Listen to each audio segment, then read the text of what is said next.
Welcome to the BBC's Election Centre. 4 minutes from now, when Big Ben strikes 10, we can legally reveal the contents of this, our exit poll. Until then, our lips are sealed. Tantalising. This election must count as one of the most fascinating, unpredictable ever, with an exciting night ahead of us. All the results are going to come in here to be analysed, and they'll reveal whether David Cameron will return triumphant, or Ed Miliband succeed in driving him from number 10, or whether it'll be a hung parliament, making us wait hours or days before we know who gets the key to the door. Jeremy Vine has taken up residence in his virtual world to explain it all. Welcome to Downing Street, to our virtual Downing Street. Tonight, we'll see how near the winner of this election can get to the very door of number 10. Now, these are the seats won last time. The Conservatives came first, but they didn't have enough to reach this line and govern alone. Tonight, we'll see how close the parties get. But if neither David Cameron nor Ed Miliband can command a majority on their own, is there going to be a place for the Liberal Democrats at the cabinet table? Or for Nicola Sturgeon's SNP? Or Nigel Farage and UKIP? Or one of the other Northern Ireland parties? 650 MPs to be elected, remember. 650 individual races in the constituencies to send an MP to the House of Commons. Every one of them vital to the outcome. And Emily Maitlis is going to be keeping an eye on all of them. Well, all that exit poll information is being loaded into our giant touchscreen as I speak. The results of talking to 20,000 people throughout the day just after they voted. In a few moments, I should be able to tell you which seats will be changing hands.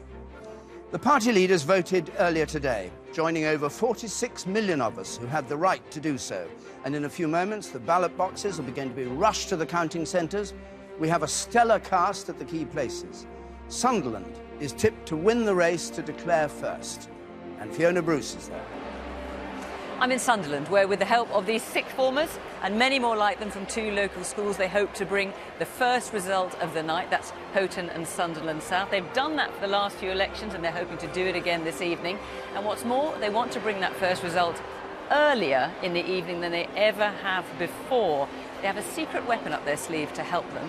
They're aiming for 10:40. Let's see if they can do it. And back here in the studio, up there above us, is Andrew Neil, with a bird's-eye view of the political scene. He's going to be joined by politicians throughout the night to discover why the election turned out as it did and what kind of government is likely to result. Yes, I'm up here in the gods to interview a procession of mere mortals and why they won, lost, or just managed to score draw. And perhaps most important of all, what are they going to do for an encore? Outside Broadcasting House in the centre of London, Sophie Rayworth is standing on a gigantic map of the United Kingdom, a perspective on the political battleground that's been so fiercely fought.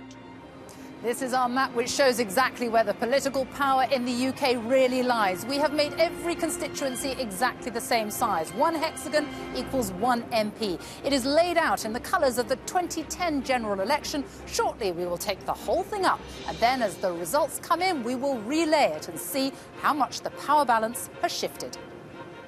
Here Laura Kuenssberg will be following reaction on social media of voters and candidates alike, all the gossip and predictions.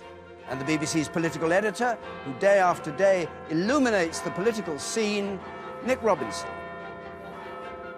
So we better get started. First, with our exit poll, which even now I can't reveal until Big Ben strikes 10. Remember, this is an exit poll, very carefully calculated, not necessarily on the nail. But here it is, 10 o'clock, and we are saying the Conservatives are the largest party. And here are the figures which we have.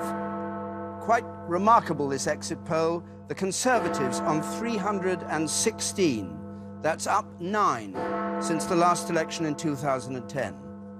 Ed Miliband for Labour, 77 behind him at 239, down 19 from the last election. And the other parties, the Liberal Democrats and the Scottish National Party. Look at the Scottish National Party. 58 for Nicola Sturgeon. That's every seat but one in Scotland, taken by the SNP. Nick Clegg for the Liberal Democrats on 10. That's down 47 from the last election. UKIP, we're saying on 2. Treat that with caution because it's a new entry, in a sense, in this game. It's difficult to work out in places where UKIP hasn't stood before what it'll be like, but that's what we're saying at the moment. 2 for UKIP. So that's the remarkable scene that our exit poll is revealing. We shall discover when the first results start coming in how accurate it is. But if that is the story, it is a quite sensational story. Nick. Sensational, David. An extraordinary night if that exit poll is right. Just even as you were reading out those figures, you sensed cries of joy from Conservatives, gloom on the faces of the Labour Party, ecstasy amongst the SNP, misery amongst Liberal Democrats. But remember this, even if the exit poll is broadly right, quite small shifts in those numbers of seats, which is perfectly possible within the margin of error of an exit poll, could produce dramatic changes to who governs Britain next. The Conservatives talked of winning a majority. Very few of them ever believed that possible. They certainly, many of them, didn't believe they'd make gains. But if that exit poll just shifts a bit as we go on, David Cameron may still struggle to find the allies he needs to form a majority government. Ed Miliband would find it difficult, but he would not have to despair. There would still be the possibility of an Ed Miliband-led government. In a sense, this exit poll for everyone, us included, is a form of exquisite torture. It's not enough for anyone yet to know their side has won. It is enough for everyone just to believe there is still a little bit of hope for the side they believe in. Nick, well, that's a frightening analysis, and we shall see what happens during the evening. Just a reminder of the figures. Here we are. This is the BBC's exit poll, done with others. And remember, 2010 was absolutely on the nail in accuracy. The Conservatives, 316. Labour on 239. The Scottish National Party on 58 out of 59 seats in Scotland. The Liberal Democrats on 10, losing 47 seats from where they were in 2010. Plaid Cymru on 4, 1 gain we're predicting for Plaid Cymru in Wales.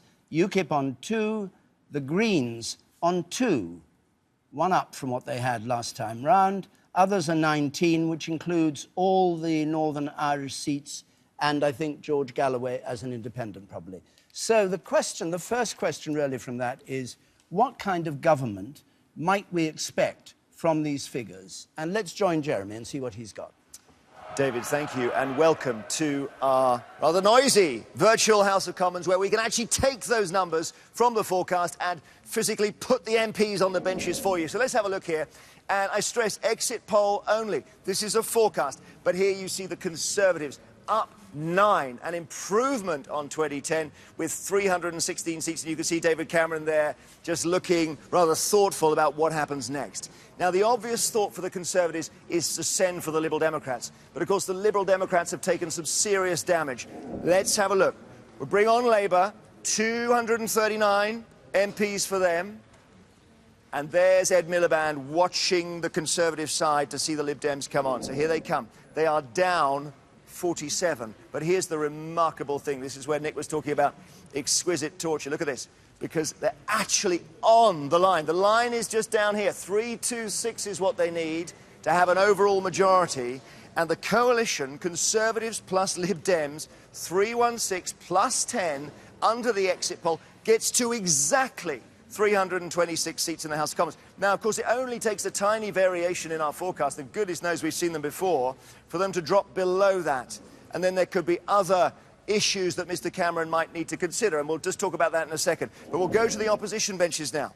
So we have Labour on 239. We bring on the SNP, and you can see them there in a quite sensational result for them. Remember, 59 seats in total in Scotland. They've won all but one of them under our forecast. And at the last election, they only had 6 seats in total. So they've gone from 6 seats to 58 under Nicola Sturgeon. It is the standout result of the night, as well as what's happening between the two main parties. Now we bring on the others for you. And it's been quite a good night for Plaid Cymru, the Welsh Nationalists, who've gained a seat. And UKIP have 2 MPs under our forecast. Again, underlined, just a forecast at the moment. DUP in Northern Ireland, 8. And let's have a look at the others, which is the other Northern Ireland parties. And as David was saying, possibly George Galloway we have on 11. Now, I mentioned the options for David Cameron. Let's just go back to this side for a second. If we have a situation where, as the night goes on, maybe the Lib Dems have suffered even more damage. Maybe they're down to 9 or 8, and suddenly, or the Conservatives have got fewer than those 316. What happens next? Well, he could ask for the DUP to join this coalition on this side, and he could try and bring them over to the government benches.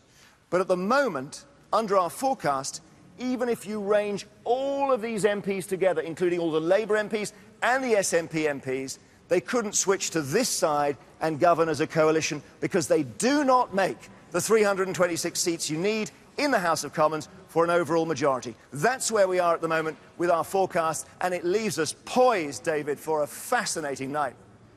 Well, we shall see this as it takes place in the Piazza outside Broadcasting House here in London, where we have a giant map. Sophie Rayworth will be down there, piecing together constituency by constituency, and the forecast, Conservative, the largest party. That forecast, that exit poll, will become a forecast as we start getting results in, and of course, it may be somewhat modified, one way or another. We don't know until we have the first results in. I do, however, have Michael Gove here with me in the studio, former Chief Whip, former Education Secretary. Mr. Gove, thank you very much for coming in so early. I'd like to ask you, first of all, a very simple question. You've been at the centre of this campaign. You've been hearing from your candidates all day long. Do you believe our exit poll is right? I believe it could be right, yes. And if it is right, then it means that the Conservatives have clearly won this election and Labour have clearly lost it. We haven't had an incumbent government increase its majority like this since 1983, and it would be an unprecedented vote of confidence in David Cameron's leadership, and in particular in the message that we have reinforced throughout this campaign, which is that if people want to secure our economic recovery, they've got to make sure that David is in Downing Street. If you are correct, and those are the figures, you're short of a governing majority in the House of Commons. Would you envisage a revival of the coalition with the Liberals, even though they're predicted to have fallen by 47 seats? They'd still give you enough to have a majority in the House? Well, I think it's important to be cautious about two things. The first thing is, as you yourself said, this exit poll, like previous exit polls, has been hedged around with caveats. But if it is true, then it does suggest that we, as a Conservative Party, have done very well tonight. And that means that tomorrow, the Prime Minister, if this exit poll is correct, will outline the basis on which we can go forward with a secure and stable government in the national interest. But let's not preempt the final numbers. Let's not preempt what the Prime Minister will say tomorrow. But you wouldn't rule out either going with the Liberal Democrats to get a majority or with the DUP from Northern Ireland to also give you a majority? If this exit poll is correct, that gives the Prime Minister considerable authority. He will clearly have won, and I think we should all wait for the Prime Minister to say tomorrow on what basis he proceeds and on what basis he wants to ensure that we have the strong, stable and secure government that we argued for and that it seems the country has backed. Do you think you might get an overall majority? At this stage, I don't want to speculate. I mean, you know as well as the exit poll, because you've been being fed results all day, I assume. I've been talking to colleagues, and people, and I hope this is reflected later in the programme, have reported that there has been a very high turnout, just like in 1992. And I think it has been the case that as people have decided, as the election date has got closer, more and more people have been persuaded by the superb campaign that David Cameron has run. Though he did say he wouldn't have succeeded if he didn't get an overall majority this time, didn't he? Well, I think by any measure, this is a success for David Cameron and a vindication for the strategy that the Conservatives have run, if this poll is correct. And, of course, you hedged it with caveats. We must all wait to see, because no actual results have been declared yet. And one other thing, why do you think it was such, in the view of the public, a dismal campaign which never caught a light and which had you absolutely level with Labour in the opinion polls right up until polling started today? What was going on there? Well, it was the view of the commentators that the campaign... And the opinion polls. Well, the opinion pollsters will have to answer for whether or not their methodology was right, if this exit poll is correct. I'm not an opinion pollster, and if they've got it wrong, I'm sure they will have sophisticated explanations. As for the public, if this is correct, then the public have responded enthusiastically to the campaign that we've put forward and rewarded David Cameron and our team with an increased number of seats. And I have to say, if the poll is right, that's unprecedented for more than 30 years. We have to put in that caveat, if the poll is right, because this is an hypothesis from the exit poll. We do, and Yes. what's interesting is, on the one hand, Michael Gove is being cautious, and on the other he isn't, David, and language will be very important tonight. Twice, maybe 3 times, Michael Gove used the language of, we've clearly won. Now, technically speaking, you win an election if you get more than 326 members of Parliament. You win because you can form a majority as a party on your own. But I think you will see the Conservatives, whether this is right or whether it wildly overstates their vote, constantly using the language of winning, because they will say, well, look, we're the largest party. Clearly we won. And the expectation Labour has been for a long time that the Conservatives may well be the largest party. Okay. But is that winning technically? Discuss. All right. We're going to be joined in a moment by Harriet Harman, the Deputy Leader of the Labour Party, for her reaction to that opinion poll. And we are, of course, waiting for the very first result. The first lot of results, half a dozen or so, come from a local battle between the Black Cats and the Magpies, if you're a football enthusiast. That's to say, between Sunderland and Newcastle, both of whom try to count fastest. And let's just join Fiona Bruce and see how that race she mentioned earlier on is going.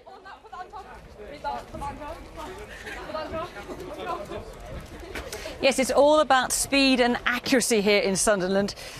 These sixth formers are passing the ballot boxes down between them. There's some more coming just now. The first ballot box came in here from the polling station, which closed at 10. It arrived here at 2 minutes past 10. So a great round of applause here at the count. The boxes are brought in here. They are snipped to open. Here's one coming just now. The postal votes are taken out quickly. It's opened, given to a waiting sixth former here, who will then run over to where the counters are waiting. Here we go. Let's see where this ballot box is going. Let's follow it. I don't know if we can run quite that fast, but going over here to the count, it's all finely calibrated to make it as fast as possible. They've got especially lightweight paper to make it lighter to carry and quicker to count.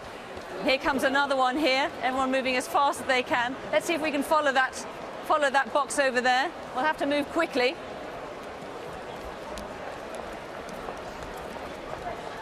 And the aim is to get the count, get the first result. I've just made it, I'm out of breath. Get the first result earlier than they did before. The first result last time, back in 2010, was 10:43. They're aiming for 10:40, and they have a secret weapon this time, a special computer program, which, unlike last election, where it added all the votes up towards the end, this time, as each ballot box is opened, they're keeping a rolling tally of the counts, of the votes rather, as they go along. And then when the final vote is cast, they will have the end result. And they are hoping that will be at 10:40. And they're being chased by the Magpies in Newcastle, I'm told, who are running just as fast to try and see if they can beat Sunderland. This is a curious match that goes on every election, where people are actually trained, you know, and do simulated runs and all the rest of it to get it right. And in fact, so skilled are they up in the northeast that in Swindon, they've asked the man who taught the people in the northeast how to do it to teach them in Swindon, but we don't expect Swindon for a bit. But it's obviously very exciting, and the first result will give us a good idea of how Labour's doing in the northeast. It'll give us an idea about our exit poll. There's the count going on in Newcastle. I hope in a moment to be joined by Harriet Harman, who I think is down in Westminster. Can we join her? She's not there. Word from you. Very quickly, from Nicola Sturgeon, of course, the leader from the SNP, who's probably the only person to have had a fantastic campaign, has already reacted to this. She's written she'd treat the exit poll with huge caution. She is hoping for a good night, but saying clearly she thinks 58 seats is unlikely.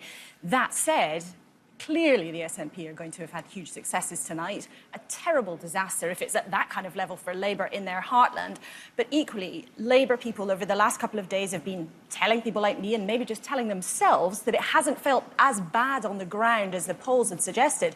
Our exit poll, however, suggests it was even worse than they had been hearing.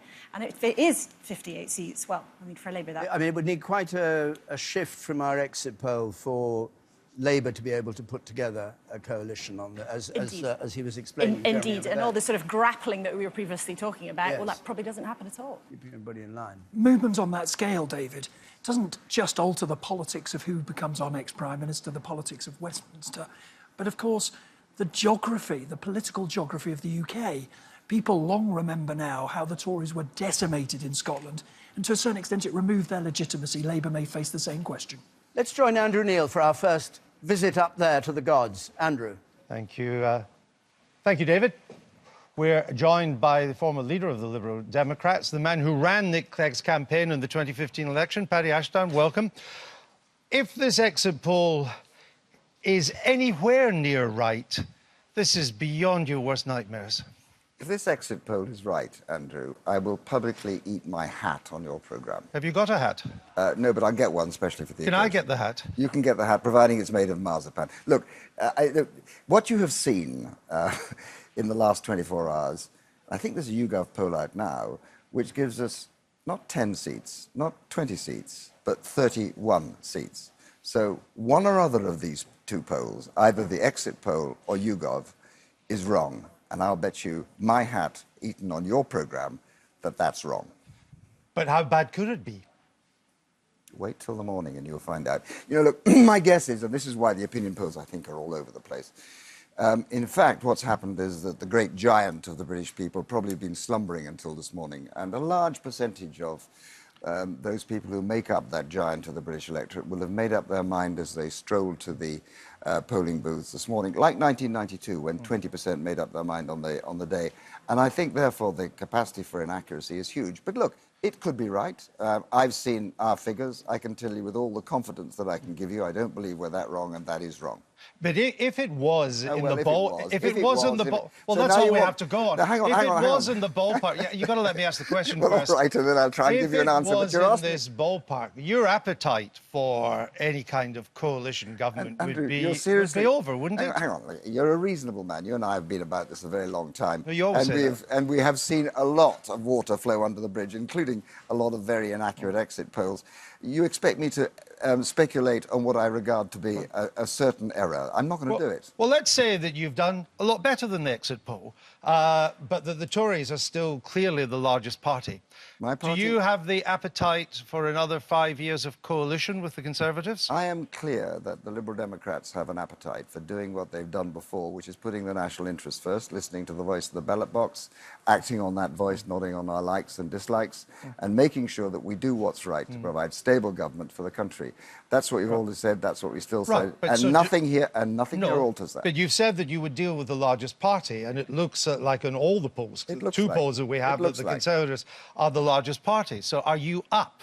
An old radical like yourself, are you up for yet another 5 years in government with the An Conservatives? old politician like myself, who's been in this for more than 30 years, who has always put, like my party has, the national interest first, will be up for providing stable government with the party elected and given the mandate by the British people in the interests of the nation. That's what I'm in here for. But it doesn't That's what look they're- like anybody's been given the mandate. Well, let's wait and see. So therefore, there needs to be some kind... I'm just trying to find out if you have the appetite to make government again. I've just told you that I think what Nick has done, one of his great achievements, in my view, is change the culture not only of the country in favour of coalition, but of the party as well, in favour of taking power where we need to for liberal principles in the interests of the nation and according to the judgment of the ballot box. I should just point out that the Liberal Democrats said the exit poll in 2010 was wrong as well. Yes, we can Let be wrong, us, but I can tell you that is hand wrong. Back to Is that you, Gov? David, we may have quite a lot of hat eating going on tonight. Yes.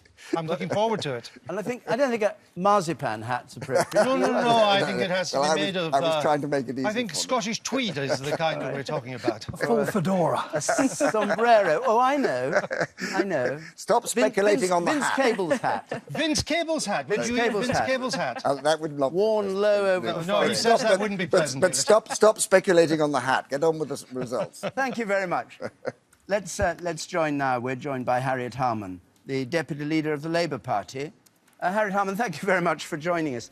You've heard this exit poll. My first question, as it was to Michael Gove, is from your inside information, does it bear a resemblance to what you think has happened today?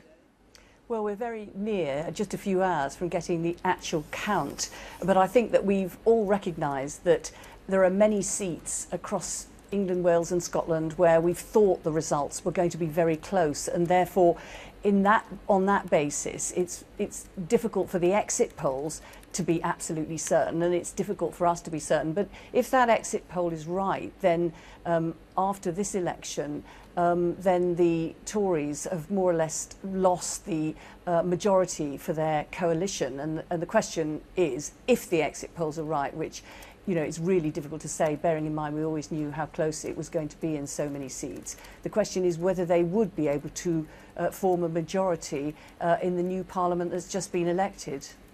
You aren't seriously saying that if the exit poll is correct, and given that the Liberal Democrats would have 10 seats and they'd get an alternative, whatever it would be from Northern Ireland, from the DUP, that it would be wrong of them to carry on in government in favour of a party that, according to our exit poll, will have lost nearly 20 seats? Their majority for their coalition, according to the exit polls, is right down. The question is whether or not they would command a majority. I mean, the position is straightforward in the House of Commons. The question is, of the MPs that have been elected tonight, do the coalition still have a majority? Do the Tories have the ability to make a majority government? And if they don't, then it will fall to the leader of the opposition. And we see that they, according to the exit polls, that their numbers have fallen substantially. But I think that, you know, I won't go quite as far as Paddy Ashdown, but I have been on television where I've been commenting on exit polls in the past where the exit polls were wrong, because it is difficult to read these situations from exit polls. All right, let's leave the exit poll for a moment. Why is it that your campaign didn't soar away and leave you smiling and confident this evening rather than looking thoughtful? Well, I think that all around the country we were absolutely confident that we understood the concerns of people in terms of their family finances and the NHS. And we've had a very vibrant and dynamic campaign. And let's just see what the result is. It's just difficult when the polls have closed but the counts are not concluded to make a definitive comment. But I think that we have had a really excellent campaign, and it's been one which has been thousands of Labour Party supporters being in touch with people, discussing with them the issues and being very much in touch on the ground with their concerns. Indeed, we heard about your speaking to 5 million voters and all that, but you would have preferred me to be talking to you tonight about having 316 rather than 239 as your potential number of seats in the House of Commons, wouldn't you? Well, we just don't know, because we don't know whether the exit polls are right. We do know that it was going to be close and in very many seats. So I think it's quite difficult to say anything other than we've had a very broadly based, dynamic campaign, and the issues are undoubtedly the cost of living, family finances in the NHS, and we'll just have to see where things end up. But it does look from the exit poll as if the current government's majority has all but been wiped out. That is, if the exit polls are right. If this is right, if what the exit poll says turns out to be right, and indeed it's not suggesting a great victory for Labour, do you think the question of Ed Miliband's leadership and the whole manner of the campaign will come into question? I mean, can he remain as leader of the Labour Party if this is the result? And can you remain as deputy leader, for that matter? Well, at this stage, we're just waiting for the counts and seeing whether or not David Cameron has got a House of Commons voted in, which is prepared to give him a majority. So I think that, you know, you'll forgive me for actually waiting until we have the answer to that big question before we go on to any other hypotheticals. I'll forgive you if you promise to come back. I will. All right. Thank you very much, Harriet Harman. David. And we're joined now by Humza Yousaf from the Scottish National Party from Glasgow. Good evening. Now, this is a pretty sensational exit poll result. Do you believe it?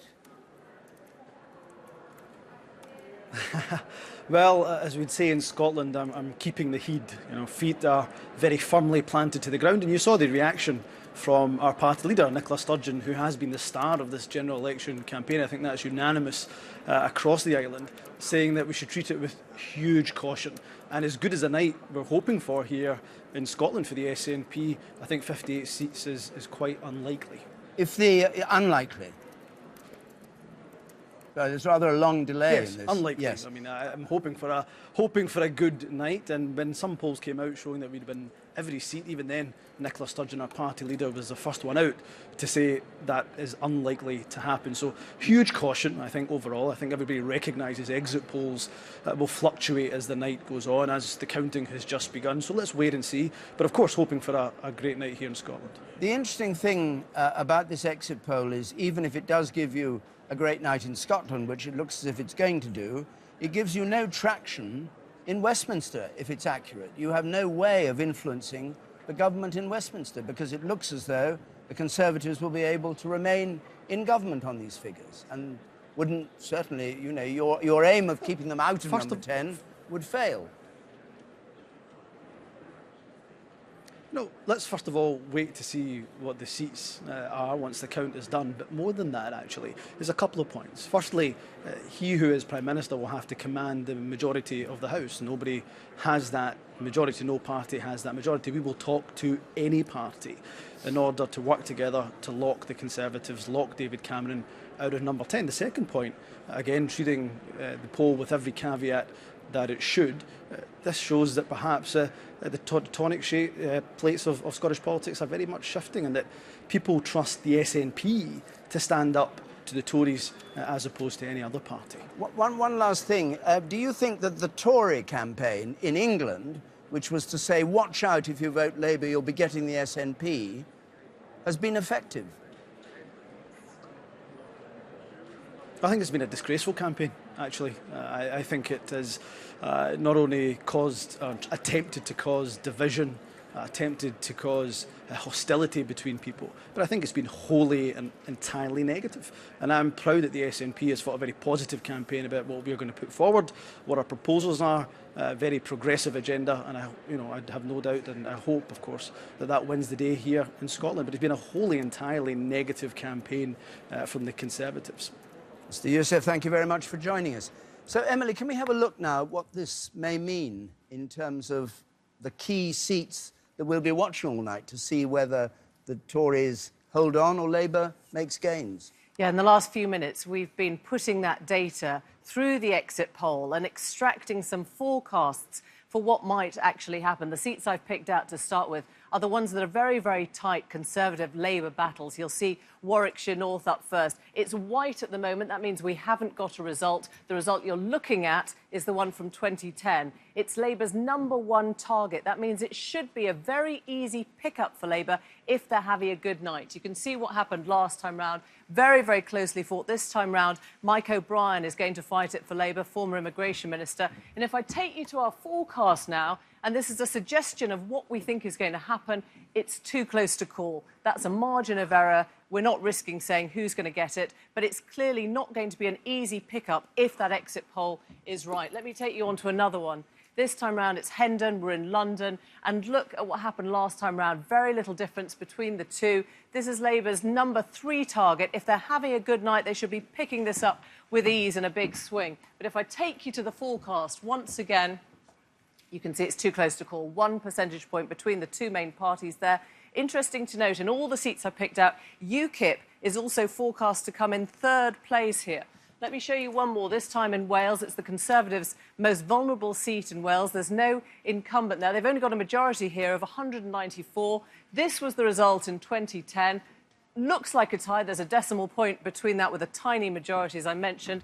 And if I show you the forecast here, once again, they look almost tied, 1 percentage point or so. In other words, if this comes right, then Labour is not picking up very easy seats. How on earth is it going to fare on the later ones, on the bigger numbers? Just before we go, I'll show you Sunderland South, the one that we're expecting to get in first. Bridget Phillipson, the MP last time round, calling this safe Labour. This is the result from 2010. It's the kind of place that, as you've heard, Labour normally win with 50 or 60% share of the vote. But we're going to show you this just to get a sense, when that result comes in, of how accurate the poll is looking. It's suggesting increases in the share of the Labour vote, maybe up to 60%, and it's suggesting UKIP could be in third place. Just a quick look at what that could mean in terms of the change. Big gains for UKIP. Don't be too specific on the numbers. Could mean big drops for the Lib Dems and some gains for Labour. Just keep those figures in your head, and when we get the first result in, we'll be able to compare it with our forecast. Of course, we're putting a lot of weight on our exit poll at the moment. That's all it is. But this is showing the North East to be still strong for Labour. But I want to ask Peter Kellner a question, joined us now. Runs YouGov. I'm very puzzled. For weeks, we've been told that Tory and Labour were level. 1%, 1%. Now we get this exit poll. David, you're puzzled. I'm puzzled. I suspect everybody in this studio and everybody at Westminster is puzzled. I think there are 4 possibilities. The first is that the exit poll is right, and all the polls that came out in the last 24 hours, ours was one of 11, all 11 showed Conservative and Labour neck and neck. Second possibility is the exit poll is wrong and the eve of poll polls were right. Third possibility, something happened today. Well, we re-questioned 6,000 people today, and we could find no sign of any net movement in any direction. So I think we can rule out an on-the-day shift. Fourth possibility, the truth is somewhere in the middle. The Tories have done a bit better than the eve of poll polls, less well than the exit poll. The first election night, David, I did with you was 23 years ago, 1992. I was in the middle of the night. The opinion polls have screwed up. I was then not a pollster. Now I am a pollster. Maybe in 5 hours' time, I'll have to say the polls have screwed up. But I'm leaving hat-eating to others. I think the hat-eating should tell us something quite important, though. Not only is Paddy Ashdown saying, with a degree of confidence, I think, that he thinks that exit poll is wrong, that he'll get 30 Lib Dem seats, or Nick Clegg will. The SNP are also playing down. Just think what that means in reality. If the Lib Dems have got 20 more seats, many of those would come off that Tory total. If the SNP have, let's say, got 10 fewer, 15 fewer, many of those would be Labour. Suddenly, that margin becomes. And then we see why Harriet Harman is reading out her script. Michael Gove's Tory script says, we've won. Forget the result, we've won. The Labour script is, whatever happens, the Tories might not have a majority. If the exit poll does that, she'll have a point. Good point. Let's go around the country and see what's going on there. John Sopel is in Doncaster, outside Ed Miliband's house. John, good evening. Welcome to the election studio from the cold up there. David, very good to talk to you. And a couple of hours ago I went and had a cup of tea inside the house, in the kitchen, with Ed Miliband. I think there's just the one in that particular house. And I've got to say that I thought the mood there was extremely upbeat. They said that the turnout seemed to be high, which they calculated to be a good thing. They were getting great reports from people on the ground. They had detected no late swing to the Conservative Party. And so they were kind of feeling very chipper about the way that the campaign had unfolded, and Ed Miliband himself saying that he thought the campaign had gone very well. Let me just give you one of kind of what the script is that we've just heard. Let me read it to you. It's been close all the way through, and exit polls have been wrong in the past. YouGov is very different from the BBC's. The coalition came into the election with a majority of 73, and even if the BBC exit poll is right, this has been all but wiped out. Well, there's still a very long way to go for the people in that room, but I would imagine that the kind of wind was taken out of their sails when they heard the exit poll. And I know that they're going to be working on 2 speeches that are going to be delivered tonight. One, if it's gone really badly, which is thanking the returning officer and the police and everybody who's there, and another one, a longer one, with Ed Miliband staking his claim to be the next Prime Minister. One other thing to add, I gather his brother, David, rang him last night to wish him well and to say that apparently it was a very warm conversation that took place as well. So maybe one of the good things that comes out of, if this night turns out to be as we're predicting, that David and Ed are on better terms. Right, well, I don't know whether it's our job to stitch families back together again, but let's join Andrew Marr now. Thanks very much, John. And Andrew Marr is with David Cameron's campaign in Oxfordshire. Hello, David. I have never known the mood change quite as fast as it has here. 40 minutes ago, the Conservative leadership was quite down, cautious, nervous, not quite as dark and cold as it is in Oxfordshire at night, but not far off it. Then this exit poll comes out like a multicoloured thunderbolt, and the mood here is ecstatic. On these numbers, David Cameron would be a hero to the Conservative Party, and he has options. As Nick was suggesting, he could do a deal with the DUP, he could do a deal with a fragment of Liberal Democrats he's got left. If this poll is right, by the way, it suggests the Tory strategy of taking out lots and lots of Lib Dems has worked very well. This is now all about, it's the numbers first, and then it's about momentum and authority. And I think by breakfast tomorrow, David Cameron, on these numbers, would be standing up and saying, I'm going to lead another coalition with X or Y or both, and he'll be making calls all night. Andrew, thank you very much indeed. We'll be back with you later, and I think you'll be back here in London at some point in the evening. Thanks for joining us. Fiona Bruce is following that race. Fiona, how are we doing? You wanted to beat a record. I can't remember what the record was. You wanted to do it within 40 minutes, didn't you? Well, it's all on track here at the moment for a result, I'm told, in 5 minutes. There's a slight flurry of excitement because 4 of the ballot boxes came in slightly late, but they've made up time. It all rests on this computer program, so slightly stressful for the chap who's come up with the software to come up with a final tally as the last vote is counted. And it's an enormous public effort here. Even members of the public, as they fold their voting slips, are told just to fold it in half, no more than that. No one wants any kind of origami. They have to spend time unwrapping here. And the people who are counting the votes, they're volunteers. Some of this have been doing this since the 80s. Many of them are teams who have worked closely together. It's a finely honed system, which at the moment, fingers crossed, it looks like it's going to work, and we will get the first result for Houghton and Sutherland South in 4 minutes' time. Fiona, thanks very much. We'll be back there for that. Peter, I think you should just explain, because we've had such a huge gap between what the exit poll is saying and what the opinion polls were saying, about how an exit poll is done for those who don't follow the procedures and know the way that the mathematics works. What is it that you actually do? An exit poll is people standing outside polling stations questioning voters just after they have voted. So you know that the people you're talking to have voted. There's no They don't question them, they let them fill in a ballot paper. They're given the ballot paper with the names. It's just like the ordinary ballot paper. They fill out the ballot paper, they put it in a little box, and then every half hour or so they're emptied and the votes counted up. Now, they're in, I think, 130-odd constituencies, 140 polling stations, 22,000 people. It's a very, very big sample, bigger than any conventional YouGov or ICM or Ipsos Mori sample. And the advantages that exit polls should have is you're absolutely certain you've got people who have voted. And you compare it with what they did in 2010 or 2005? Right. In most polling stations, they're the same polling stations they used in 2010. So you can compare exactly what the result was from this polling station this time with last time. And that will apply to the great majority of the Conservative Labour marginals. But this time, you've got, as it were, 3 extra dimensions. You've got the Lib Dem seats being defended, you've got Scotland, and you've got the UKIP target seats. And on the whole, these are places where there were not exit polling stations last time. These are new polling stations, and a judgment has to be made, because if your polling station is not quite right, you'll get the wrong answer. We'll have Professor Curtis with us later on, no doubt. If it proves right, to crow about it, and if it proves wrong, you'll be asking what's gone wrong. Just incidentally, we're talking about polling stations. There's an interesting story from Darlington tonight. Darlington Council has had to apologise to a UKIP candidate because 89 of the ballot papers failed to include his name. Somehow they spotted it and then reprinted the ballot papers to have all the names on, including the UKIP candidate, David Hodgson.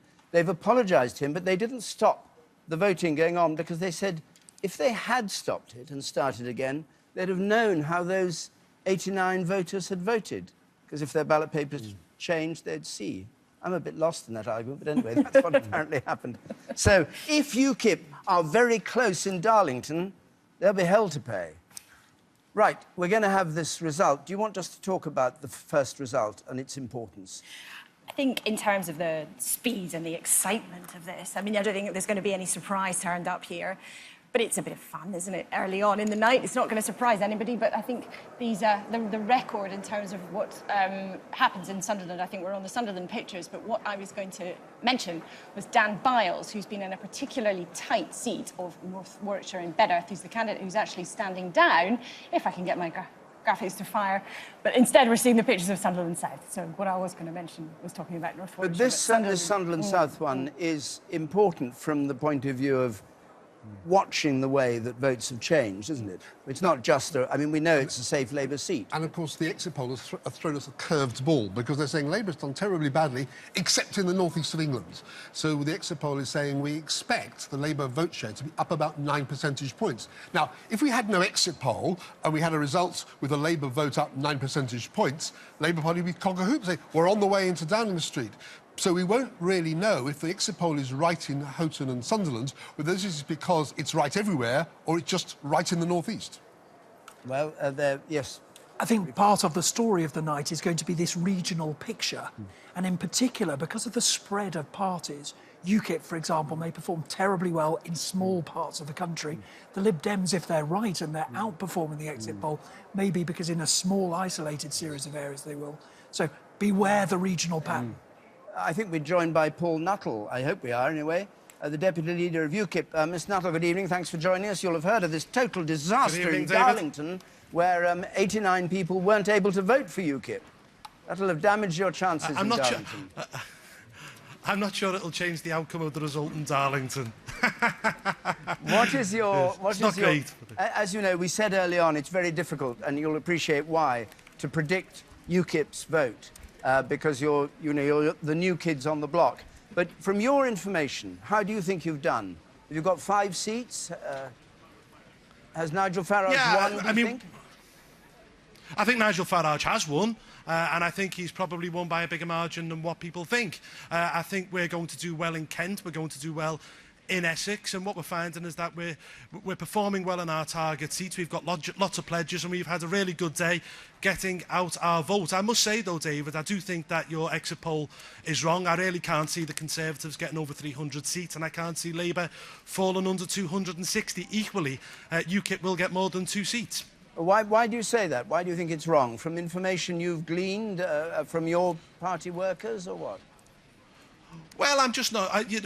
11 opinion polls in the past 2 days tell us one thing, and your exit poll tells us another. And the feeling that we're getting on the ground is that it is pretty tight between the Conservatives and Labour. And equally with UKIP, as you said before, the caveat is you really don't know how UKIP is going to do.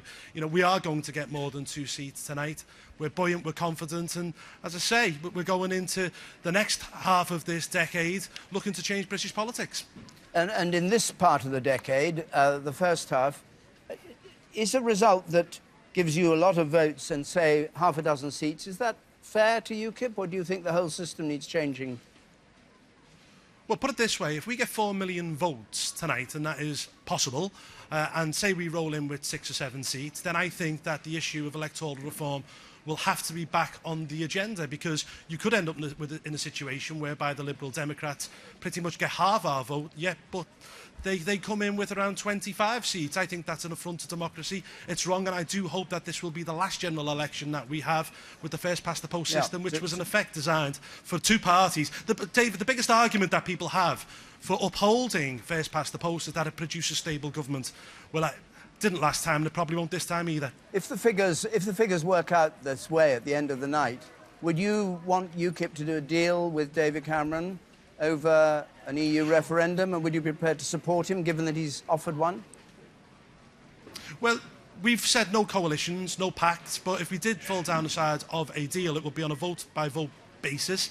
And we've said that our red line is simply this: we want an EU referendum, we want it to be fair, with equal, with the question not being loaded, with equal money on each side, equal airtime, and ensuring that certain people don't vote. I mean, there are about 4 million migrants in this country who've benefited from EU freedom and movement of people who can vote in local elections, but not a general election. We don't believe they should vote in a referendum either. But equally, we want that referendum before December the 31st this year. Let's have it done. Let's get it out the way, because we don't want to be handing over another £50 billion to Brussels, which will happen if we hold out till 2017. Sounds a bit of a dotted red line rather than a firm red line.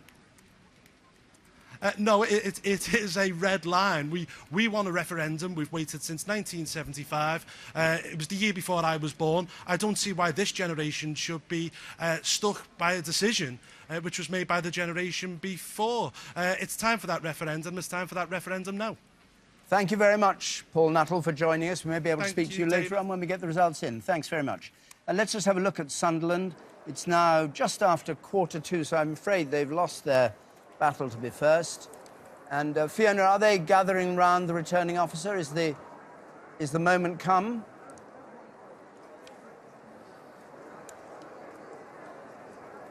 They're trying to work out why the result has not come through. So far, there are two boxes yet to be counted. They say it's going to be any minute, but there's a little bit of a post-mortem going on as to why the result hasn't come through yet. I'm being told it could be any minute now, but clearly they've missed their target, as you said, and there's much disappointment here. I wonder if Newcastle is snapping at their heels now. Maybe they are. But I think we're going to be joined in a moment by John Curtis, who is the great creator. He's not quite ready. He's putting a microphone on up there. John, we'll see you in a second. Give me a shout when you can speak and be heard. You are ready. Okay, we'll come to the... Professor John Curtis, you are the architect. You are the king of exit polls. You're the person who has done all the sophisticated work that worked in 2010. Tell us about tonight and to what extent you think you've got it right this time too. Well, I mean, first thing I can say to you, David, is that much like last time, we have interviewed around 22,000 people outside 141 polling locations in the UK, the vast bulk of which are exactly the same places that we polled in 5 years ago and which gave us pretty much the right result. And the truth is that throughout the course of today, we've been having figures where basically in half of our polling locations, Labour are advancing on the Tories, and the other half, the Tories are advancing on Labour. That's therefore why you see that at the end of the day, this exit poll is suggesting that certainly so far as England and Wales is concerned, there isn't much change in the relative balance of Conservative and Labour, but that north of the border, much as the pre-polling day polls were saying, we're discovering that indeed the SNP seems to have done at least as well as the polls said they were going to. Can you say the areas in which the well, let's talk about the Liberal Democrats. You've got the Liberal Democrats in a state of total collapse. Sure. Down 47. We've got, in terms of seats, we've got them in a state of, quote, total collapse. But actually, in terms of votes, we're expecting probably around 8%, what the opinion polls have been saying. But there are then two things that you have to bear in mind. The first is, it was always true, always an arithmetical inevitability, that if the Liberal Democrat vote is going down by 16 points, there's quite a lot of constituencies where it's impossible for it to go down by 16 points because they didn't do much better than that back in 2010. So the first thing we discover is that actually the Liberal Democrat vote is going down rather less in the places where they were previously weakest. Secondly, however, it is true that those Liberal Democrat MPs who are trying to defend their seat against a Conservative challenger, though not those trying to defend a seat against a Labour challenger, do seem to be doing better than most other Liberal Democrats fighting in relatively strong territory. However, if the exit poll is correct, and that's a crucial if, of course, we're also saying that the Conservatives are advancing to some degree, and therefore, as a result, even though those Liberal Democrat MPs fighting a Conservative challenger may not be suffering as much as loss as many of their colleagues, they're still at risk of losing their seats. Thus, although we get a similar voting figure to the opinion polls, it's because of the better Conservative performance that we're anticipating they're going to suffer rather greater losses. And one last thing, very briefly, the Greens, people will be intrigued. You've got the Greens winning 2 seats in this. How do you come by that?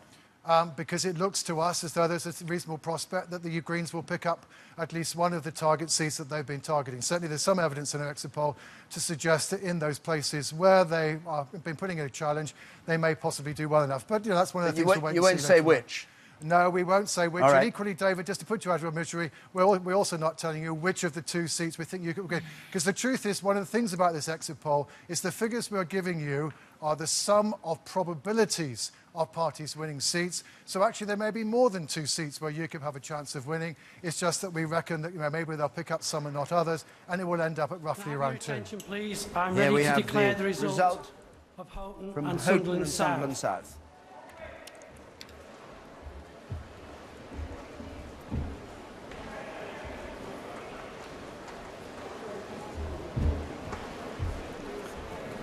I, Dave Smith, Acting Returning Officer, hereby give notice that the total number of votes for each candidate for the Houghton and Sunderland South constituency is as follows. Richard Peter Elvin, UK Independence Party, UKIP, 8,280. Stuart Thomas Hay, the Conservative Party candidate, 7,105.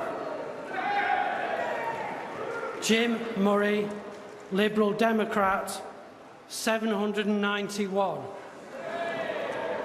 Bridget Maeve Phillipson, Labour Party, 21,000.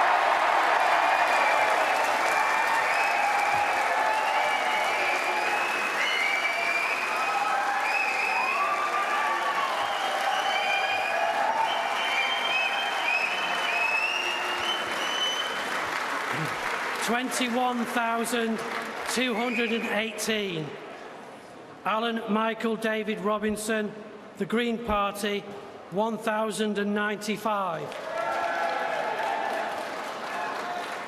And that Bridget Maeve Phillipson has been duly elected to serve as member for the said constituency. So her majority has gone up by just 2,000, and it's a safe Labour seat in Sunderland South. But the interesting thing is, look at what's happened to the other parties. UKIP have gone into second place. 8,280. Thank you very much. Their share of the vote, 21%. And the Liberal Democrats fall out of sight. Let's just hear her speech. Who have worked so hard once again to ensure a quick declaration. I would also like to thank the police for ensuring order throughout the count and on polling day. And finally, I would like to thank Les Scott, my agent, and all of those who've worked so hard, especially in recent weeks, to secure a Labour victory here. It is a privilege to have been re-elected to serve as your Member of Parliament. 5 years ago, I stood here and promised the people of Houghton and Sunderland South that I would work tirelessly and fight for our area in Parliament. I'm proud of what I've achieved for local people, above all on local transport and schools. But there is much more work to do. Tonight, people across Sunderland have renewed their vote of confidence in me, and more importantly, they have put their trust in Labour's belief that Britain only succeeds when working people succeed too. The Tories have failed people here and Right, across let's look at those Britain. figures. You'll see at the bottom of the screen, by the way, as the evening goes on, we show all these figures, but I'd like to show you the Houghton and Sunderland South result, if we can do that, please. We don't have it there. Maybe, can you help us out, Emily? Great. Change overnight. Let me just show you the actual result first of all, David. So Labour on 55%, UKIP on 22%, and the Conservatives on 18%. If I take you back to what our exit poll was forecasting, it had UKIP behind the Tories in third place and the Tories still on about 20%. So it looks as if they have leapfrogged there into second place, which is something that wasn't picked up necessarily in this first seat. UKIP there, this is a real result now, making those gains of 19%, Labour up slightly, up 5%, and the Lib Dems, as you can see, others, the BNP didn't stand, the Independent didn't stand this time, which is why the grey column figures so prominently there. Lib Dems down 12%. Is it worth having a look at the swing? Look at that. So a swing from Labour to UKIP of 7% here. It sounds like UKIP could be the big unknown here, even if we don't see it in seats directly. We may very much find that pattern beneath the surface in terms of the share and what they're doing to the other party's share of the vote. And the Lib Dems losing their deposit.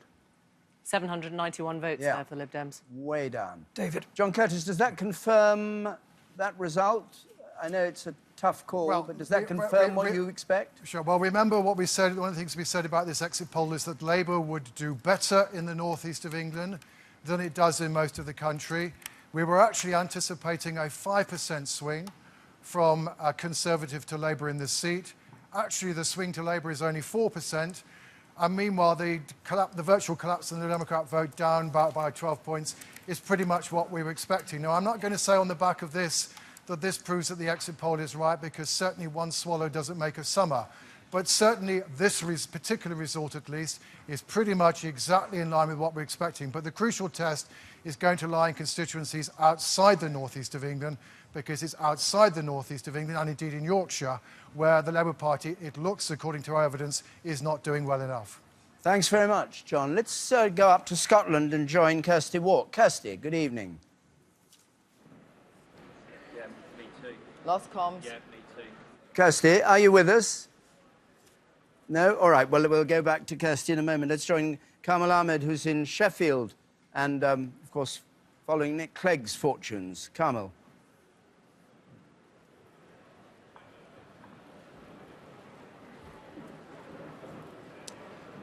We're here in Sheffield, and Nick Clegg down the road at his home with his wife Miriam must be a little deflated. Of course, very early days, but you've just seen from that Sunderland South result how bad this night could be for the Liberal Democrats. I've spoken to a few senior people very close to Nick Clegg, and they say the exit poll is implausible, but their big worry must be Nick Clegg is the man who dragged the Liberal Democrats into what he described as the centre ground, and he hoped enough of the supporters of the Liberal Democrats would come with him. But of course, a lot of people voted for the Liberal Democrats in 2010 and 2005 against Labour from the left, and certainly against the Conservative Party, and they seem to be getting, or could be getting, given the election, the exit poll, and also the result we've just seen from Sunderland South, where the Liberal Democrats lost their deposit. They seem to be getting the punishment for that move, for supporting the coalition. I spoke to a senior Liberal Democrat MP on the campaign trail with Nick Clegg, and he said, he was from the left wing of the Liberal Democrats, he said that they were getting the toxic effects of austerity and being in the coalition. It seems at this moment at least that Nick Clegg hasn't managed to drag enough Liberal Democrats with him and encourage new Liberal Democrat voters or centrist voters to vote for him. It could be a very, very tough night for him and the Liberal Democrats. Carmel, thank you very much indeed. And now we do try and rejoin Kirsty Walk in Glasgow. Kirsty. Here in the Emirates Stadium, used to a lot of excitement and upset from the Commonwealth Games, it looks like there's going to be a lot of excitement and upset, not just here but across Scotland. If that exit poll is anyway right, and Nicola Sturgeon says be careful with it, then Labour's bastion of Glasgow will fall to the SNP. The Liberal Democrats will be wiped out, which will mean that there'll be fewer Liberal Democrats to make up any possible coalition with the Tories. But think on this, some of the big names in politics. Danny Alexander, Chief Secretary of the Treasury, Douglas Alexander, the Shadow Foreign Secretary, maybe Charlie Kennedy, Jim Murphy. It could be a completely different political landscape in Scotland tomorrow morning. And the impact of that across the UK will be felt. Nicola Sturgeon has always said that if there was going to be some substantial change, she might go for a referendum again. If it indeed is anything north of 50 seats in Scotland to the SNP, she'd be hard-pressed not to go for a referendum. So tonight, 7 Glasgow seats here, 6 are holding majorities of over 10,000. Labour say it's been a difficult night. They don't agree entirely with the exit poll, but Labour officials here say it's been a very difficult night. So we can expect huge upset here. Small upset already. Glasgow East, 1 impersonation, so the police are on hand and they're sifting through the papers with blue gloves on. So, Kirsty, the result, if it is like this, is the Scottish voter, the Scottish voters of the SNP drifting apart from the Westminster system. Because if Cameron indeed is able to go back to number 10, which was Nicola Sturgeon's aim to prevent, the rift will get even greater than it's been. Is that right? If it is anything north of 50, the rift will become greater, which will put a great strain on the first-past-the-post Westminster voting system we have, and it may not be able to hold. And there would have to be a complete revision of that, because the SNP themselves would have a powerful bloc at Westminster. Thanks very much, Kirsty. We'll join you again later. Laura. One of the things that is circulating as rumour and gossip, as these things do, and it's early in the night, but it could be in line if our exit poll is right, is about extraordinary rumours that, in fact, Ed Balls might be in very serious trouble in his seat in Morley and Outwood, and the Tories might actually take it. Now, his majority is only 1,000 or so, and we should emphasise these are rumours at this stage. However, that could be the massive story of the night. And that's from Michael Gove's advice. But there are other people making the same suggestion. All right. Well, Michael Gove himself is sitting up there with you, Andrew, isn't he? Let's hear from him. He did indeed. Thank you, David. The big news up here is that Paddy Ashdown's hat is now trending on Twitter. Yes, and indeed has got its own Twitter account already. It's not been born for more than an hour, and it's got 633 followers. Andrew, I have been offered 10 hats on Twitter tonight. Not all of them politely, I have to say. No, I'm not surprised. Anyway, we're also joined by Conservative Cabinet Minister Michael Gove, and by a man who's been at the heart of the Labour project for many years, Alistair Campbell. Alistair Campbell, let me come to you first. If this exit poll is anywhere near right, this is a terrible result for Labour. Well, it's certainly not what we were hoping for or expecting. I've been at the Labour Party all day, and news has been coming in from field operations and from candidates, and it just doesn't, I have to say, it doesn't feel right. And I think there is a lot of scepticism about the poll. It does mean, as somebody was saying earlier, that the 11 polls are wrong. There's going to have to be, if this poll is right, there's going to have to be a pretty big look at the polling industry. Let's take the one that is more optimistic for you, the YouGov poll. It's not quite an exit poll. It was an opinion poll yesterday, and they went back to the people again today. That shows Conservatives much lower, and it shows Labour up at 263. And it shows the Lib Dems? And it shows the Lib Dems at 31. 31. But 263 is only 5 more seats than you got in 2010. It's still not great. Well, look, where I was today, listening to people reporting in from around the country, we certainly thought that this was going to be better than this. I have to say, though, that looking at the results, David Cameron set out to win a majority. It looks like he hasn't. I don't know what he's going to do in relation to the Liberal Democrats. All right, so David Cameron hasn't won, but even on the best loss on your... big thing. Well, he said that you were hoping to win or at least become the largest party, and you're nowhere near. Either whether it's what the BBC exit poll or the broadcaster's exit poll gives or the YouGov one, 263 seats is not a mandate to run this country. Look, if the polls are wrong, if David Cameron cannot form a government which can command the confidence of the House of Commons, then Ed Miliband would, even on those numbers, be asked to form a government. Excuse me, you're saying that if this poll is I'm saying that's what our system and if Labour has is, only Andrew. 239 seats, whereas you got 258 last time, that Mr Miliband would still be poised to form a government if you got... I'm simply saying to you what the system is. Now, Mr Miliband's feet might not touch the ground on these figures. You could be looking for a new Labour leader. I hope that these figures are wrong. Of course you do. I understand that. Wrong. I do think it's an important point to make that David Cameron, by his own definition, said that the failure to get a majority would be failure in his eyes. Look, but let's be honest, if this Conservatives' result is true, it's much better than you ever thought it would be. Well, when we walked into the studio tonight, Andrew, you said you're all going to be shocked. And when you read out when the numbers of the exit poll read out, we were all shocked. Right. Now, that's why I think we've all expressed, including Nicola Sturgeon, and I won't eat my hat, but I will eat my kilt if they get... If they get 50, we're running out of hats. That's a hat and a kilt. Right. He's got more hats than he knows That's a hat and a kilt. It is clear the SNP have done very, very well. There's no doubt about that. And I think that whoever becomes Prime Minister, that is going to be a very, very big and difficult issue to Let me come to Michael Gove. If this poll is right, our exit poll... Yes. Are you surprised by it? Have you done better than you thought you would? Well, I want to be cautious at this stage because while the exit poll, and John Curtis has explained in detail the methodology behind it, while the exit poll involved talking to far more voters than any other opinion poll, we we've got to be cautious at No, this stage. I understand, but I think we've done enough caveats on that. I'm asking you if it's true. Are you surprised? Because most Conservatives I spoke to in the couple of days before thought 290 was like about their wildest dream. Well, just before the programme began, your colleague Laura Koonsberg asked me if we would secure more than 290 seats, and I said I thought that we would. But let's... Are you surprised or not? This is certainly at the upper end of pollsters' expectations. My view was that we had very good candidates fighting a very effective campaign and that we would do well.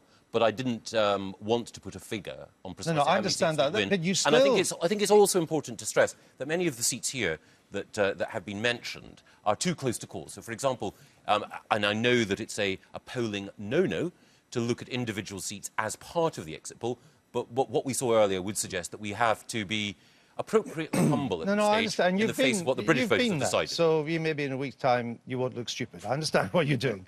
But you still haven't won an overall majority. So supposing you do get about 316, I mean, this could be as good as it gets. You could see your number come down as the night goes on.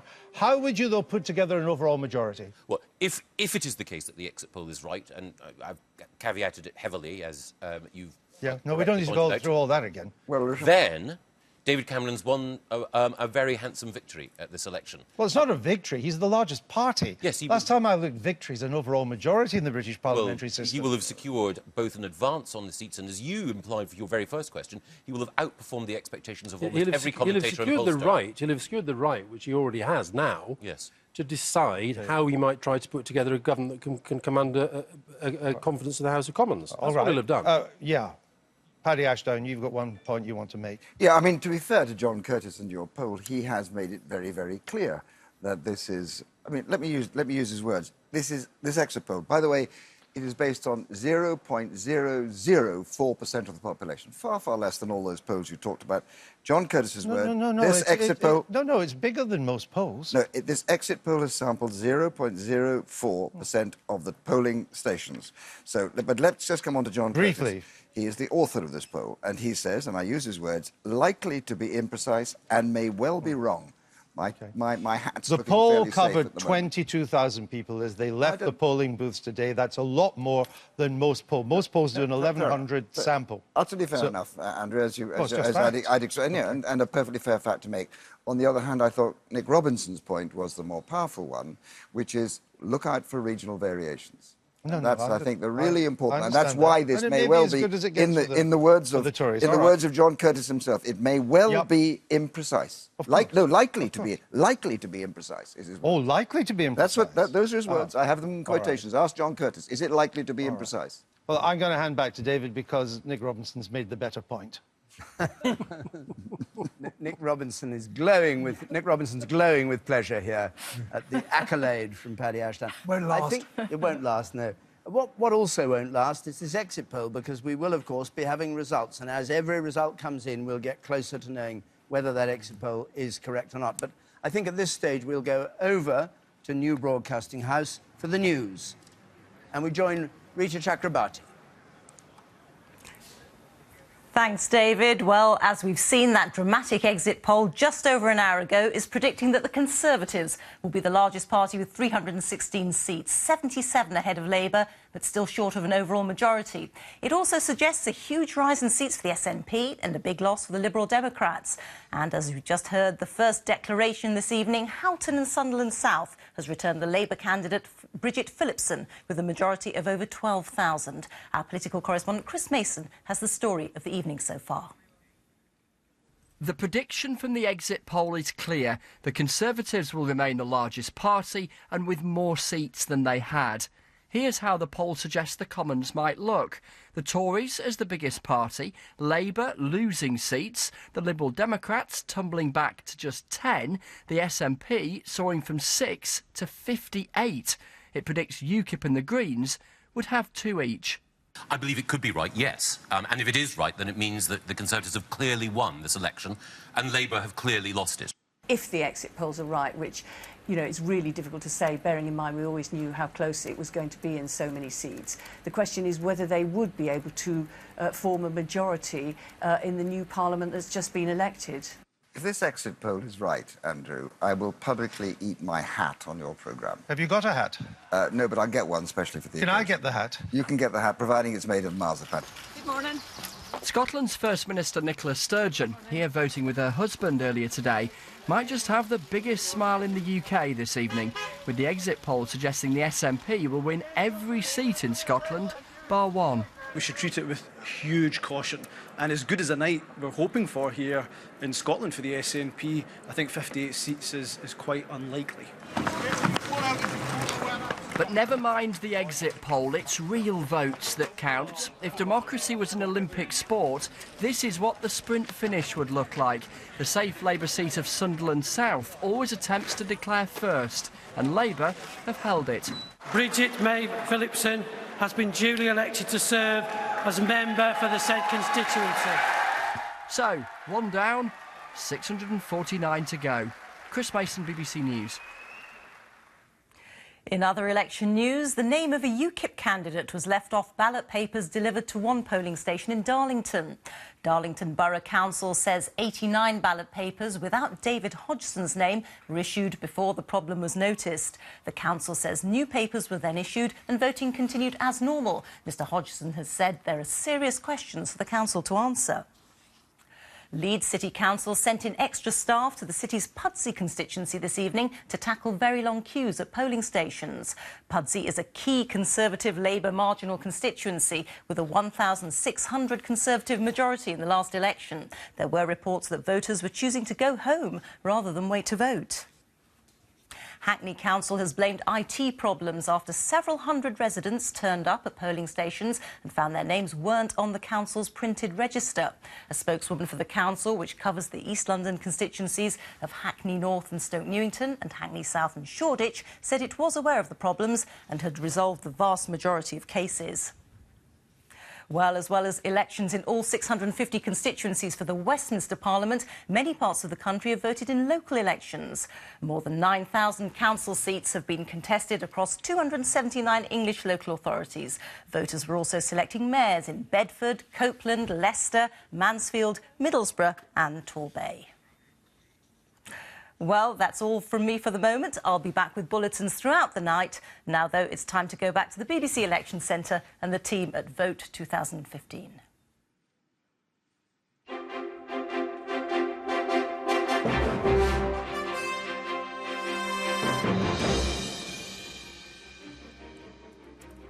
Well, we have only had one result in, but let's go to the Piazza in New Broadcasting House and just have a look at how we're going to explain the way that the United Kingdom has changed tonight as these results come in, and join Sophie Rayworth. Sophie. Yes, David, I'm here right in the middle of London at Broadcasting House underneath our giant forecast with an audience of 100 or so voters from right across the United Kingdom. Many of them from Generation 2015, young first-time voters who've been following the campaign right from the start. And the reason we're all here is because of this, our giant map. Now, it's the UK, but not quite as you know it, because we have changed it. We have made every single constituency exactly the same size. So if I take you up here to the Highlands, for example, and this up here is Charles Kennedy's seat of Roskilde and Lochaber. Now, on a normal political map, it's a huge swathe of orange, and that's because it's the largest constituency in the UK. It's 4,600 square miles. On our map, though, it is just this one hexagon. You get to see the real balance of power. If you look here, I can come down to the border in Scotland here, and you can see it's dominated by red Labour tiles. Whether that will be like that at the end of the evening, we have to see. We can come down here to the south of England, London again. London also looks quite small on a normal electoral map, but here I'm walking around the edges of London. You can see London completely distorts our map, takes over the whole of the south of England. That's because there are 73 constituencies in London. On a normal map, they look tiny. This is Kingston and Surbiton, that's Twickenham, which are kind of almost in the sea. Now, these colours are the colours of the 2010 general elections, so we don't have tiles over here for UKIP. They, of course, were by-elections last year. Very shortly, we are going to have to take them all up, because obviously we've already had our first declaration, so we're literally going to pull them up one by one, stack them over here, and then, with the help of our audience, as the results come in through the night, we are going to start relaying them and see where the new balance of power actually lies. And with me throughout the night, Ben Page from the pollsters Ipsos Mori. who did that poll that We has did. astounded everybody. I have to say, when you saw it, even you were flabbergasted. I was surprised like everybody else, but what you have to remember is it's the same team who did it in 2010, and in 2010 it was nearly perfect. So let's just wait and see. But yes, it's certainly surprising. And do you think it's going to be right? As I say, it was perfect in 2010, so let's just wait and see. We will have to wait and see. It's going to be a long night. Now, we're going to be talking to you. You're here to analyse all the results as they come in, seat by seat, because there are some fascinating battles, aren't there? Well, if the exit poll is anything like right, and indeed if any of the preceding polls before the election are anything like right, you're going to see Scotland turning orange, you're going to see, you know, blue disappearing in certain places. I mean, this map is going to change dramatically whether or not the exit poll is right, and because so many seats are close together, with the parties tied, it appears this is going to be a fascinating evening. There are so many individual seats, and several party leaders, key people, cabinet members probably losing their jobs. Absolutely. Well, David, we've got plenty of work to do. We're going to start taking up these tiles now. Back to you. Sophie, and you're going to be talking to people around you later on, are you? Absolutely. We've got all these lovely people who are staying up with us all night out here braving the cold. Sunderland and, we'll be Central. I interrupt you, Sophie. I'm afraid we have a result being declared. The second Sunderland result, Sunderland Central. That's 20,959. Rachel Sarah Featherstone, the Green Party, 1,706. Brian George Foster, UKIP Independence Party, UKIP, 7,997. Adrian Page, Liberal Democrat, 1,105. Geoffrey Guy Townsend, the Conservative Party candidate, 9,780. Joseph Young, 215. And that Julie Elliott has been duly elected to serve as the member for the said constituency.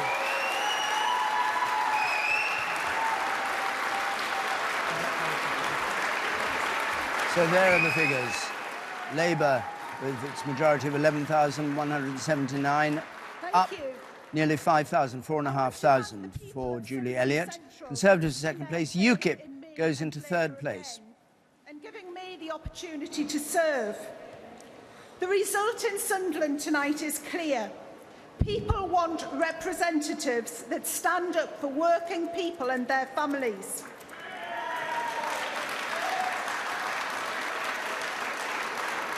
To put the interests of ordinary people first. I said when I was elected 5 years ago that I would be a campaigning MP, and that's exactly what I have been, whether it's been on 0 hours contracts or leading the campaign to save our fire station. Well, that's the second of 650 speeches that victors are going to make throughout the United Kingdom as these results come in. Have a look at these figures then. Let's just see the results from Sunderland Central. The Liberal Democrats lose their deposit. There's the share of the vote. Labour on 50%. Can we see those figures? There we are. Labour on 50%. Conservatives on 23. UKIP way up on 19. The Greens on 4. Liberal Democrats on 3. And this is the change. Since the last election, the Labour Party up 4. Conservatives down 7. UKIP up 17. Liberal Democrats down 14. And there's a swing of Conservative to Labour, just over 5%. Now, I hope in a moment we're going to be able to talk to Northern Ireland and speak to a party, the DUP, that may have great influence if our election poll or our exit poll is correct. I'm afraid he's left us. He was waiting for us, but he's gone, apparently, so we can't speak to him. Nick? I think what's striking from the two results that we've now had from the North East is not just that Labour are doing well, of course, there, but also that UKIP are the real success story, coming through big, big swings there. Now, this is part of what they call their 2020 strategy. In other words, they may accumulate many, many votes this time. Paul Nuttall, the Deputy Leader, earlier was telling you 4 million votes, but may only get a handful of seats. Our exit poll says 2. Even if it's double that, it will not be the great success. But if they are amassing votes in the north of England, becoming the principal challenger to Labour in the north of England and the north east, They see that as part of a long-term strategy. For 2020, For it's 2020. It's what Paul Nuttall said all along, wasn't Exactly. it? That was the move in on the... And he's part of it, of course, because Nigel Farage, in a sense, is a symbol, he would know this, of the old southern Kent ex-Tory type Yes, of view. Paul Nuttall Paul certainly Nuttall isn't that, no. isn't that. No. And he'll be delighted with this. Emily, we've got this 2 Liberal Democrat lost deposits already. It's not looking good, is it, for them? I want to show you some of the races between the Lib Dems and the Conservatives. Right, I should let's say have a look. a massive caveat around everything we're going to say. We're still feeling a little bit shell-shocked from the sort of figures that the data is throwing up. So bear with us, but bear in mind these are not real results yet. Somerset and Frome, we're looking a lot at the southwest where those battles take place. This is the result, don't forget, from 2010. It is number 15 on the Conservatives' target list, so the kind of place they'd want to pick up on a good night. And this is how it ended last time round. Now, if I just take you to a forecast of the kind of change we're expecting tonight, you can see the Lib Dems down 22%, modest gains for the Conservatives, up 8%, and UKIP also up 7%. But this pattern is something that we're actually going to see reflected if I take you through a few of the battles that is forecast to go Conservative. This one, Hazel Grove in the northwest. This is how it ended last time round, the 2010 result. Interesting to note the Lib Dems don't have an incumbent MP here. They always say they do much better where they're bedded in, where the MP is a familiar face. And if I take you to this forecast here, you can see a big gap between these two parties, which suggests it's going to be gained from the Lib Dems for the Conservatives. Once again, this pattern of what could happen to the Lib Dems' share of the vote, down 20%. This is just a forecast. I'm going to keep saying that throughout the night until we get any proof at all that this is true. But this is one which is a race between the Lib Dems and Labour here. That was the result last time round. Pretty tightly fought. This is what we're forecasting, even with Gordon Birtwistle, a well-known, long-standing Lib Dem MP. A big gap between Labour in first place. This is just a forecast, 45%. The Conservatives hopping over into second place. The Lib Dems pushed down to third. UKIP there in fourth place in the northwest. And one other trend that we've started to notice, and I'll just show you here, is that where there is an incumbent that is a familiar face against a Conservative, the Lib Dems tend, in this forecast, to look as if they'll do better. So if I take you to that one, that was a 2010 result. And you can see the gap here still puts the Conservatives in the lead, suggesting they will take the seat with, you know, around a 10% lead. But if I take you to what's happened to the Lib Dem share of the vote, it's dropping under this forecast, but only by 13%, not the big swings and drops of 20% that I've shown you in some of the early ones. We're waiting to see if any of that is actually borne out by the results. David. Thanks very muth indeed. Let's go out and around the country and hear a bit more of the rumour and the gossip. A familiar face from the Daily Politics joins us now, Joe Coburn, who's in Thanet. Joe.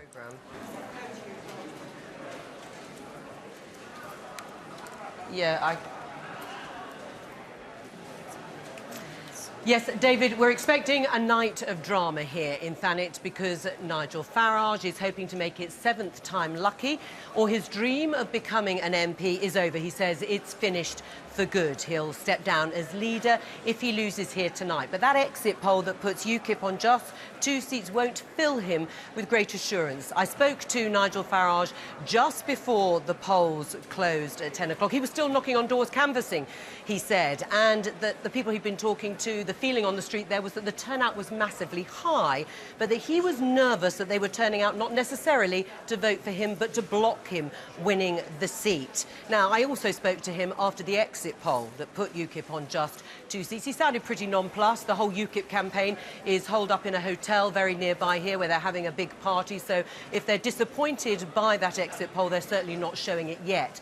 But they will be thinking about where those 2 seats might be. Maybe in Clacton with Douglas Carswell, maybe in Thurrock with Tim Aker, maybe here, but they're not absolutely sure. The Conservatives have thrown everything and everyone, bar David Cameron, at this campaign here in a bid to stop the UKIP leader winning his seat. And there were rumours here tonight that if, in fact, Nigel Farage loses and their candidate Craig McKinley wins, then David Cameron would come here to Thanet to celebrate. Now, there have been queues apparently in polling booths across the constituency, backing up that thought from Nigel Farage that the turnout here is very high. But whatever drama we do have, it's not going to happen for some time yet, David, because the declaration's not expected till 6 o'clock in the morning. We're not going to see any of the main characters involved till at least 4 o'clock in the morning. It's very, very tight, but I think the Conservatives are beginning to feel more confident than they did just a few weeks ago. It's interesting, Joe, because the results from Sunderland suggested that in the northeast UKIP's been doing rather well, which I suppose will be a consolation even if he doesn't get that seat. Of course, he has said he'll resign. You've switched, so I couldn't hear, David. Oh, I'm so sorry. I'm not in charge of the switches, Joe. We'll talk to Joe again a bit later on. Let's talk to Naga Munchetty, who's in Newcastle. Naga. David, let me paint the picture for you here. Newcastle, around 10 miles down the road from Sunderland, which already has had 2 declarations. And when they came through, we had lots of hugs and cheers from the Labour candidates here. Newcastle has tried really hard this time around to beat Sunderland when it came to the declaration. Of course, Sunderland's come first in the past 5 elections. What was hoped this time was here at Northumbria University, a sports hall, a new venue, more counters, 234 counters for the 128 ballot boxes, and a new strategy to try to get the declaration out early. The first box came in at 9 minutes past 10. The last box came in a little later than expected, 17 minutes past 11, but they're hoping that the declaration will come by before midnight, which, compared to the last time round 5 years ago, the first declaration came at just 22 minutes past 3. So some improvement on the declaration times expected here. There are lots of students that have been helping out. They've been running in from the doors there, carrying the boxes through, running through. It's all been rehearsed throughout the day. The rehearsal went pretty well. There is some disappointment, though, that similarly to Sunderland, actually, a couple of wards were delayed by returning the boxes, so that's not helped too much. 3 people a ballot box. They're counting up to 1,000 ballot papers for each box, and interestingly, more votes to be counted. They've had predicting a 70,000 numbers of votes, and that's out of an electorate of 190,000. So it's a big increase here in the number of votes, but they're also hoping that they're going to beat their time from 2010. Naga, thank you very much indeed. Just before we move on, Nick, you've got another view on Thanet and... That's right. Our local BBC reporter, a man called Owen Bennett on the ground, is reporting that a Labour source has told him that UKIP could come third. Nigel Farage could come third. Because everybody was piling in against him. They're piling in against him, and Tory and Labour are fighting out. Now, it's only one source, a Labour source, who's saying that. Just one very brief thing. We also heard about Ed Balls. He's being cautious about his seat, but the ballot box have only just arrived. Let's hear from Sammy Wilson of the DUP in Northern Ireland, who I said was going to join us a moment ago. Mr Wilson, just looking at this exit poll, of course, it could be that the DUP are being negotiated with by the Conservatives in order that the Conservatives... I don't know whether you're hearing me, because somebody's doing something to your ear. Perhaps you are. Can you hear me now, Mr Wilson? OK. Oh, good, great. I can hear you, yes. Thanks. It looks on these figures from the exit poll as you may well be in the position to help David Cameron to number 10. If that's so, what are the conditions that you would make to keep Cameron in office? Well, I think that, first of all, we'll not jump to conclusions. There are a number of things which have to be considered. First of all, is the exit poll correct? Secondly, how many seats are we going to win here in Northern Ireland? But it's predicted we should get between 7 and 9. And then, of course, what options does David Cameron have? He could run as a minority government and hope that with a disparate opposition he'll never get the opposition parties all colluding against him.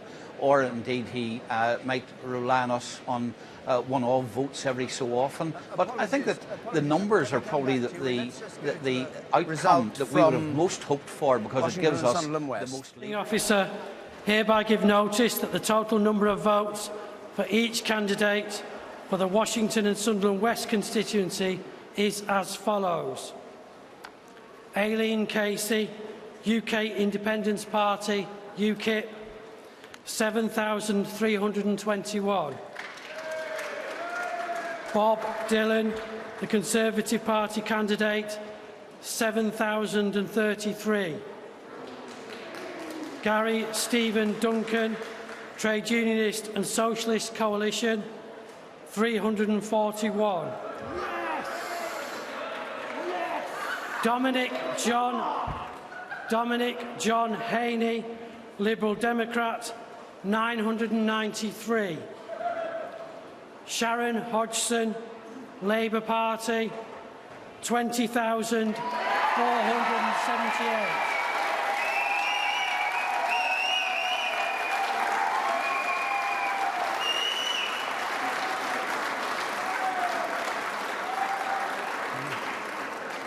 That was 20,478.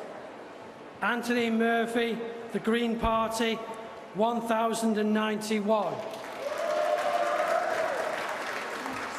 And that Sharon Hodgson has been duly elected to serve as member for the said constituency. So, another example, a safe Labour seat where UKIP have gone into second place with 7,300, the Conservatives in third place, the Liberal Democrats once again losing their deposit. Washington and Sunderland West, a slight increase in the Labour majority. There's the share of the vote. Let's just see the change since last time. And there you see the story. UKIP up 16 percentage points, Conservatives down 3, Liberal Democrats down 14. A swing from Labour to UKIP, 7%. I'm sorry I had to interrupt the DUP representative, Mr. Wilson. I'll come back, if I can, to him later on. The trouble with these events is that we never quite know when a declaration is going to come. And so when it does, we'll try and bring it to you as fast as we can. I think, I'm now joined not by Mr. Wilson, but by the figure, recognisable figure, of Ed Balls, the Shadow Chancellor. Mr. Balls, thank you very much for joining us. First of all, there's been this story going the rounds on Twitter and all the rest of it that you've been defeated. Have you heard anything about your result yet or not? David, the ballot boxes haven't even arrived in the count. And they've got to be counted, and then we'll get the results. So I think maybe you should spend less time on Twitter and more time reporting the results when they're actually declared. So far, we've only had 2, and they've both been increases in Labour majorities. So I fought very hard in my campaign. We'll see what the result is when it arrives in a few hours' time. OK, well, we know your majority was 1,100 last time, and we'll wait to see, as you say. But turning to the bigger picture, what do you make of the exit poll? I mean, you are at the heart of the Labour campaign and the Labour movement. Is your information that what's happened as bad as the exit poll is making it look? Or do you think the exit poll has just simply got it wrong?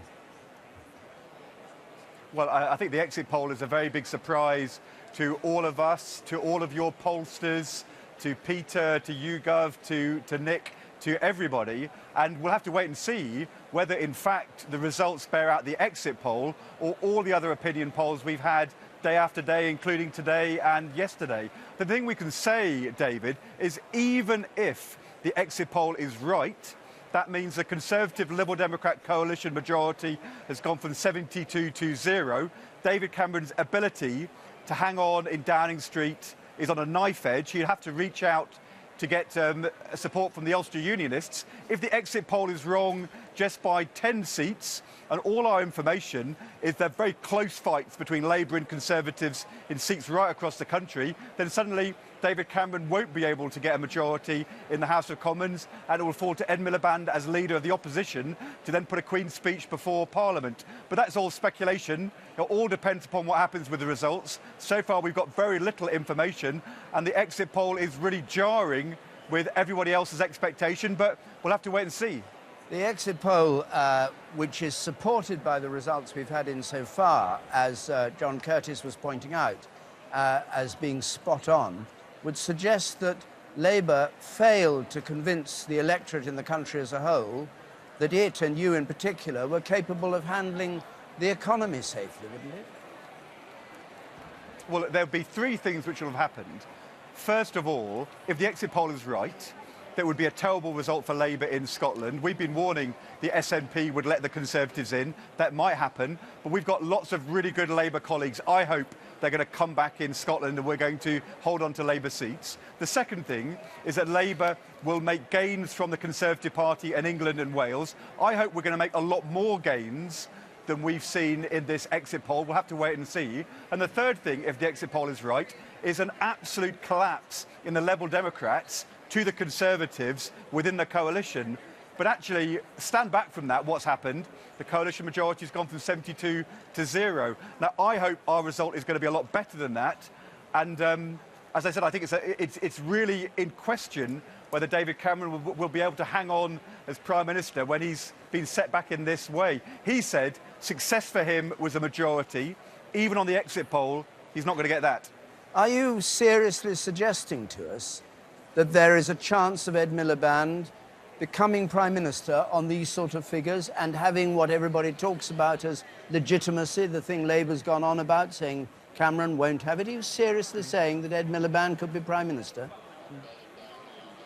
I think the reality is, in the end, David, the question of who governs our country and legitimacy is not decided by David Cameron or David Dimbleby or the BBC or anybody else. It's decided by voters in the ballot box who elect members of Parliament to come to Westminster.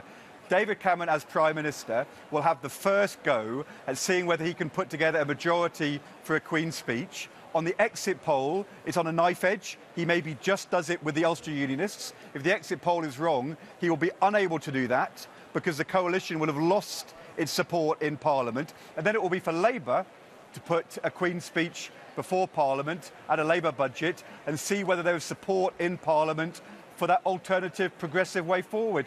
That is not going to be decided by me or you. It's going to be decided by the people who voted in the ballots here and then the MPs who are elected to Westminster. As you know, that's the Constitution. It's on a knife edge. We'll have to wait and see what the results are. But I don't want to insult the other parties, but as Jeremy Vine showed a moment ago, it's a pretty big rag bag you have to put together as Labour to get a government formed. But the way this works is there was a majority for the coalition. On the exit poll, that right of centre majority disappears. If David Cameron cannot get a Queen's speech through Parliament because there is not a right of centre majority, he then can't carry on. Then it's for Ed Miliband, as the centre-left leader, to put his Queen's speech before Parliament and see whether or not there's a majority for that. And the question will be, do the SNP and the Liberal Democrats support a progressive agenda or not? That'll be for them to decide, not for us to decide, and it's not for you to decide either. No, indeed. One last question. Do you have any words of comfort for Labour in Scotland? Well, look, we fought a very hard campaign last year and saved our union through that referendum. Since then, the SNP have clearly been benefiting from the aftermath. David Cameron has set out in this election campaign to divide our union, I think to break our union, but I hope Labour MPs, some really good Labour MPs who fought hard for social justice and our National Health Service, will retain their seats in Parliament. And if they don't, and the SNP end up putting David Cameron back in, they will pay a very, very heavy price for what they've done. Mr. Balls, thanks very much. We look forward to hearing your result later on. Nick, a brief point, and then I want to talk to Sammy Wilson again. That is a sign of some pretty extraordinary politics to come. Ed Balls is saying, even if the exit poll is broadly right, he said 10 seats wrong, in which case we'd be talking of the Tories still being 50 seats bigger than Labour. He's saying, even if that's the case, if the Tories call themselves the winner, he's saying, no, if they can't get a majority, Ed Miliband would be Prime Minister instead. Constitutionally, quite right, happened in 1924. That's what happened when Ramsay MacDonald, Labour leader, did a deal with Herbert Asquith, Liberal leader, against Baldwin, the Tory leader. But, there'll be lots of people watching the programme that think, if you've got 50 more seats than the second party, surely you kind of won. OK.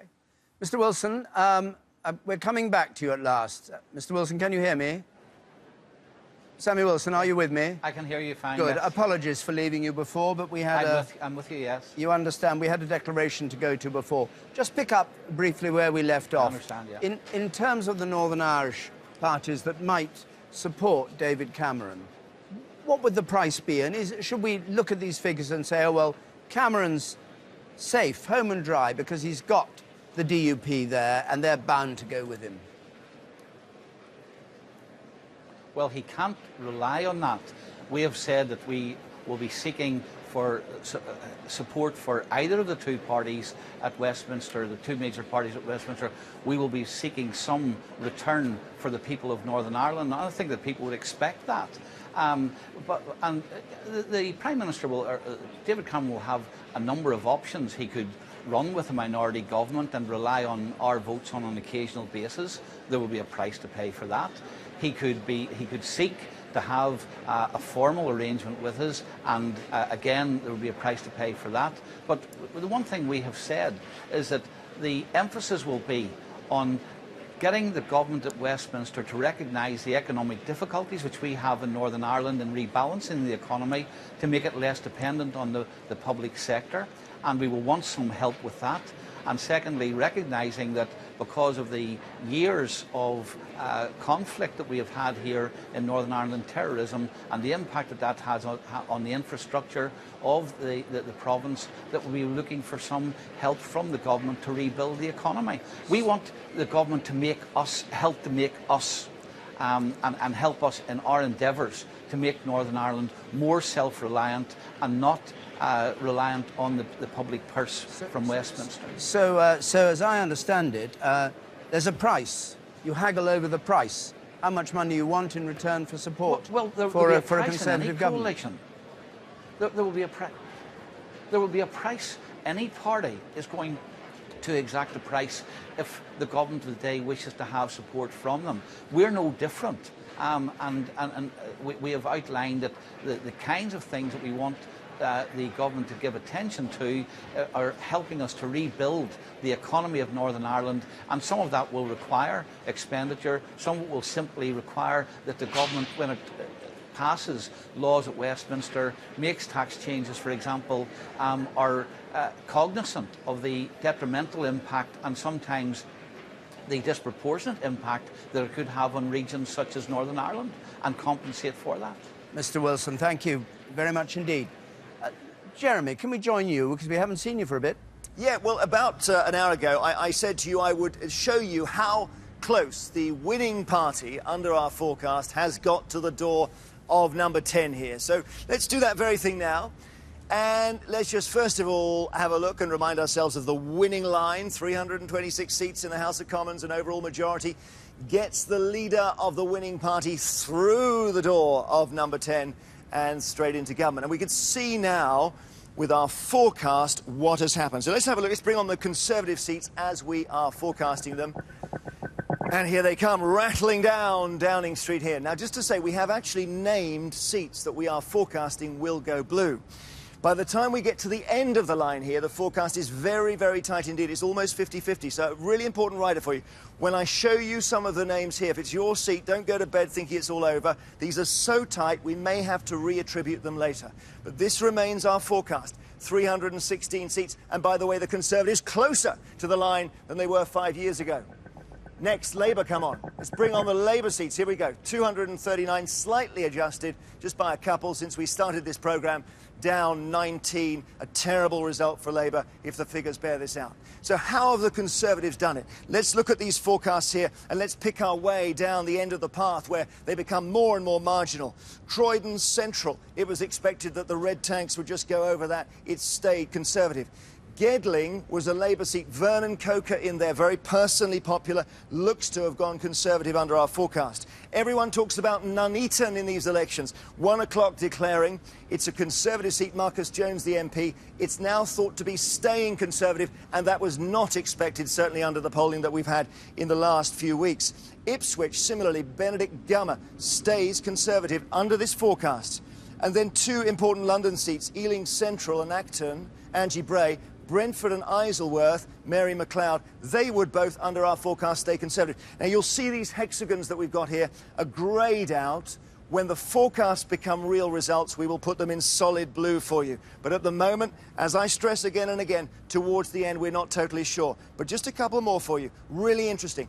Brighton, Kent Town, we were watching closely up there. Simon Kirby, the MP, he stays in Parliament under this prediction. Not expected. Hove, just moving back a little bit here. Mike Weatherly standing down from Parliament, but his seat stays blue. But these are two terrible results for the Lib Dem, just at the end of the line. Very, very marginal. We're not totally certain, we're not calling it, but the forecast says that Steve Webb, the pensions minister in Thornbury, and Norman Baker, another big Lib Dem personality in Lewis, lose their seats to the Conservative. So that's a sense of exactly where the Conservatives have made those really fractional tight gains that have taken them right up to the line, you see there, and brought them so close to going back into government. As for Labour, some way back, worth us looking at the seats at the end of the Labour path. Now, you might expect them to be Labour seats that they've only just held.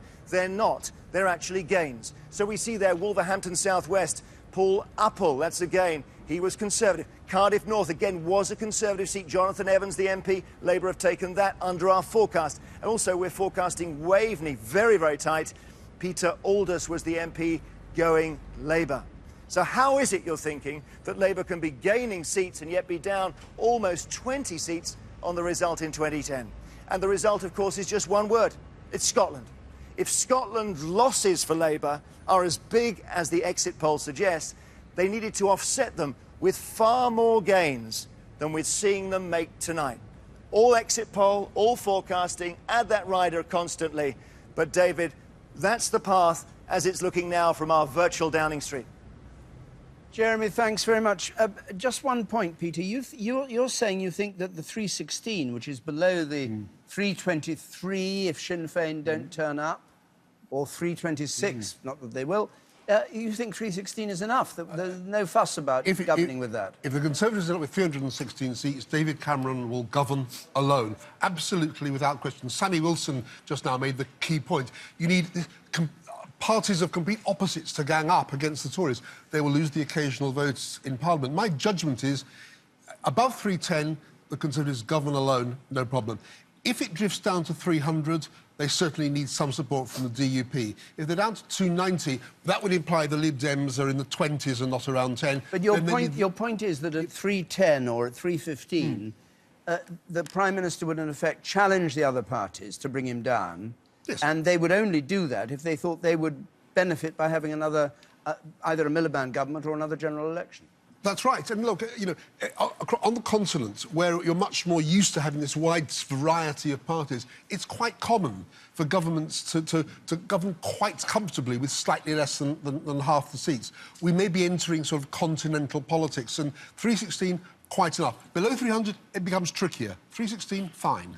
OK. Have you got any news just to update us before we go to Andrew I think Neil? it's just worth saying, as Nick was suggesting, that the public, many members of the public might find Ed Ball's contention that Miliband could govern from these kinds of numbers pretty hard to take, but also lots of Labour MPs, Labour candidates, privately, when you talk to them about this, are very cautious about having any part in anything that might look like a government of the losers, as some of them have put it to me.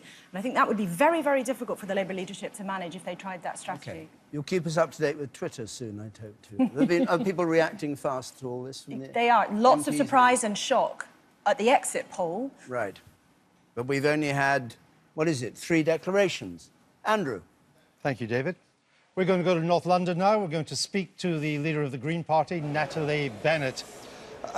Natalie Bennett, our exit poll suggests there could be 2 Green MPs, one more than you've got at the moment.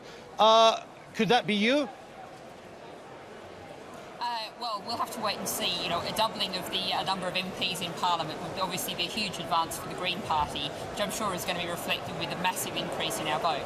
But I think that, you know, it would be a really good time for the next few hours for the media to stay calm and just wait for the actual results rather than these really highly uncertain and very surprising overall exit poll suggestions. I can assure you we're very calm here. In the end, there was no green surge, was there? It didn't really happen. Well, I think what we've got to do is actually wait to see what the results are like. I mean, what I was finding today on the streets of Holborn and St Pancras was a huge amount of enthusiasm for the Green Party, for our policies, and indeed for my candidacy. You know, we're really seeing lots of young voters, first-time voters coming out. And that is really greatly encouraging. We've seen our membership more than quadruple over the past year. The Green surge is just beginning, and we'll be looking from tomorrow onwards to build on that with what looks likely to be, a doubling of our parliamentary representation. If the exit poll is right and the Conservatives are as big a party as the poll predicts, you're not going to get any of your anti-austerity policies, are you? Well, I think what we're going to see is a considerable period of uncertainty if the exit poll is right. And I would stress that, I think it would be better to wait a little while. The Green Party has made it very clear our position. We'll do everything we possibly can to ensure that we don't have a Tory government after the disastrous, damaging impact of the past 5 years. So that's what we'll be doing. We're very clear about that. The voters knew that. And let's wait and actually see what happens tomorrow morning. And also, I think one of the important things to say is really let's not rush in to decisions. Let's not rush into working out the way forward. Let's think slowly and calmly and sit down and think about it rather than any kind of rush into decisions we might regret later. Natalie Bennett, you've had a bit of a rough old campaign. It's been a difficult one for you. If you don't add an extra MP, if you still only got one, or it's even worse than that, and your share of the vote's nothing spectacular, you think you're going to pack it in, or you may even face a leadership challenge? Well, I was elected by Green Party members unopposed about 9 months ago to serve a 2-year term. I've been the leader through the period in which we've quadrupled, in which we've seen a 50% increase in our European Parliament representation, in which the Green Party has taken its place at the centre of the stage in the new age of multi-party politics. I'll be serving out my full 2-year term. All right, we'll take that. You're still up for the fight. Natalie Bennett, thank you for that. And back here, up in the gods, we're joined by Michael Fallon, the Defence Minister.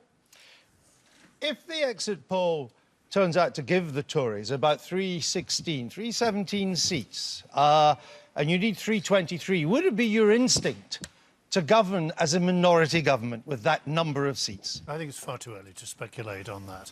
I mean, you've had the exit poll. You've only had 3 actual declarations and seats so far. I asked what you're in, not to speculate. I'm not asking that. I'm asking what your instinct would be. I think it's too early to think of instinct and all the rest of it. Really? You've not given any thought to this? Well, I've certainly just heard Ed Balls suggest extraordinarily that if they were 50 seats behind us, they could claim some kind of legitimacy. Let me quote Harriet Harman. She said at the beginning of this campaign, you can't form a coalition unless you're the largest party. If we lose seats, we will not be the largest. I mean, I ask you about your instinct, and you quote Harriet Harman to me. How does that work? Well, I do, because I've just heard Ed Balls suggest there might be some legitimacy in a Labour Party that is 50 seats behind the Conservatives. He was making the point that if David Cameron could not command a majority in the House of Commons, then Ed Miliband would be asked to form a government. That is a statement of constitutional fact. It would be a government of the walking wounded. But no, it isn't actually. The Cabinet Manual is very clear. It says there has to be a clear alternative. Now,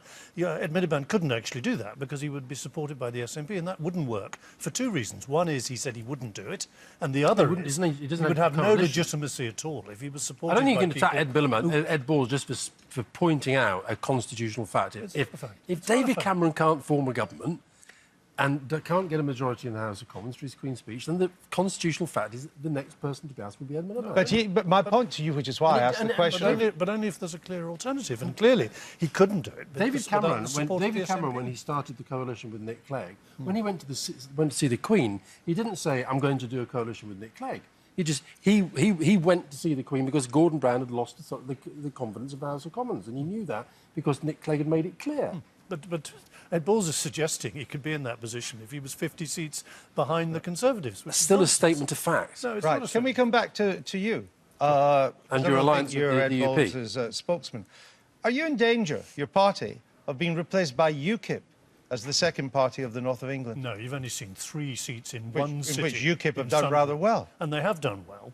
But it's only one city, it's only one place in the north. It's quite indicative, though, isn't it? I mean, what Sunderland is quite a typical town in the north, in the industrial north. The swing to Labour was lower than your exit poll, so they may well have been taking votes from Labour as well as the Conservatives. I'm not doubting that, but what is clear is that the Conservatives are not taking votes from Labour in the north of England, and that you're already largely an irrelevance in Scotland, and your risk is that you now become an irrelevance in the northern industrial towns because Labour is the dominant party and UKIP becomes the challenger. No, Sunderland was never a happy hunting ground for Conservatives. We've never held any kind of seat in Sunderland, but we have other seats in the north. We're holding Stockton South at the moment. We hope we'll hold that at the end of tonight. Sure, well. There are other marginal seats in the north, like in the northwest, like Carlisle, that we also expect to hold. So it's not right to say the Conservatives are not in the northeast.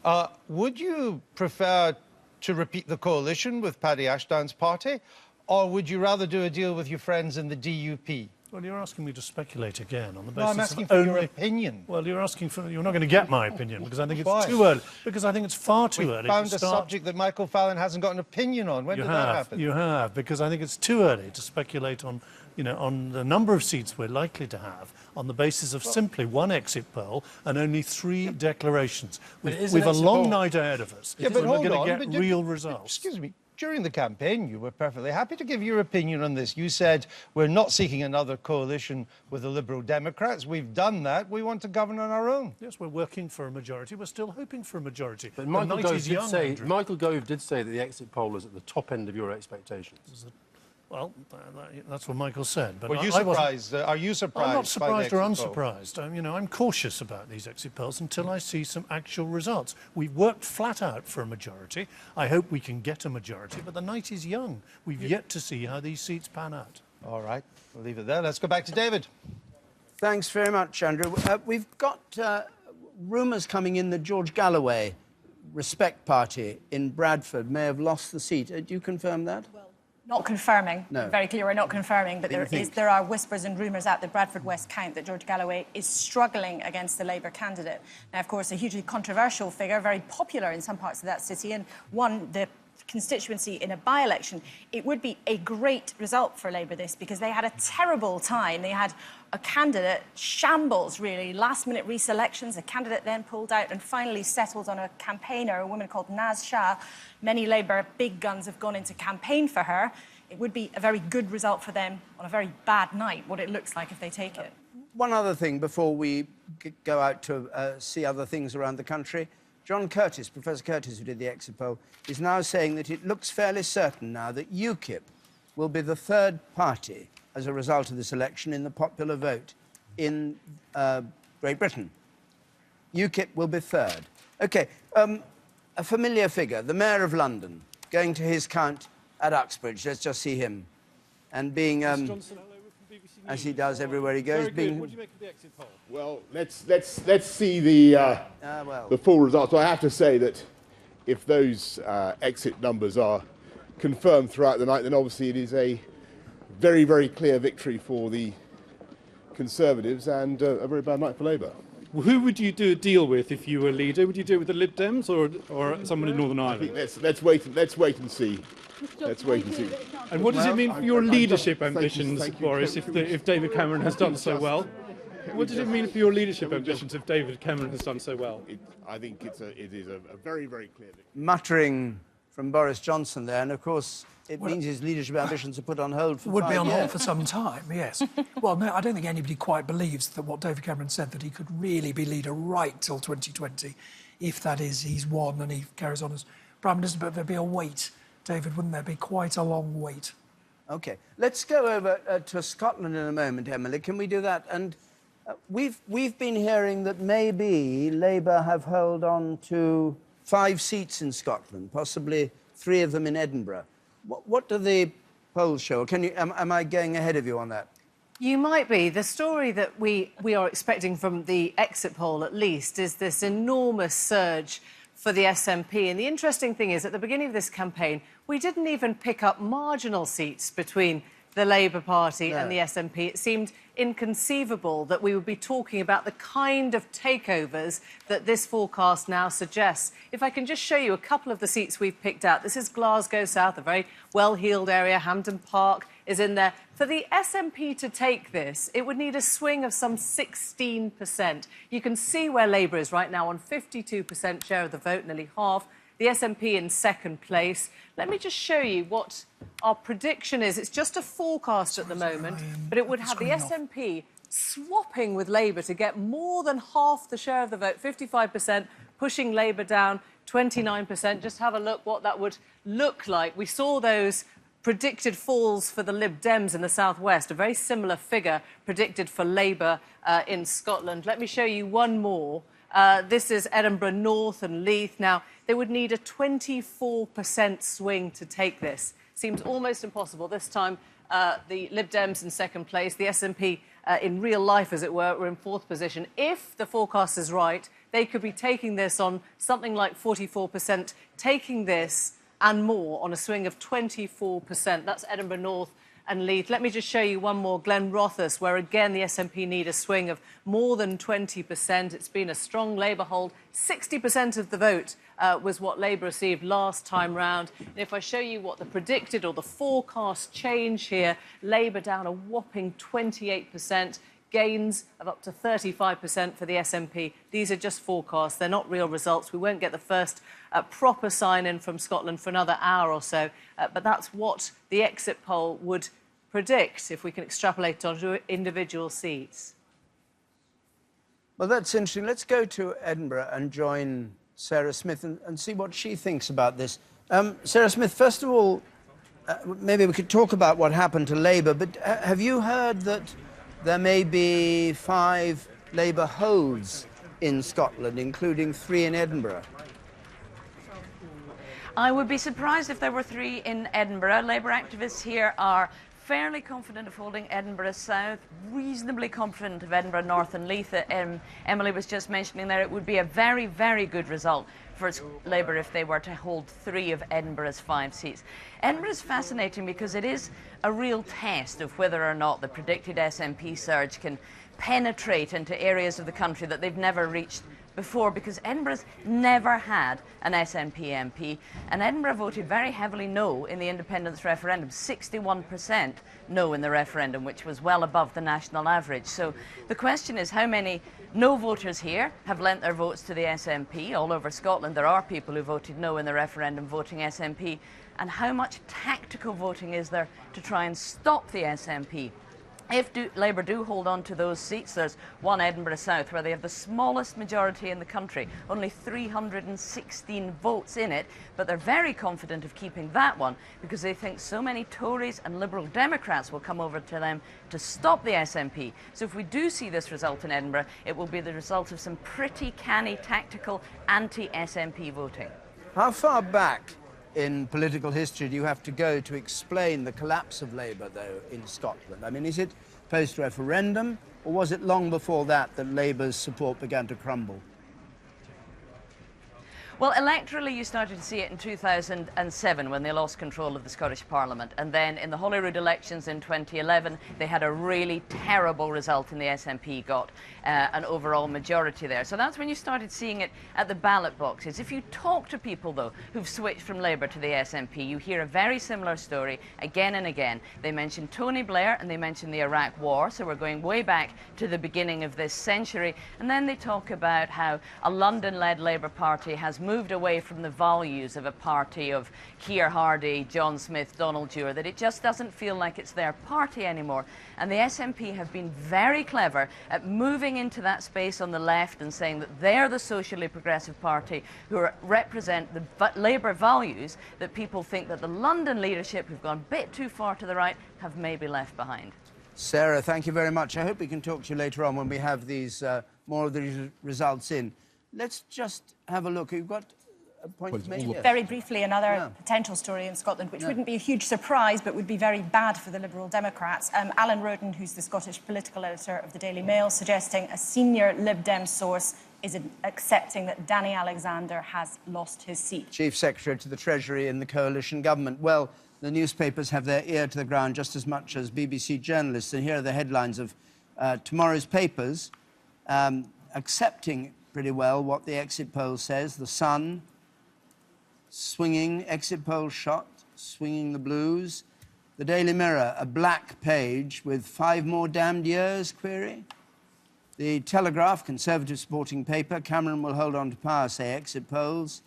And the Herald from Scotland, landslide for SNP as poll puts Tories back in number 10. We're joined by David Dismore, the editor of The Sun. Thank you very much for joining us. Public opinion is obviously going to be very important, and newspapers have been urging people to do this and that and the other. What is your view on how the public as a whole will take this at this stage? We've only got an exit poll and 3 seats declared.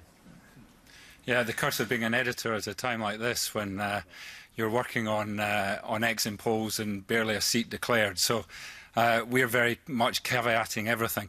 I think that if the results come out as predicted, then it is a clear victory, I think, for the Conservatives.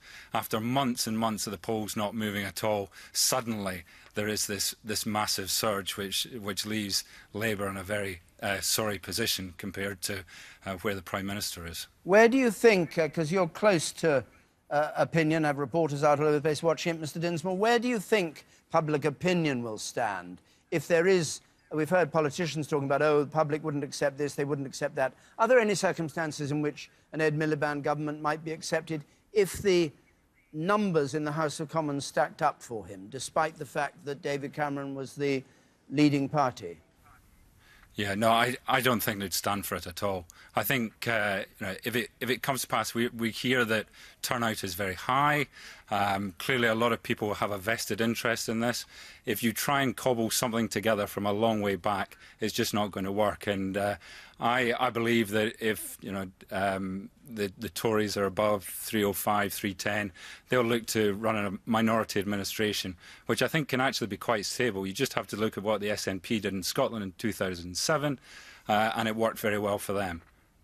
There was a famous election when it was the Sun what won it. What does the Sun think of this? You came out for the Tories in England and for the SNP in Scotland. Is that Murdoch's view, your view? I don't know where we stand on these sort of issues. I think that's the view of the country just now. If the day that the Sun has the same headline in Scotland and England will be the day that the Union, the constitutional crisis, really, which it is now, has been solved. And you've got a case where there's a group of people in Scotland who think one way and a group of people in England that think a completely different way. And our papers in those areas with separate editorial teams reflect that view. And does Rupert Murdoch tell you what to say and the Scottish Sun what to say, and therefore want the breakup of the Union? No, I don't think that means it's the breakup of the Union. Far from it. And I think if you read our leader in Scotland, it caveated that we're a long way from voting for independence. And indeed, many of the people who are lending their votes to the SNP in Scotland aren't backing independence, but they want to have a strong SNP voice in Westminster. Not something that necessarily we think is best for the country south of the border. Mr Dinsmore, thank you very much indeed for joining us. Get back to writing your headline. I hope you don't have to change it, because you'll be up all night if these results... We've only had 3 in, and we're all talking about an exit poll. But thank you very much for joining us. And we're joined by Robert Peston. What is the reaction, if there has been a reaction, from the markets and the city and the world at large? I know there was problems in the bond market today and all that, and oil prices. Has the British election had any impact at all? It has, yeah. Has it? There's been a pretty pronounced immediate rise in the value of sterling, 1% on overseas markets. Why is that? It's because for weeks and weeks we've had polls saying the election was too close to call and implying that we'd have days of negotiations about who was going to be in office. Now looks pretty clear, or if the exit poll is correct, that the Tories will be back. What investors like is certainty. Some investors like the Tories, but actually broadly, this is just a vote in the markets for knowing who is going to be governing us. So the pound has risen. I would expect it, if the exit poll turns out to be correct, I would expect there to be a further rise in sterling tomorrow. Actually, there are certain classes of share which will rise. Banks, which investors felt were threatened by, Ed Miliband, some of their share prices will rise. Some energy companies' share prices will rise on the back of this. So Ed Balls and Ed Miliband together, if that had happened, you'd have been sitting here saying the markets are falling, the world's, dark clouds over the British economy. Really? No. I'm not sure I would be saying that, because, as I say, there's been a consistent theme from the exit polls, and markets were discounting uncertainty. As soon as you get certainty, markets then claw back the losses. Sterling has been weakening, and therefore all that's happening is it's clawing back the ground that it lost. Nick? I wonder if business and the markets would quite quickly move, though, to consider a different sort of worry, which is a minority Conservative government would find itself in a very similar position to John Major's government. In other words, threatened by a force within 30, 50, 100 Conservatives, very heavily Eurosceptic, driving the Prime Minister to take tougher and tougher positions in his negotiation with Europe that he's promised. So not in the short term, but in the medium term, it's not necessarily the case. But that's a very, very important point, Nick. I mean, in the sense that if you talk to people who run big businesses, and in particular if you talk to people who run big banks, they do not like the uncertainty caused by the Tory pledge to have a referendum, and therefore whatever euphoria one sees in the next few days could very easily be wiped out quite quickly. Robert, thank you very much indeed. Let's now, it's after midnight, just before 10 past midnight. 3 results in only, as you know. We're still dependent on this exit poll, and we keep saying, and it's very important to remember, this is an exit poll, it is not actual results. So that caveat has to be entered all the time. It may not be the upshot that we've been talking about, and the exit poll suggests the upshot may be different. Let's go through the... Well, there's not very much to see at the moment because of those only 3 results coming through in the piazza at New Broadcasting House in the centre of London, but there is the map of the United Kingdom waiting to be filled in, and Sophie Rayworth is there with her friends, voters she'll be talking to later on. But for the moment, let's have the news. And we join Rita Chakrabarti. Thanks, David. Well, the parties have been reacting to that dramatic exit poll with a mixture of relief, shock and caution. The poll suggests that the Conservatives will be the largest party with 316 seats, 77 ahead of Labour, but still short of an overall majority. It also predicts a huge rise in seats for the Scottish National Party and heavy losses for the Liberal Democrats. We've also had the first clutch of declarations. Houghton and Sunderland South was first, returning the Labour candidate Bridget Phillipson with a majority of over 12,000. Our political correspondent Chris Mason has the story of the night so far. The prediction from the exit poll is clear. The Conservatives will remain the largest party and with more seats than they had. Here is how the poll suggests the Commons might look. The Tories as the biggest party, Labour losing seats, the SNP soaring from 6 to 58, the Liberal Democrats tumbling back to just 10, and it predicts the Welsh nationalist Plaid Cymru will have 4, UKIP and the Greens 2 each. I believe it could be right, yes. And if it is right, then it means that the Conservatives have clearly won this election and Labour have clearly lost it. We'll have to wait and see whether, in fact, the results bear out the exit poll or all the other opinion polls we've had day after day, including today and yesterday. If this exit poll is right, Andrew, I will publicly eat my hat on your programme. Have you got a hat? No, but I'll get one, especially for the occasion. Can I get the hat? You can get the hat, providing it's made of marzipan. Good morning. Scotland's First Minister Nicola Sturgeon, here voting with her husband earlier today, might just have the biggest smile in the UK this evening, with the exit poll suggesting the SNP will win every seat in Scotland, bar one. We should treat it with huge caution. And as good as a night we're hoping for here in Scotland for the SNP, I think 58 seats is quite unlikely. But never mind the exit poll, it's real votes that count. If democracy was an Olympic sport, this is what the sprint finish would look like. Sunderland prides itself on declaring its results quickly. Bridget May Phillipson has been duly elected to serve as a member for the said constituency. These safe Labour seats have been held by Labour, with UKIP finishing second. Another developing story to keep an eye on as the night rolls on. And yes, the night is still young. Chris Mason, BBC News. In other election news, the name of a UKIP candidate was left off ballot papers delivered to one polling station in Darlington. Darlington Borough Council says 89 ballot papers without David Hodgson's name were issued before the problem was noticed. New papers were distributed and voting continued as normal. Mr Hodgson said there were serious questions for the council to answer. Leeds City Council sent in extra staff to the city's Pudsey constituency to tackle very long queues at polling stations.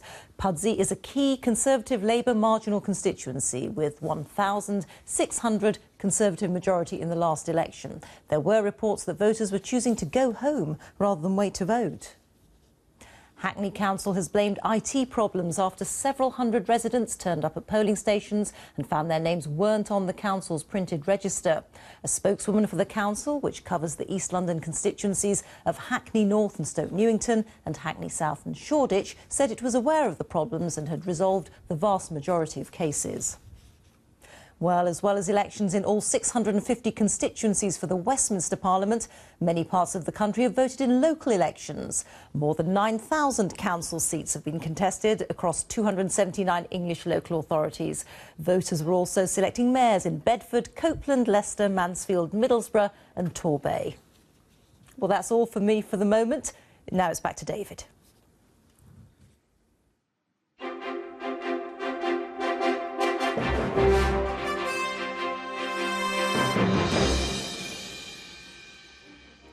Welcome back to our election centre here at the BBC, and we're joined by Yvette Cooper, who's standing for Normanton, Pontefract and Castleford. Yvette Cooper, thank you very much for joining us. Of course, you're one of the people... Good evening, or good morning, David. Good morning. One of those people tipped to be a potential leader of the Labour Party. Is Ed Miliband in trouble if our exit poll is correct? I don't think that's the situation we're in at all. I'm very sceptical about this exit poll result. It really doesn't reflect the discussions that I've had with candidates all over the country, the visits that I've had to target seats and the response that we've had on the doorstep today. So I know that you've had other people in the studio also really puzzled by the exit poll results, including some of the pollsters, but also the other parties. So I think this is just one of those nights where we are going to have to wait until the results come in, because, you know, the exit poll you've got really doesn't fit with, I think, a lot of people's experience and all of the other polls as well. Of course, it could be that your experience on the doorstep and what people do when they get into the polling booths are two different things. Maybe people were just being encouraging to Labour supporters all over the country, and we know you tried to bombard as many as you could. But when it came to the vote, they thought, Labour, the economy, maybe not. Well, that's why we'll have to wait for the result. I mean, I think, look, even if this exit poll is right, what it actually reflects is Labour winning constituencies off the Conservatives. We know that there are a lot of those individual constituencies which are very tight, and so we'll have to wait for the precise result for those. It does also reflect what we know has been a very difficult time for Labour in Scotland. And within the coalition, you've seen what seems to be a loss of Liberal Democrat seats to Conservatives, if this poll is right. But even if this poll is right, the overall impact of that is that the coalition has lost its majority. It had a majority of 73. That now seems to have disappeared. And that, I think, does mean that, you know, what David Cameron said was that he was aiming to win a majority. He has failed to do that. And it does look that, like, this is very difficult, even on this exit poll, for him to command the confidence of the House of Commons. And so that does mean, obviously, then he couldn't form a government even on that basis. So we will have to wait until the final results come through and until the polls are actually counted in every constituency. But I think, you know, it's a much more it's a very complex picture that we've got. It is complex, but I mean, your first thought surely can't be, yippee, the exit poll shows David Cameron can't form a government. Well, look, our first thought, I'm afraid, is to be puzzled, you know, as I said, because it doesn't reflect, you know, many of the conversations, the response we've had, including the response that we've had today, which was, you know, Labour voters coming out to vote with great enthusiasm. They're responding to the 5 million conversations that we've had across the country, and our candidates, our party members, supporters, party staff, nationally and locally, working immensely hard, and the strong campaign that we've run. So we will need to wait until we see those results come through, because, as I said, it doesn't reflect our experience, doesn't reflect the exit poll that you have. And you, just lastly, have no qualms about the campaign you ran, nor about the way that Ed Miliband led it. No, I think Eddie Miliband has led a really strong campaign across the country with so many people out on the doorstep. And we've seen that, so many people joining the party, being involved in our campaign. So that's why I think we really need to wait till we've got those results in, because I think we should pay tribute to their hard work right across the country and see what the results are. The only results we've had so far, unless you've had any in the last few minutes while I've been waiting to come through to you, have obviously been the two Labour constituencies where we've seen an increased Labour majority, which is obviously very welcome for Bridget Phillipson and for Sharon Hodgson, who are great MPs. No, we're still on 3, and we've only had safe Labour seats, so you can be quite confident in congratulating the winners of those 3 seats. Yvette Cooper, thank you very much for joining us. Thank you.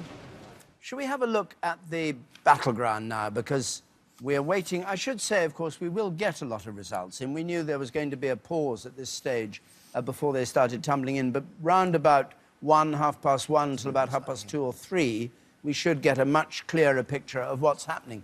In the meantime, Jeremy, give us your picture of what you think's happening or is going to happen. Well, David, I think it'd be really interesting to have a look at the seats that Labour were targeting in order and work out, if the forecasts are correct, what has gone wrong for Labour. Now, the map you can see below me is the 2010 general election result. You can see the colours painted by the parties. Let's have a look at what we're calling the Labour battleground here. So each board has 32 seats on it, and the most marginal, the tightest contest in 2010 is the top left. So Warwickshire North, for example, just 54 votes in it. Really tight win for the Conservatives.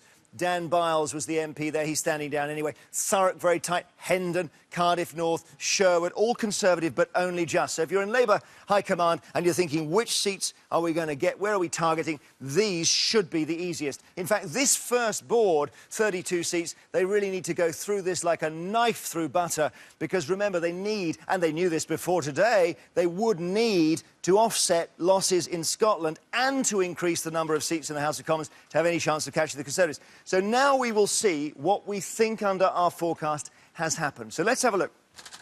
I get it to change.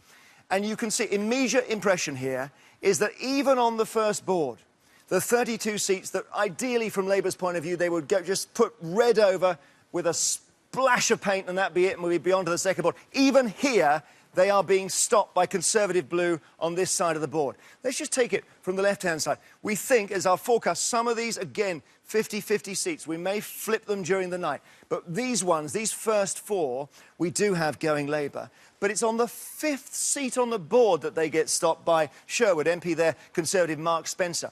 Where there's a flash on the right-hand side of the rectangle, that's the party that had the seat before. So you see here, interestingly, we've got a green gain here in Norwich South, where the MP was Liberal Democrat. But that's a bit of a sideshow as far as the Labour battleground is concerned. So we have Anna Soubry holding on in Broxtowe. Again, very tight call by us. We may adjust that later. That's what we've got so far. And then even on this second column, you've got 3 Conservative blue seats holding out. And then 3 again on the next column, and then even more over here. So we've got Corby and Brentford and Isleworth and Hove and Enfield North. Even on the first page, Labour are failing to do what they had to do. Let's go to the second page. Here we go. So we bring it on, and this is our forecast of the second page. These are seats now 33 to 64. So these are less marginal, but still really tight contest last time, and actually Labour should have been washing this in red to have any chance of forming a majority or even just being the largest single party. Now, again, from the top, you can see what's happened here. And interestingly, our forecast says that they have, or they will have gained under our forecast, Burnley from the Liberal Democrats. So this underlines the horror show that the Lib Dems are having tonight. Dundee East was SNP, so no one ever thought Labour would get that. But worth saying, Stuart Hosey, their deputy leader, looks like under our forecast coming back in. All part of the Scotland story. We then have the SNP kicking the Lib Dems out and Joe Swinson, their minister in Dunbartonshire East. But let's just concentrate on Labour here. Look at how they're failing here. They needed to take these seats. Nuneaton we've got as Conservative. That comes in about, we think, maybe in the next hour or so. Has that stayed Conservative? Marcus Jones stays in there. Gloucester, Richard Graham, and through the board we go. Bury North and Kingswood and Erewash and Blackpool North, all staying blue. Wirral West, Esther McVeigh still in Parliament. It was thought she was really in a tight fight there. Cannock Chase was Labour in the Blair years, and now we've got it staying blue. So you see, this is board 3, really, really tough fight for Labour, not really making gains here. And here we have now these next seats are seats 70, 80, 90, much harder. By this stage, Labour needed a 5% swing to take, say, Great Yarmouth. They have, it seems, got nowhere near it. In fact, where is the Labour gain on this board? The answer is, and this is quite interesting, come down here, Redcar, which was Lib Dem, goes Labour under our forecast. Some of these 50-50 under the forecast. But another Labour gain, Hornsey and Wood Green, starts to establish a pattern, doesn't it, of this Lib Dem collapse, where their seats are the most vulnerable. And our final board here, Labour were trying here to make gains, but this was hard. This was seats 100 and so on their target list, so they aren't making much progress here, except against the Lib Dems. Now, I'll just show you the Conservative attack battleground next, and this now shows the seats that the Conservatives could be attacking. And here we have to say an important thing. The Conservatives are looking at Labour seats that were won under Gordon Brown, i.e. in a very difficult election for Labour. And given the assumption that Ed Miliband is performing a bit better than Gordon Brown, the red seats were always going to be hard to take. But let's look at what we think under our forecast has happened. So here you see, indeed, the red seats were hard to take. So Hampstead, which was Glenda Jackson's seat, we forecast stays red, and Bolton West stays red, and so on. First gain for the Conservatives, though. Look at this. Solihull, and which party had it before? You see the flash on the side? Was Lib Dem. The same with Mid-Dorset and North Pool. Annette Brooke was Lib Dem. Let's keep going down. Derby North, they gained from Labour. We'll see about that. Some of these results, very tight, cool, all forecasts. I keep adding the rider. Wells, Tessa Munt loses her seat there. St Austell, Somerton and Frome, David Heath, St Ives. Again, Lib Dem. Look at what the Conservatives have done. They weren't able to make headway against Labour because if those seats were won under Gordon Brown, they were not going to be very vulnerable in 2015. But my goodness, they're carving up their own coalition partners, aren't they? And in fact, we go through to the next board. So seats 33 onwards, seats 40, 50, 60, those targets. And again, you see the pattern here. Look at the seats the Conservatives are taking. And what have we got down there? Cheadle from the Lib Dems. Eastbourne, same again. Eastleigh, we've got them down as taking. Berwick, Alan Beith's old seat. Again, Lib Dem. And we see, by the way, Sideshow, the SNP taking Lib Dem seats as well. So, one more board for you. Here we go. More Conservative attack seats, much harder to get. And again, have a look. You see here, Cheltenham, Brecon Radnor, Carshalton, Tom Brake's seat, Devon North. So, it's extraordinary, isn't it, that the Conservatives are going deep into the territory of their coalition partners, taking seats that were almost off their own target list because the Lib Dems are so vulnerable. They haven't taken many Labour seats. In truth, they didn't need to. They needed to defend their own seats against Labour, and my goodness, on our forecast, they have succeeded in doing that. So these battlegrounds, David, tell a really dramatic story. They tell a very dramatic story, and you're causing havoc in all those constituents. People saying, what? Jeremy's saying I've lost. Jeremy's saying I've won. No, he said you'd lost. What we've done... You've got to come back at the end of the night and say which ones we were right about. Happy to. What we've done this year, which we haven't done before, is we've actually attributed the forecast to individual seats. Yes. But I always add the riders. Some of them, 49%, 51%. We will be wrong on some of them, so I need to keep saying that. But will you be able to say where you were wrong and where you were right? You're going to force me to. Because you and Nick will remember what was on this board, won't you? I think people who you said had lost and win will never forget you. I will, yes. I am worried about that. We might watch for Brock's for example. Twitter will be actively campaigning against you. Anonymous threats and all the rest. I think a personal visit to each of them to apologise. Yes, I think, yes. With a camera. Along with John Curtis. Now, let's... that is, of course, incredibly interesting and important because that is based on the best information that we have at the moment, which is the exit poll.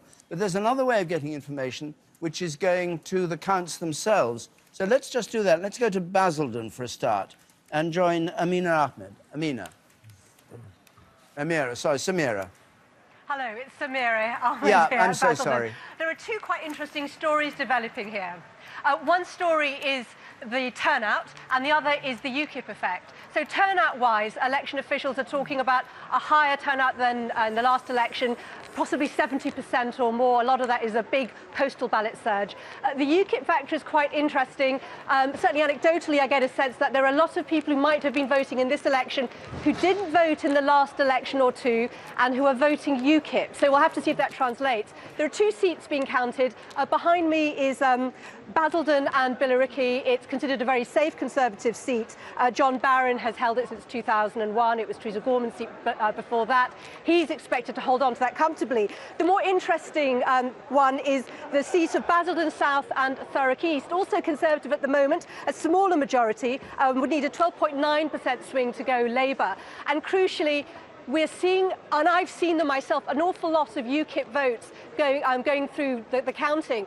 And one gets the sense, talking to people on the ground, that UKIP is splitting the Labour vote as much as it's splitting the Conservative vote. We expect a result about 1:30 to 2 o'clock. But as I say, UKIP's the factor that seems to be having an effect not just on the Conservatives but on Labour too. Samira, that's absolutely fascinating. Thank you very much. And when we get the result, we'll come back to you. Patrick Burns is in Nuneaton. Patrick.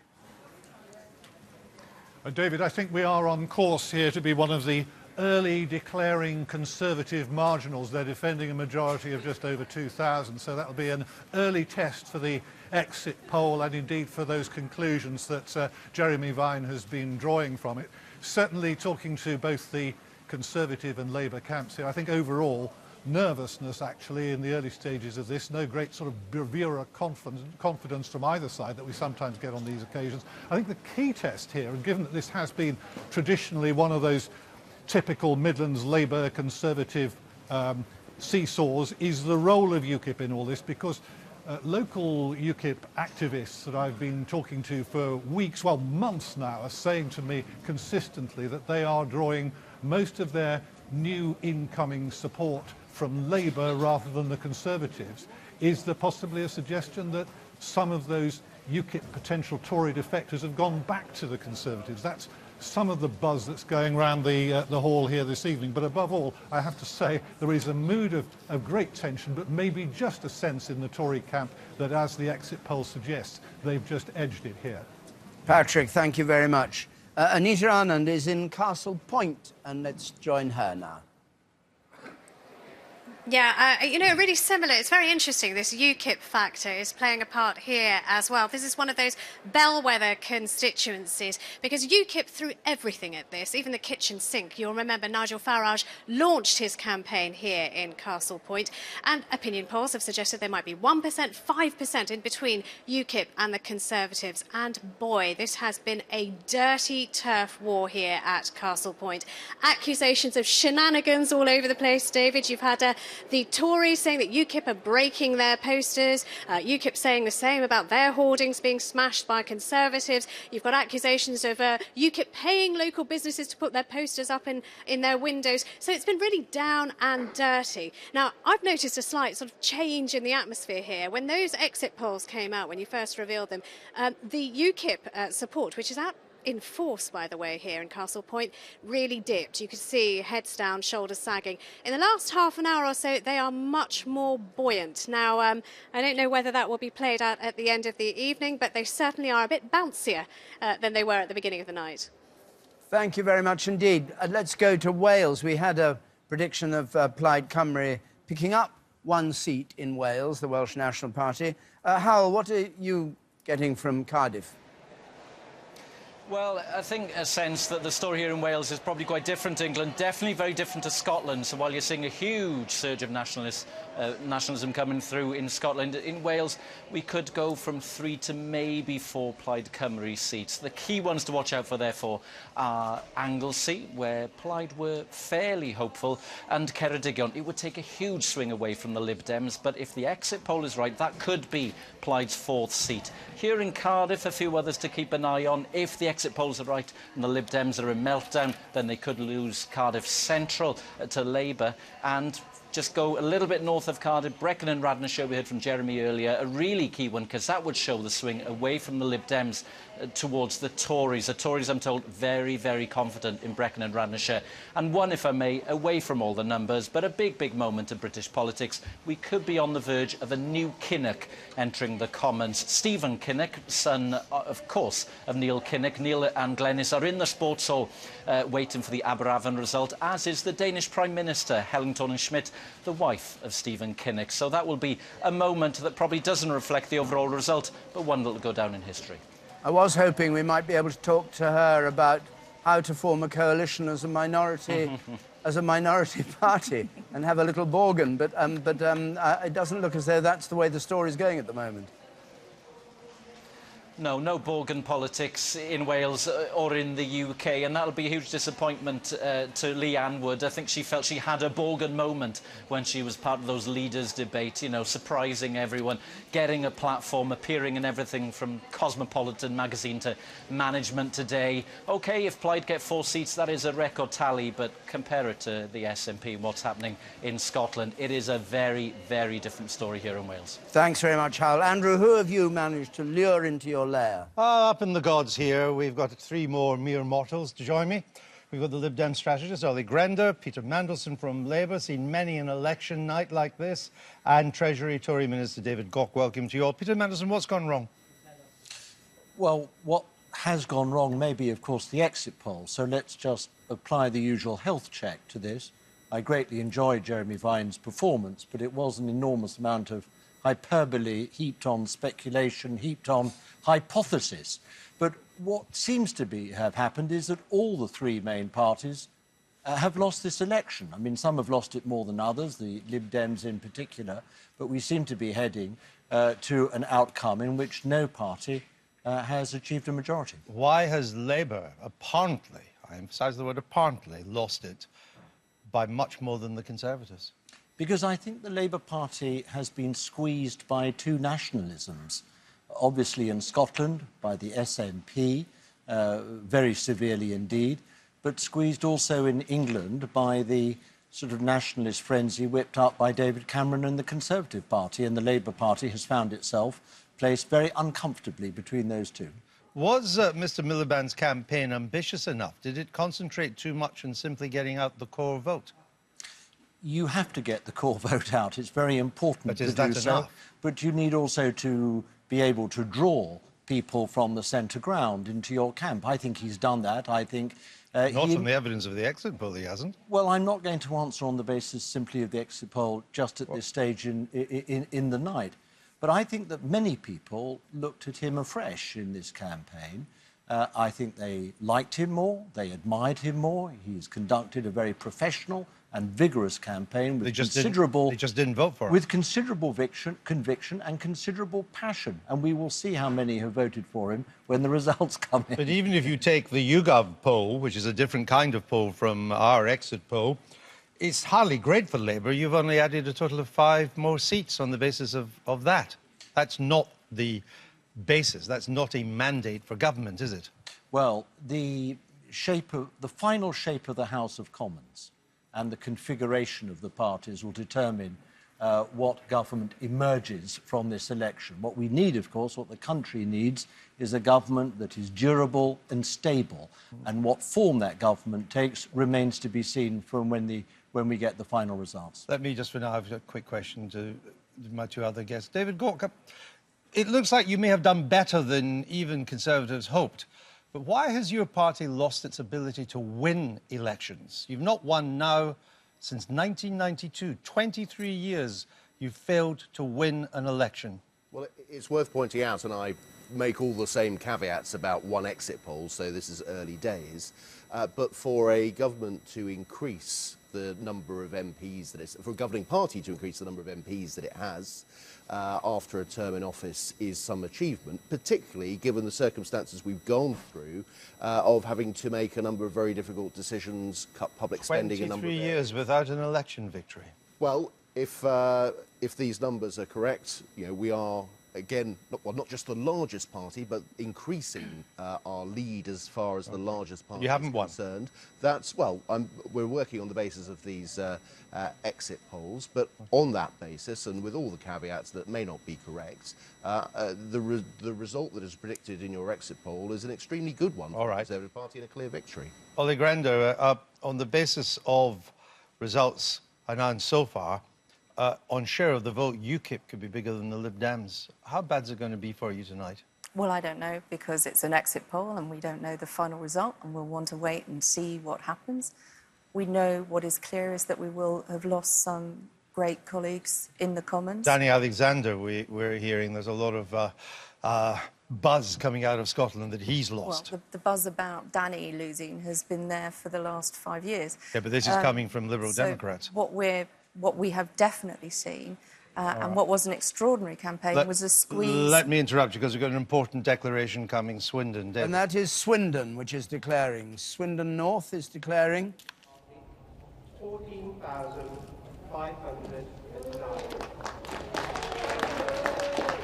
Yannick Catherine Colin Ellard, Liberal Democrat, 1,704. James P. Jackson Faulkner, United Kingdom Independent Party, 8,011. Francesca Victoria Annalise Hedden Leader, Green Party, 1,720. And Justin Paul Tomlinson, the Conservative Party candidate, 26,000.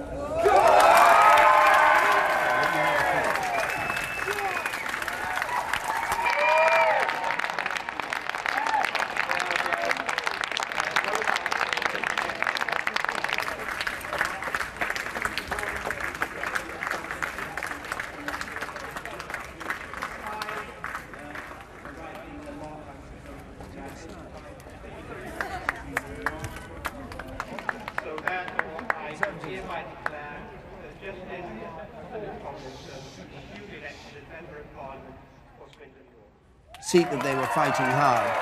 So Justin Tomlinson has been the MP since 2010 there, who, interestingly, when he was a student, took a bet, £50, that one day he'd be Prime Minister, and if he is ever made Prime Minister, he's going to win $500,000 on the bet, apparently. We'll just get the figures there in a moment, perhaps, if we can. We haven't got the figures yet. I'll have them when we... Thought Theresa May was briefly calculating it might be worth standing aside for him. They could share the money. We're joined by Theresa May. We're joined by Theresa May, Home Secretary. Theresa May, one question that comes out of this, we're, of course, all dealing with an exit poll. We've just now had 4 declarations in. People have been talking in your party about how you would govern. Can you envisage governing as a minority, not relying on anybody, and simply on the basis, if you get the 316, saying, that's enough, nobody's going to vote us down, we'll carry on? Well, David, I mean, decisions about what happens in terms of the future government have to be taken on the basis of the actual results rather than the basis of the exit poll. So we have to wait and see, when all the votes are counted, what the seats are. Of course, but you're thinking ahead all the time. You're considering the scenarios. You don't just sit there saying, got to wait. And I recognise that you have a lot of scenarios to have to consider in order, because you're not getting many results through at this stage of the programme. But it is only an exit poll. Obviously, the results in the exit poll show a good result for the Conservatives, a good result for David Cameron, Labour losing, but it is only an exit poll. We have to wait for the votes to be counted. We have to wait to see what the seats are. And it's only on the basis of the final numbers of seats that it's possible to decide how to go forward. Well, indeed, and we don't, we don't need to be told that. We all know that, as you say, all too well. Of course, if you were in a minority, it would give a lot of power. I mean, if you were in the largest party, but in a minority, it would give a lot of power to your backbenchers, wouldn't it, over issues like Europe? We would be governing, we would always govern in the interests of the country. We would be making decisions in the best interests of the country. And as I say, I mean, you can speculate about what a party would do in minority or in coalition or whatever, but the important thing is we have to wait until the result comes out, and it's only when the result comes out that it's possible to tell what the balance is. So what do you have to tell us tonight about the exit poll and the campaign that's new? Well, I can tell you that I think we did fight a very good, positive campaign. We saw us throughout the campaign, the figures show that David was gaining in terms of the various leadership characteristics. I mean, he's always, as you know, been well ahead of Ed Miliband, but actually he was gaining throughout the campaign, and that we were gaining in terms of the record on the economy. That's what's been shown by the polls throughout the campaign. Boris Johnson was heard muttering as he went into his campaign. He was asked about the leadership, and now this was off the table for the moment if Cameron had done well. How do you feel about the leadership of the Conservative Party? Because you're tipped as Boris's rival to lead the party. Well, First woman since Margaret Thatcher to lead the party. I've always been very clear that up to today there was one leadership issue that everybody needed to focus on, and it was who was going to be in number 10 Downing Street. Was it going to be David Cameron or Ed Miliband? The exit poll suggests that it is going to be David Cameron, which obviously I think is good news for the country. And I'm pleased that if that exit poll is representative of what the results are going to be, that we are going to be able to see that growth in the economy, that stable economy being developed for the future. What's your view about the fact that he's only going to be there for a maximum of 5 years if he does go back to number 10? Well, I think David's been an excellent Prime Minister. Indeed, He's but going to carry on. Of course you do. He will carry on for the next 5 years, and we will then see, obviously, whether that is the... But you'd have your eye on the leadership of the party, surely. David, I only have one eye at the moment on one thing in politics, and that is ensuring that we get a stable government that can deliver a stable economy for this country. Laura wants to get her oar in. There aren't very many things that you want to discuss this evening, but will you at least acknowledge what most of your colleagues say privately, is if you are hitting anything that is 285, 290 or above, you'll have a stab at it, won't you? You'd have a stab at doing it on your own. I'm sorry, I'm not going to give a different answer, Laura, to the answer I've just given to David. I mean, what you're trying to get me to say is, look, this is what the Conservatives are going to do at the end tomorrow morning. They're going to stand up and announce this. But we're not.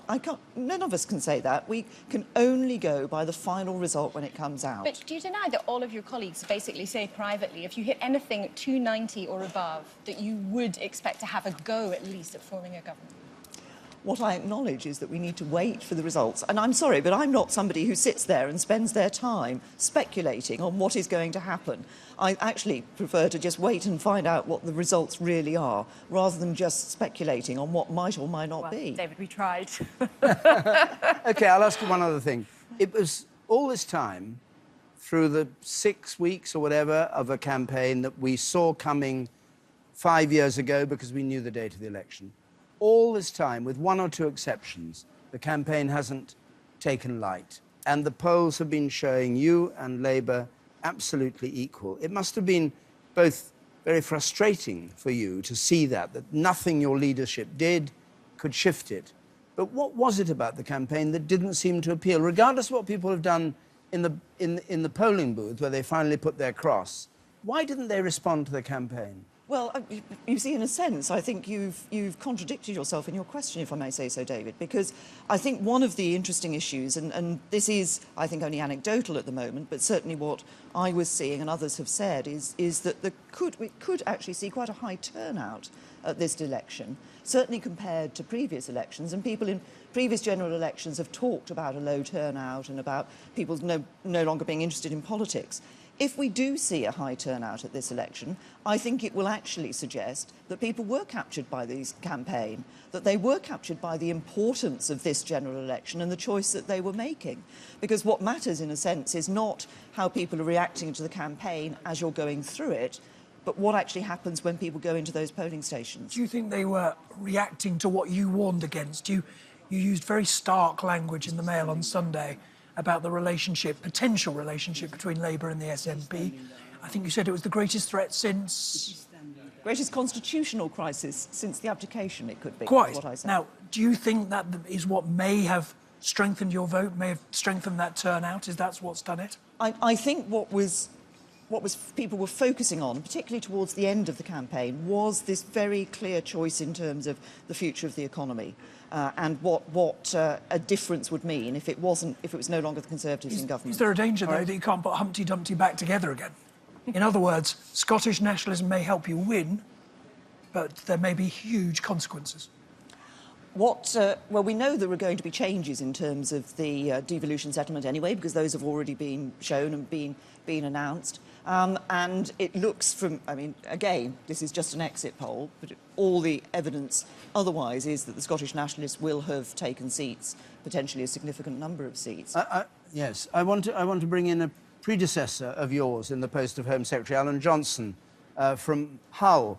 Mr. Johnson, good evening. Thank you very much for joining us. Well, what do you... Theresa May is here saying it's all fine for the Tories. It looks that way, doesn't it? I'll give you straight back. I don't even know if I've got my seat yet, so we're very early days. But you know, the Swindon North result was a gain for the Tories, and it looked like in Swindon North they'd managed to take the votes from the collapsed Lib Dem vote. And there's one thing consistent at the moment: it looks like the Lib Dems are going to have a very bad night. What do you think has happened to Labour, though, and their position there in the polls? Which is not, you can't exactly be optimistic about it at this stage. In the exit poll, well, the exit poll is incredible. I'd say unbelievable. Let's wait and see. But it's inconsistent with every other opinion poll, as you well know, David. And it's very unusual for every poll, from Ashcroft through to, you know, NOP and all of those, to be that wrong. So I think it's going to be much tighter than the exit poll suggests, but nobody ever thought it was going to be a clear majority for anyone, and even the exit poll shows it's not a clear majority for the Tories. They haven't won an election. Alan Johnson, so in a sense, all three parties have lost. Alan Johnson, just stay with us a moment, and perhaps Theresa May will too, while we just look, Emily, can we look at what the real poll is showing us in Swindon North compared with the exit poll? Does it justify what we've been saying? This is a very clear victory for the Conservatives in Swindon North. You saw the result coming in with Justin Tomlinson re-elected for the Conservatives, but they're now sitting on a majority of just under 12,000, 50% share of the vote, Labour on 28% and UKIP on 15%. That is exactly in line with what our exit poll was suggesting. In other words, UKIP and the Lib Dems have sort of switched around here. If I show you that change, and as I say, the figures are pretty much bang on. Lib Dem taking this big hit, down 14%, UKIP making the gains, and some of those votes may have gone to the Conservatives here as well. And if I tell you that at the start of the night, Labour were looking at a swing needed of 7% to gain this, you can actually see what's happened. It has been a swing towards the Conservatives, 4.3% swing towards the Conservatives, so very much going in their direction, away from Labour on this particular seat. Did you hear that, Alan Johnson? A swing of four. You did? I think Swindon North is about 115th on our target list. Swindon South will be much more interesting because, of course, the election has been going on and will be fought fiercely in those marginal seats, which Swindon South was never at the top of. Swindon North was never anywhere in that top 32 that Jeremy Vine's been going on about. No, but you're going backwards. You know, you're going backwards in Swindon North, aren't you? You've gone backwards. You're losing ground. It's a bad result. In Swindon North, that's certainly the case. And as I say, the Lib Dem collapse hasn't come over to us. Some of it's gone to UKIP, some of it's gone to the Tories. I think their vote was up about 5%. So it's a good result for them in Swindon North. I wouldn't say, and neither would you, with your experience, to say that that suddenly justifies the exit poll. No. Dreamt of getting targeted, believed that they could win those sorts of voters. And that's why, although Swindon doesn't tell us whether Ed Miliband succeeded or failed, it's the sort of seat that will make some people in Labour worry. Have you killed off the Liberal Democrats by bringing them into the coalition, hugging them to death? Well, we don't know how many seats the Liberal Democrats are going to win. I mean, the two parties took a decision to go into coalition for a very good reason, which was that we felt it was absolutely right for the future of the country, in order to deal with the economic mess that had been left by the last Labour government, that we needed to have that stable government. And that's why the two parties came together at the time, and obviously have stayed together in the coalition. Yes. We don't know how many seats the Liberal Democrats will have taken. Well, we've seen them losing deposits in all the results we've had so far. I don't know whether they lost a deposit. Did they lose a deposit in Swindon South? They did, I think, again, yes. So the bear hug of the Tories, something to be scared of. Don't go into coalition with the Tories. That's the message. Well, No, it's obviously they seem, from the results so far, as you're saying, they've not been done so well. But let's just see what comes out at the end of the evening. One last thing: if it turns out that you haven't got the figures that are here, and it's decided not to run a minority government, or you might even get further than that, who would you, just personally, prefer to go with? The Lib Dems again, or with the DUP from Northern Ireland? Who would you feel comfortable with? Well, David, as I said earlier, I don't think anybody can speculate about who it is would be right or not to go into a coalition with, or whether a coalition is right or a minority government is right, until you actually know what the figures are. Theresa May, thanks very much for joining us. I know you need to go to your count in Maidenhead. Alan Johnson, thank you very much, too, for joining us from Hull. And we'll get your result later on. Let's go to Putney, where I think we have a declaration coming.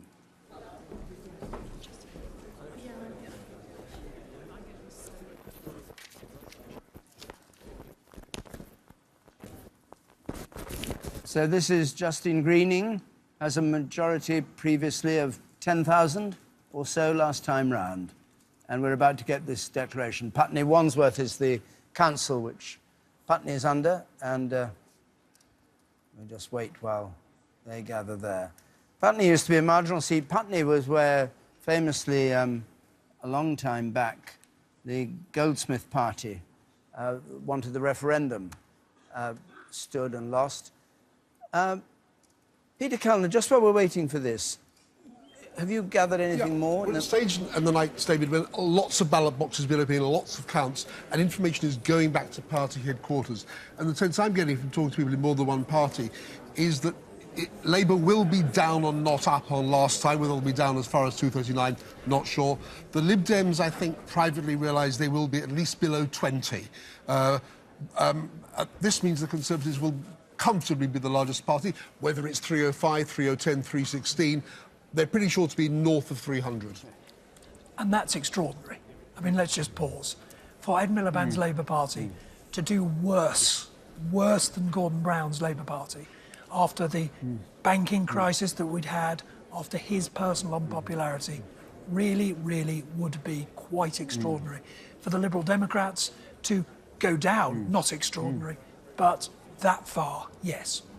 And we've just heard there's a recount in Bradford West, George Galloway's constituency, meaning it's, I don't know who's called for the recount, whether it is George Galloway or somebody trying to save their deposit, but we have a recount there. We had heard that things were not going well for George Galloway. Let's hear now from the declaration in Putney. Boswell Sheila Mary, commonly known as Sheila Boswell, Labour Party, 12,838. Desoy Guy Richard, Animal Welfare Party, 184. Greening Justine, the Conservative Party candidate, 23,018.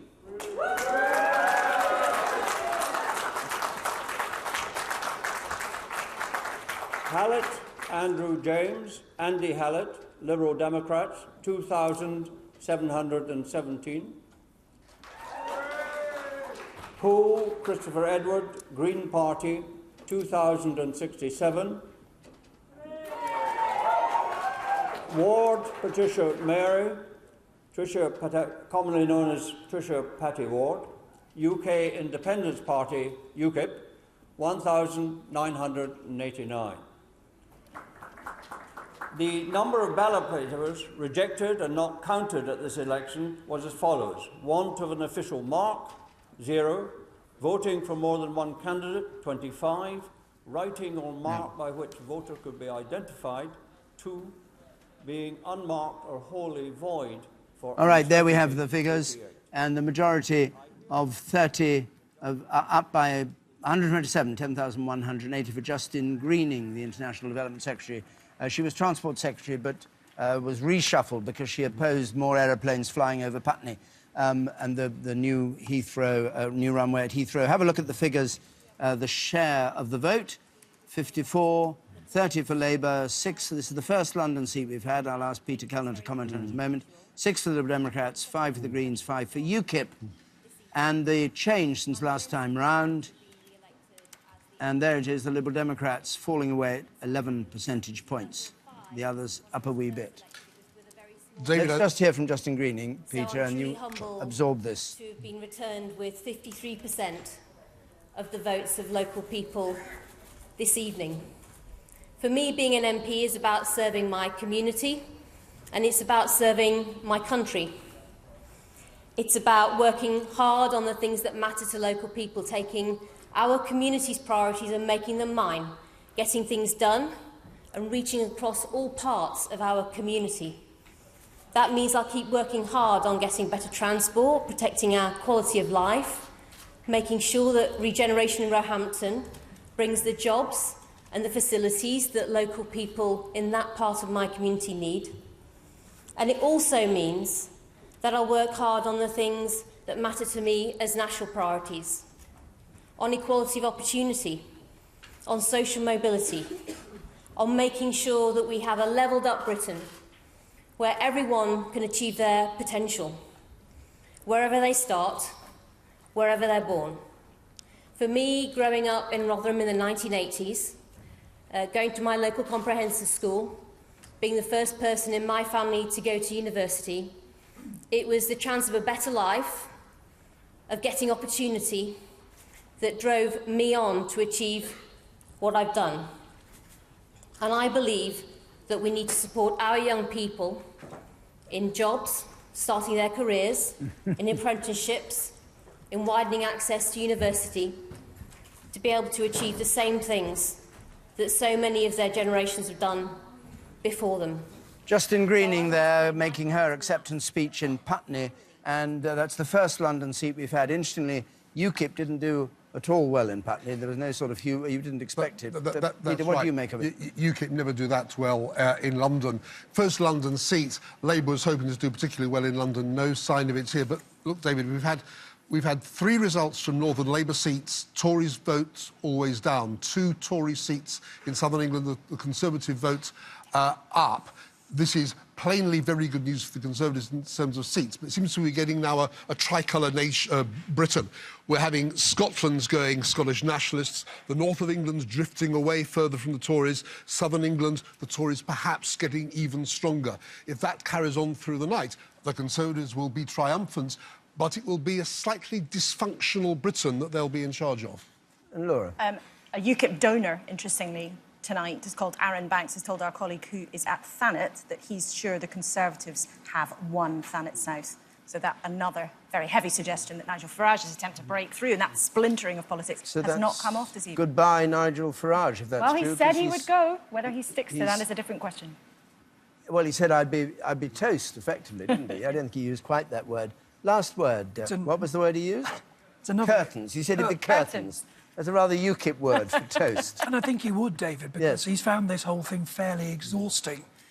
His voice is better than mine, but he's found the whole thing very, very, very difficult. I mean, what I was beginning to say earlier is it really is extraordinary what we're seeing here. But there will be Conservatives who are euphoric tonight, and yet when they think of the prospect of what they now have to do, a deeply divided nation, a nation going into a referendum about its future in Europe, and David Cameron will have to take on a national leadership role, unlike anything he's so far had to do. So if he is our next Prime Minister, boy, that is a challenge. But if it's true that Nigel Farage has lost in Thanet, that is a huge blessing for David Cameron, because I think that minimises the danger of the Tory right saying, do what we want or we go off and join up with UKIP. The UKIP threat from the Tory right, I think that's receding. All right, well, it's coming up to 1 o'clock. We'll have a news bulletin in a moment. Nick needs to leave here for the moment, I think, to save his voice, which has done very well and held up well. Thank you very much, Nick. Nick Robinson will be back here in the morning with more incisive commentary, but thank you very much for what we've had. Been good to be. And let's go through the great piazza there, where we still only have now 5 little coloured constituencies. It will fill up fast soon, but at the moment we just have the 5. And we have the news bulletin, then we're back here in the election centre. We join Rita Chakrabarti. David, thank you. Well, election night always brings a combination of shock, confusion and relief. And that was certainly the case 3 hours ago when our exit poll was first revealed. It suggests that the Conservatives will be the largest party with 316 seats. That's 77 seats ahead of Labour, but still short of an overall majority. It also predicts a huge rise in seats for the Scottish National Party and heavy losses for the Liberal Democrats. Well, we've only had a handful of results at this stage, but some key marginals are expected to be announced in the next hour or so. Our political correspondent Chris Mason has the story of the night so far. The prediction from the exit poll is clear. The Conservatives will remain the largest party and with more seats than they had. Here is how the poll suggests the Commons might look. The Tories as the biggest party, Labour losing seats, the SNP soaring from 6 to 58, the Liberal Democrats tumbling back to just 10, and it predicts the Welsh Nationalists, Plaid Cymru, will have 4, UKIP and the Greens 2 each. Let's see the full results. But I have to say that if those exit numbers are confirmed throughout the night, then obviously it is a very, very clear victory for the Conservatives and a very bad night for Labour. All the three main parties have lost this election. I mean, some have lost it more than others, the Lib Dems in particular. If this exit poll is right, Andrew, I will publicly eat my hat on your programme. Have you got a hat? No, but I'll get one, especially for the Can I get the hat? You can get the hat, providing it's made of marzipan. Good morning. Scotland's First Minister Nicola Sturgeon, here voting with her husband earlier, might just have the biggest smile in the UK right now, with the exit poll suggesting the SNP will win every seat in Scotland, bar one. We should treat it with huge caution. And as good as a night we're hoping for here in Scotland for the SNP, I think 58 seats is quite unlikely. But never mind the exit poll, it's real votes that count. If democracy was an Olympic sport, this is what the sprint finish would look like. Sunderland prides itself on declaring its results quickly. Bridget May Phillipson has been duly elected to serve as member for the said constituency. These safe Labour seats have been held by Labour, with UKIP finishing second. And the Conservatives have won their first seat in Swindon. How fantastic to be amongst you wonderful people from the media. You're right there, pal. Don't... One more thing, don't even think about going to bed. Results are about to start coming, thick and fast. Chris Mason, BBC News. Well, a short while ago, the UKIP leader, Nigel Farage, spoke to journalists outside the Walpole Bay Hotel in Margate, where a UKIP event is being held. I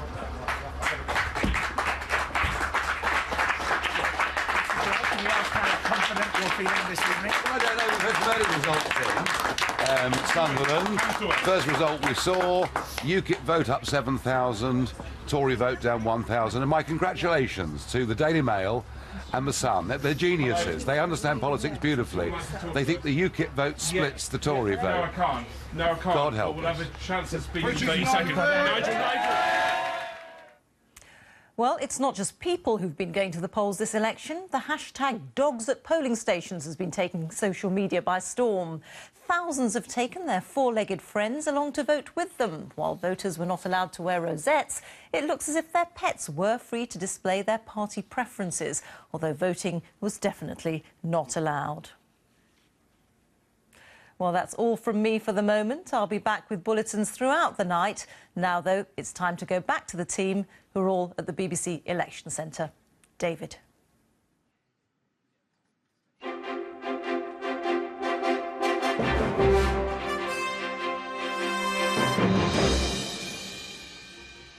I think I should bring you up immediately with our forecast now. It's no longer called the exit poll, even though we've only had 6 declarations in. And here it is, superimposed on the House of Commons. Conservatives on 316, just approaching that 326, which they don't hit. The 326, which would give them control of the House of Commons, could even be 323 if we discount Sinn Féin, who don't come, and discount the Speaker. Labour, on the other hand, we're saying 239 at the moment is our forecast, very well short of that 326. We've had another result in. Emily, can you take us through that? Yeah, this is an extraordinary result, actually. Newcastle upon Tyne East has just come in. You might remember that the Lib Dems were in second place here. Let me give you the headline, first of all. Nick Brown, 49, share of the vote. You'll remember him as the chief whip under Gordon Brown. He's safely returned then on a majority of 12,500. But look where the Lib Dems are now. They've been pushed into fourth place after the Conservatives, after UKIP. And when I show you the change overnight, then it becomes clear why. They've absolutely tanked here in Newcastle, down 22%. You can see how that vote has been shared out pretty much, bit for Labour, bit for Conservatives, for UKIP and the Greens. It's not clear exactly what the churn has been here, but what you can say is that the Lib Dems have had an extraordinary bad time here, and it looks as if when you take the swing, and it's Conservative to Labour swing of a tiny bit. It doesn't really tell us the whole story, of course, because we can see that the Lib Dems were the second party last time round, but it looks as if that Lib Dem vote has not necessarily been picked up by Labour as much as they might have thought. Very, very interesting. Of course, Emily, we are coming, what is it now, just after 1 o'clock. We'll have a whole host of results between now and 2, won't we? They should be coming in thick and fast from now on. I never know the meaning of thick and fast. They mean they come in fast. What does the thick bit mean? Let's get on to that, shall we? I hope with your help it'll be clear and fast. Apparently there is no recount in Bradford West, contrary to what we just heard, but equally apparently the gossip is that George Galloway has lost Bradford West, but we will have that in a moment. I'm joined here now by Andrew Marr, who was earlier in Oxford, the Prime Minister's constituency. You haven't had a chance to opine. I haven't. I've been in the car ever since. I've heard Jim Naughtie on the radio. I've no idea what you guys have been saying, so you'll have to forgive me. Well, I forgive you, absolutely. What is your take on what's happened on this exit poll and on what the picture is, really, for the Conservative Party, if this turns out to be right? Point one, the exit poll will be wrong. Point two, it won't be wildly wrong. I think we already know what's going on. The Labour vote is very disappointing for the Labour Party. The Tories will be cock-a-hoop. I think there's a lot more of that to come. There's two kinds of seats we really need to see. It's the Labour Conservative killing ground seats. We need to see real marginals to see what happened there, and we need to see the Liberal Democrat marginals, because we haven't yet seen a seat where the Liberal Democrats are really putting up a fight.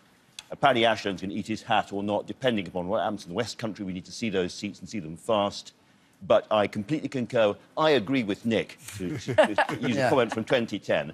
This is going to be a historic election because of the divergence between England and Scotland. England, looking at the UKIP votes and the Tory vote, is moving a bit further to the right. Scotland is clearly moving to the left. There is going to have to be some kind of new settlement. Now, Paddy Ashdown and Nick Clegg have talked about a new federal Britain going back to the 1912 Parliament and possibly an English Parliament, English seats for English laws. All of that is now up for grabs. If David Cameron is the Prime Minister, he's going to have to do a huge job of trying to reconcile the Scots or let them go, one or the other. What's your view of the chances and the difficulties of the Conservatives governing as a minority government? I think there'll be a lot of Tories who are desperate to do that, and they've got the DUP there who on most issues will be with them, either as a supply and command on the outside or some kind of arrangement there. There'll be maybe a UKIP guy or whatever. A lot of Tories are desperate not to go into another deal with the Liberal Democrats in particular. There won't be many Liberal Democrats in these figures anyway to do that with. I think it makes things more unstable, uncertain. All the things that they were talking about a Labour minority government will then apply to them. We won't know week by week if the government's going to get its business through. I still think that David Cameron's instincts will be to do a deal either with Nick Clegg or the DUP, and he'll be doing it about now. Do you think Nick Clegg, just keeping an eye on Wandsworth there, where the Tooting result is coming in, Wandsworth being a central count, Sadiq Khan there on the stage, but we'll go there as soon as the count comes. But do you think Nick Clegg will be in a position, will his party allow him to go into a coalition again on these results if he's lost more than half his members? On these numbers, it's going to be a traumatised party, desperately upset about what's happened to it. Most of them won't want to go back into a coalition with the Conservatives. The big issue, which Nick Clegg kept deliberately off the table all the way through the election, has been the in-out EU referendum from 2017. He has allowed the Tories to leave that in play, and that's what he'll give them. But what will they give him? We have the result from Tooting. Here give notice that the total number of votes given for each candidate at the election is as follows. Swiginski Diskuba Perjmak, UK Independence Party, UKIP, 1,537. Khan Sadiq Aman, Labour Party, 25,000 263. Ling Ka Fai, Liberal Democrats, 2,107. Obiri Darko Esther, Green Party, 2,201. Watkins Daniel Richard, commonly known as Dan Watkins, the Conservative Party candidate, 22,400.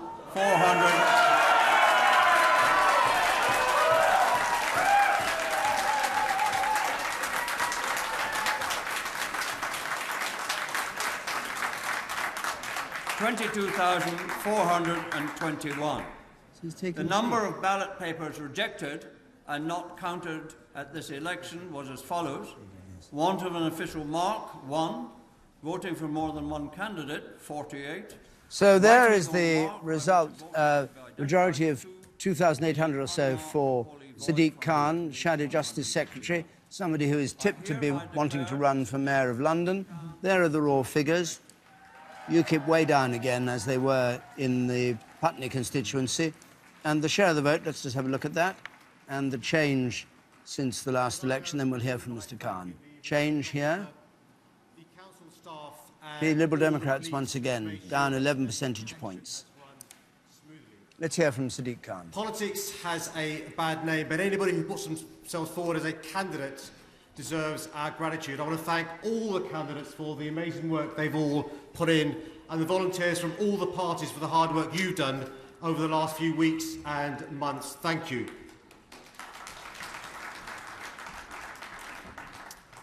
I also want to thank Team Labour. I want to thank you for having the confidence in this son of immigrants, this son of a bus driver raised on a council estate, to be the Labour candidate for Tooting for the third occasion, but also I want to thank the people of Tooting for having the confidence in me for the third occasion. Ordinary residents, Labour Party members, teachers, nurses, lollipop ladies, trade union members, neighbours and friends have all contributed towards this success tonight. Elections aren't about politicians, they're about people. And there are too many people who are suffering today in Tooting. This election was about trying to reduce inequality. This election was about saving and transforming the NHS. This election was about building affordable homes. It's going to be a long night. We'll have to wait and see what happens during the course of the night. I'm really proud, though, of the people in Tooting, the people in Wandsworth, and the people of London for the hard work you've done over the last few weeks and months. We've literally spoken to thousands and thousands of people and make people realise democracy matters.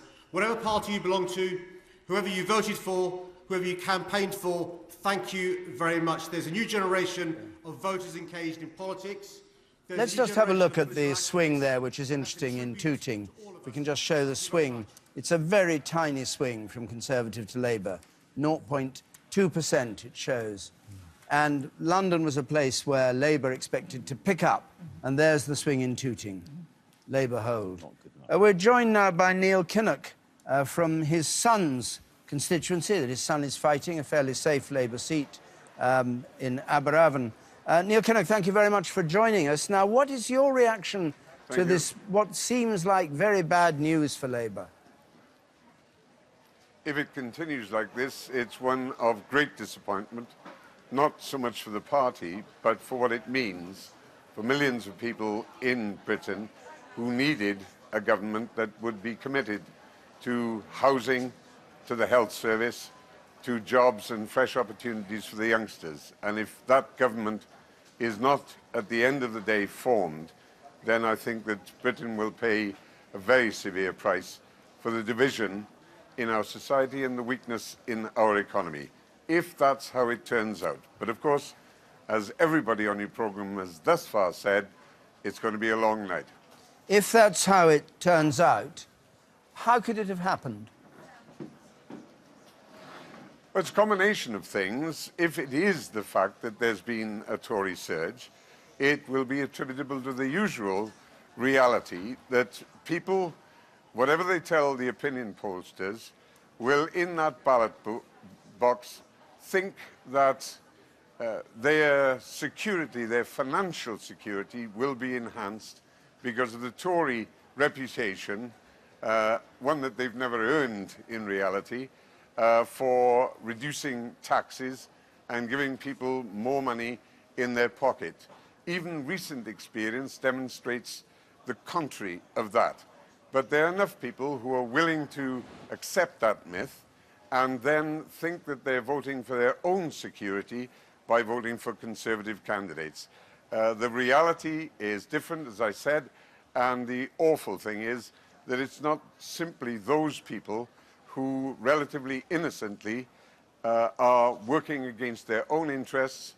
The real price will be paid by those who truly are innocent, who have sought a different path and will be met with the costs of another Conservative government, even the minority government. But you suggest that a whole electorate can be duped by the Conservatives when they had Ed Miliband as your newly elected leader out there day by day fighting Labour's cause. So he doesn't seem to have done too well if he can't counter what you think of as Conservative lies about the economy. He's done very well, but what we're really up against in the scenario that I describe, and of course I may be wrong, and this may not be the outturn, but if I am right about it, and there's any amount of analysis, literature and experience over many decades that demonstrates the veracity of what I'm saying to you, it is a matter of mood and self-delusion that makes people eventually, regardless of what they feel they should be doing when they speak to the opinion pollsters, taking a different view with that stub of pencil in the privacy of the ballot booth.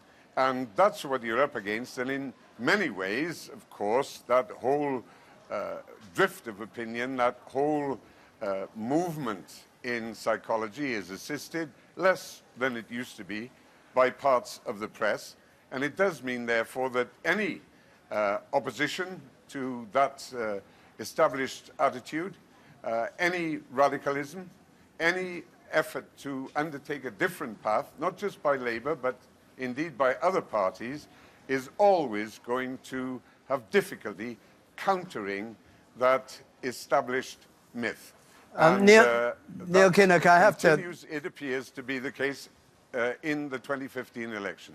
Neil Kinnock, thank you very much. And I assume we will be able to congratulate the Kinnock family, on the other hand, in having another MP I hope so. in the second generation in Aberavon. Well, it'd be a disaster if we lost Aberavon. Certainly, from what we can judge now, things are going in the right direction in the Aberavon constituency, and they're going to get a very fine Member of Parliament. Thank you for joining us. I think it'd be quite surprising if he didn't win Aberavon. Thank you very much, Neil Kinnock. And we're joined by John Curtis. John, you've got an observation on the way this is going now. Well, we've had 8 results in so far, David, so it's still very, very early days. But the truth is that so far the results we've got have been more or less in line with the exit poll. Indeed, if anything, Labour have been doing slightly worse in these first 8 results than we were expecting. So we certainly saw, we saw Labour getting quite a good swing in Sunderland and some of the Newcastle constituencies. Well, we told you at the beginning of the night that Labour was going to do relatively well in the northeast of England. But we've now seen 2 results in from London. We saw the result from Swindon, and there the swing to Labour, well, actually in some cases it was to the Conservatives. So, I mean, it's still very, very early, but I think one has to say that at the moment at least, our initial forecast is looking certainly reasonably okay. And I think just to underline some point that Andrew made, however, of course, certainly it's possible that if indeed the Conservatives do form the next administration, perhaps on their own, it certainly looked quite possible that they will not have any MPs in Scotland, because the SNP sound as though from all the results that are coming across Twitter, that maybe actually we will have a government in London that doesn't have any representation north of the border. Are you saying that it's possible that the Conservatives may reach 323 on this exit poll? I would certainly advise you not to rule that possibility out, although that is not currently a possibility that we are predicting, but we are sufficiently close.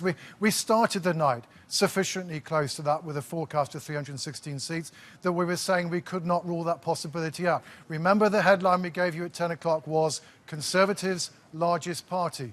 We did not forecast either a Conservative majority or a hung parliament. That's for one very good reason, is that we weren't sure which of those two outcomes actually the exit poll pointed to. So certainly don't presume until we get more results in that there won't be an overall majority.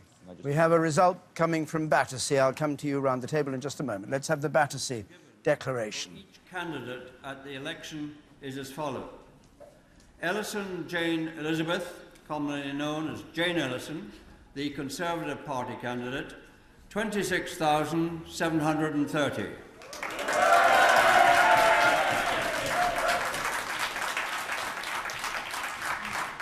Howe Christopher Jeffrey, UK Independence Party, UKIP, 1,586. Martindale Will Martindale, commonly known, Labour Party, 18,792.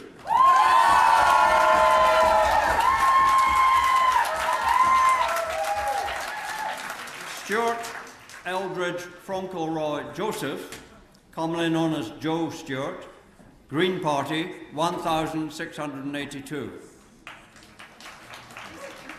Taylor Luke Alexander, Liberal Democrats, 2,241. The number of papers rejected and not counted at this election was as follows. 1 to an official mark, 0.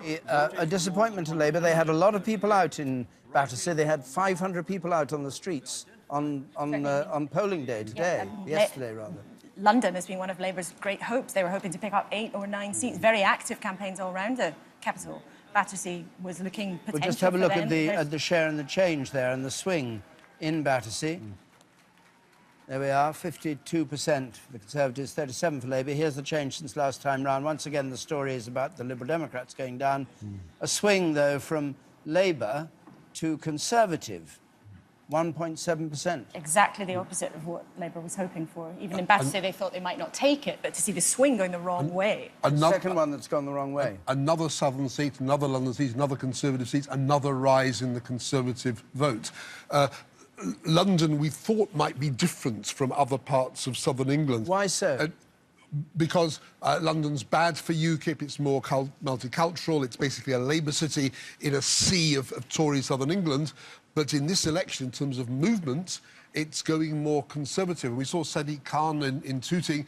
You know, next year, Labour, if it's going to recover from this tonight, it's got 2 huge tests next year. The Holyrood elections for Scotland and the elections in London for mayor. Labour needs to do stonkingly well in at least one of those elections if it's going to start its recovery. OK. Andrew, let's join you for a moment. Indeed. I've got 2 Andrews now. What do I call you? I can't call you Andy, and I can't call him Andy. You can call me Andrew the First. Neil and Mar. And then Andrew the Second. Neil and Mar, old-fashioned. The one in the playpen. And Get on with it. Neil and Mar, it could be a songwriting competition. Romeo and Juliet. We're going to speak to the Shadow Labour Minister, Tristram Hunt, Education, his spokesman. Tristram Hunt, this exit poll is looking more right than wrong. And if that is the case, it's turning out to be a pretty disastrous night for Labour. Well, we're entering the most exciting time of the election night now, Andrew, as you know, the 1 till 4 slot, which will culminate, I think, in the announcement here in Stoke-on-Trent in the Potteries in the King's Hall. I think it's been a great election campaign for the Labour Party. We've set out our case. Hold on, it can hardly be a great really election campaign when Battersea, which was one of your top London targets, there was an almost 2% swing to the Tories. Well, remember, democracy is a process, and the involvement of people in the democratic process is in and of itself a very good thing. It's a great shame Will Martindale has not won in Battersea, because he was a great candidate, someone who worked in the financial services industry, a wealth creator, a Labour candidate. So obviously it's a shame, but it's looking good in Bradford. It's great to see Sadiq return. So we will see over the coming hours more and more Labour members of Parliament returned to lead the battle, which we've always done, about battling inequality and raising prosperity and being a strong voice in Europe and all those things that only Labour politicians do. So why has the country not voted for you? Why are you going to clearly now end up with considerably fewer seats than you had in 2010? And 2010 was a pretty bad result for you. Well, you know, we're not yet into double figures in terms of the announce coming through, I don't think. So there is a while to go, and we are still confident. But I think one of the issues that has come up during the course of this election is the surgence of nationalism, and whether that's in Scotland or whether that's in England. And I do think that the Prime Minister has played fast and loose with the union of the United Kingdom during this general election campaign. He has put party before country, and in the long run that could be very, very damaging for the future of the United Kingdom. So let me get this right. The fact that Labour looks like losing some rock-solid Labour seats in Scotland is David Cameron's fault? No, there has been a seismic change in voting affiliations in Scotland. The move from affiliations based around social class and social identity to national identity. And we saw some of the ugly elements of that on the streets of Glasgow with those SNP activists hounding Jim Murphy. But we've also seen David Cameron trying to play on that. What was it Boris Johnson called a jocalypse now? I mean, this is sort of ugly sentiments, and those of us who are passionate about being British and who love this country and love Britain think that many politicians during this election, not any Labour politicians, have put their party before the country, and in the long run that could have very damaging consequences. There will be a post-mortem beginning very quickly in the Labour Party over why this result's so much worse. Is Ed Miliband's job on the line now? No, we're going to see what the results come through. I mean, you're not wrong. The Labour Party loves a good post-mortem over most issues, and we love discussing the ins and outs. But no, Ed, I think, has exceeded expectations that were put forward for him by the media during the course of this campaign. How can he have exceeded expectations when he's lost or won a lot fewer seats than Gordon Brown did in 2010? How by any definition, I mean, you're an academic, how by any definition of the English language could that be exceeding expectations? Because when you think of what the Sun, the Mail, the Telegraph, all of those newspapers were saying about Ed Miliband and his capacity to I should just interrupt you for a second, Tristram Hunt. We're watching pictures of Alex Salmond arriving at his count up in Gordon in the northeast of Scotland. Sorry, please carry on. As I was saying, when all the newspapers say that Ed was incapable of leading a good campaign, that actually he didn't have a strong set of values and beliefs, actually he did have that, and he showed that during the course of the campaign. So why is the result so bad? Why is the result so bad? Why, if all that is true, well, let's see what why is the result so bad? Let's see what the result is, Andrew. But let's also pay tribute to the tens of thousands of Labour activists who've delivered the leaflets, who've knocked on doors, who have been part of the democratic process, which we should value this evening. All right. Just at least, Tristram Hunt, you won't have to worry about doing a deal with the SNP. David. Thanks very much. We've got our first Welsh result. Always the last word. And bad news again for Labour. Labour's held it, and they've held it easily, 37% to 32%. Ian Lucas is back in as the MP. UKIP come into third place, the United Kingdom Independence Party, ahead of the Welsh Nationalists and ahead of the Lib Dems, who are on that 5% mark, could have lost their deposit there. We'll have a look. Let me show you what happened overnight in terms of the change there. The Lib Dems taking that big hit once again in Wales now, down 20%, shared out between UKIP, the Conservatives, Plaid Cymru and the Greens. No change, really, for Labour at all. And once again, you're seeing this swing, which is very, very interesting. In a safe Labour seat on the border of Wales, it's a 2.9% swing, Labour to Conservatives. The Conservatives have the momentum in terms of the direction of travel, even in a safe Labour seat. Thanks very much, Emily. Well, basking in the warmth of an early summer evening in New Broadcasting House, or just outside it, is Sophie Rayworth with her guests there. I hope you're not all shivering to death, Sophie, but let's go over to you. Not at all. As you say, David, very definitely basking in the warmth of this chilly London air. Right, we've got, obviously, plenty of tiles already laid. We've cleared our map, and just a reminder, it doesn't quite look like the United Kingdom normally does, and that is because we've made every constituency exactly the same size. And this is what it looked like a short time ago when we cleared the 2010 general election and the results to make way for the 2015 ones. And this is the Battersea result that we can lay there now. So we're coming in slowly, but let's go up to the northeast of England now, where Ben Page is waiting for us. We've got quite a few there. Northeast, a Labour stronghold. No surprises there. No, not yet. The thing that people often forget, though, is in an election, many of these seats, the majority of these seats, aren't going to change hands. That's right. Hundreds of the seats will be exactly the same. Only around 150, perhaps, are going to actually change hands. And that's true in virtually every single election in this country. And so in this region, perhaps Berwick-on-Tweed, Lib Dem controlled, perhaps that will be lost to the Conservatives. But yes, it's not always quite as dramatic as some of the headlines might suggest. Why is this such a stronghold here? It's a very traditional working class area. The Labour Party is strong. Tony Blair's constituency there, Alan Milburn, other cabinet members. It's in a way, it's an antithesis to how the Labour Party has fallen apart in Scotland. And this, if the results are correct tonight from the exit poll, is going to be one of the last remaining sort of Labour strongholds in the United Kingdom. Well, let's go travel down the south to the south of England, where we've got some of our Generation 2015 young voters. Thank you very much. Mark, you are a UKIP voter. Yes. What do you make so far of the predictions for UKIP? Well, I don't see the exit polls being quite correct, to be honest, because it's too early to say, really. I mean, we've got all the Kent seats, etc. But it's quite interesting to see across the north, especially in the northeast there, the swing towards UKIP into second place, which really shows that it's the party of opposition instead of the Conservatives. And Honor, you voted Green. Yes. So their prediction at the moment, 2 seats. Not quite the surge that you were hoping? Well, I feel like there has been quite a surge in the popularity of the Green Party across the country because it's not all spread out, it's not in one area, so it's not going to see the amount of seats that maybe people would like. OK, and Kojo, a Lib Dem voter, how are you feeling tonight? Well, hugely shocked, really. I can't quite believe it. And I know it sounds quite presumptuous, but I'm inclined to go with Mark on the polls.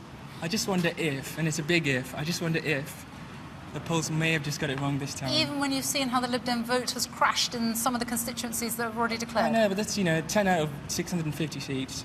You're an optimistic man. OK, yeah, well, we'll have to see how the evening unfolds. Thank you all very much. Back to you, David. Thanks very much. A quick word. Yes, the grim night for the Lib Dems seems to be provoking some unhappiness in the party. Not surprisingly, a candidate, Steve Besant, has suggested there will have to be a leadership election for the Liberal Democrats, whether or not Nick Clegg himself manages to hang on in Sheffield Hallam. It also sounds like the Liberal Democrats are losing Eastleigh to the Conservatives. Of course, that's somewhere they were really dug in and held in a by-election. I'd heard that. We'll go to Hugh Pym in a moment in Eastleigh, because that's a report we've had in. But first, let's go to John Sopel in Doncaster, who's with the Miliband campaign. John, what's the mood, if that's not too stupid a question to put?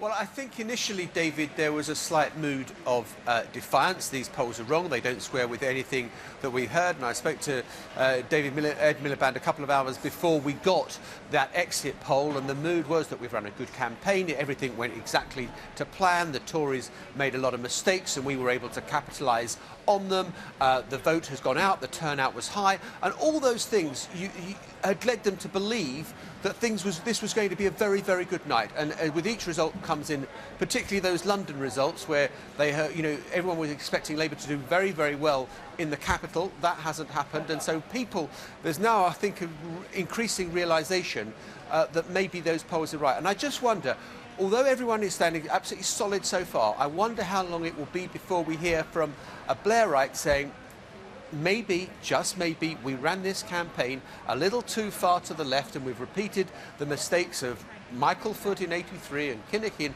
87 and 92, and we should have learned what success looks like, and that was what happened when you had Blair winning 3 elections from 97 to 2005. And I just wonder whether that will become part of the narrative later on, if, and it's again saying that if those exit polls turn out to be correct. It's interesting because we just heard from Neil Kinnock pretty much saying that and almost wanting to change the electorate because they didn't get the message right.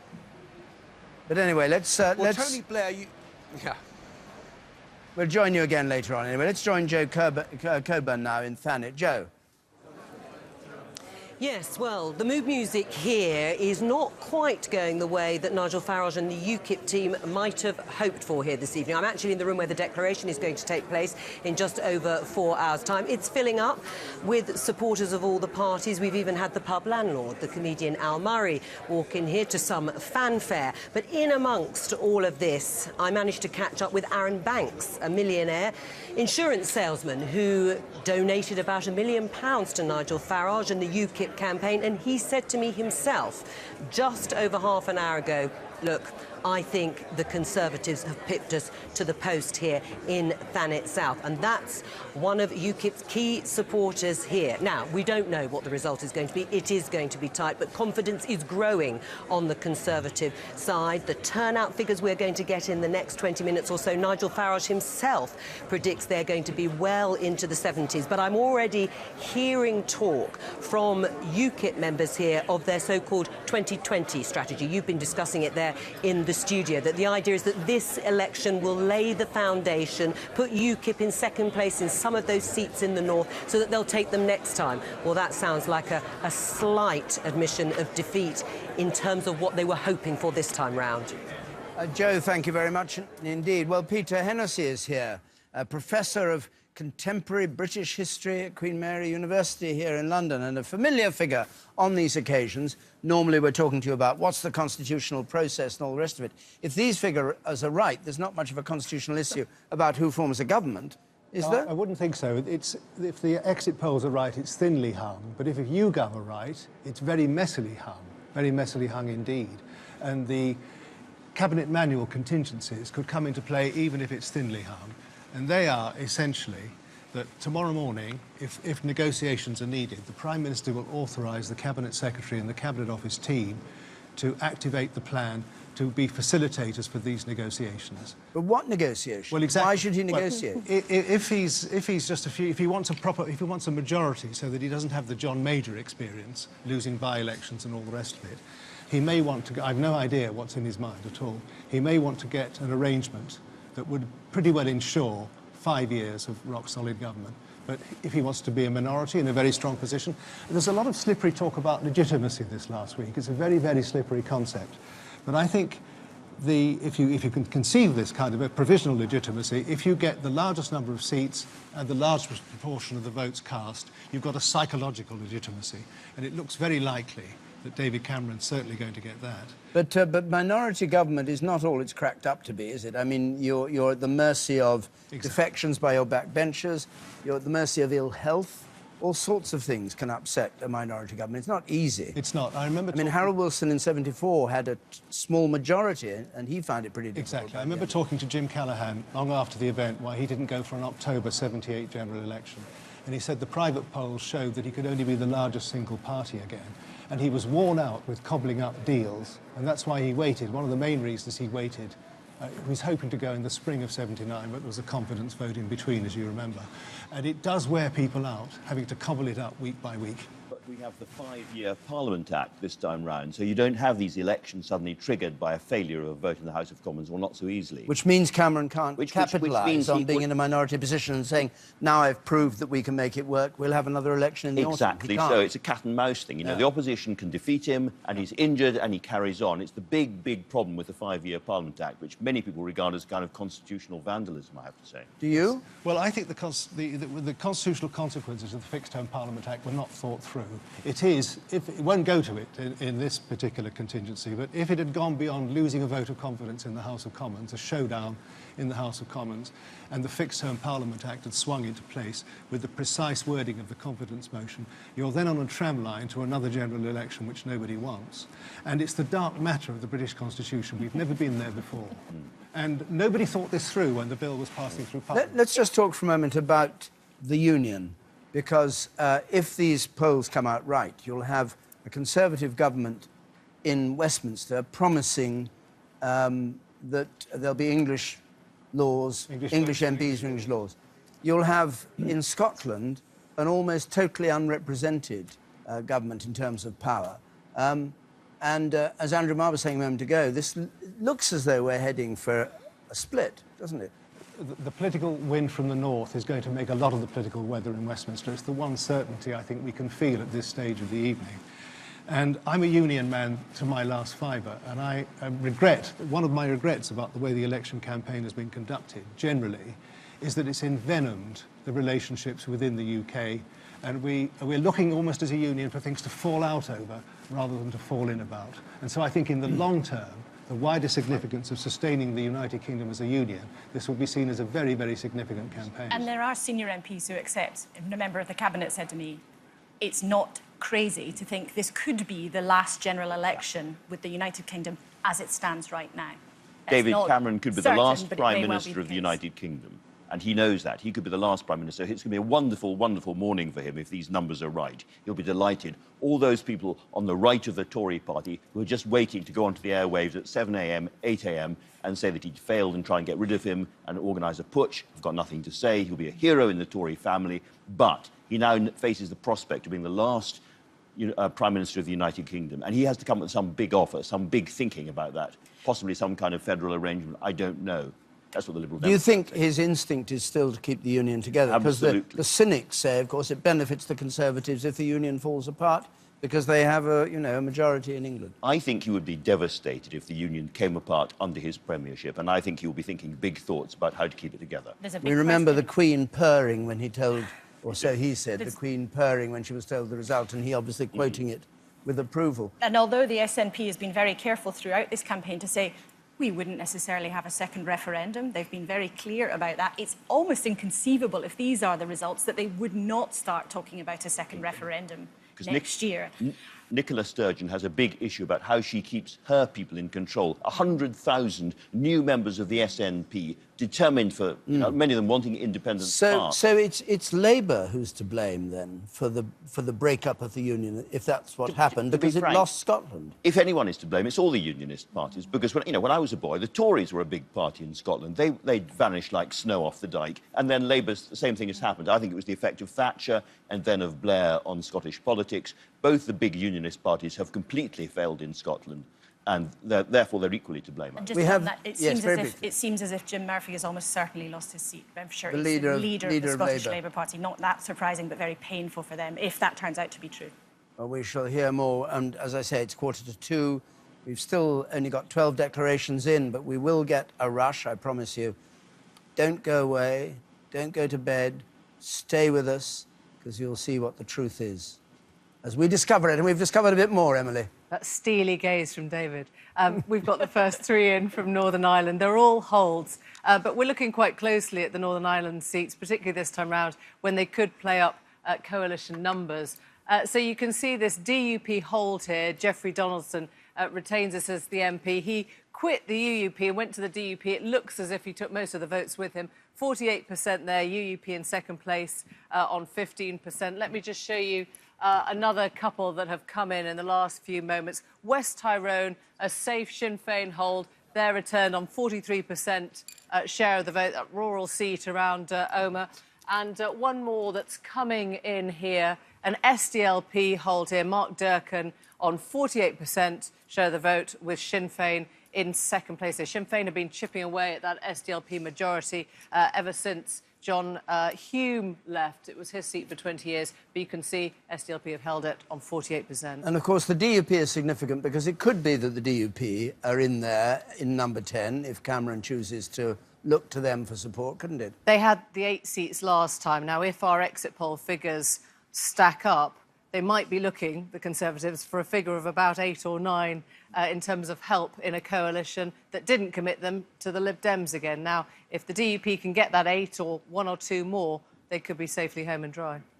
We can remember with refreshing straightforwardness Ian Paisley Jr.'s answer when asked what the DUP price was for a coalition deal of some kind, or a deal of some kind. £2 billion. £1 billion would do it, he Yes, said. yes. £1 billion would do it. Yes. We had straightforward politics. No, we had even more straightforward politics from Simon Morris, which was that there would be a certain price for a sort of maintaining the Tories in office and a higher price for joining the government. Yes, as a tariff. Fantastic.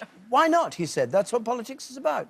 A lot of the time, of course, he said yeah. what it's about. Well, it's true, isn't it? I mean, that's what. If you're an elected politician, you don't just go and say, "Oh yes, lovely to be in government." Of course, you've got a price. You've got followers. They've got things they want for Northern Ireland. They feel Northern Ireland doesn't have sufficient support from the. From Westminster. Enoch Powell would have supported the Jim Callaghan government in that crucial vote in '79 had they given him a gas pipeline. But Callaghan said this government is not for sale. He had already given. Oh yes, he'd already sold given quite a lot already. A lot of electric power in Wales, if I remember rightly. But the gas pipeline was one too far. Jeremy, we've talked a lot about the battleground, the big battleground. Of course, one of the remarkable things about tonight is the lost Liberal Democrat deposits. I mean, they've been tumbling everywhere we've seen, and they've lost an awful lot. How do they stand at the moment? Well, it's looking absolutely awful for the Liberal Democrats if they have lost 47 MPs. We've got a house of cards to show you here, which is the Lib Dems coming off the back of the 2010 election with those 57 MPs, the glory days, what was it, I Believe in Nick and all that. Let's build our house of cards for you here, starting with some of the more long-serving Lib Dem MPs, people like Simon Hughes in Bermondsey, and there's Alan Reid there in Argyll and Bute as well. Just building them up for you here. Let's put a few more up. You can see who we got. Oh, yes, Sutton and Sheen, Paul Burstow. Locally popular. How's he going to fare tonight? Round the back, another Lib Dem seat, Mid-Dorset and North Pool. There's the candidate there. So just gradually building up these cards here for you. See what 57 players look like. Solihull, Laurelie Burt, and another one there. Greg Mulholland, Leeds North West, right at the top. Last two here. Go on. Up they come. Steve Webb, Pensions Minister in Thornbury, and the candidate in Redcar. So that is what it looked like for the Liberal Democrats coming out of the last general election in 2010, and that was a really, really handsome result for them, as we know. Tonight, the bad news just comes in and just doesn't stop coming on this exit poll that we've got. Still waiting for results, but we are forecasting that Simon Hughes will probably lose his seat in Bermondsey. Won first in a famous by-election, 1983. We think, under the forecast at least, that he's out. We shall see what happens. The same with Charles Kennedy in Ross of Skye, looking very painful for him there as well. Probably gone to the SNP, we think. And then more likely still that Danny Alexander, the Chief Secretary to the Treasury under the coalition government, has also gone from Inverness. So 3 possible victims tonight. Still, obviously, underlined, this is a forecast. This is what we think is happening. But if it's correct, look at the result. 57 MPs, the House of Cards, and you're left 47 going, and this is now a very, very precarious structure indeed that we have here. In fact, there's a danger of the whole thing just completely collapsing. So, if they are down to 10, if these are the remaining MPs, they've got half the number that they had in 1992 when they first fought a general election as the Liberal Democrats. Down to 10 MPs. We heard from Laura earlier. There's already talk about Nick Clegg's leadership. Well, funnily enough, here he is.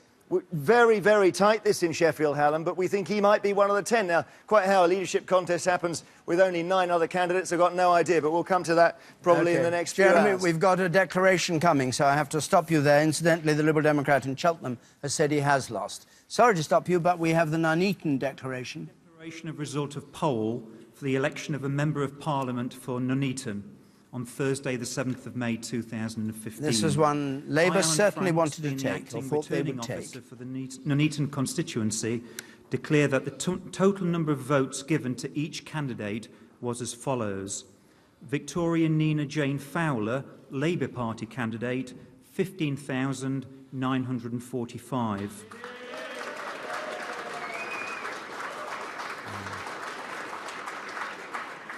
Christina Rita Jebb, Liberal Democrats, 816. Marcus Charles Jones, the Conservative Party candidate, 20,000.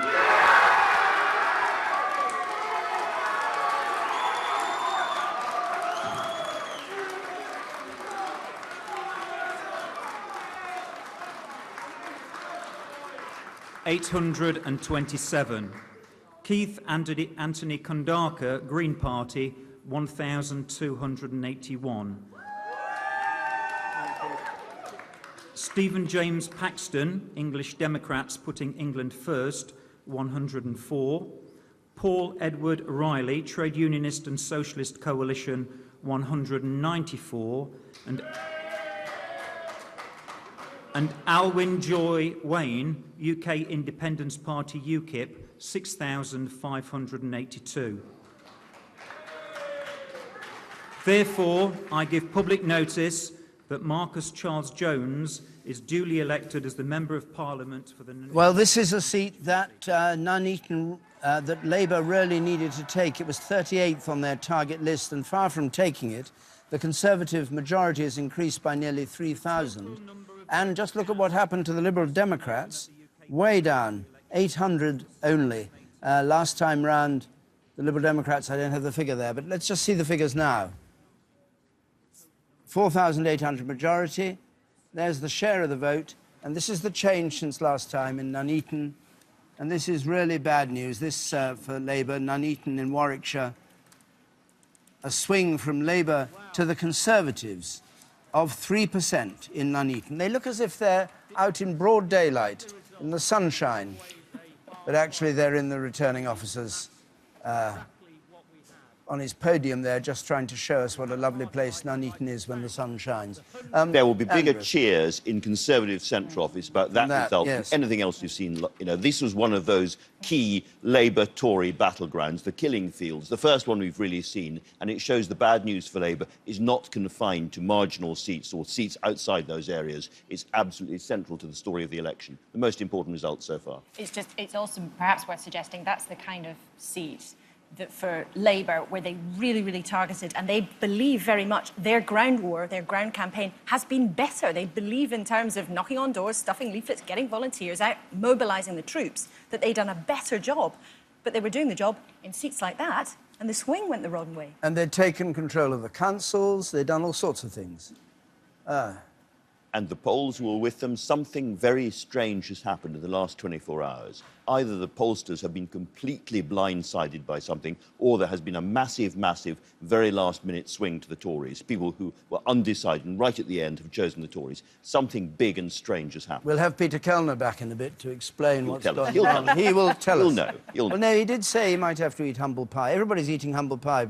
Paddy Ashdown's eating Vince Cable's hat. And Alistair Campbell's eating his kilt. Alistair Campbell's eating his kilt. I dread to that'll think be what worth that a will watch. reveal. It's very chewy. Clwyd South, let's have a look at that. The same sort of result as we saw next door to it in Wrexham. This is the second Wales result in of the night. And you can see Labour have held it, 37% share of the vote. Susan Jones returned as the MP. But look where UKIP is in third place, Plaid in fourth, and the Lib Dems right down here in fifth. You'll see that very similar pattern to the one we saw in Wrexham. The Lib Dems really taking a big hit here, down 13%. UKIP up 13%, although we don't know how much churn there was in the way those votes were turned around. And this is the pattern that I keep coming back to, that Andy was mentioning in Nuneaton. Here again, we've seen that swing, only a tiny swing, but look at the direction. It's from Labour to Conservative, even somewhere that Labour has held even pretty safely, like Wales. Let's go back to the Liberal Democrats for a moment and join Laura Jones in Yeovil. That's Paddy Ashdown's old seat. It was held before the election by David Laws, who was the schools minister, and he had quite a healthy majority, 13,000 there. Laura, is it looking as though he's going to take Yeovil or hold Yeovil? To be honest, there are a lot of very glum-looking Lib Dem faces here in the room this evening. As you say, there are two counts going on here in Yeovil tonight. Firstly, the constituency of Yeovil itself, also the neighbouring constituency of Somerton and Frome, both currently Lib Dem holds.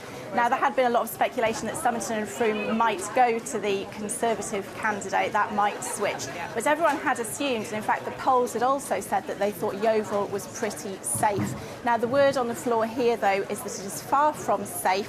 We still think it's going to be very close. We're not quite sure, but we will wait and see. Of course, David Laws, a huge Lib Dem hitter. The Conservatives have thrown a lot at this campaign here in Yeovil. Obviously, they would be keen to take his seat if they could. As I said, people on the ground here, Lib Dem people who've been looking at the papers as they're being looked at here, do look very glum indeed. We understand that's going to be very, very close indeed, which of course would be big news. We'll bring you news when we have it. In neighbouring Somerton and Frome, briefly, it's a battle between two Davids. David Rendell, the Lib Dem candidate. Previously, that seat has been held by David Heath, but of course he stepped down, so he isn't standing.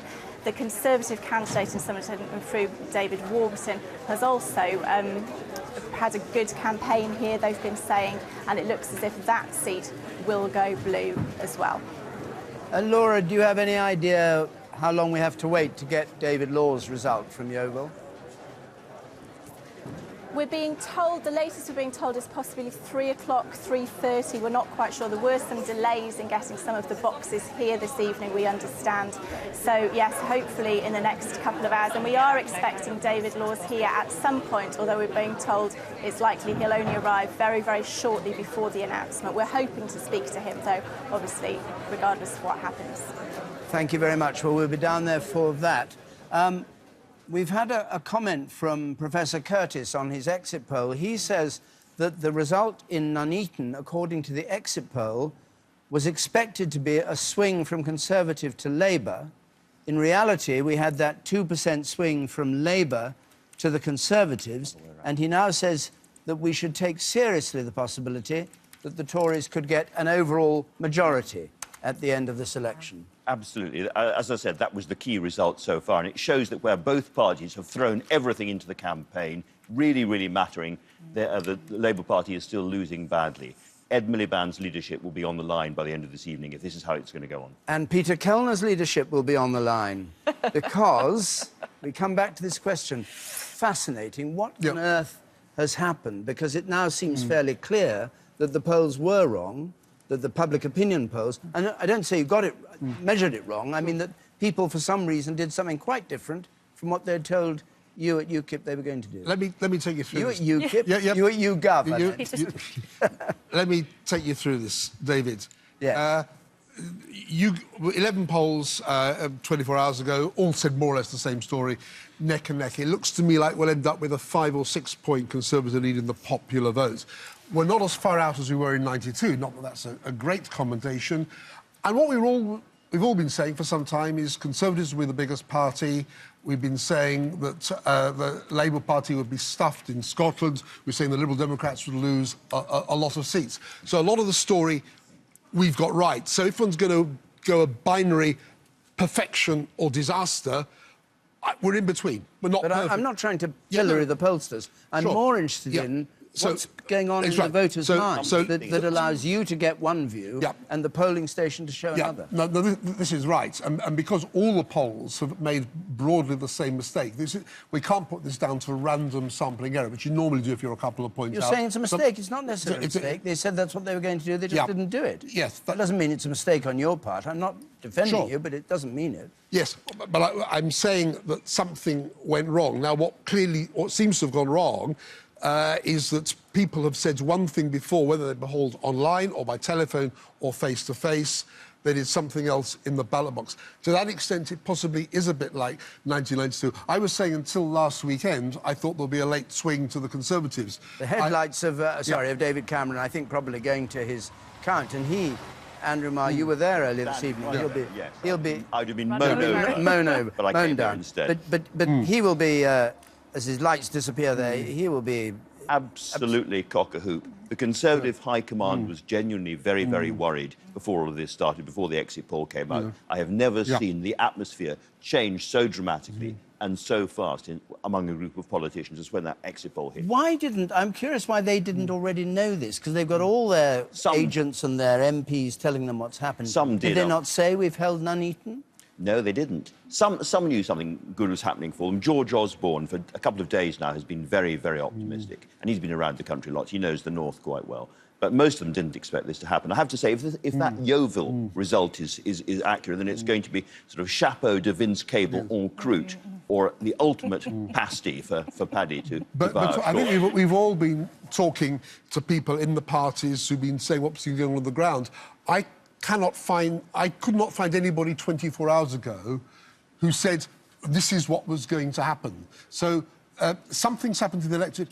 The polls, yes, but something more than the polls. If anybody now says they knew this all along, well, they didn't say so publicly 48 hours ago. But since opinion polls are what parties take seriously in their campaigning, sure. I mean, Labour has been polling its focus groups and all that. And what does it say for how you conduct a campaign if the polls are so wrong? You don't know what the public... And just to break in on 5 that, million people the really have clever seen. people, we're told, are the people putting money on, the betting. And the betting has been going pro-Labour all day. So and David, I'll answer your question directly because I've been saying this for months Watching in public. the lights of... I mean, may see him turn up people at like discount, David Cameron Cameron driving to his constituency count, they should campaign on what they believe. They should not listen to people like me and the figures we produce. Well, they never will. They should. Again. They should. Maybe not. but they should campaign on what they believe. I think the campaigning by polling numbers, I've always thought, and I've always said, is a bad way to campaign. And I think one of the reasons why, to my mind, from all parties, I found this a rather dispiriting campaign for the last 6 weeks, is because it has been campaigning by numbers rather than campaigning by principles. OK. Laura, brief comment. Two things, though, that candidates have been saying to me in the last couple of days in different parts of the country. Conservatives have been saying that they have seen last-minute switchers to them in this last couple of days. For months, they've been promised a late surge. They believe that had been happening in the last couple of days, partly because of the SNP wedge that was shoved in to try to get voters back to them. And secondly, Labour candidates were saying to me, particularly in the north of England, they believe people who were telling them they were undecideds might have been deciding to vote UKIP. And we've seen in a couple of seats tonight already, the UKIP vote in the north has really been up in some of those Labour seats. We were speculating a moment ago about David Laws in Yeovil, that he might have lost Yeovil. What does it say for Sheffield Hallam and Nick Clegg's seat? Kamal Ahmed is there. Do you have any idea of what's happened and whether he might not have held on, or do you think he will have held? What are they saying? Well, at the moment, David, I'm just here at Sheffield Hallam's seat. You can see the boxes just being opened. Quite a rural seat, actually, so the boxes take quite a while to get here. Still very, very early days for Nick Clegg himself. He's defending a majority of 15,000. That actually was against the Conservatives in 2010, but it's actually Labour here who have bounced back to fight Nick Clegg, and it's the Labour candidate who was thought at one point, Oliver Coppard, to actually be ahead of Nick Clegg in the polls. Nick Clegg has actually strengthened in the polls after that, and more recently seems to be more secure. We haven't had any information really yet from the boxes that are being opened. Some of the few that have come through do suggest that some of the Green vote has gone to Labour, so Labour have picked up some of that student Green vote that voted in 2010, but little to say about that. What we have had here, though, James McCrory, who is Nick Clegg's official spokesman, has just done a short impromptu briefing downstairs there on the running track, and he's admitted that Nick Clegg is very disappointed by the results that are coming through, or the suggestion of the results that are going to come this way for the Liberal Democrats. Also, Liberal Democrat sources are now saying that that figure of 10 looks like it could be right, and some very, very big names do seem to be under threat, as you've already been speaking about, David Laws being one of those, of course, as well. Danny Alexander is another one. Even the notion that Vince Cable could be under some degree of threat. Interesting point that has been made to me, though. Jo Swinson apparently in Scotland is battling neck and neck to hang on to that seat, but of East Dunbartonshire. But some very, very big names, and lots of those people, of course, allies of Nick Clegg. And just as Andrew Marr was saying, there'll be some question marks over Ed Miliband's leadership by the end of this evening. Kamal, thank you very much. I have to stop you there because... in that kind of position. Thank you very much. You said before... We're going up to Scotland, and in Glasgow, Nicola Sturgeon remain of the view if there is an anti-Tory majority, and Kirsty's with her. Should work together to lock the Tories out. If that doesn't prove possible because of the arithmetic, that will be because of Labour's inability to beat the Tories in England. The exit poll, if the exit poll was correct, and we don't know that yet, would show that even if Labour had won all of the seats projected to be won by the SNP, they still wouldn't. Nicola, you said Tories. that a British government would not be legitimate without Scottish Look, voices. How would you affect that? Look, I still want to see how the results shape up across the UK. If there's an anti-Tory majority, I want to work with Labour to lock the Tories out. So let's see how the results shape up overnight. But the early indications are that this is going to be an extremely good night for the SNP. Our messages of an end to austerity, investment in public services, standing up and making Scotland's voice heard appear to have resonated very strongly with the Scottish electorate. But if you don't mind, I'm going to go in and see some of our candidates. And I'll talk to you later. Thank you very much. Well done, Nicola. Nicola Sturgeon there with Kirsty. Well, can we talk to Kirsty? Is that possible? Just catch a brief glimpse of her. Maybe we can, maybe we can't. Isn't that interesting, though? Nicola Sturgeon still trying to stick to the line she'd used throughout the campaign. She wants an anti-Tory majority to be part of that, to lock out David Cameron. Meanwhile, Alex Salmond is already off the block, saying that David Cameron, on the basis of these results, would have no legitimacy in Scotland. Now, that was the argument that the SNP brought in the closing days of the campaign. But isn't that interesting, already out of the blocks, making this argument that somehow a UK government with so few Scottish Labour MPs would just have no legitimacy if they end up with not a single one. This word legitimacy is thrown about, bandied around. I'm terribly you sorry. The word legitimacy in terms of there is a very narrow the United meaning. Kingdom and the Westminster Parliament. There's a very narrow meaning. We have a parliamentary democracy, and whoever can command a majority of the House of Commons is the legitimate Prime Minister. End of story. There is another question about fairness, David. I think we can join Kirsty. He's trying to get in. Kirsty. Yes, we can hear you. Well, we can't hear you, but you can speak.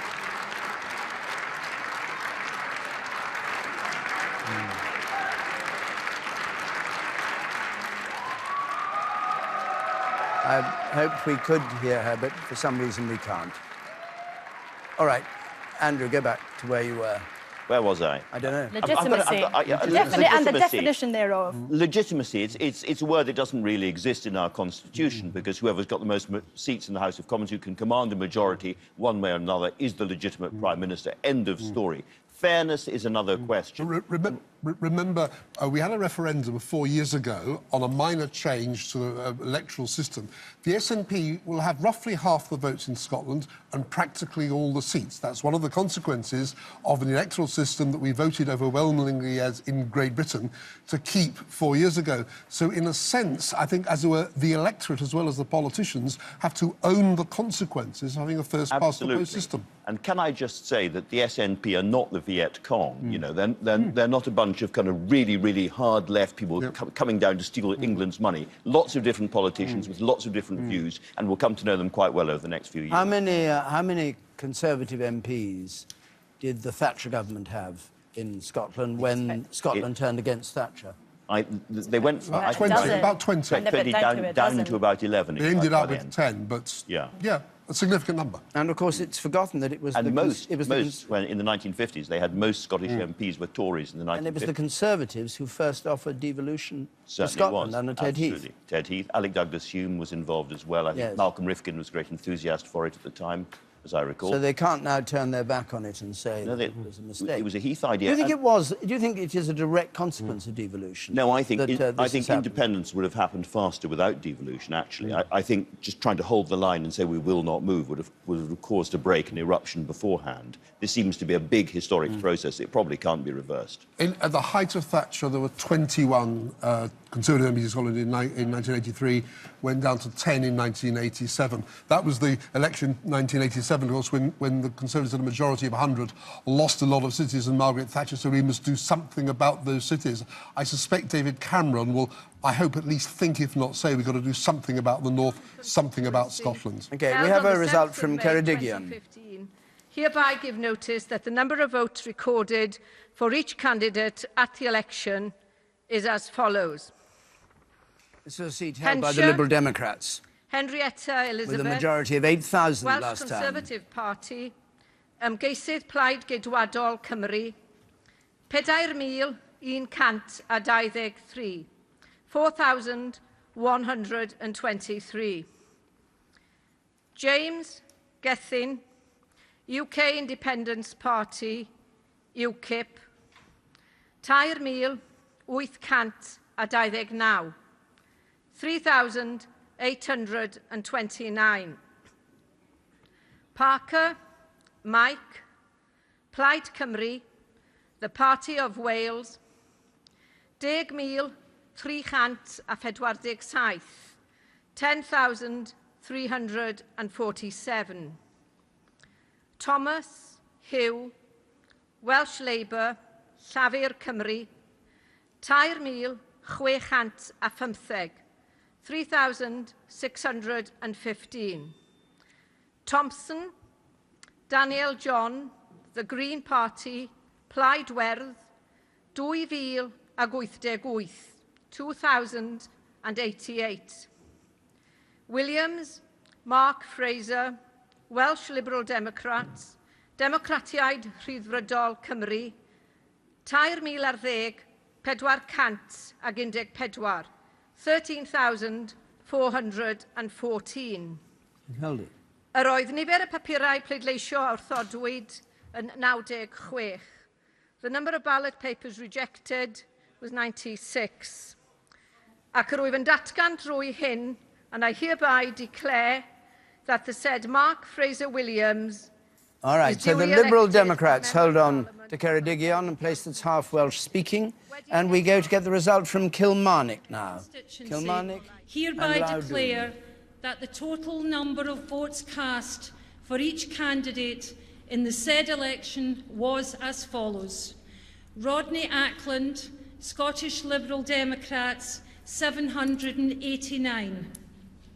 Alan Brown, Scottish National Party, SNP, 30,000 votes.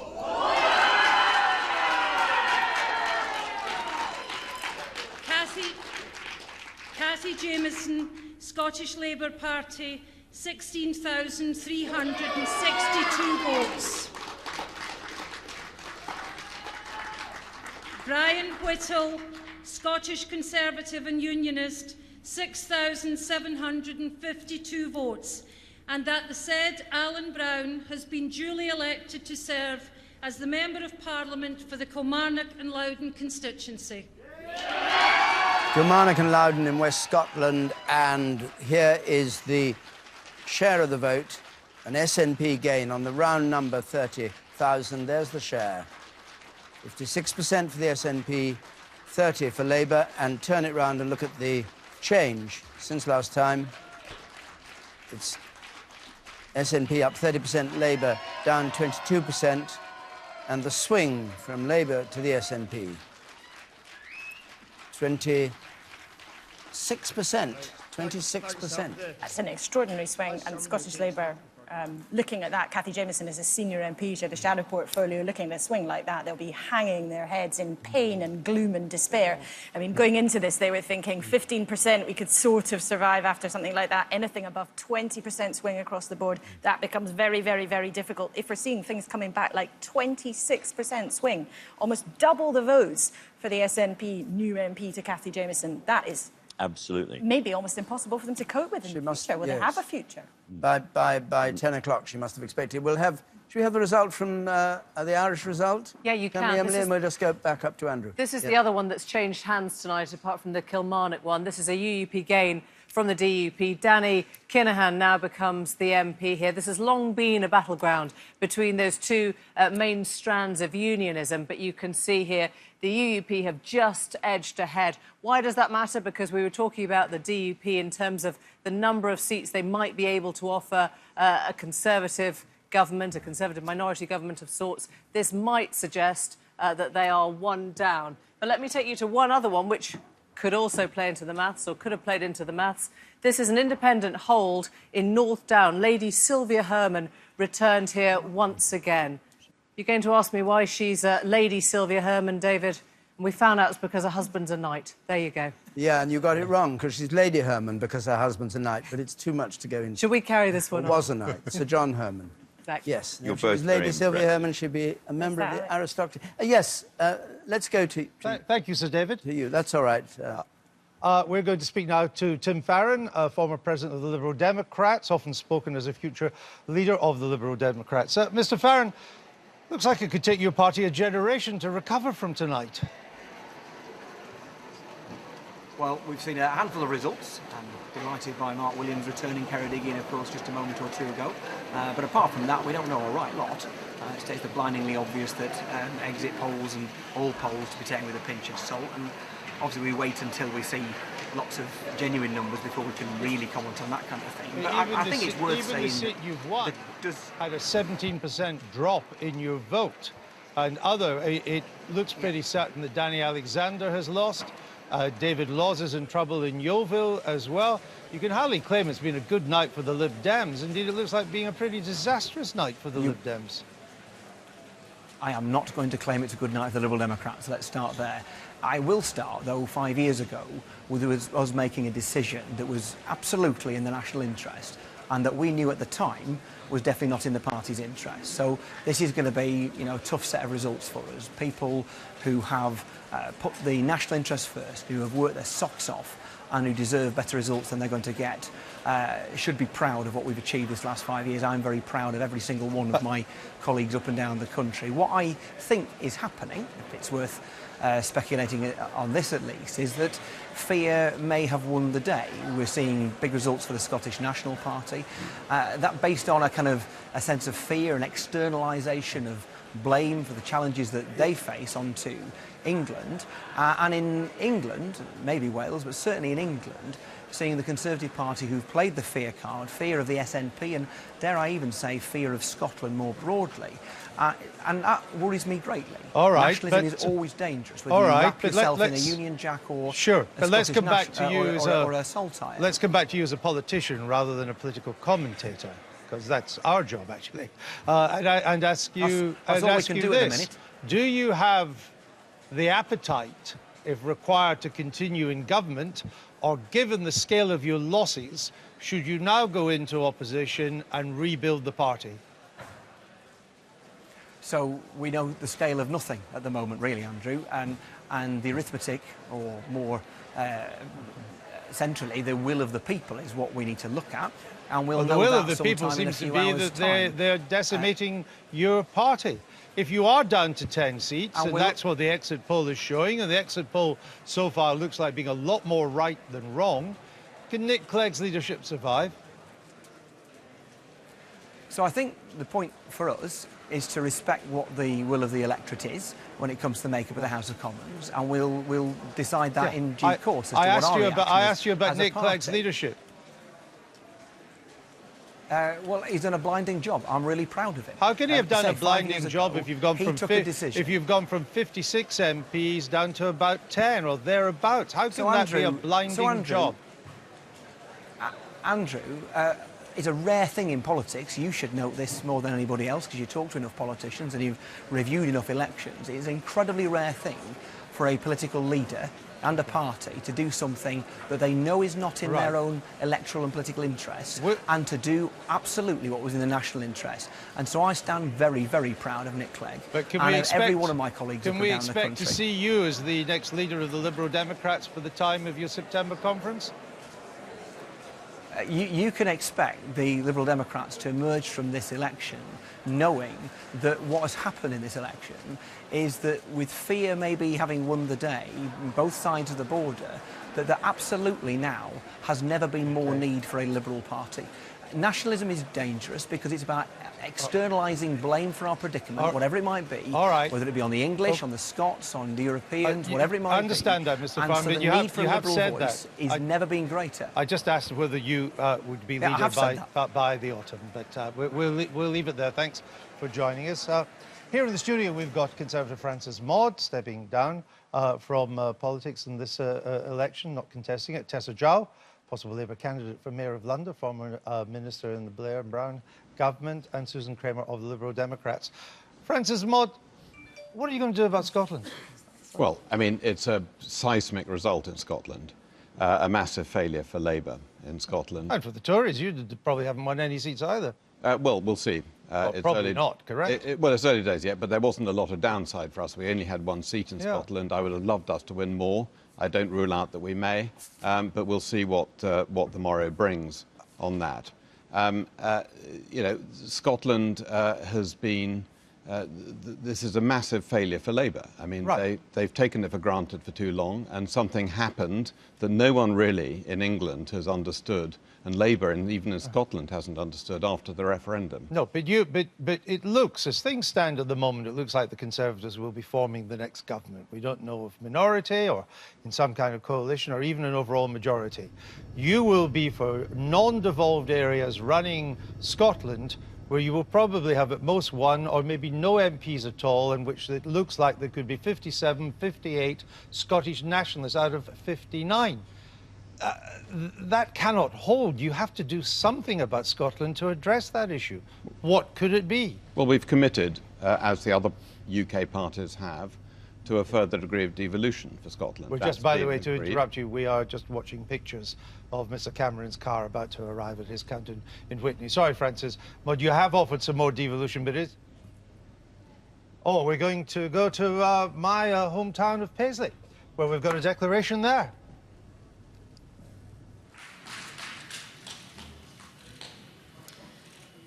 Ladies and gentlemen, I am now ready to declare the results for the Paisley and Renfrewshire South constituency. This is Douglas Alexander's seat. I, Sandra Shadow Black, Foreign Secretary. Returning Officer for the Paisley and Renfrewshire South constituency, declare that the total number of his votes opponent, a given 20-year-old to each student, candidate was as Mary follows.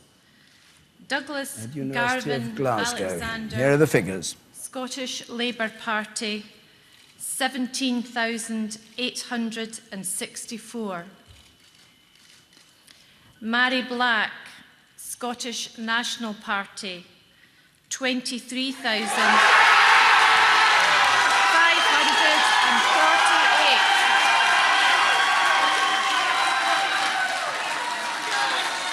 Fraser Daniel Galloway, Scottish Conservative and Unionist, 3,526. Eileen McCartan, Scottish Liberal Democrats, 1,010. Sandra Amelia Webster, Scottish Socialist Party, 278. The total number of ballot papers rejected was 69, and the total number of votes was 46,295. Therefore, I declare that Mary Black is duly elected as the Member of Parliament. A sensational result from Paisley and Renfrewshire South. Douglas Alexander, who was at the very heart of Labour's campaign, Shadow Foreign Secretary, but their campaigning has been defeated by a 20-year-old student from Glasgow University. Let's just hear what she has to say. I'd like to thank the Mary returning Black. officer and their staff for conducting a fair election, and also the work of the police. I would like to thank all the other candidates for their participation, and in particular, whilst I appreciate that this is a blow for Douglas Alexander, I truly hope he will remain to see his future in politics once he is recovered from this result. I would like to thank my mum, my dad, my brother, and my close friends for their continued support and all the help they've given me throughout this campaign. I want to thank the people of this constituency for placing their faith in me and for their faith within the SNP. Whether you voted for the SNP or not, and whatever your views are on Scotland's future, I will seek to represent you and everyone in this constituency to the very best of my ability. This election is about making the voice of this constituency and the whole of Scotland heard more effectively at Westminster than ever before. I pledge to use this voice not just to improve Scotland, but to pursue progressive politics for the benefit of people across the UK. If I have been elected alongside a strong group of SNP MPs, we will work to put an end to the austerity cuts which are hurting people in communities both north and south of the border. We will call for the powers promised to Scotland in the referendum, starting with those which make the biggest impact in getting more people into work and making work pay. And as part of a strong team of SNP MPs, I will always vote against wasting £100 billion on a new generation of trident nuclear weapons. By ending austerity and scrapping Trident, we can choose to invest in the things that really matter to the people of Scotland. The people of Scotland are speaking, and it is time for their voice to be heard at Westminster. We'll come back in a moment to Paisley and Renfrewshire South to try and pick up with Douglas Alexander if he speaks, but let's just have a look at another sensational result. Just as you're about to say, a 21% swing in Paisley seems unimaginable. Let me take you to Dumbartonshire Hold on, West, I'm going to stop you because we've got Douglas just come. Let's hear him and we'll come back, Emily, if that's all right. Murray on her victory. She has fought a formidable campaign, and I, Elaine Macpherson, returning officer for the UK parliamentary election in Ochil and South Perthshire constituency. I don't know why we lost that. We'll recover it. Emily, let's just pick up where we were. Very quickly, and we'll go back Douglas to Douglas Alexander as soon as he appears. A swing here of 34% from Labour to the SNP. If I remind you that the swing that lost Portillo his seat in '97 was around 17%, we thought that was momentous. That was the moment. This one is double that. A swing to Labour, a swing to the SNP from Labour of 34%. This was, 40 on the target list, and they've taken it. I could not be more proud of the campaign that we have fought. This, of course, has been a very difficult night for Labour. Scotland has chosen to oppose this Conservative government, but not place that trust in the Labour Party. It will be our responsibility to re-win that trust in the months and years ahead. Thank you very much.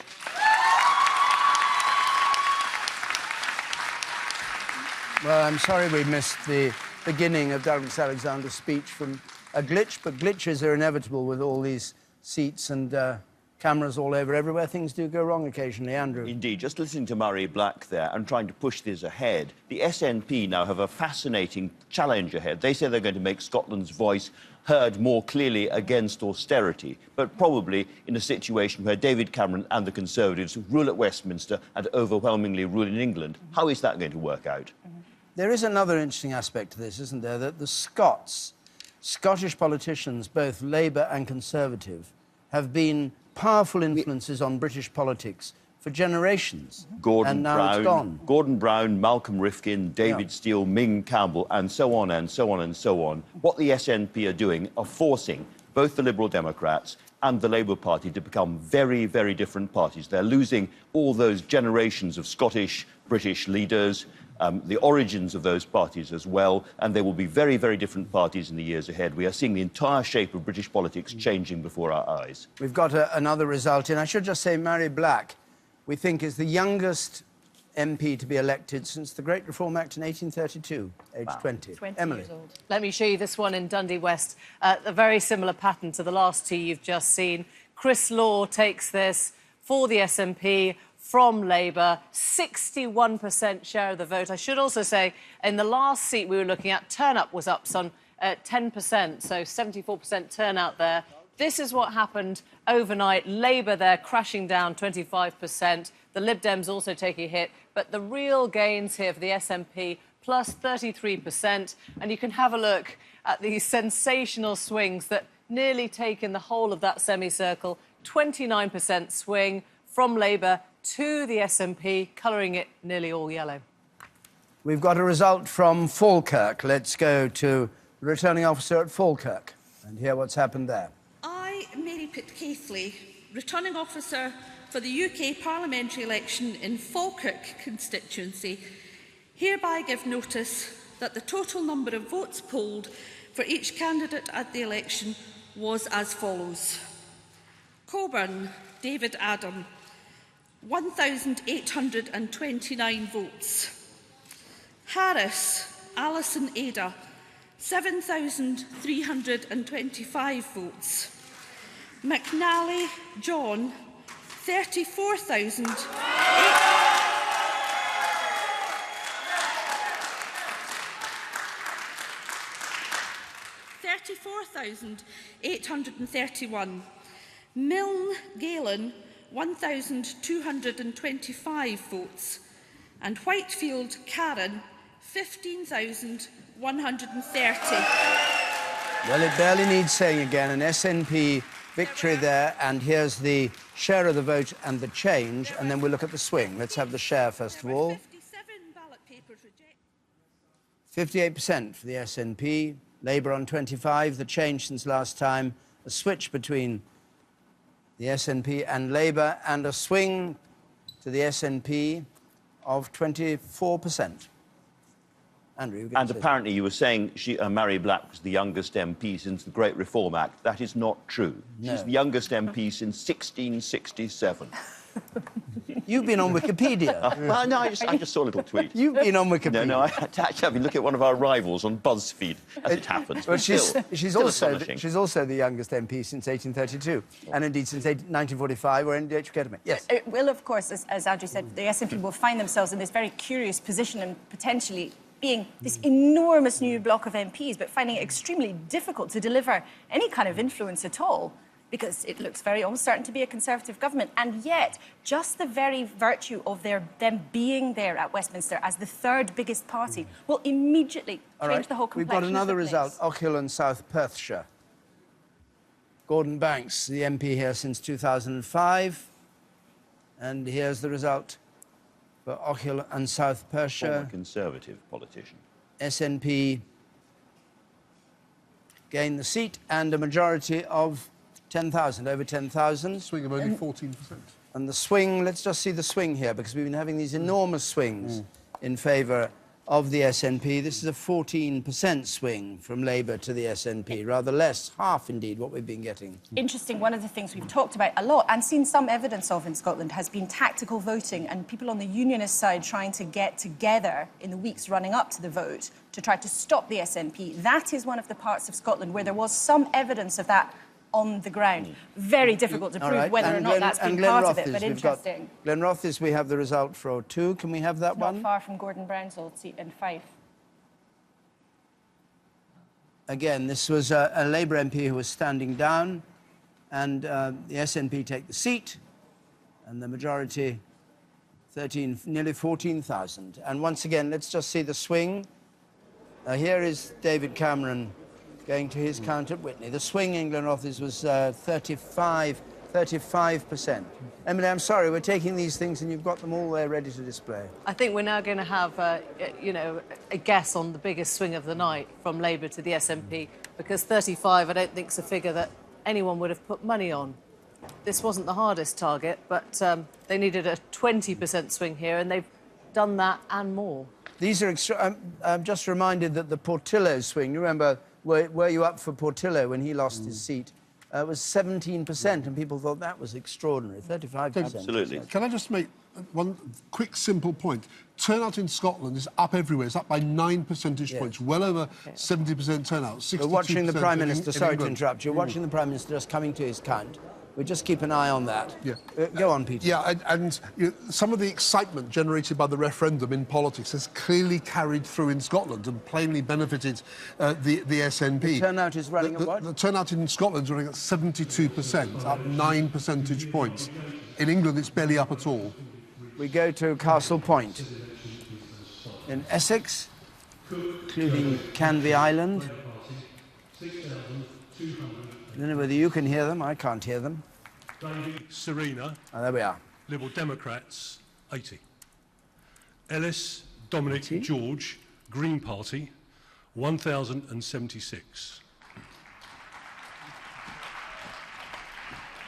Harris, Elizabeth, Rebecca, Scott, Conservative Party, 23,112.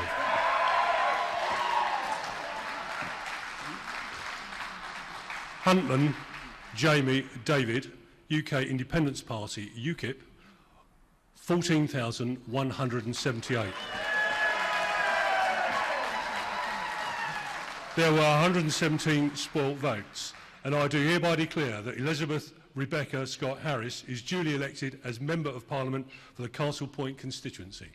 So the Conservatives hold on to Castle Point, where Nigel Farage launched his election campaign at the Movie Star Cinema. Canvey Island, where you get the best pina colada in Essex. How do I know that? Only you would know that. I do know it. Can we ask why at this point? Yes, of the I night? had a pina colada there, and on the edge of the Thames. It was very good indeed. Canvey Island, interesting, because about a year ago it was the kind of place that UKIP had high hopes of. In the last few months that's died away, and again it seems that disappointment for them again. And if Nigel Farage has failed in Thanet South, then possibly Douglas Carswell will be the only UKIP MP. If he wins, David Cameron will be delighted that not only is he close to an overall majority, but UKIP has more or less melted away as a it would give the UKIP parliamentary group a very, very high overall IQ rating. Emily, can we just catch up on Castle Point, and then we'll go Can't up to yet. Andrew? As soon as we colour it up, that means we've got the figures in. But at the moment, you're looking at the 2010 result. This remains in white until we get the full set of figures. We'll come back to you. Andrew. Yep. David, thank you very much. We're now going to speak to the former First Minister of Scotland, a man likely to be in the next House of Commons, Alex Salmond. We go to him in his constituency. Alex Salmond, a remarkable results coming out of Scotland for your party, probably unprecedented in British politics. But we look like ending up in this situation, that we will have some kind of Conservative government for the UK and a Scotland dominated by the Scottish nationalists. What would you want this Conservative government to do now? Well, can we take these things one at a time, Andrew? I mean, firstly, I think we should reflect a wee bit on these early results from Scotland, which show swings to the SNP from the Labour Party of up to 35%.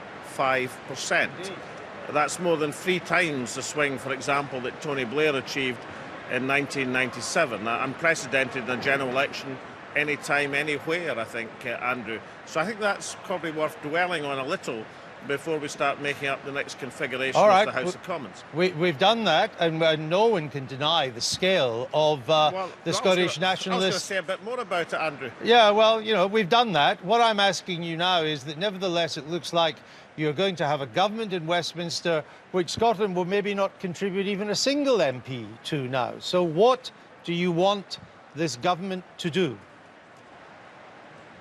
Well, I think most people in Scotland have passed a verdict on the contribution of the MPs in the government, in the last government from Scotland. They found that a bit of a negative contribution, issues like the bedroom tax and the overall treatment of Scotland, Andrew. But we don't know what the complexion of the House of Commons is going to be. I mean, if we take your exit poll, the Tories would still be short of an overall majority. I don't think after the drubbing that they're receiving this evening, the Liberals are going to go anywhere near government. So let's see if it's possible still to have a progressive alliance between those who don't believe in Tory policies, to see if we can get a blocking position into the House of Commons, Andrew. That's what Nicola Sturgeon lined up, and that's what we're going to try and achieve. If Mr Cameron was to offer you what is called full fiscal autonomy, that Scotland raises all its tax revenues and is responsible for spending all of its money, bar defence and foreign policy and a few other things, what would your reaction be? Well, let's see who gets into government and what's on offer. But our first port of call, as Nicola Sturgeon has rightly outlined, is to see if that progressive alliance is possible. But it doesn't look like you've got that. It doesn't look like you're progressive. Well, it looks like Labour has done so badly that your progressive alliance isn't going to fly. Well, they've not done very well, Andrew. They're going to have to win 1 or 2 seats, aren't they, first? But nonetheless, I think we should dwell on this fact, Andrew. There's a lion roaring in Scotland tonight, a Scottish lion. I don't think any government of any political complexion is going to be able to ignore it.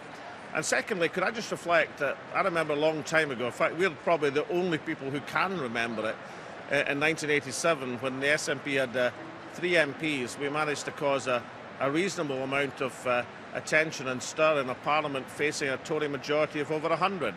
I think we're going to have considerably more than 3 MPs in the next House of Commons, and whatever happens to the parliamentary majority, I suspect it'll be a lot less than 100, Andrew. All right, Alex Salmond, I look forward to asking you all these questions again in the aftermath of this election. I look forward to that, Andrew. Thank you. I know you will, Alex Salmond. Tessa Jowell, what is your reaction to this? I mean, it's a wipeout.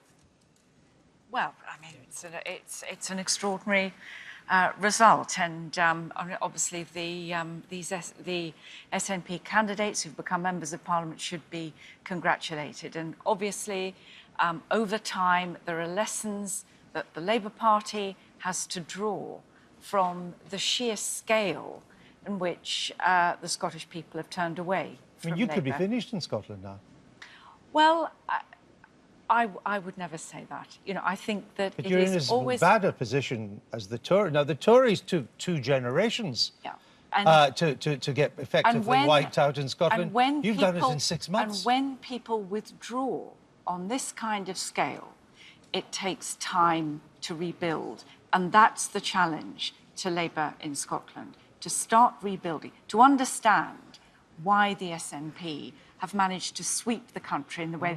And, you know, I haven't spent a lot of time campaigning in Scotland, Andrew. I grew up, actually, in Aberdeen. But, and so I do understand the sense of the remoteness of where... Let me just say this from Westminster. But I think the problem is that in a number of Scottish constituencies, you know, that connection with the community that the SNP have established was ground that Labour conceded. But it's not just in Scotland that Labour's doing badly. You're not doing that well in London. And we all thought that London would be rich pickings for the Labour Party. I mean, you want to be the Labour mayor of London. It's not... this isn't turning out to be quite the Labour city that we thought it was. Well, let's see where we are by 6 or 7 o'clock in the morning. There are still a lot of results to come in. It's not looking good. You couldn't win Battersea. But what I am, you know, Battersea, I mean, we had a fabulous candidate in Battersea. You didn't win it. No, and we didn't win it. In fact, you've lost it badly. We've lost it even with a brilliant candidate. But I think, I mean, I'll tell you what is my real struggle this evening, Andrew. I mean, I have spent, you know, as my colleagues have, months campaigning all over London. And what I cannot reconcile is the reaction of our campaign on the ground, on the doorstep. You know, we had about 10,000 people today out campaigning. Much good did it do? Well, you can listen. You can say this, but you know, politics is a complex business, and you build results over time. I cannot reconcile the exit poll prediction, or indeed the early results from London, from what I experienced as somebody who is a pretty experienced campaigner on the streets of London. That is maybe, but if the result, if Mr Miliband has Labour wiped out in Scotland and comes a poor second in England and doesn't even do well in London, can he survive as leader of the Labour Party beyond this month? You can't lay all this on Ed Miliband. What has happened in Scotland to Labour has, you know, hasn't just happened in the last 3 or 4 years. But it's hardly been a success, has it? Well, of course it's not a success.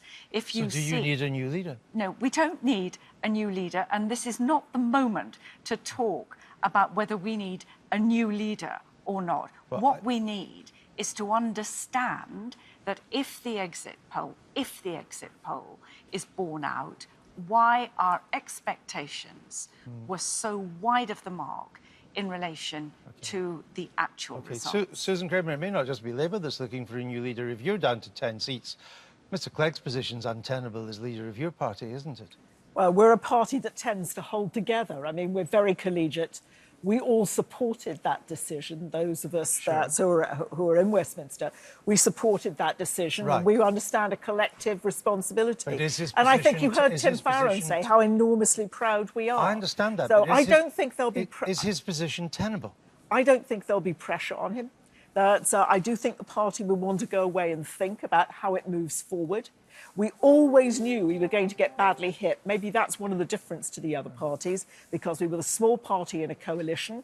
We didn't think it would be as bad as the exit polls project, but we knew we were going to get very badly hit. It's much worse than your worst nightmare. Well, if those exit polls come through, then it's heartbreaking for us. Well, Frances Mott, what are the chances, do you think, given this incredible position we're in now of the nationalists walking Scotland, wipeout, but a likely Conservative government in London, that Mr Cameron will make an enormous offer on Scottish fiscal autonomy? Well, I think we need to deliver on what all the UK parties have promised on the next stages on devolution, and we'll do that. It won't be enough.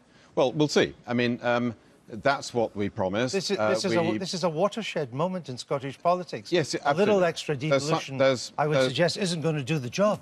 Well, we'll see. There's something seismic that's happened there. All of the UK parties have a problem in Scotland. I think Ruth Davidson fought a brilliant campaign. There were two women, actually, who dominated the campaign in Scotland, and that was Nicola Sturgeon and Ruth Davidson. One won all the seats and the other didn't. Yeah, but I mean, we came from a very low position, and Ruth has actually given us vitality and momentum, and I think she's done a brilliant job there. But, you know, I think all of the UK parties have some way to go and some deep thinking to do about Scotland. All right. Let's go back to David. Thank you, Andrew. You may have noticed, listening to Andrew talking to Tessa Jowell, that she said of Labour's parlous position, you can't blame all of it on Ed Miliband. Scotland, let's see how that goes. I'll just show you the tally so far. We've had 12 of the 59 seats declared, and they are all SNP as things stand. They've made 9 gains. Labour have lost 9 seats. The SNP are holding 3. Let me just take you to one in particular, which is a pretty extraordinary result. Motherwell was one of the safest Labour seats. It was the SNP target number 41. They've taken it with a 57% share of the vote. You're getting almost used to this kind of picture, but let me remind you how utterly exceptional it is. A swing of 34% from Labour to the SNP there. One other one that you asked me for a moment ago, which has got some quite interesting pictures, if I can show you. This is the one from Castle Point. We couldn't bring you the figures earlier. We've got them in now. This has been a Conservative hold. It was a UKIP target. Don't forget, Bob Spink got 27% of the vote when he stood here as the MP in 2010 as an independent. But this time round, what are we looking at? UKIP there, creeping into second place on 32% share of the vote. That is not insubstantial. It's not a seat, but it is a very, very important share of the vote for UKIP. Second place there. David. Thanks very much. Let's get the declaration from Dunbartonshire East. This is Joe Swinson, the Liberal, who's been fighting very hard to hang on to Dunbartonshire East, challenged, of course, by the SNP. And here is the returning officer with the result. As Deputy Returning Officer for the UK parliamentary election in the East Dunbartonshire County constituency, I hereby give notice that the total number of votes polled for each candidate at the election was as follows. Wilfred Arasaratnam, UK Independence Party, UKIP, 567. Ross Greer, Scottish Green Party, 804. Amanjit Jund, Scottish Labour Party, 6,754.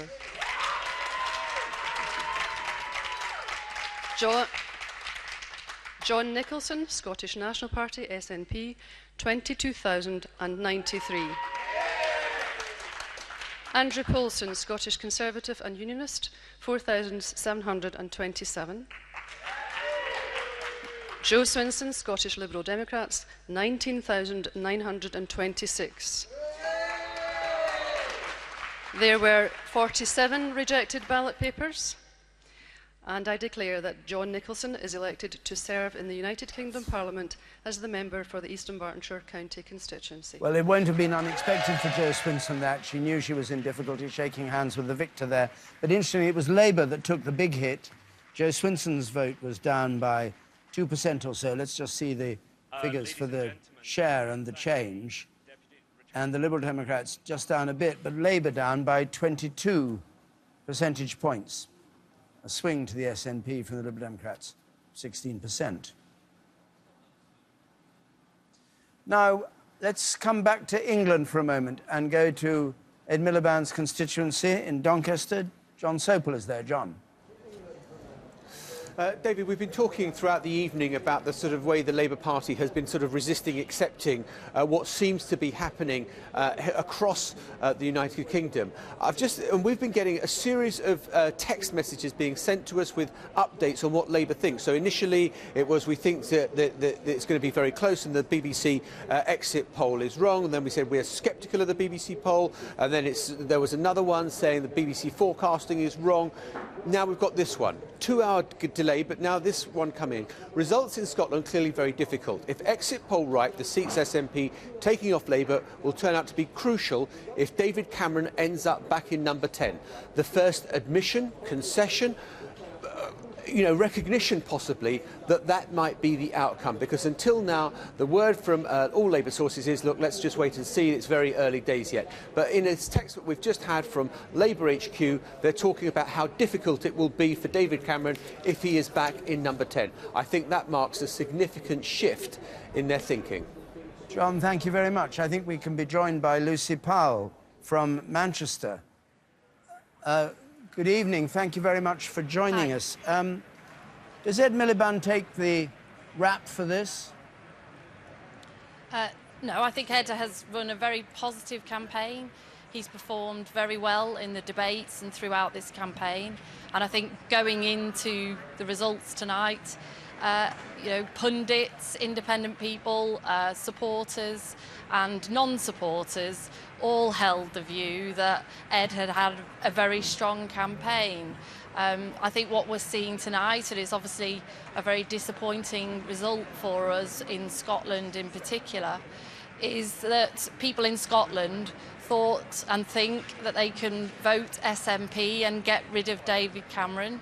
But voting SNP in Scotland looks like it's going to help David Cameron. How can you have got it so wrong? You said Labour people thought, and, you know, Miliband had got it right and all that. You got it wrong in England as well. Look at London. Look at a seat like Nuneaton. Well, we're still in the early stages. I think there are still seats that we are confident will win, so let's see how that plays out. But certainly the Scottish question has helped David Cameron, not just in Scotland, but the fear that he's been able to push about the SNP in England looks like it's helping him there as well. It's the only narrative he has had in this campaign. He's run a very negative campaign with fear and smear, whereas I think Ed put forward a very positive prospectus to the country and was reaching out to all sorts of voters. We have this result in from Kirkcaldy and Cowdenbeath, which is that the old seat of Gordon Brown has been lost to the SNP. You can't see the result, but a majority of nearly 10,000 to the SNP. Labour in second place. Labour losing 31% and 37% up. It's for the SNP. The swing, 35% from Labour to the SNP. In Gordon Brown's constituency, admittedly didn't do too well in the last election, but what do you make of that? I mean, Labour has just been trounced in Scotland. These are very difficult and disappointing results for Labour. You must have got it wrong somewhere, though, mustn't you? But they're also for the Liberal Democrats in Scotland as well. I mean, you know, we've seen an SNP surge in Scotland, and you know, Scotland don't want David Cameron as their Prime Minister. But Lucy Powell, come. Like might be what they get. Lucy Powell, come to what you did. You must have got it wrong, mustn't you? You got it wrong clearly in Scotland. You can't just blame the Tories for having said, you know, watch out for the SNP. You got it wrong in England. Well, I don't think we got it wrong in Scotland. We've been saying for a long time it's a very difficult situation for us in Scotland. The polls have been predicting... Well, you're just saying you got it wrong in Scotland for a decade or 2 decades rather than just in this general election campaign. You clearly got it wrong.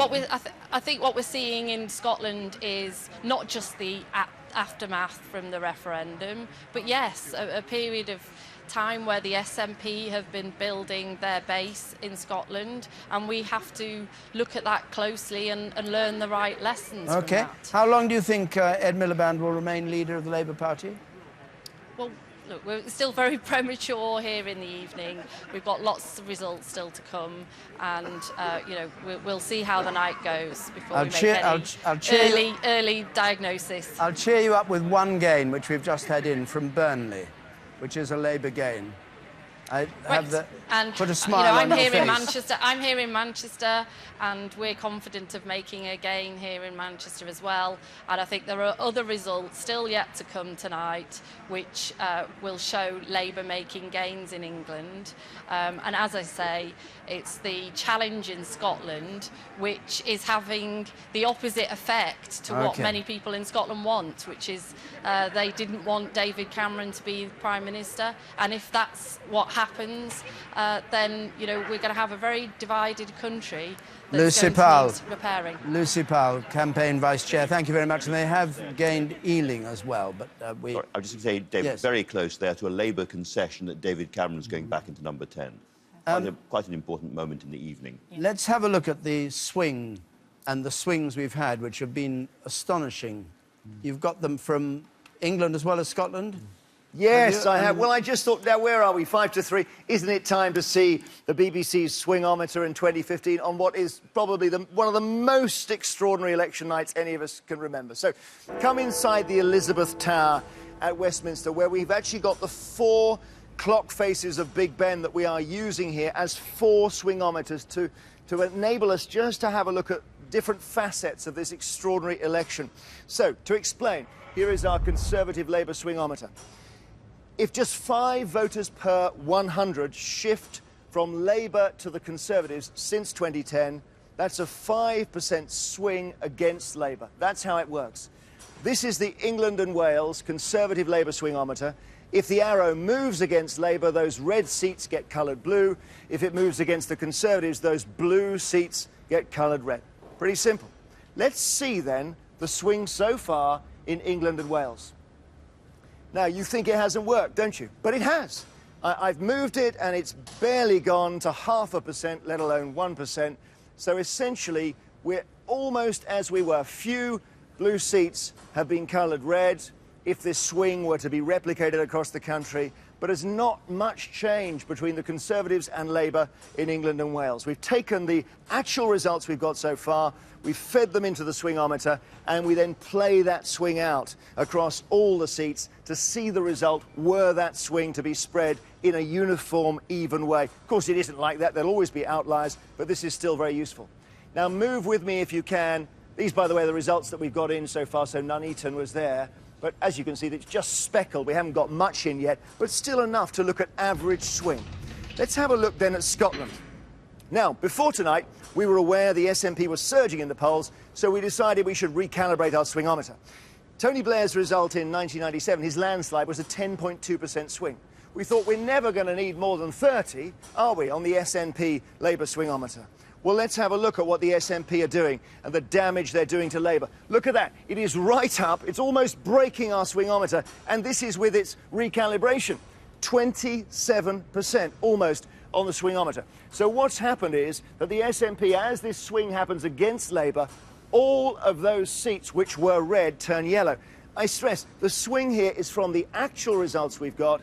These seats are not called yet, but if the swing was spread evenly, that would be the result. Very, very dramatic indeed. You're wondering what the 40 there is. Those are the seats Labour would lose. Of course, there are Lib Dem seats in Scotland which are going to the SNP as well. That's where you get the final total from. So that is very dramatic. That may be one of our images of the night. We almost broke the swingometer with the result from Scotland. 2 more to show you, and let me show you this, and these are both very interesting as well. Conservative Lib Dem. Again, we're in results here in England and Wales, and we're looking at the swing against the Lib Dems here from their coalition partners. And this is a very, very handy swing here from the Conservatives' point of view. So look at what they've done.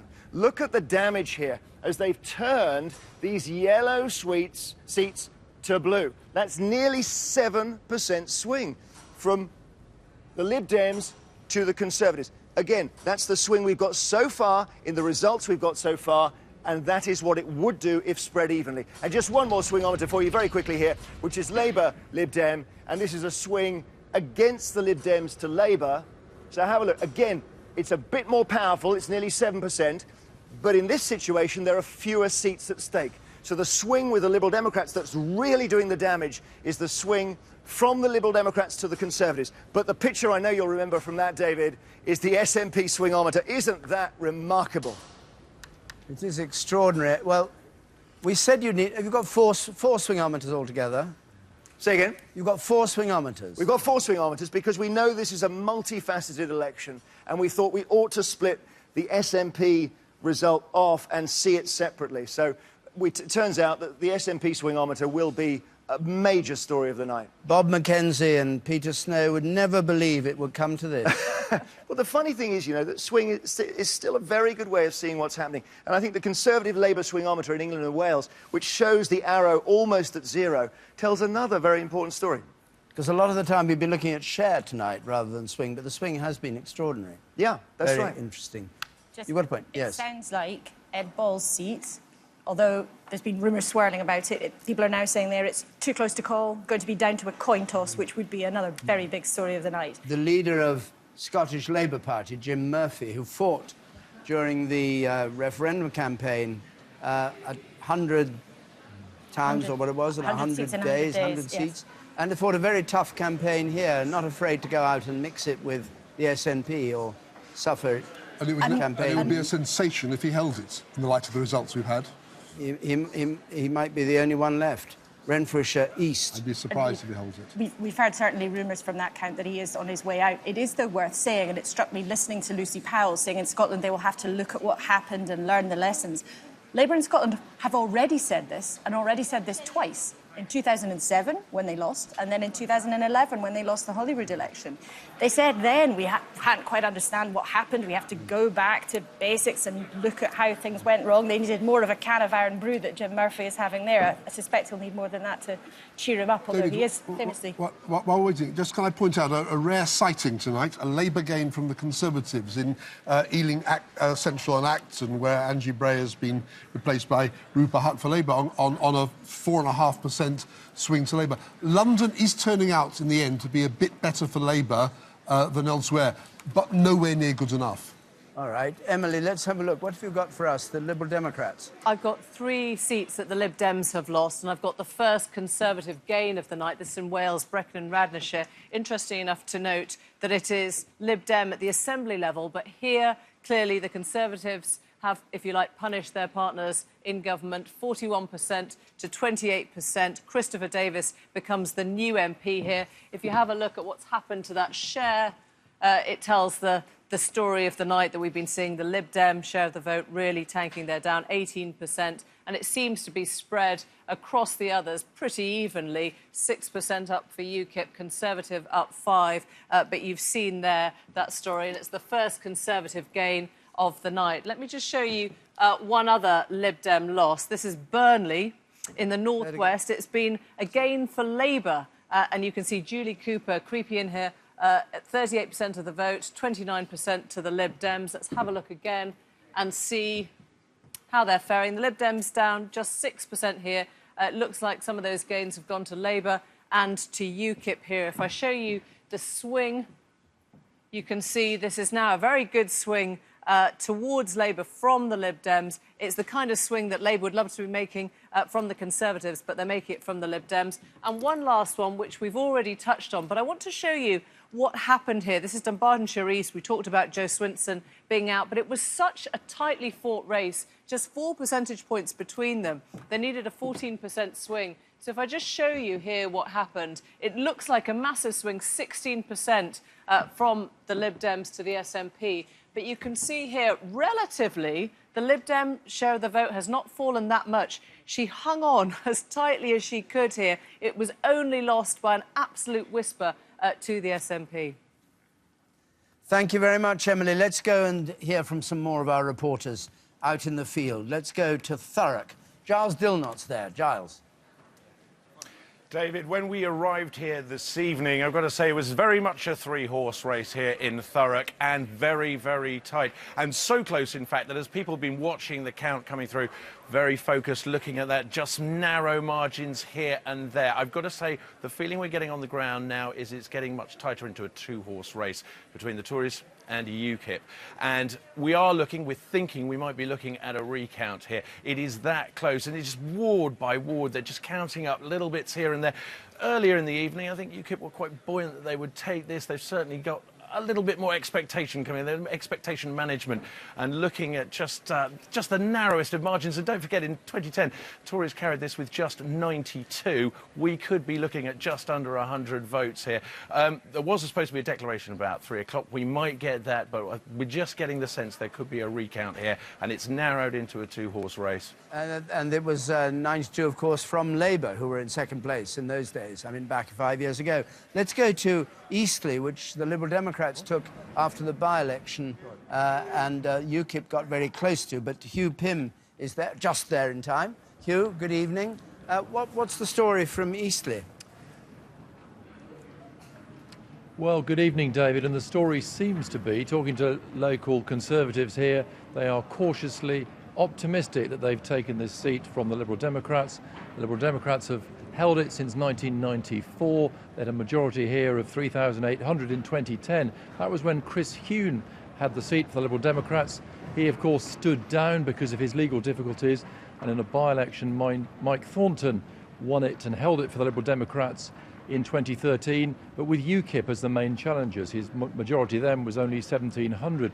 What seems to have happened here is that UKIP, again, has probably made a strong showing, but the Conservatives have come through from third place in that by-election, in their view, to have taken this seat. It's not official yet. The counting is still going on behind me. Over there, we're expecting the declaration at about 3:30.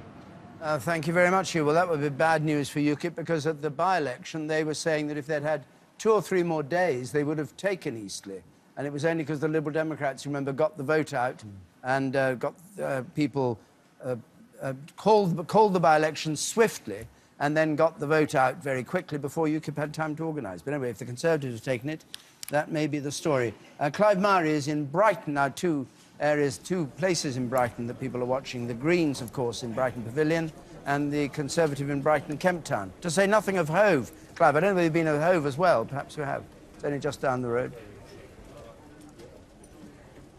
Indeed, yes. I mean, 2 important stories here, David, I think will come out of the votes here. The first is that much vaunted green wave that people have been talking about, and the party will tell you it's early days yet. Hang on to your hats. The exit polls are suggesting one thing, but the night could reveal something else. That green wave is going to have to start here with Caroline Lucas, the only Green MP for Brighton Pavilion. She's been in the job since 2010, and the polls certainly leading up to the vote have suggested that she is going to increase her majority, which is not that big, something like 1,200 or so. And she's also having to fight the reputation of the council here in Brighton, which is Green-led, and they've been having all kinds of problems with votes of no confidence in the leader, and a very damaging bin men's strike, which has caused a lot of problems down here. She's actually been having to run away from the reputation of the Green-led council here in order to hang on to this seat. But the exit polls and polls leading up to the election have suggested that she's done that. The other big story here is, of course, the fact that the other 2 seats, that is Brighton Kemp Town and Hove, they are key target seats for the Labour Party, one of their top 20, top 30 seats. And the exit polls are suggesting that they have not been able to get those 2 seats away from the Conservatives, even though the majorities are below 2,000. So the situation here on the south coast not looking good for Labour, and I have to say, if you look at some of the Labour supporters and the workers here, they've got a lot of very glum faces. Clive Murray, thanks very much. Well, we'll bring those results when we get them. Yes. Briefly, one of the first Labour candidates, Labour MP John Mann, is saying on Twitter that the Labour leadership had been warned repeatedly about what might happen tonight. He said, "I can't say that the Labour leadership weren't warned repeatedly. Those who even bothered to meet, that is, it never hurts to listen." Now, of course, in just a few hours' time, it may well be that the story is moving very rapidly to whether or not Ed Miliband can hang on. What's he complaining about, in your view? I think John Mann, who is a regular critic, he is a very outspoken MP and not always popular amongst his colleagues, we should say.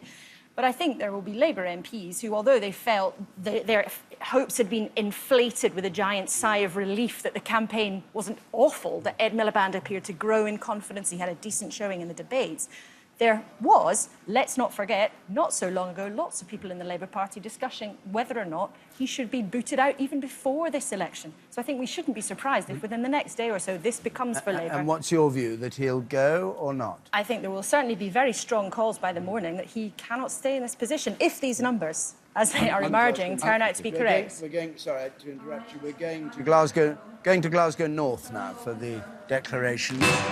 Labour and McEachin there holds the seat with a majority of 3,800, challenged by the SNP, of course. Martin Bartos, Scottish Green Party, 2,284. Russell Benson, Cannabis, Savour and Alcohol, 154. Patrick Grady, Scottish National Party, 19,610.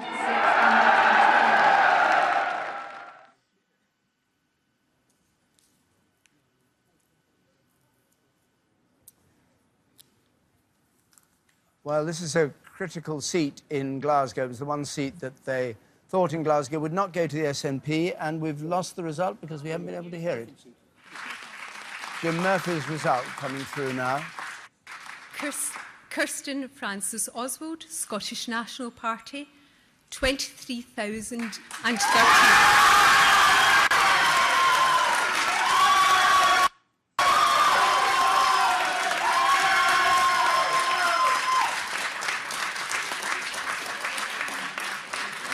Therefore, I give public notice that Kirsten Francis Oswald is duly elected as a Member of Parliament for the East Renfrewshire constituency. Murphy very gallantly applauding his opponent, the Scottish National Party, who's taken the seat, Renfrewshire East, in West Scotland, off Jim Murphy, who fought this campaign as Labour's leader.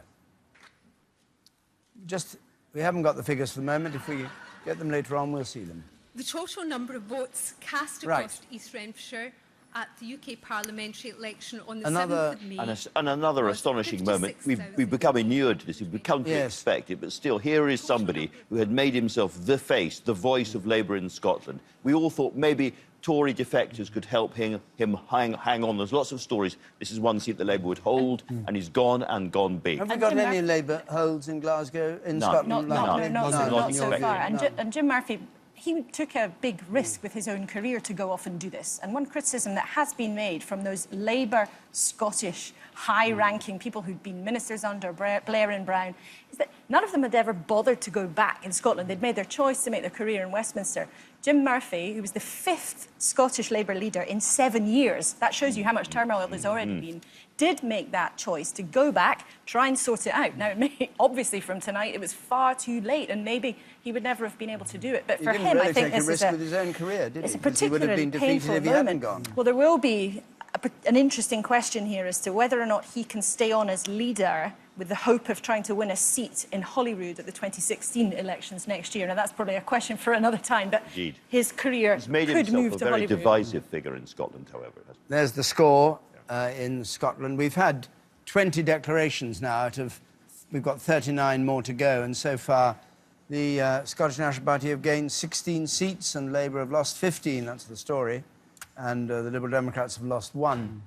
And are we now expecting a clean sweep, in your view, Peter, of Scotland? I think very likely the one possible hold is Glasgow North East, which, but on what we've been getting, I'd be surprised if Labour held that. But can I just say, David, that the problem for Labour is also that they're going backwards in England and in Wales. They failed to take Warwickshire North, which was the single most marginal Conservative seat, majority just 54 last time. And in Wales, they've lost the Vale of Clwyd to the Conservatives. So Labour's being hammered in Scotland and simply not making the compensating gains south of the border, which is why Labour is going to end up backwards. Emily, what do you have for us there? Oh, you've vanished. Exactly the story that Peter was just telling, which really illustrates it here. You've seen the monumental defeats of Labour in Scotland, and these very, very quiet defeats in the West Midlands probably no less significant story of the night. You can see here that the Conservatives have held on, even though they didn't have an incumbent.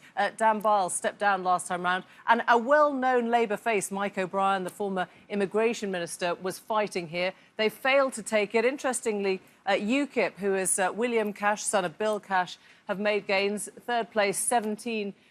But this is the point. If this is Labour's #1 target, and they're not managing to take it, and you can see that the swing is going in the opposite direction, a fairly healthy 3.1% swing away from Labour to the Conservatives, then you have to worry about how they're going to do in other parts of the country. This is the Vale of Clwyd one, and it's the same story. Conservatives, they're gaining it from Labour on just 1%. UKIP there in third place ahead of Plaid Cymru. Have a look at that swing one more time.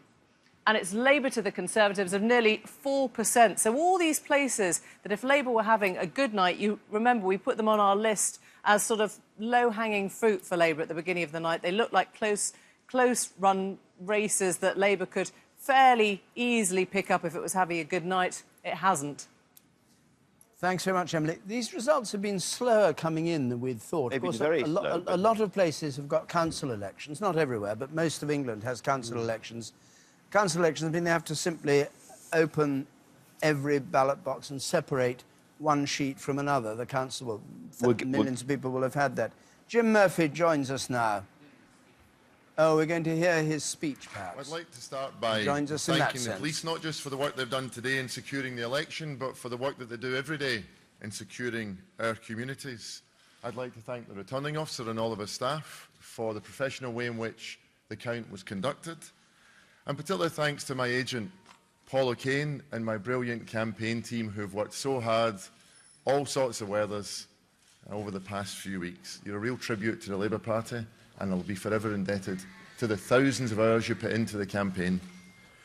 I'd also like to congratulate Kirsten for her victory, and David, Robert and Graham for the spirit in which the local campaign has been fought.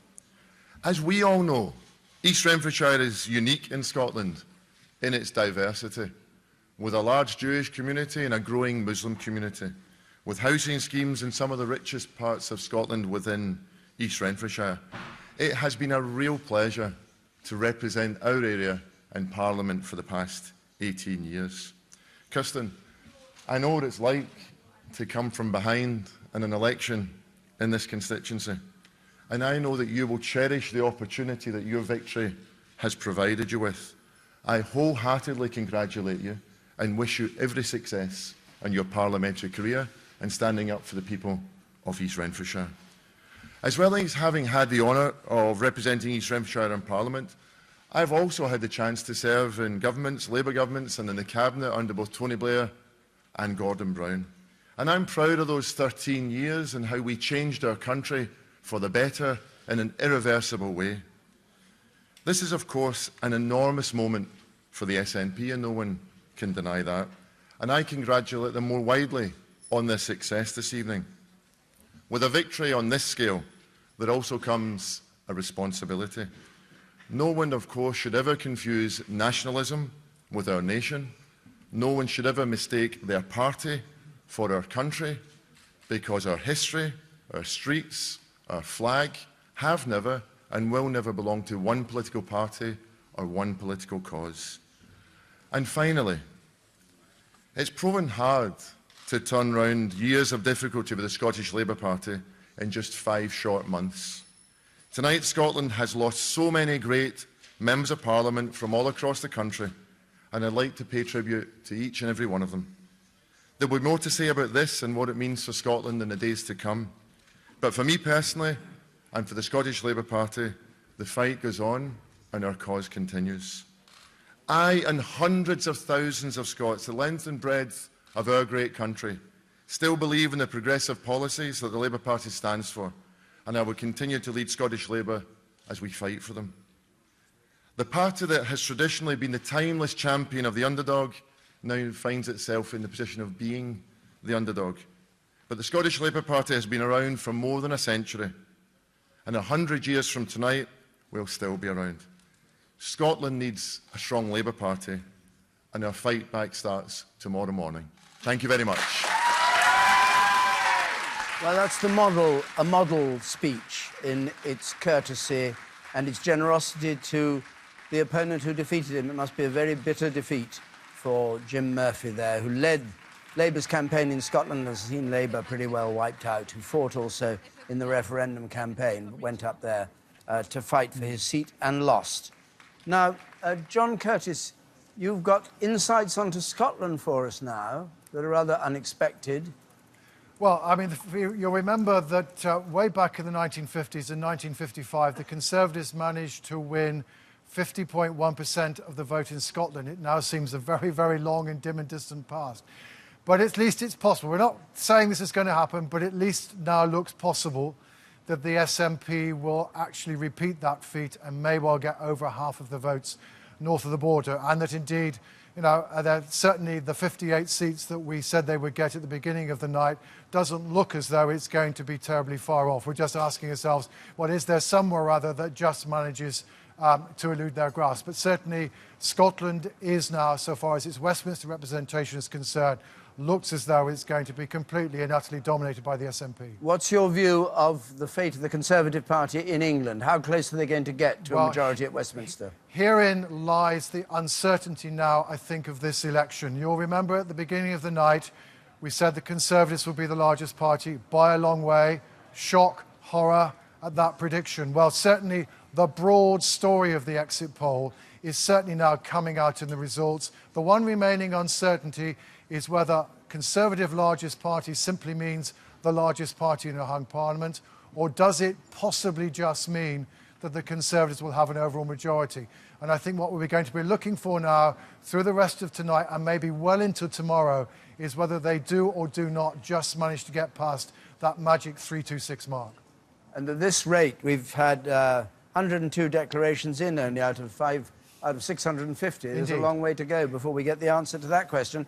Let's go, thanks very much, John. Let's go down to Geeta Gurumurthy, who's in the seat that Simon Hughes is defending in Bermondsey in London. Agents to gather before we do a declaration. That is still some minutes David, thanks off, very much. more We've than just minutes, seen some Simon quarters of hours in, off. and my understanding is but it that will it be is happening very relatively likely soon, that he has I lost hope. his Thank seat. you. Another big to a Labour gain by Neil Coyle, the candidate here, but we're waiting for that to be confirmed. Of course, Simon Hughes took the seat very controversially in that notorious by-election with Peter Tatchell standing 3 decades ago. If he goes tonight, it's going to be another huge loss for the Lib Dems and another huge shock for the party and for him personally.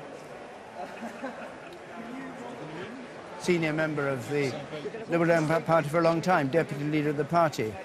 He stayed out of government during this coalition period, thinking that it was important that there was a voice outside to hold the party together, as he puts it. Yes, at the very end. And we think he's lost, but he's going into hear the results, so we can't predict that. He doesn't look like somebody who's won, I have to say, by the look on his face. I have to say, John Curtis can't quite say this, so let me say it instead. Right at the beginning of the night, when the exit poll came out, everybody, all the intelligent people said, it can't be the case the Liberal Democrats are doing that badly. Oh, yes, it can. And it can't be the case the SNP are doing that well. Oh, yes, they can be. The exit poll has been triumphant so far. A crumb of comfort for Labour in Streatham. Chuka Umunna, who will play a big part, he's got his majority's gone up from 3,000 to 14,000, a 10-point increase in his vote. And I suspect over the next few weeks, he's somebody we're going to be hearing a lot of in the future of the Labour Party. David Lammy as well. London is still doing rather well for the Labour Party, the only part of the country that is. I think we can join Sophie Rayworth with a bit of luck in the Piazza at nearly 25 past 3 in the morning. Very noble of her friends to have stayed with her. Sophie. We're all here, and I tell you, we're watching Scotland turn yellow. The tiles just keep coming, loads and loads of them, and I've got 3 voters from Scotland with me who YouTube both SNP, and my goodness, you've been excited tonight. Oh, just absolutely delighted, shaking a little bit with the cold, but mostly with pure excitement. It's unbelievable. I wouldn't believe the exit poll at the beginning. So I think it's clear tonight that Scotland has voted for change. They've made their voice heard loudly. They believe in Nicola Sturgeon. They believe in the SNP. SNP, and tonight Scotland said we believe in ourselves. You were a Labour voter, you changed to SNP, and what has happened? It's absolutely amazing. I'm literally speechless. I don't know what to say. As he was saying, when the exit poll came out, none of us believed it. None of us believed it.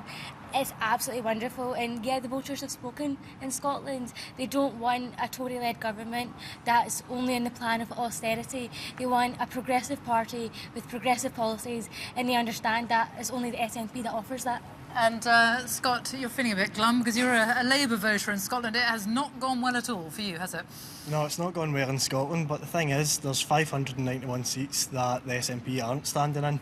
And from a community activist, the thing is that there's been 82% in areas like Bishopbriggs and East Dunbartonshire, and that is just unheard of. It's record-breaking. Well, I'm going to leave you jubilant SNP voters there and go down to England and down here where Nuneaton, one of the first marginals, was to declare. I mean, that should have been an easy seat for Labour to take, and it really demonstrated what's happening. 3,000, an increase in 3,000, the majority for the Conservatives, and then the #1 Labour target, Warwickshire North, and again, nearly a 3,000 majority for the Conservatives. So they're making gains in places that Labour was hoping to take, and they're also, of course, taking seats from the Liberal Democrats, and we're going to see that throughout the night. And one of the big places, southwest of England, where there are an awful lot of marginals, Conservative, Liberal Democrat marginals, down there, I mean, that's not going to look good for the Lib Dems. Many of those look like they're going to be toast for the Lib Dems. Let's actually just head down to the southwest of England because we've got two voters waiting for us down here.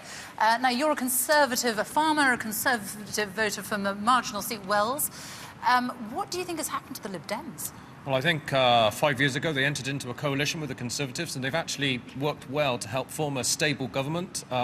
It's certainly improved and recognised the value of food and farming, and we're really appreciative of that. But it does seem as though the Liberal supporters are punishing their party for what they did. And Freddie, you actually voted in Cheltenham Lib Dem, but you're a Labour voter. Yes, that's right. I voted Lib Dem in Cheltenham because we have a good local MP, Martin Horwood, who's been MP since 2005, and also I felt it was the best way which I could affect the outcome and hopefully help Ed Miliband to #10. Didn't happen that way, unfortunately. Well, yes. we'll have to see exactly as the results come in. As you can see, David, our map is slowly filling up, but the most dominant feature, definitely, all those yellow tiles that are filling in Scotland. Thanks very much, Sophie. Well, the Liberal Democrat in Cheltenham told reporters he had lost, but whether he has, perhaps he hasn't. Should cheer up. I wonder if you've got enough tiles, Sophie, to go round for the whole of Scotland, have you? You've got painting tiles desperately to fill in. We were standing there waiting to talk to you, and every single second there are people coming in with tiles trying to find the seat that they've got to fill in. But yes, I'm sure we've got enough. You've got a tile manufacturer hard at it. Emily. Another yellow tile here. Glasgow East has been taken by the SNP. Natalie McGarry pushing Margaret McCurran, the shadow Scottish secretary, out of her post and her seat. You can see they've gained it on a majority of 10,387. 57% of the vote now goes to the SNP. Have a look at that change overnight. Labour down nearly 30%, all taken by the SNP. And another one of these swings, which I know you love so much, 31% swing from Labour to the SNP. Well, we are telling an extraordinary story here tonight of the complete wipeout of Labour in Scotland and of the Conservatives making headway all over England, so that it's looking, as John Curtis said a moment ago, even possible that the Conservatives will have a majority in the new House of Parliament. That's on the outside of the predictions. A word on turnout, yes, perhaps, David, because we've been told all the way through it's a very, very close election, very tightly fought, everyone's excited. Both the Tory party and the Labour Party have been telling me the turnout is really, really good, really, really strong. It is in Scotland. In England, the turnout is actually down 2%. So in England, this has not been a very, very exciting election in terms of bringing people out to vote, despite all the hullabaloo. No, it doesn't. Turnout in England's up half a point. Not according to John Curtis, it's not. Well, on the results so far, up 8 points in Scotland, up half a point in England. We'll leave you to sort it out while we hear from UKIP, whose representative has arrived in Andrew Neil's capsule up there. Eerie, a little eerie up here, David. We're joined by Diane James of UKIP. What has UKIP achieved tonight? Some seriously very good seconds in a number of places, consistent with some of our strategic objectives to actually build that bedrock of second places at this stage and then really capitalise on that in 2020 or before. You had hoped to take Castle Point. You haven't. We had. There's a recount at Thurrock. That's another seat you had hoped to take. And there seems to be a lot of reports coming out that Nigel Farage may have lost in Thanet South. So it's not a great night. Well, I wasn't aware that we'd actually gone to a recount in Thurrock. I'm still very confident that Tim will take that. Certainly, the messages I'm getting are that Nigel will still take Thanet South. So, again, I would rebut what you just said. Right. But Castle Point, come on, let's be honest. You asked for trust in politics a couple of days ago. Yes, it's disappointing. Overall, the night's been disappointing for you, hasn't it? I mean, the exit poll, which is now proving to be unerringly accurate so far, said you started this election with 2 MPs and you look like that's what you finish with. So, well, I'm still... No change. Well, we haven't even... I think I asked you the question a few minutes ago. I'm not even sure we've got to 10% of the seats being declared yet. Yeah. Still a lot to play for. Some of the seats that I still would like to see us win, Hayward and Middleton, for instance, Dudley North, and some personal favourites as well. If Mr Farage loses in Thanet South, he says he's going to stand down as leader. Time for a female leader of UKIP? No doubt, I'm sure. I mean, you know, he's got a choice in terms of Paul Nuttall, Suzanne Evans and such. Before you ask the question, I've already ruled myself out. You've ruled yourself out? You must be a little bit disappointed in Eastleigh, where you fought a very credible by-election there. The Tories have taken that now. Well, they haven't taken it yet. I understand they're in the midst of counting. You're absolutely right. But it's our reports are that they are the favourites as things stand at this moment. Well, you're quite right. They haven't yet won. And the text I've got is that the Liberal Democrats are subdued, but that would follow the pattern in terms of their results so far. You would be badly wounded if you lost Nigel Farage, wouldn't you? I'd be very disappointed. Very disappointed. Let's go to senior Conservative backbencher, backbencher again, as an MP again. David Davis joins us from his constituency. David Davis, the Conservatives doing better than many people thought, maybe not yet an overall majority. Would you advise Mr Cameron, if he's around 317, 318, wherever, to nevertheless to form an alliance with others or to run a minority government? I can't hear you through all this noise. Oh. Hello, David Davis. Can you hear me? David Davis? No, it doesn't look like we've got him yet. Let me come back to the panel here. Tessa Jo, we're getting reports in The Guardian, so let's not blame the evil right-wing press that Mr Miliband may not survive beyond lunchtime. Well, I take a lot of what I read in The Guardian with a pinch of salt. So let's focus on the results that are still to come in tonight. You know, let's see if Neil Coyle has defeated Simon Hughes in Bermondsey, which looks likely. You know, you have to take these things on the basis of the unfolding evidence, rather than jump to conclusions. But he may not be alone, Mr Clegg. Could the Liberal Democrats could be in a leadership election? UKIP could be in a leadership election as well. You know, you can go on throwing out this bait. This is not a discussion that I'm going to have. I'm here because I would like to talk to you about our performance in London, performance around the country, the discrepancy between the exit poll and the results as You've done better in London than the country as a whole, but still not as well as we can. Let me see if I can go back to David Davis. Have we got David Davis? No? No, he hasn't. Let me go... Nope, I don't think we have. Let me go... Oh, there he is. David Davis, can you hear me now? I can hear you now, Andrew. I'm glad to hear it. Contact has been made. What I was asking you was... yeah, we're only in Yorkshire, not the moon. No, I know, but we're probably bouncing off the moon at the moment. What I wanted to ask you was that if the I mean, you're doing better than many people thought. You may not, though, have an overall majority. If it's close to an overall majority, would you advise Mr Cameron just to run a minority government? Well, it depends. It depends exactly on the numbers. I mean, first off, I think there's a reasonable chance, better than your pundits are saying, that we'll actually get above 326. The numbers coming in from the seats are better than your exit poll, if anything. So that's the first thing. Secondly, if we're within 8, 9, 10, we may well be able to put together some sort of arrangement with either the Liberals or the DUP. That will be useful because it gives us stability. Remember, we still haven't finished the economic recovery that we're in the middle of. So I would argue, look at the numbers, make the decision on the basis of what the numbers are to get the most stable government we can. That's the key decision. And as you know, the most remarkable thing of the night has been what's happening in Scotland. How would you advise Mr. Cameron to handle the Scottish situation now? Well, the first thing he has to think about very, very hard is what the Devo Max is going to look like.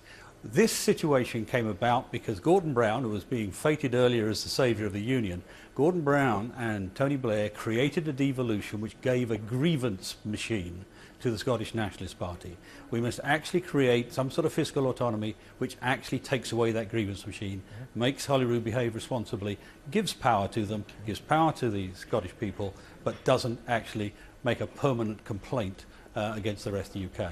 That's the first thing he has to do. It's a structural change. He has to get that right. All right, David Davis, thank you for that. We've heard that your old seat of Dulwich has been held by Labour, so you've got a bit of good news there. Let me go back to David Dimbleby. David, I'm hearing off the record from the talk in the Tory High Command is that they're going to have to do something dramatic in the next couple of days about Scotland. They're going to have to make some kind of dramatic offer sometime early next week. That's very interesting. Maybe what Andrew Marr thinks about that. Well, in a moment, I hope we're going to be able to speak to Nicola Sturgeon, so we shall perhaps discover what you think something's dramatic. I absolutely do. Fiscal autonomy, like David Davis There are was saying. two things he could do, and they're very, very different. Fiscal autonomy, giving the Scots complete power, would of course result in a huge fiscal deficit of 7.9 billion. So that would be regarded as a kind of punishment by a lot of Scots. Or he could go for home rule all round, create, in effect, an English Parliament in London and have a federal system. Now, that's a huge, huge change to the way the UK has operated in the past. The last people who recommended this were the Liberals before the First World War. So that's how far back we're going. But it may be something as big as that. The trouble with things like that is that they tend to get done in a rush, and they actually need a lot of thought. As you were saying about the 5-year fixed-term Parliament, people didn't really think through the consequences. Emily, let's have some more results if you've got them. And this is Glasgow South West, in a moment. And Glasgow is one of the 4 places that voted yes in the referendum last September. You can see the new face of Christopher Stevens, the MP for the SNP, on 57% share of the vote to Labour's 33%. Why have we singled this one out? Well, because in a night of endless surprises, this manages to be the biggest swing so far, 35%. That is the largest one we've seen. Labour's had majorities here of 13,000 over the last 20 years, so it's pretty exceptional territory. The other one I'm going to show you is better fortunes for Labour, not for the Lib Dems. We're seeing a pattern where the only gains that Labour really is starting to make is against the Lib Dems. You can see Jenny Willett here, who was a Lib Dem whip, has been pushed out, and Joe Stevens becomes the new MP in Cardiff Central on 40% to the 27% there. Let's just have a look at that swing. And you can see a 13% swing to Labour. So a very, very healthy swing for Labour, but only when it's against the Lib Dems, down 14, and Labour making gains of 11%. Ealing Central and Acton is the one place where they've gained a seat from the Conservatives, and there are whoops of joy all round there. That was very closely fought by Rupert Hook. Emily, thank you very much. Well, yes, you've got something. We're hearing from one of the BBC's team, Rebecca Keating, that Ed Davey, of course, who's been a very senior Liberal Democrat cabinet minister at the Department for Energy and Climate Change, and at one point was a Liberal Democrat leadership hopeful. He has lost his seat in Kingston and Surbiton, of course, the neighbouring seat to Vince Cable, who may also be in very big trouble tonight. But that is a big hit for the Liberal Democrats, one of their relatively few big beasts. Vince Cable in Twickenham will be anxiously waiting. He will be anxiously waiting. And reports, too, that Labour have made a gain from Respect, and George Galloway is out. Right. These reports come in before we have the returning officers based on ether, birds in the air all around. Oh, in Bradford, and our team at the Count as well. Yeah. And in Bradford West, the Respect people, I'm told, have left the hall. Which you don't do if you're expecting a triumph. Just one other thing, just listening to Tessa Jowell there, very reluctant to get into a conversation about the Labour leadership at this stage of the night. Somebody has just got in touch with me to say every Labour person who is still awake is texting each other about the leadership contest, which starts tomorrow. Yvette Cooper, Dan Jarvis, who not everybody may have heard of, but a rising star in the party and MP for Barnsley, Chuka Umunna, mentioned by Peter, and also Andy Burnham are likely all to be in the frame.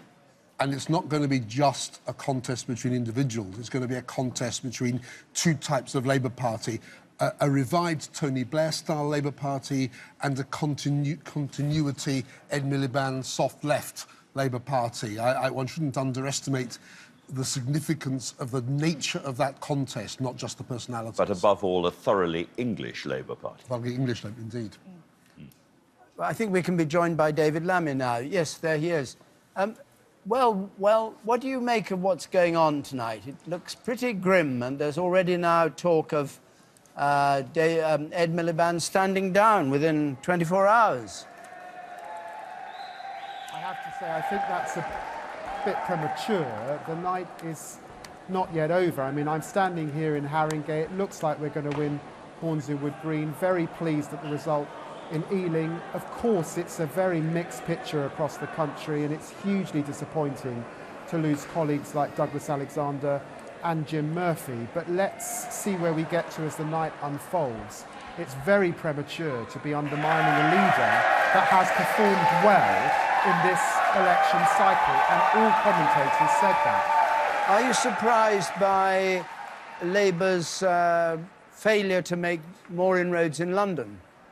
There were seats they were hoping to take. We were hearing that the effort had been enormous in London, Battersea, for instance, and they had no effect.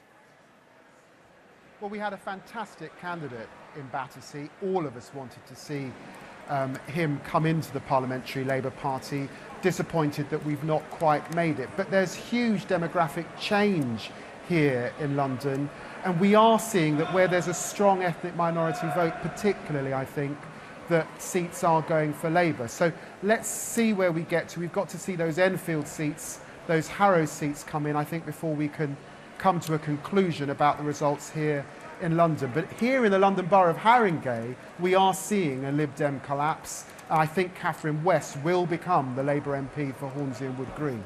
And your own result has come through, and you're 8% up on last time. Is that right? Well, I mean, it's the biggest majority for any MP for the seat of Tottenham, so I'm overwhelmed and very pleased. But also, I've been very honest with my voters. I said to them that I want to seek the nomination for mayor. Many of them came up to me and said, "Go for it, son." So they've given me a sort of resounding endorsement. So very obviously very pleased about the result tonight here in Tottenham David Lammy, and in Haringey. David Lammy, thank you very much for joining us. Just a quick thought on Labour's performance in London. What is the big difference between London and the rest of England? It's much, much tougher for UKIP, and this may be part of the wider UKIP story as well as just a Labour story. We're joined now by Nicola Sturgeon, the leader of the Scottish National Party. Nicola Sturgeon, thank you very much for joining us. You're not going to be able to keep Cameron out of number 10 after all, are you?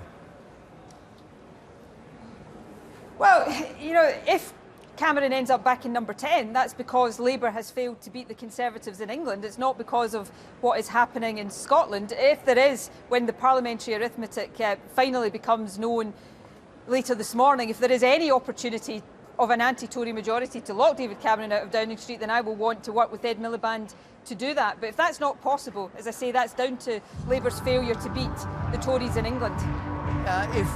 Can you hear us against the band? But if you... I'm not...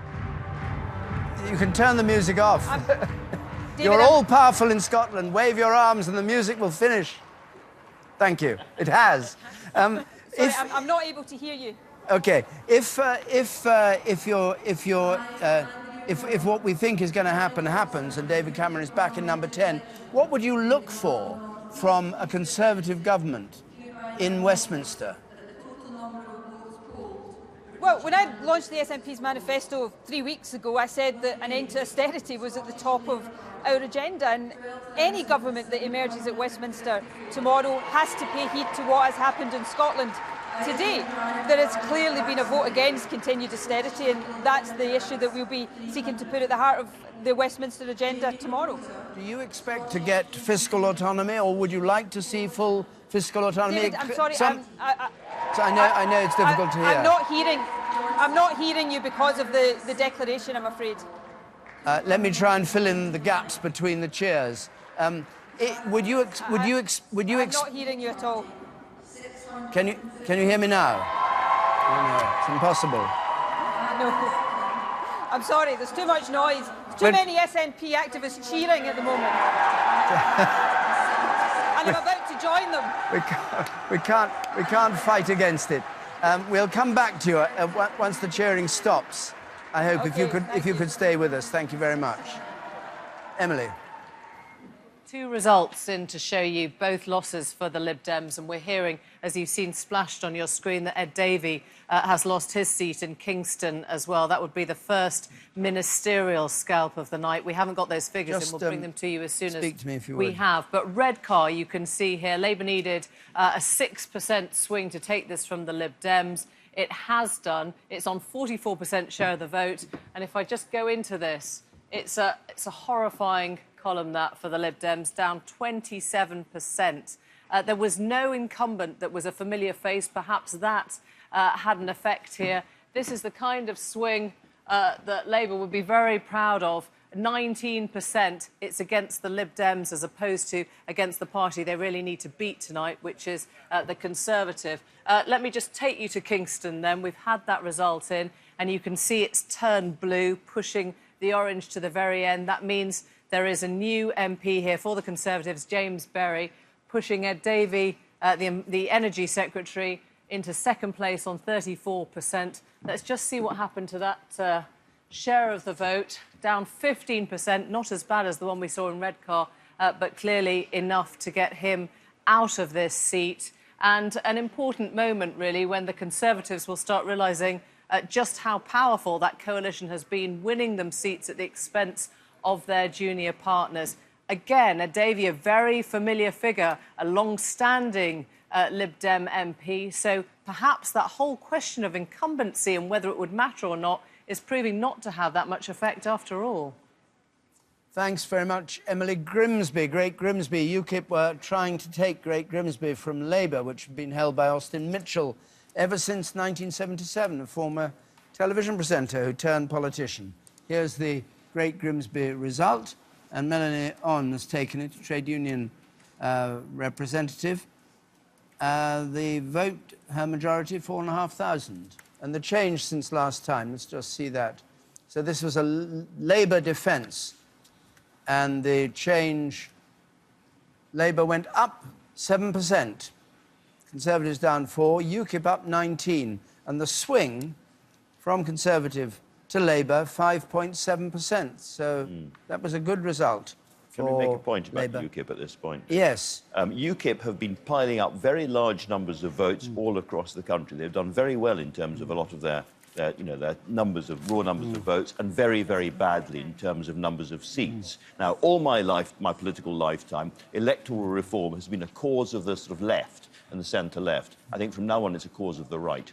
Labour have lost their safest seat in Scotland, Glasgow North East, where they had a majority of 9,200 or so last time, and Labour Willie Bain, MP since back in 2009, loses Glasgow North East to the SNP. David, we'll... Let's just see the figures, the share and the change. Yes, Peter. It looks as if Labour will lose all its seats in Scotland, but we've not heard from any Edinburgh seat so far. It may or may not be different, but it was different in the referendum from Glasgow and the West. So let's just hold our horses a bit on Scotland till we see Edinburgh before we write Labour off completely. It may end up being completely wiped out, but let's wait for Edinburgh. 39% swing in Glasgow North East, a 39% swing from Labour to the SNP. Extraordinary, because that's one of the seats in Glasgow that had been looking better for Labour, they felt, in fact. But I think we can show you, I think, the Sun's 3 a.m. splash, how Fleet Street are going to be picking up this story. If we can have a look at that, there we can. Blue Dini, and a picture of a smiling David Cameron. Maybe they're considering it has been some kind of magic trick. Maybe not magic, but certainly been a surprise, considering all the polls that we've had in the last few weeks.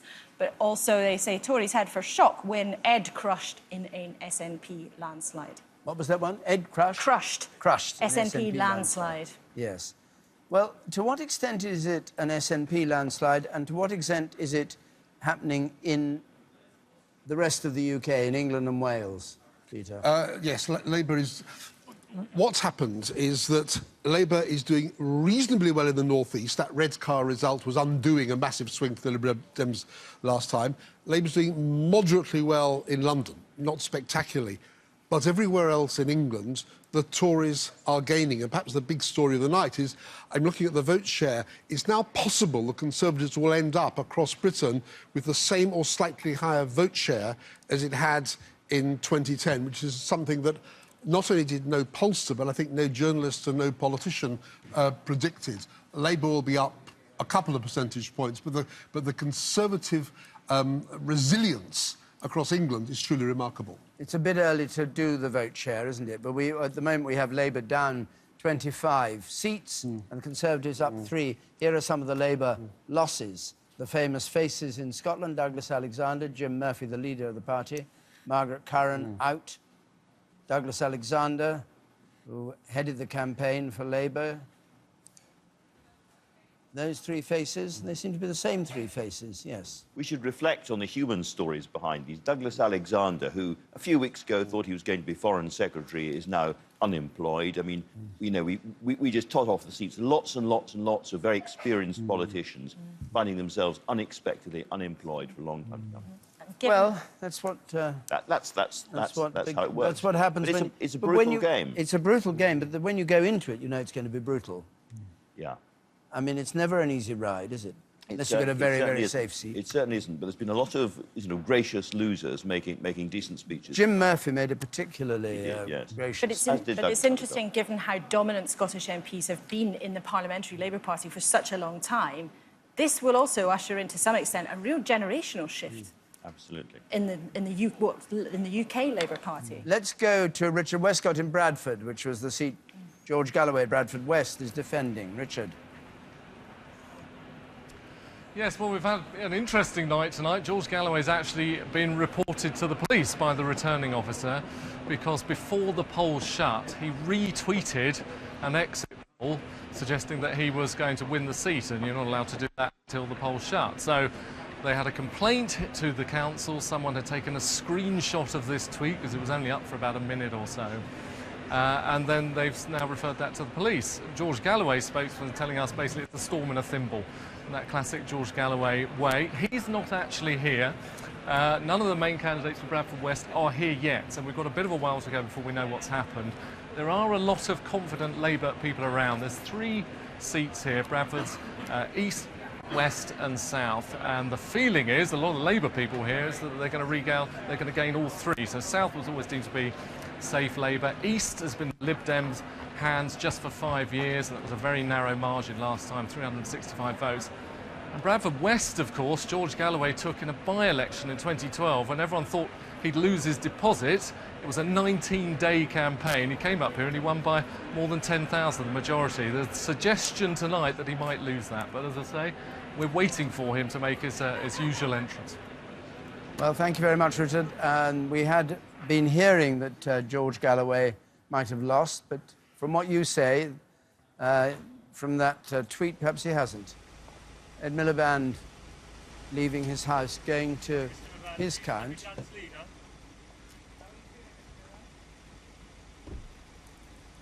So, is your view that he won't survive after this? I think these numbers are absolutely terrible for him. We knew that they were going to get hammered in Scotland. I don't think we'd expected they were going to do so badly in the rest of the UK.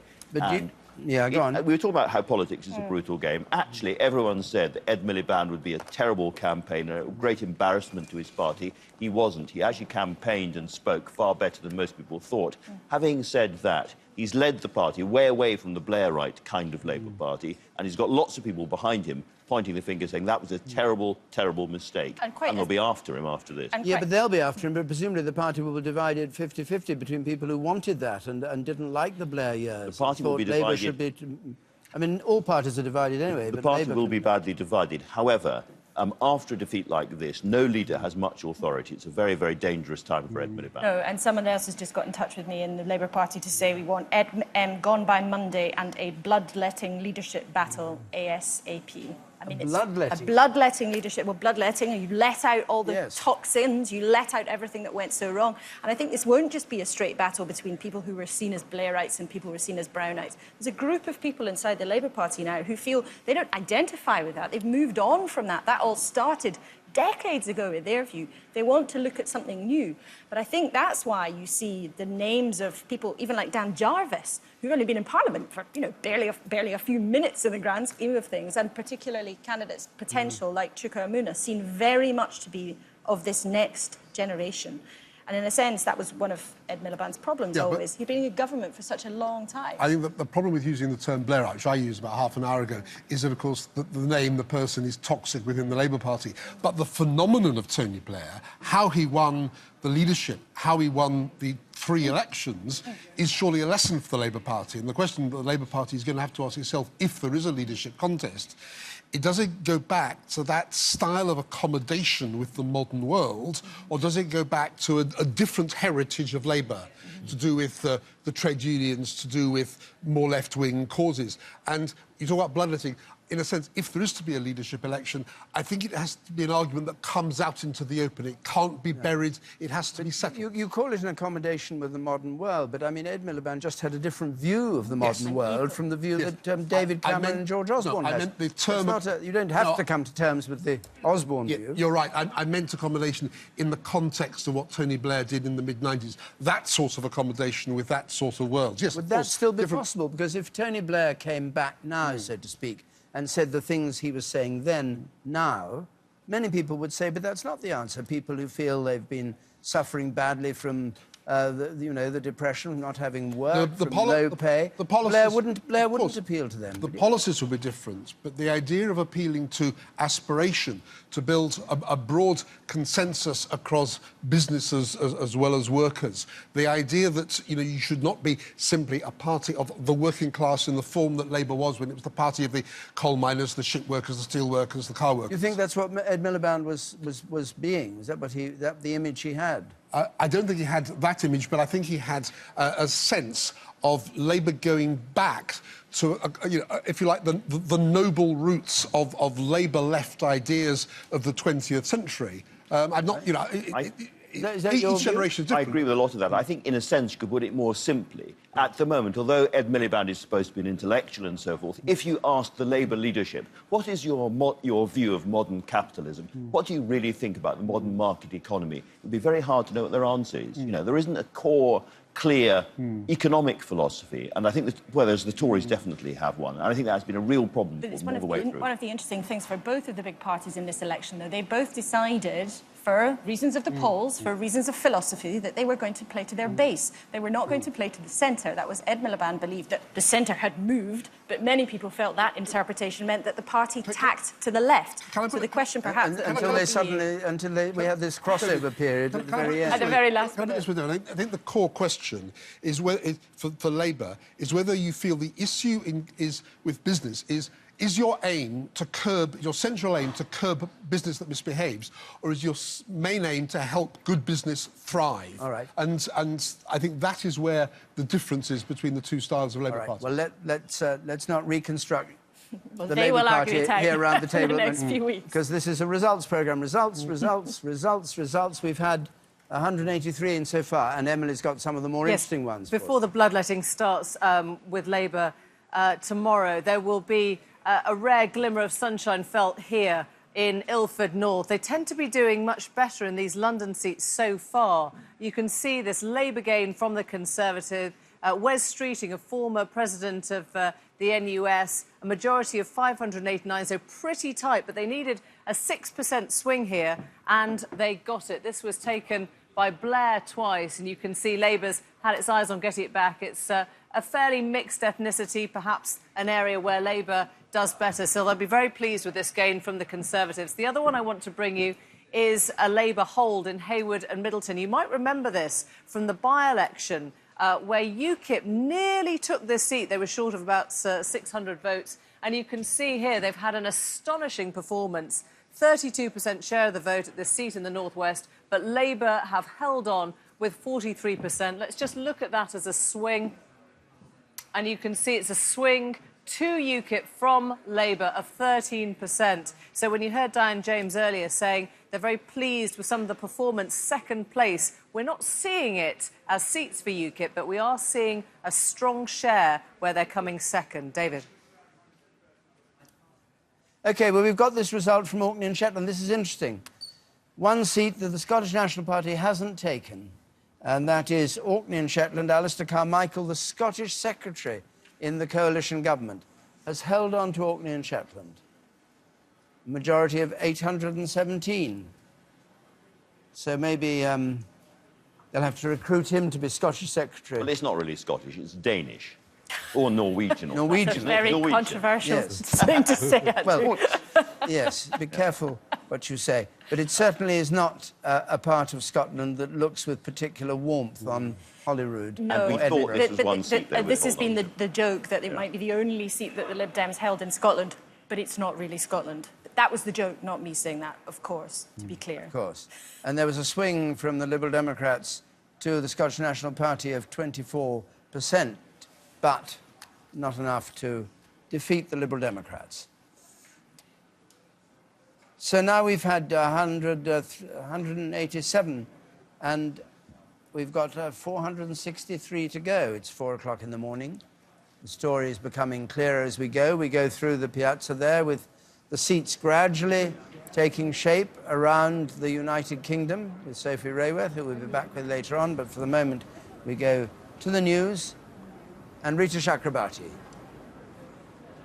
David, thank you. Well, the shape of this extraordinary election night is indeed becoming increasingly clear. The Conservatives look to have pulled off a famous victory and are set to be the biggest party. The other big winners are the SNP, who are sweeping the board across Scotland. They've picked up a series of huge Labour scalps, taking the seats of Foreign Affairs spokesman Douglas Alexander, Labour's leader in Scotland, Jim Murphy, and the constituency formerly held by Gordon Brown. So a difficult night for Labour and for the Liberal Democrats. Our political correspondent Chris Mason has more.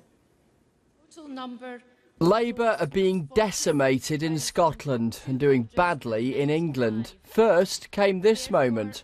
I declare that Mary Black is duly elected as the Member of Parliament for the Paisley and Renfrewshire South constituency. Douglas Alexander, the man who could have been Foreign Secretary, the man who was in charge of Labour's election campaign, losing his seat to a 20-year-old from the SNP. This, of course, has been a very difficult night for Labour. Scotland has chosen to oppose this Conservative government, but not place that trust in the Labour Party. It will be our responsibility to re-win that trust in the months and years ahead. And then Labour's leader in Scotland lost as well. Tonight, Scotland has lost so many great members of Parliament from all across the country, and I'd like to pay tribute to each and every one of them. There will be more to say about this and what it means for Scotland in the days to come. But for me personally, and for the Scottish Labour Party, the fight goes on and our cause continues. There's a lion roaring in Scotland tonight, a Scottish lion. I don't think any government of any political complexion is going to be able to ignore it. 20,000. The picture for Labour in England doesn't look much better. This was Nuneaton in Warwickshire, a marginal seat where the Conservatives extended their lead. I'm absolutely convinced that my record and the record of the Conservative-led coalition is absolutely why I'm here with an increased majority tonight. The exit poll predicts the Welsh nationalist Plaid Cymru will have 4 seats, UKIP and the Greens 2 each, and the Liberal Democrats will tumble back to just 10. I'm not going to claim it's a good night for the Liberal Democrats. Let's start there. I will start, though, 5 years ago, with us making a decision that was absolutely in the national interest and that we knew at the time was definitely not in the party's interest. So this is going to be, a tough set of results for us. David Cameron has arrived at his count in Witney in Oxfordshire. The man who spent the last 5 years as Prime Minister looks set to be heading back to Downing Street. Chris Mason, BBC News. In South Thanet, the seat that Nigel Farage is fighting, there's been an unexpectedly high turnout. The counting has been delayed due to the volume of votes. The UKIP leader spoke to journalists outside the Walpole Bay Hotel in Margate, where a UKIP event is being held. Sunderland, first result we saw, UKIP vote up 7,000, Tory vote down 1,000, and my congratulations to the Daily Mail and the Sun. They're geniuses. They understand politics beautifully. They think the UKIP vote splits the Tory vote. No, I can't. God help us. The Democratic Unionist Party has regained the East Belfast seat lost 5 years ago by its party leader. The DUP's Gavin Robinson ousted Naomi Long of the Alliance Party. And in a shock election result in Northern Ireland, the Democratic Unionist Party have lost South Antrim to the Ulster Unionists' Danny Kinahan.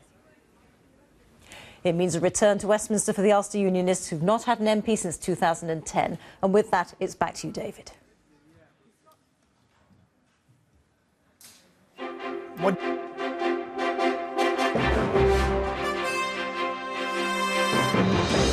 For God's sake.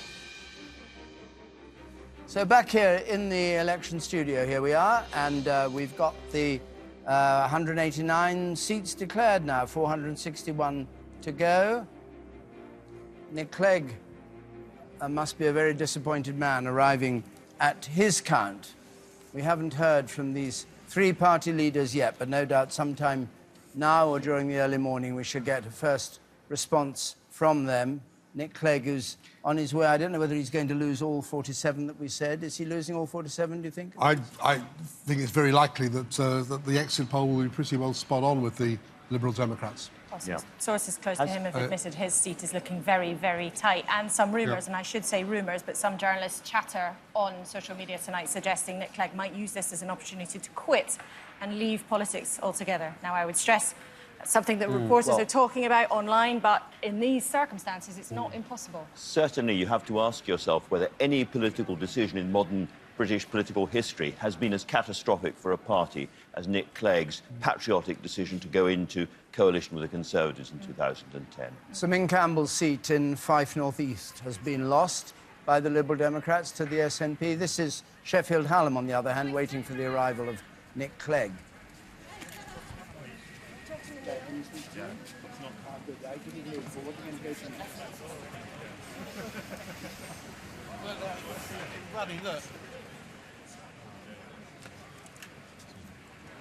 What's your view about what's going to happen? Oh, let's just go to this count. Here we are. 5,347. Spivey Van, Christian People's Alliance, 118. Sweeney Frank, Workers' Revolutionary Party, 82.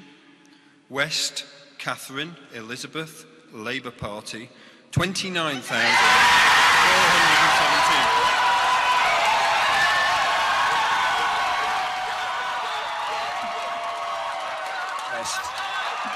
Loud cheers there. Takes the seat from Lynn Featherstone, who's in the government, the Minister for Crime Prevention. We'll get the figures in just a moment when the returning officer is able to finish announcing them.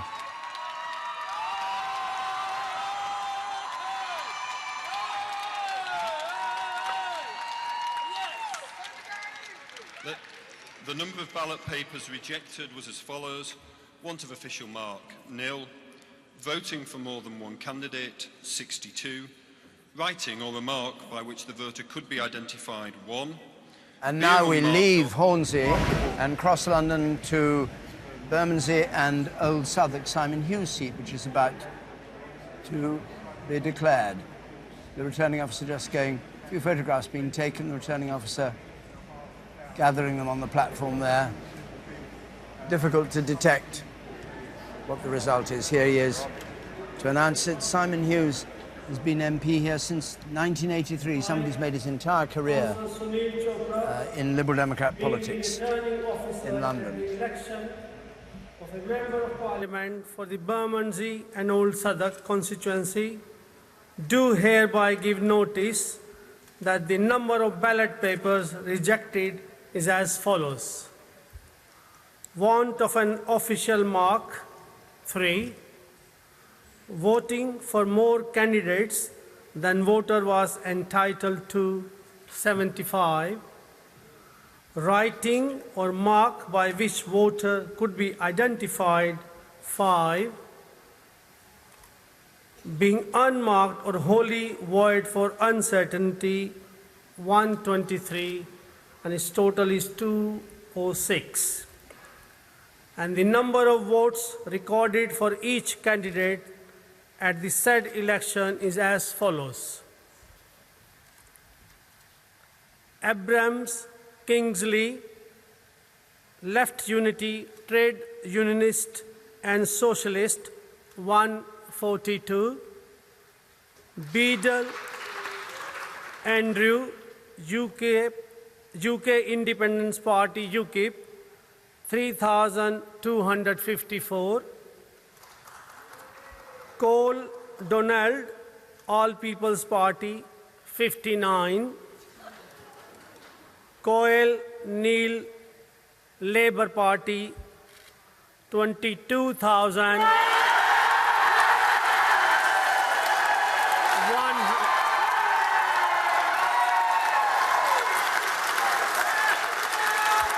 22,146. Floru, JP, the Conservative Party, 6,051.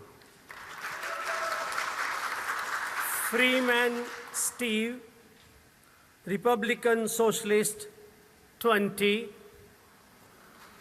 Hall, Lucy Eve, Independent, 72.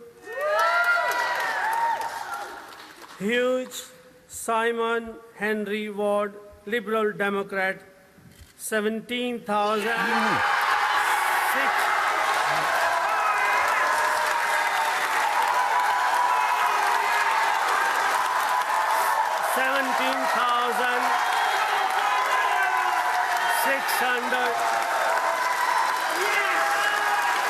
17,657. Levin William Barry, the Green Party, 2023.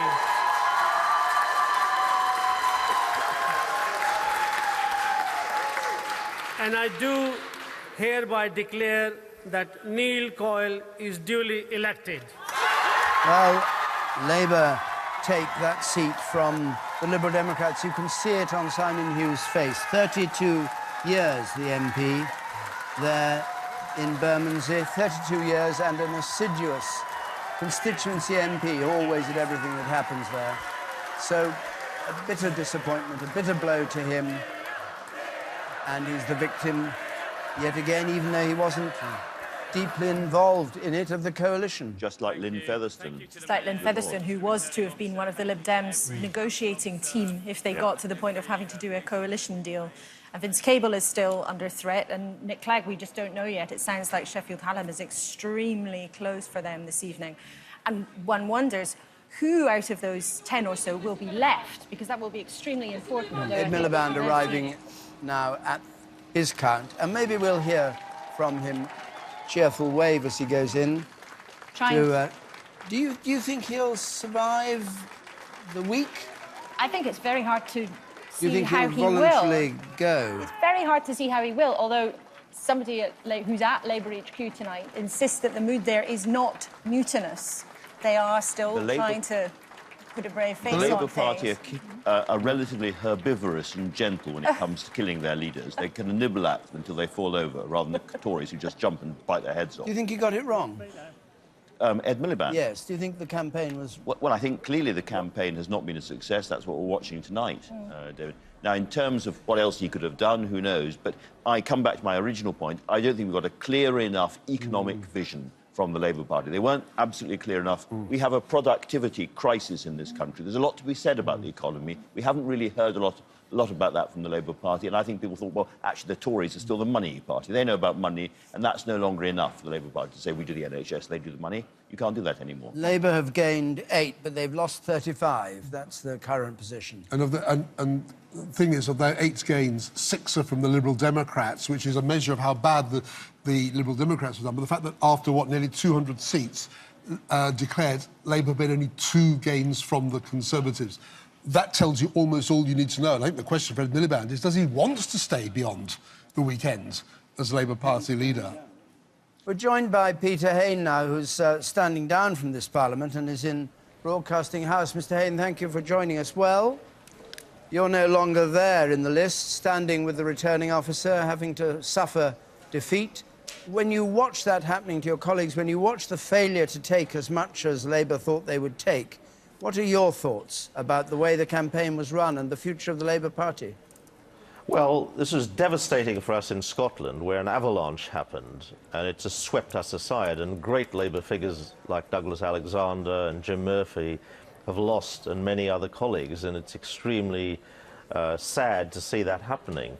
What we're seeing here, however, is something that I don't think is being properly discussed on the airwaves, and that is a big, big revolt against the political class. It includes people like myself and the Westminster journalists as well, probably even you, David, where that's expressed in Scotland in an absolute tidal wave for the SNP. UKIP have done very well in England and Wales, haven't won MPs probably on the scale that their vote would have anticipated if there'd been a direct relationship in a voting system that delivered that. And you've seen the Greens too are part of that reaction, and I think Labour has to learn the lessons from that. I've personally been arguing that for a while, and actually, to his great credit, Ed Miliband is the one Labour leader who has spoken about the fact that the economy is not working for the great majority of people. And you've had this neoliberal economics imposed on Britain by the coalition government, and also to some extent by New Labour, and right across Europe as well, and elsewhere in the world, and it simply is not delivering for anybody else except those right at the top of the economy. But you say Ed Miliband was putting that argument, which indeed he was, but it didn't seem to have persuaded people, and from what you describe, I'm sorry, I'm going to have to interrupt you because we've got an Eastleigh declaration coming. I'll come back to you, Peter Hain, if I may, in just a moment, if you could sit tight. Here's Eastleigh, which the Liberal Democrats held at the by-election, held before when Chris Huhne won it at the last general election. Trade Unionist and Socialist Coalition, 114 votes. Culligan Patricia, UK Independence Party, UKIP, 8,783 votes.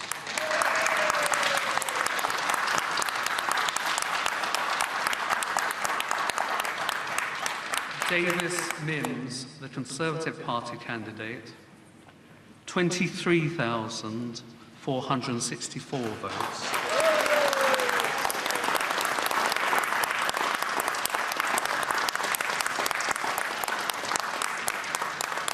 Paul Ray, Beer, Backy and Scratchins, 133 votes. Latham Mark Lawrence, Labour Party, 7,181 votes. Meldrum Rom, Green Party, 1,513 votes. Thornton Mike, Liberal Democrat, 14,317 votes.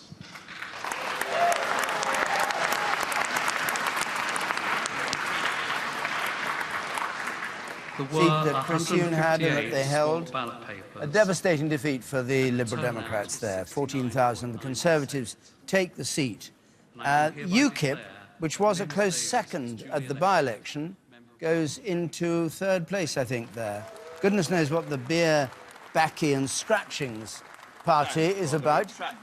But it does sound a bit unattractive, and it cost him £500 to be on the ballot. Anyway, Eastleigh goes Conservative. Let's go to Clacton. And we have the result from Clacton. I'm now ready to declare the Clacton constituency for the Member of Parliament election, which has been held today on Thursday, the 7th of May 2015. I, Ian Davidson, being the acting returning officer at the above election, do hereby give notice that the number of votes recorded for each candidate at said election is as follows. Carswell, John Douglas Wilson, UK Independence Party, 19,642. Grace David Orbiton, Liberal Democrats, 812. Southall Christopher John, Green Party, 1,184. Watling Giles Francis, the Conservative Party candidate, 16,205. Young Timothy John, Labour Party, 6,364. The number of ballot papers rejected... Sir Douglas Carswell, who defected from the Conservatives to UKIP and fought a by-election in Clacton and became an MP for UKIP in Clacton, has held on, widely predicted that he would, to that seat in Clacton. The Conservatives, 3,000, just over 3,000 behind him. There's Douglas Carswell, and if we get the full results and show the share, I'll pass it on to you, but I don't think we have it. Let's just hear from Douglas Carswell then. Thank you to the returning officer, to your team, to the police. Today in our part of Essex, democracy ran very smoothly. Thank you. Thank you too to my fellow candidates. Taking part in an election is quite an undertaking. You expose yourself to a bit of scrutiny, a bit of criticism. It takes a certain spiritedness to do it, and you did so with good grace and good nature. And it was a good, open, honest competition. Above all, I thank local voters for electing me as your Member of Parliament. To me, there is no greater honour than to be a member of the House of Commons in this country. As your MP, I've always answered directly to you. You are my boss. I will never forget that. Here in our part of Essex, people voted for UKIP, and they got UKIP. Yet across the country, about 5 million people will have either voted for UKIP or for the Green Party. Those 5 million people will be lucky to get a tiny handful of MPs in the House of Commons. That failure to translate those 5 million votes into seats is less a reflection of how my party or the Green Party campaigned. Rather, it tells us how dysfunctional our political system is. Let's leave Douglas Carswell for a moment, and we go to Thurrock. Hereby give notice for the result from Thurrock, a three-way marginal held by the Conservatives at the moment. Tim Aker, UK Independence Party, 15,718. Jamie Barnes, Cannabis is Safer Than Alcohol Party, 244. Polly Billington, Labour Party, 16,156.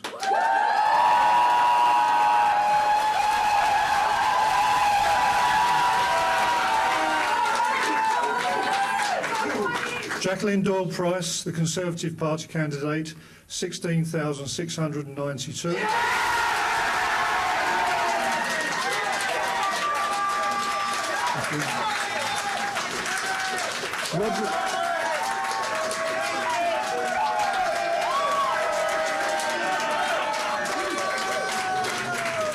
So a Conservative polled in Thurrock by 536. Very, very, very tightly fought. At the start of the campaign, it was one of the only places that looked like a genuine three-way fight there between UKIP, Labour and the Conservatives. Jackie Doyle-Price, the Conservative candidate, won in 2010 with a tiny majority, and she's just held on, it seems.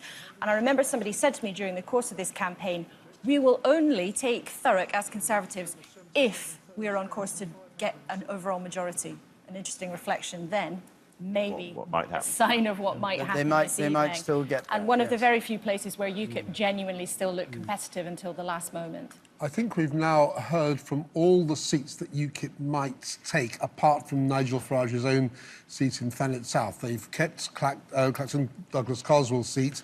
We've heard from Thurrock, we've heard from Grimsby, we've heard from Castle Point.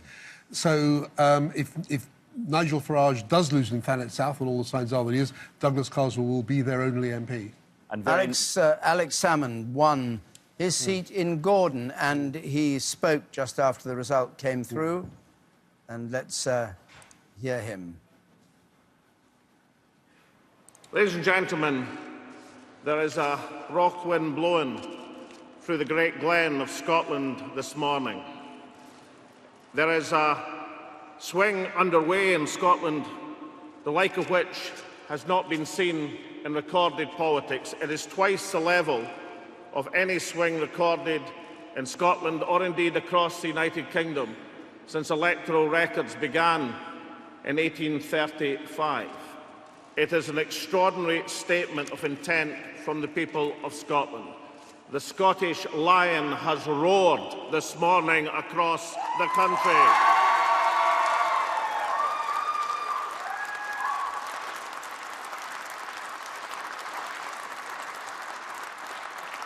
Now, we don't know what the configuration of the next Westminster Parliament will be.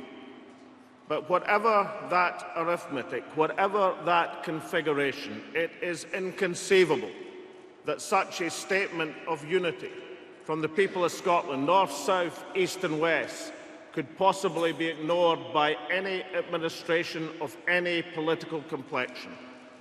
I look forward to joining an extraordinarily talented Scottish National Party team. Extraordinary women and extraordinary men who will make the strongest, most articulate group from Scotland that Scottish politics has ever seen. Scotland has asked... Let's join Andrew Neil again. Who have you got with you now, Andrew? Oh, David, we've got Ming Campbell, famous Liberal Democrat who stood down at this election. We've got Charlie Faulkner at the heart of the Labour project. Diane James of UKIP is still here. Ming Campbell, let me come to you. How does your party begin to recover from tonight? From the bottom up. I mean, there was a long time when we had 6 or 8 members of Parliament, and we worked out quite properly that one of the ways in which you can elevate your position is through good local government. And I was a member of Parliament, I have to get used to that, as a result of local government success in North East Fife. And that's where we'll have to start. Which means it's a long march. It is, and we've often described it as the long march. But after being up at 57 seats and now down to maybe 10 or less? Well, I know you have an interest in history. It's quite like the period between 1931 and 1945. Right. But we've lived off scorched earth a long time. So 60 years before you're back at over 56? No, we'll be quicker than that. All right. Charlie Faulkner, what went, putting Scotland aside, which has been cataclysmic for Labour, what went wrong with Labour in England? It might have been Scotland in the sense that there was an anxiety that obviously came out towards the end of the campaign about what the impact would be of a significant SNP presence, because I think the English were incredibly conscious of the Scots getting into that position. And I think the way the campaign moved from being about the economy to being about the result of the campaign that was coming, I'm sure had a significant effect on the result. So Scotland has been maybe the mainspring around which the campaign has pivoted. What direction should Labour now go in? It had its New Labour phase.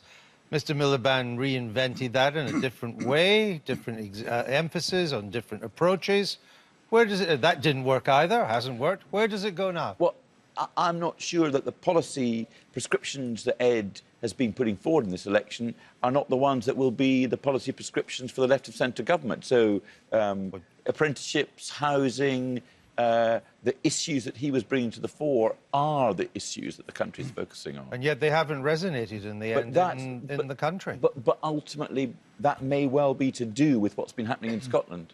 And I mean, I think it's addressing Scotland. It is likely, I suggest to both of you, that the rebuilding is going to be done under new leaders for both of your parties? Bing Campbell. Well, I've talked to Nick Clegg about this some time ago, and he said he would see it through, and I think he'll stay on as leader, whatever the result. Whether he'll go all the way through the next Parliament, of course, You may not even go all the way through the summer. I wouldn't want to speculate on that. But I'm very glad that there was some that we've been talking about Scotland, because I think the difficulties for the Union began the morning after the referendum, when the Prime Minister came out and talked about, instead of saying Scotland's voted to stay in the Union, we will now proceed with the additional powers we said we would. He embarked upon this English votes for English laws. That cannot be the reason why Jim Murphy and Douglas Alexander Not the only reason. I will certainly allow you that. I think Labour has taken Scotland for granted for a very long time. I think also that immediately after the referendum, the so-called unionist parties, the parties in the United Kingdom, sat back. They allowed Alex Salmond to fill the space. Sure. And when you put all of these things together, that, I think, gives you some idea of how we got where we are now. The Lib Dems were pretty ruthless with you when you were leader. They removed you. Now they're maybe down to about 10 seats or less. They're going to be ruthless with Nick Clegg. Well, I mean, I did actually step down voluntarily. I know that. I know that's not the narrative, which is now I'll ask you established. to hold that thought, because I think we're going to get the declaration at Uxbridge, which is Boris Johnson's seat. I wouldn't have thought he's at much at risk. Boris Johnson, the Mayor of London, who last sat as an MP in the House of Commons for Henley and is now I, Lloyd White, Uxbridge being the for acting time. returning officer for the election of a Member Uxbridge of Parliament and for Ruislip the Uxbridge South and it South is. Ruislip constituency, do hereby give notice that the number of votes recorded for each candidate at the said election is as follows. Michael Francis Cox, Liberal Democrats, 2215. Michael Doherty, Independent, 39. Jack Duffin, UK Independence Party, 6346. Gary Harbord, Trade Unionist and Socialist Coalition, 180. Howling Lord Hope, the official Monster Raving Loony Party, 72. Hey! James Franklin Jackson, 14. Boris Johnson, the Conservative Party candidate, 22,511. Lord Toby Jugg, the eccentric party of Great Britain, 50. Jane Lawrence, the Realists Party, 18. Graham Lee, Green Party, 1414. Sabrina Shafika Musan, Communities United Party, 52. Chris Summers, Labour Party, 11,816. Jenny Thompson, Independent, 84. The number of ballot papers rejected was 103, and I hereby declare that the said Boris Johnson is duly elected. An absolutely predictable victory for him in the safe Conservative seat of Uxbridge and Ruislip South. The Mayor of London for another year, now coming back to the House of Commons. I want to thank everybody who's been involved in counting so fast. There are more candidates standing, as you can see, than anywhere else in the country tonight, and I think you did an amazing job to get the result in the time that you did. I want to pay a particular tribute to everybody who's been out campaigning with me in the last few weeks and months, and I think it's been a fantastic campaign in London, and we're seeing some extraordinary results come in. I think we can be very, very proud indeed of what we've achieved. I want to thank particularly all the people from Hillingdon Council, that wonderful council, who have been out with me time and time again on the streets of London.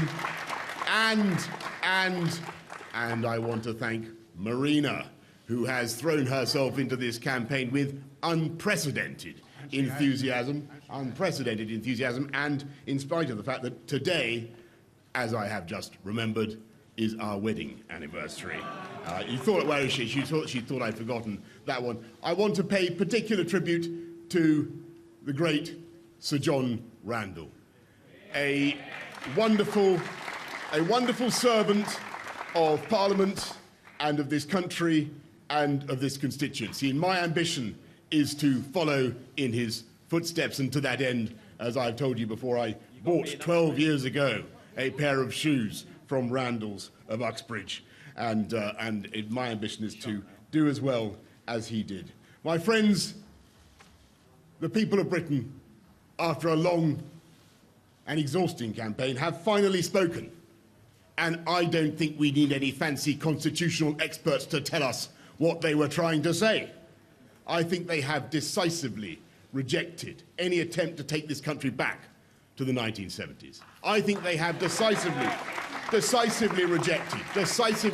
rejected old-fashioned and outdated politics of division, and it is clear to me that the people of this country want us to go forward with sensible, moderate policies that this Conservative Party has produced over the last 5 years and that have led to a sustained economic recovery. And I think the people of this country want to go forward with that long-term economic plan for the benefit for everybody in this constituency and across this entire country. And to that end, I renew my pledge to all of you, which I have made many times, to work absolutely flat out. And I've listened to the announcements of the other constituencies in the borough of Hillingdon, and I tell you, John McDonnell, yes, John, I will join you.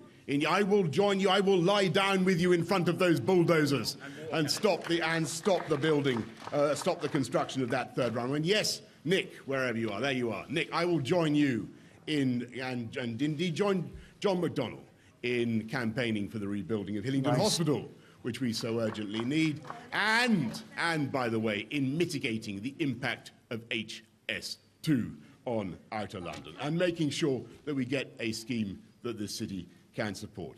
I believe we have a lot to do, folks. We have a lot to do, but it is clear to me that the people of this country have voted for a programme of economic common sense to take Britain forward. That is what I believe we should be supporting this morning. Dawn is almost breaking, virtually. It's been a very long... The declaration from Twickenham, Vince Cable, the Liberal Democrat Business Secretary, about to hear his result, and while we were just waiting for that, the Conservatives held Dudley South, they held Cardiff North, the 6th most marginal seat, and they held Stockton South, the 8th most marginal seat for them, and they held Amber Valley, the 13th most marginal seat. So the Conservatives have been holding on well. 23,563. Edwards Barry, UK Independence Party, UKIP, 3,069. Grant Nicholas Stewart, Labour Party, 7,129.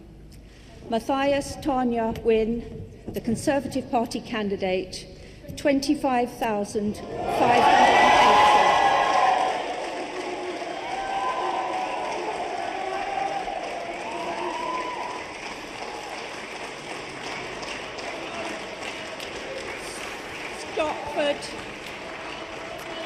Stockford, thank you. Stockford, Dominic Francis, Christian Party proclaiming Christ's Lordship, 174. Wedgwood David Dean, Magna Carta Party, 26. Williams Tanya Roulopoulos, Green Party, 2,463. The total number of ballot papers that were rejected was 122. The turnout was 77.39%. I hereby declare that the said Tanya Wynne Matthias is duly elected as Member of Parliament for the Twickenham constituency.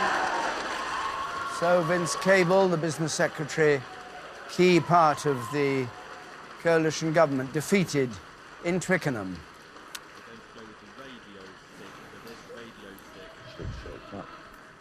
Thank you, Madam Mayor.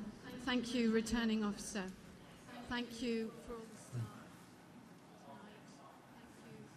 the staff. David won.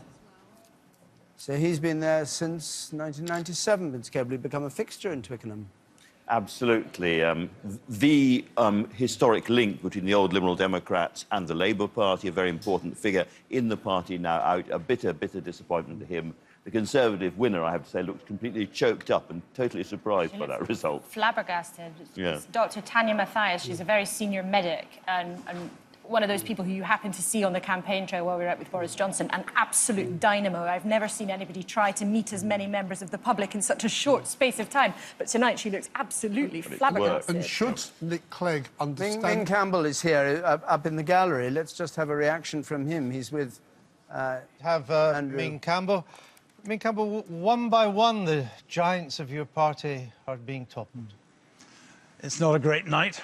I think we're paying for the decision we took in the national interest 5 years ago, as a result of which the economy is now much more stable, but we haven't had sufficient credit for that. Do you think you strategically you made a mistake by, I don't mean you personally, but the party, by continually distancing yourself from the Conservatives and almost from the coalition? So if there was any credit to go around for what's happened to the economy, it was the Tories that got it and not you.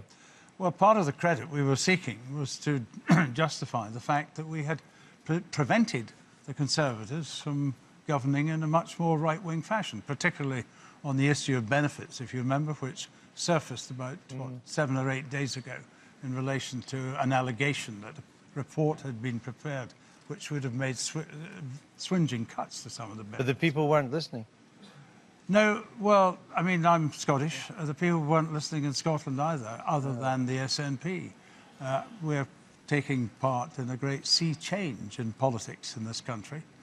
The Union must now be at risk, although Nicola Sturgeon's been going around saying this is all about Scotland's voice at Westminster. Our candidates have been going around saying it's the first step Sorry to interrupt you, on a new Campbell, referendum. but I think we can hear from Vince Cable. I think thanks are due to a lot of other people, to the people who've organised this event very efficiently, the returning officer, the staff and the police, but above all, to my army of volunteers who were brilliantly organised on the ground by my friend and parliamentary colleague Baroness Ducey and the rest of the local team here. No reflection on them, the result. The fact is that we were hit by a very well-organised national campaign based on people's fear of a Labour government and the Scottish Nationalists, and we'll see in the days that follow what are the implications of that. But I just want to say for myself that it's been a marvellous experience and a great honour being an MP for this constituency. Unfortunately, this has been a terrible night for our party all over, but I'm absolutely sure that we're going to bounce back both nationally and locally. Thanks to everybody who's supported me through these years. Thank you. And while Vince Cable was talking, the news came through that the Conservatives have taken Eastbourne. Stephen Lloyd defeated at Eastbourne. So that's another Liberal Democrat defeat.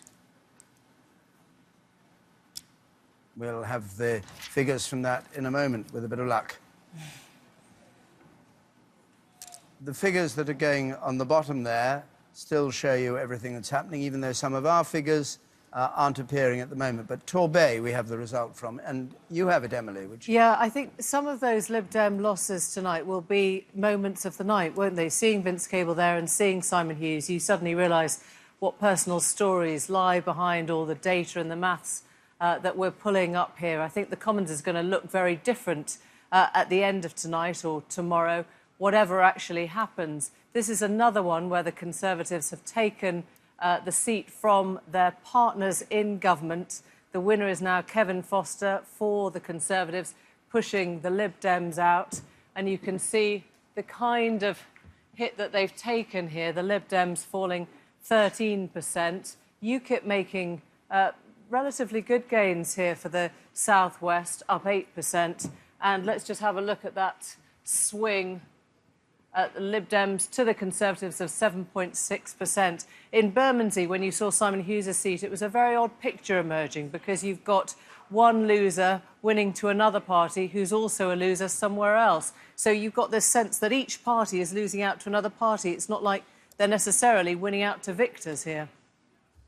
Emily, we've got a couple of results. Let's just see. Eastbourne, here's the result in Eastbourne. Stephen Lloyd the Liberal Democrat for Eastbourne, defeated. And here, let's just see the share. The Conservatives take it. I'll show you, Bob. Caroline Ansell. And a Conservative gain there. She's very close together, 40 and 38%. This is the change. Liberal Democrat votes falls 9%. UKIP goes up 9, and that's a council that has a Liberal Democrat control. The swing, though, from Liberal Democrats to Conservative, 4% in Eastbourne. And we've got Bath, and let's just see that. And in a moment, we'll hear from Boris Johnson, who's just won in Uxbridge. The Bath result, a Conservative gain from the Liberal Democrats. Remember, Bath was taken by the Liberal Democrats when Chris Patten was chairman of the Conservative Party yonks ago and was defeated there. The Liberal Democrat retired there this time. The Conservatives have now taken it. Liberal Democrats down 27 points. A swing from Liberal Democrats to the Conservatives of 17 percentage points. Boris Johnson, I think, is joining us from Uxbridge. Mr. Johnson, good evening. Hi, how are you? Nice to see you. I'm I very can't well. see you, but I can hear you. No, and I can see you. You're looking windblown as ever, even though you're in a nice, calm spot there. I know that. You've ruffled your hair. How are you? Especially for us. Congratulations on your victory. It's been a long and exciting evening, David, and we're obviously very excited by some of the results that are coming through here in London, and obviously sad about others, but overall I think it's been an amazing night for the Conservatives when you consider where we were, what all the polls were saying only a few hours ago. And I think it's a remarkable turnaround and a massive display of the immanent common sense of the British people. They have decided to go forwards with a sensible long-term economic plan for this country. It's perfectly obvious. You find yourself, whatever we are, 4:30 in the morning. Yes. That Ed Miliband and the Labour Party are completely the losers tonight. You'll find yourself back in the House of Commons with a Conservative Prime Minister who says he's not going to stay till the end of the Parliament. And presumably, therefore, you are now anticipating running for the leadership in the next 4 years or so? I'm anticipating serving the people of Uxbridge and South Ruislip to the best of my ability and helping my friends in the Conservative government in any way, obviously, that I can. I've got to serve out as Mayor of London for another year, as you know, and there's a huge amount still to be done. We've got to make sure Crossrail 2 is properly embedded. There can be no going back on the river crossings, all the things that we need to do in London. And as you know, whatever happens after that year will be a bonus. But what about the referendum on Europe and the renegotiation of our relationship with Europe? Are you confident that will now go through? Do you want that to go through? Are you expecting a referendum in 2 years' time? Yes. I am. I think that the Prime Minister has a very clear mandate to deliver that. The Conservatives, according to your exit polls, which I think are being increasingly validated by events, the Conservatives will emerge as very considerably the largest party, if not actually having a majority. And I think we should go ahead with this. And I think there's absolutely no reason not to. The British people haven't had a vote on this matter for 40 years. Now is the time. Andrew Marr is sitting beside me and wants to... The crucial thing, it would be good not just for Britain, but good for the whole of Europe. And there are plenty of people around the table in Brussels who are longing for a British lead on this matter, on getting reform in Europe. Andrew Marr is sitting beside me here and wants to ask you something. Andrew Marr of Loretto School here, Boris Johnson. How are you, Andrew? Nice to see you. What do you think a new Conservative government ought to do about the SNP? What kind of offer would you like to see them making? Alex Salmond, Nicola Sturgeon, and so forth. I was listening to your very, very interesting thoughts about this just before I dozed off, unfortunately, a while ago, and I think that you're absolutely right. There has to be some sort of federal offer. Everybody needs to take a deep breath. Think about how we want the United Kingdom to progress, and I think even most people in the SNP, probably in their heart of hearts, most people who voted SNP tonight, in their heart of hearts, do not want to throw away absolutely everything. I'm sure people want to keep the basis of a United Kingdom, the idea of a unified state of one kind or another, whether you keep the monarchy, the passport, unified defence system, whatever it happens to be. I'm sure that there is scope there for moving towards some kind of federal structure. I'm not going to pretend that it's easy or that I can give you a fully elaborated prospectus this morning, but that is what we need to work towards. It's perfectly obvious that people are crying out for that sort of solution. And by the way, what we should also do, we should also have further transfer of powers to local people and to the big cities of England. That is where those are the motors of the UK economy, and they could really do with some proper devolution. And this new federal structure could involve, you don't know yet, an English parliament for the English as well? Question mark. Yeah, I mean, how you work that out, Andrew, is obviously a matter for us all to do a lot of tooth-sucking and think about very, very deeply. We have an English parliament. It's called Westminster. Whether you want to invent another parliament, whether you want to create an entirely new cadre of MPs, I'm not certain. There must be another way forward. But that needs to be deliberated upon now. And I'm absolutely certain it can be done. And actually, we'll end up without the United Kingdom splitting up, contrary to some of the gloomy stuff you've been saying this evening. The thoughts of Boris Johnson at 10 to 5 on Friday morning. Thank you very much for joining us. Let's join Kamal Ahmed now and find out what's going on in Sheffield Hallam, where Nick Clegg is just arriving for his declaration, we think. Kamal, over to you. Nick Clegg is expected here in the next few minutes for his declaration. There have been all sorts of rumours this evening that he's possibly lost, he's possibly won with a small majority. I think the latter of those is the most likely. Clearly a desolate night for the Liberal Democrats, for Nick Clegg. He was the person who was claiming only 24 hours ago that he was going to be the surprise package. The Liberal Democrats were going to win more seats than expected. But actually what's happened is they've lost far more than expected. It could be into single figures. That's fewer than 10 seats, which would be such a disaster for them, to be frank, from 56 seats to fewer than 10. Of course, there will be question marks over Nick Clegg's leadership. How will he continue to lead this rump of Lib Dem MPs? He was talking about being the kingmaker, the person who would hold the balance of power. Now he has very little power. Will the MPs that do remain Liberal Democrat MPs maintain their faith in him? That will be unclear for the next few hours, I'm sure.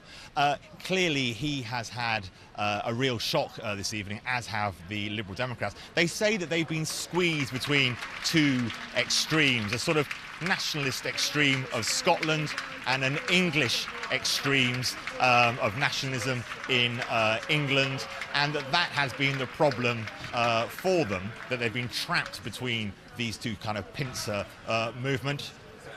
Okay, and I think we're going to get the result right now. Please now join me for the Hallam constituency.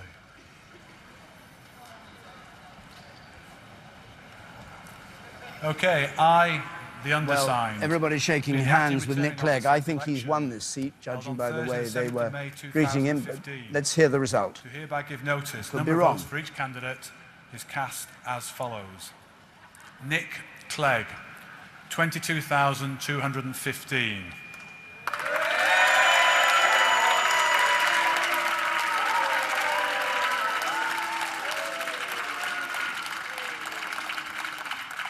Stephen Clegg, English Democrats, 167. Oliver Coppard, Labour, 19,862.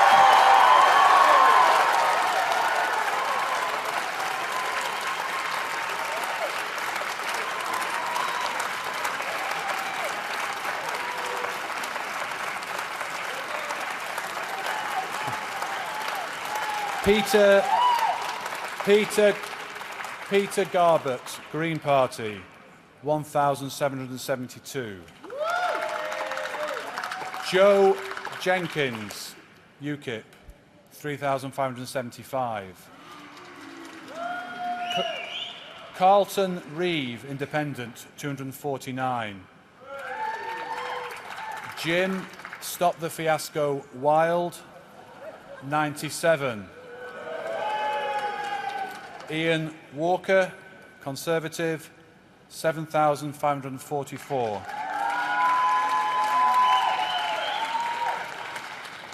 There were 121 rejected votes, and I hereby declare that Nick Clegg has been duly elected. Thank you. Well, this is an interesting moment. Nick Clegg, who it was thought would be the victim of an attack on the Liberal Democrats and would lose Sheffield Hallam, has in fact held Sheffield Hallam, his majority much reduced. From 12,000 last time to 2,000 or so this time. Let's just hear him. All your work and that of your team and that of all the staff in the polling stations and here at the count as well. And of course to the police and all the emergency services in ensuring that the election has gone so smoothly in Sheffield Hallam. I'd obviously also like to thank all the candidates, all my opponents, perhaps most especially Oliver Coppard, for a very dynamic and vigorous contest which was held in Sheffield Hallam. Though I suspect the residents of Sheffield Hallam will be quite relieved that the torrent of campaign literature is now no longer making its way through their letterboxes. I'd like to thank Andy Sangar, my agent, and my wonderful campaign team. I really couldn't wish for a better team of outstanding campaigners and activists. You believe in what you do, and you do it brilliantly. Thank you very, very much indeed. And of course, I'd like to convey my thanks to Miriam, who is here, and our three little boys who are not. It is not always easy to have a husband and a father in a family where I've been involved for 10 years now in the sometimes brutal front line of British politics. But above all, my thanks goes to the residents of Sheffield Hallam who have once again shown their confidence in me, and I'm very, very grateful and humbled by their confidence in me. I know, of course, that many voters did not support me this time and had done so previously, and my message to them is very simple. It is the greatest honour of my political life to have served this wonderful part of this wonderful city, and I will always work diligently in Westminster on all of their behalves, on behalf of all communities and all families across Sheffield Hallam. Turning to the national picture, it is now painfully clear that this has been a cruel and punishing night for the Liberal Democrats. The election has profound implications for the country. It also obviously has profound implications for the Liberal Democrats, and I will be seeking to make further remarks about the implications of this election, both for the country and for the party that I lead and for my position in the Liberal Democrats, when I make remarks to my colleagues in the Liberal Democrats later this morning when I return to Westminster. Thank you very much. Interesting that he said that, because only a few weeks ago he was saying, I want to lead the Liberal Democrats into and through the next Parliament in all circumstances. So if he's thinking of standing down, he's changed his view, which he clearly is. I suppose it's a devastating... What? Very, very strong hint. Implications for my own future as the leader of this party. Yes, he must be on the way out. But well, I suppose with the scale of the Liberal Democrat defeat tonight, it's pretty impossible to hang on. It would look absurd in a way. It would. But who will compete to succeed him? Tim Farron is still there, but is there anybody else of any substance? Why do you need a competition? Tim Farron has shaken every single hand of every single Liberal Democrat activist in the country. Well, you'll just walk it. But if that's the case, and you may well be right, that is part of the profound implications for the Liberal Democrats, because Tim Farron would be a very different kind of leader from Nick Clegg. And we're assuming at this stage the Tories are going to get so close to 2-3, they don't actually need the Liberal Democrats or anybody else to go into government again. We can't yet tell, can we? Let's just sum up where we've got to at the moment. It's just coming up to 5 o'clock. We've had 310 declarations in. We're approaching the halfway point of the 650, 340 to go. And at the moment, Labour are overall down 32 on 128. The Conservatives are up 8. UKIP is up 1. And the SNP, of course, are up 44. The Liberal Democrats are down 21. But do you yet know whether you think we're going to make the 3-2-3 for the Conservatives? I think it's possible, and let me say this, David, that in England there has been a swing of almost 2% from Conservative to Labour. We've had this string of narrow Tory seats which have not fallen. And I've been looking at the seats the Tories won in 2010, and instead of a 2% swing to Labour, in those seats, and they are the seats Labour was really targeting, there's been a 3% swing to the Conservatives. Yes. These fresher Conservatives have held on enforced their position, and that's why Labour is doing so badly. Andrew, you were talking earlier on about the Tories not being able to have a Scottish secretary, but David Mundell held on. Yes. Dumfriesshire, Clydesdale, Tweeddale. Yeah, he's held on. There's been a lot of cross-voting. So we've got three now, because one of the Edinburgh seats, Edinburgh South, I think, kept their Labour MP. So it's not quite the yellow wipeout that it looked like earlier in the evening. Cross-voting people not... Yes, rather like there was helping each other out. There was cross-voting clearly in Sheffield Hallam too, because the Tory vote fell 10%. It did, didn't it? Yes, absolutely. Let's see some more seats, can we? 8 of the ones here that we've picked out, and you can see that mixed Lib Dem fortune here. Sheffield Hallam held by Nick Clegg, Carshalton also held Tom Brake, Lib Dem whip. Southport also held for the Lib Dems, and then you get into the territory that the Conservatives have taken. Sutton and Cheam, a London seat. Cheltenham has also gone Tory. And this is quite an interesting seat I'm going to take you into, Telford. We're in new territory here. When we started the night, we were looking at the kind of seats that Labour would be likely to take from the Conservatives if they were having a good night. Now we've seen this Conservative gain from Labour. It's a majority of just 730, but they'll be very pleased to actually take a seat tonight in the West Midlands, very fertile, marginal territory. And then the flip side of this is Enfield North, where Labour have taken this from the Conservatives, 44% of the share to 41. Joan Ryan is the new winner here. And the pattern of the night that seems to be emerging is that Labour is doing much, much better in London and the closely surrounding seats there than it is in other parts of the country. I mean, forget Scotland, that's something else entirely. But in Wales, in the West Midlands, we've seen them really struggle against the Conservatives. London is the one place where they seem to be making those gains. Thanks very much, Emily. Andrew. Thank you, David. We're joined by Una King, former Labour MP.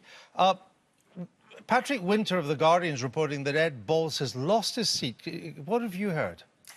Well, I mean, we've heard rumours about lots of things. Obviously, I mean, I don't know. I have no idea. You have no idea. We don't know at the moment. What we do know is that it's a bad night for Labour. We know that, you know, we've lost seats we expected to hold. What I feel the most, though, is that it's a pretty bad night for Britain. I mean, it looks like we're going to be having an election on the EU. It looks like the union might break up. So I'm feeling not just a bad night for Labour, but for the country. All right. I think we've got to go back to David. There's another important announcement to be made. Well, there's an announcement coming from Wirral West. Esther McVeigh, the Conservative MP there since 2010. Here's the result in Wirral West, where Labour was challenging. She's the Employment Minister who attends Cabinet and fought a very difficult campaign, it has to be said, in Wirral West. Everybody piled in against her there. The number of votes for each candidate is as follows. Greenwood, Margaret, Labour Party, 18,898.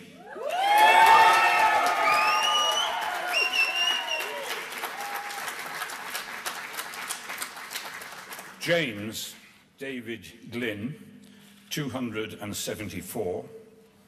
Jones Hilary Jane, UK Independence Party, 2,772.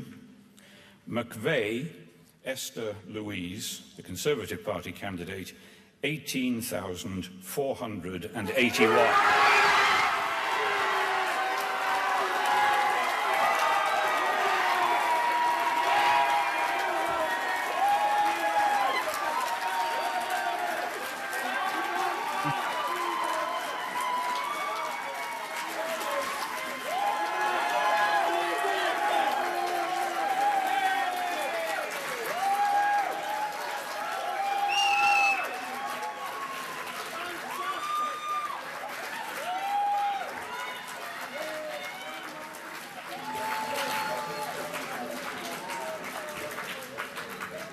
Reisdorf Peter Timothy Clifford, Liberal Democrats, 1,400. So now we go to Broxtowe, and this is where Anna Soubry, Junior Defence Minister, is defending her seat for the Conservatives. 63. Dunn, Francis John, known as Frank Dunn, UK Independence Party, 5,674.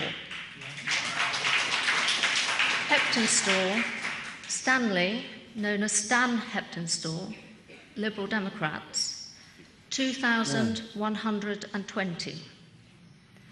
Kirwan, David, Green Party, 1,544.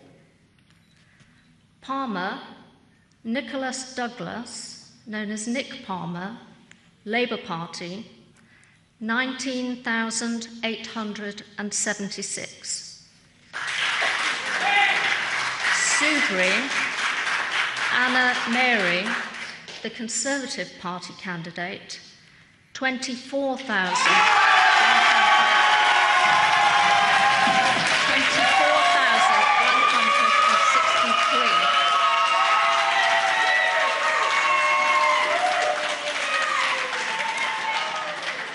The number of ballot papers rejected was as follows. Voting for more candidates than the voter was entitled to, 90. Writing or mark by which the voter could be identified, 5. Just had the news that Esther McVeigh, the Conservatives, was defeated in Wirral West. Anna Soubry, one of the most outspoken figures, always seen, when she's not near the front, always seen on the backbenches grimacing during Prime Minister's questions. Very mobile face, showing her displeasure or pleasure as things go along. Anyway, she has held on to Broxtowe. Just in another seat that we're hearing a lot of speculation, a lot of rumour, and we still can't say for sure. Yes. The Ed Balls race we've mentioned a couple of times seems tantalisingly close and still possible that he may lose it. Now, that would be a story. The Shadow Chancellor, Ed Balls, going tonight, losing his seat. You still think Ed Balls may have lost? Yes. But he huge hasn't swell lost of speculation. We do not know yet, but there is just right who's now, in doing the the last couple of speculating? minutes, journalists, reporters, people at the counts. I see. All right. Well, the Shadow Chancellor, if he's out, that's a big loss for Labour. It'd be a huge loss for Labour, and a very interesting position because Ed Miliband would be under pressure as well. Ed Balls is really the other part of the Labour leadership, so they'd be starting all over again. One thing, it does make it rather easier for Yvette Cooper to run for the leadership if yes. Ed Balls is suddenly not in the House of Commons alongside her.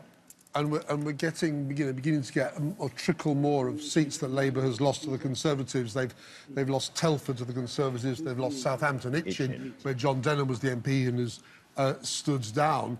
And so there seem to be hardly any net gains from the Conservatives. Maybe a small number of net gains, but very few. Let's just let's move gracefully in towards the BBC newsroom in the vast expanses of New Broadcasting House. Just seeing there on the old Broadcasting House the figures of how things stand at the moment, and going past the piazza or the square in front of New Broadcasting House, where this map of the United Kingdom is gradually filling up. Remember, it's misshapen because it's showing each constituency as exactly the same size, so it's giving the political breakdown of the United Kingdom, hence Scotland much smaller than it is geographically, but the Scottish seats up there all held by the SNP. So we'll go through the doors, if we don't get trapped in them, as they famously did on W1A, if you watch that brilliant parody of Life at the BBC, and not that inaccurate in many respects, it has to be said. And we go to the news and join Rita Chakrabarti. Was it? David, thank you. Well, the results are coming in thick and fast now, and the shape of the election is becoming much clearer. The Conservatives look to have pulled off a famous victory and are set to be the biggest party. The other big winners are the SNP, who are pretty much sweeping the board across Scotland.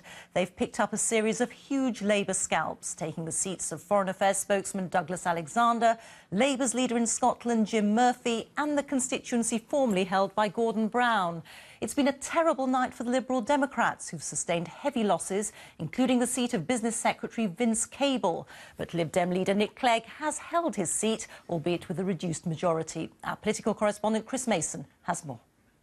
And the total number... Labour are being annihilated in Scotland and failing to make many gains in England. First came this moment. I declare that Mary Black is duly elected as the Member of Parliament for the Paisley and Renfrewshire South constituency. Douglas Alexander, the man who could have been Foreign Secretary, the man who was in charge of Labour's election campaign, losing his seat to a 20-year-old from the SNP.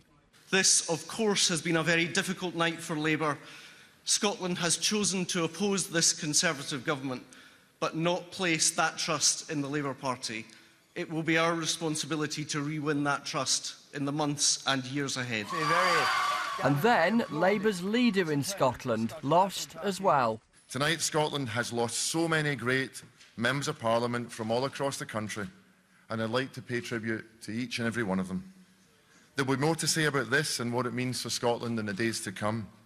But for me personally, and for the Scottish Labour Party, the fight goes on and our cause continues. Alex Salmond. Amongst the huge new contingent of SNP MPs, a familiar face.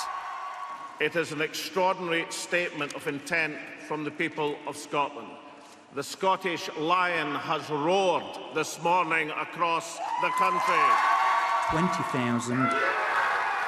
The picture for Labour in England doesn't look much better. This was Nuneaton in Warwickshire, a marginal seat where the Conservatives extended their lead.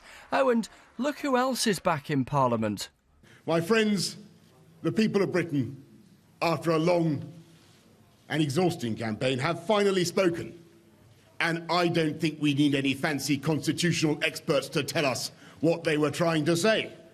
I think they have decisively rejected any attempt to take this country back to the 1970s. It's been a horrible night for the Liberal Democrats. Amongst the casualties, the Business Secretary, Vince Cable. This has been a terrible night for our party all over. But I'm absolutely sure that we're going to bounce back both nationally and locally. David Cameron has arrived at his count in Witney in Oxfordshire. The man who spent the last 5 years as Prime Minister looks set to be heading back to Downing Street. Chris Mason, BBC News. Well, as we heard, the Lib Dem leader Nick Clegg did manage to hold on to his Sheffield Hallam seat, but he spoke of the disappointment he felt for his party. It is now painfully clear that this has been a cruel and punishing night for the Liberal Democrats. The election has profound implications for the country. It also obviously has profound implications for the Liberal Democrats. Douglas Carswell has won UKIP's first seat of the night in Clacton with a margin of just over 3,000 votes. He defected from the Conservatives recently. Back to you now, David.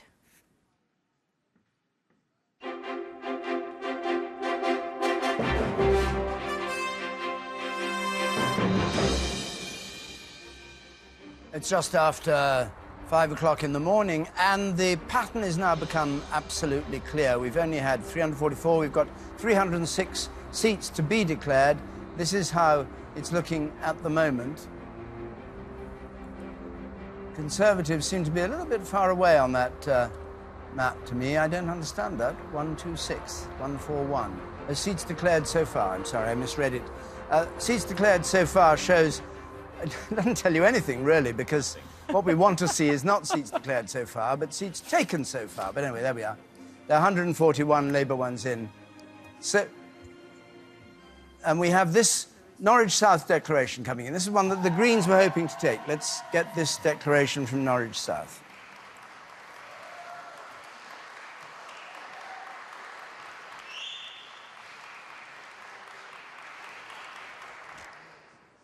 Thank you. First up, can I thank all the staff here who've worked so hard tonight into the day, the clerks, the returning officers and the police and security staff for their contribution to tonight's democratic ritual. Your hard work year in, year out is not taken for granted in any way, So thank you very much for all you've done.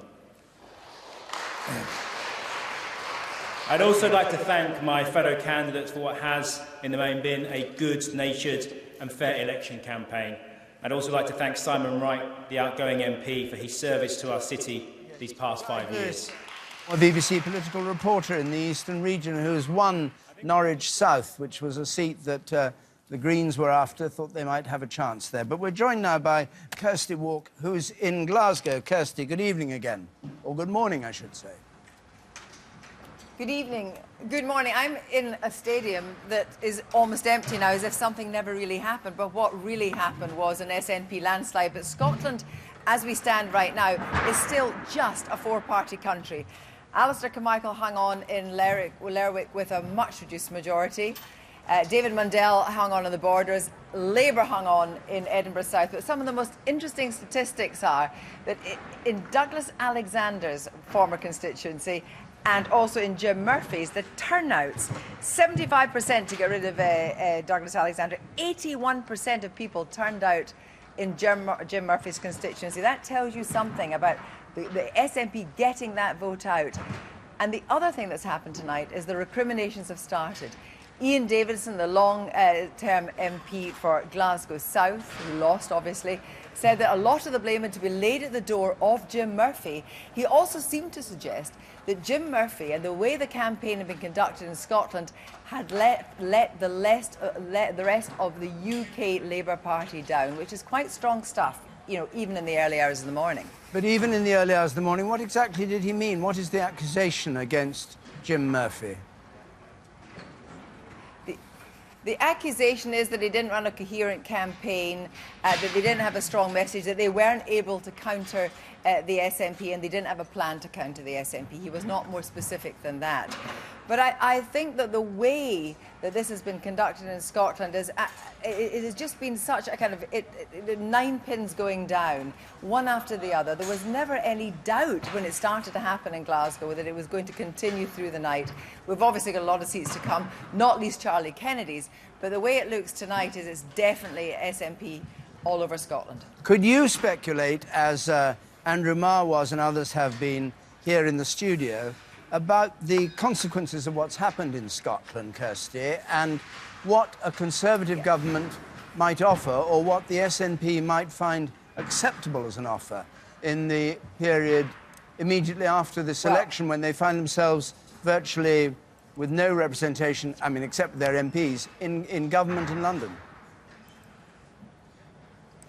Well, you heard what Boris Johnson said, that there would have to be some kind of new constitutional settlement. He talked about federalism. I was talking very briefly to Nicola Sturgeon, and it's very clear that they'll be pushing for some kind of constitutional change. He's always been very keen during the campaign to say this campaign was not about independence. It was about getting the Tories about it was the end of austerity.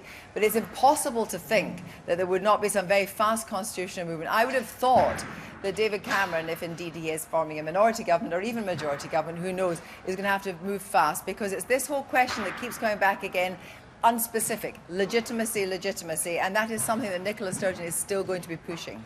Is it too late now to save the union, in your view? I think it is too late to have the union in this form. You know, it's not beyond the wit of man, perhaps, to conceive some federal system. Maybe there'll be another referendum. I don't think that Nicola Sturgeon will want a referendum within the next 5 years, personally. I think that they should be looking for exacting a different price for the SNP at Westminster. Kirsty, thank you very much indeed. Like I'm very brief. Jeremy, let's just have a look. I'll come to you in a second, Andrew. Jeremy, we want to look at this battleground, which you had way back, and you were going to tell us whether the exit poll and your projections were right and where they were wrong. And I have a suspicion you're probably more right than wrong, aren't you? Well, yes, and respect to Professor John Curtis for calling it so brilliantly. But let's just go back and look at those battlegrounds, absolutely. So here we have the map with the result of the 2010 general election on it, and I'll now show you the results we have so far. And I suppose the most dramatic thing that you see is Scotland now covered in SNP yellow, where previously there were only 6 seats. Worth pointing out, a bit of blue there, Dumfriesshire, and also here, Orkney and Shetland, Alistair Carmichael's seat for the Liberal Democrats in orange. Maybe there'll be just one Conservative, one Lib Dem, one Labour in Scotland at the end of the night. If I flash the gains, Scotland will almost totally flash there. Just might point out this very large seat here. In Wales, a Conservative gain from Labour. There we are, the Vale of Clwyd. So what exactly has happened? Here we go.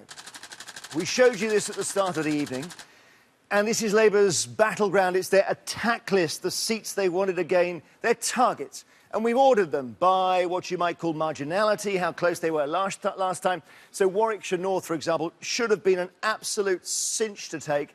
It was won by the Conservatives in 2010 by only 54 votes. Tiny, tiny margin.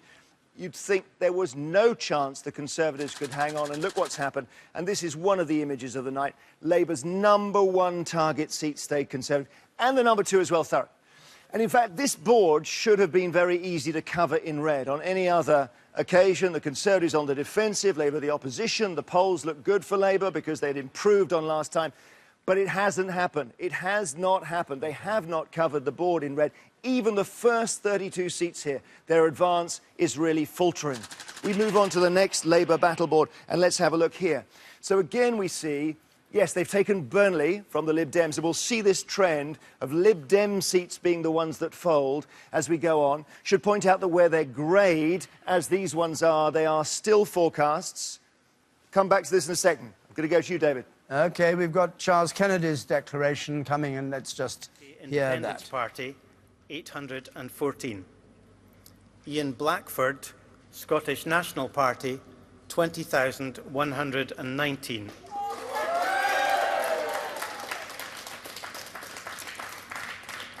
Ronnie Campbell, 191. Chris Conniff, Scottish Labour Party, 2,043.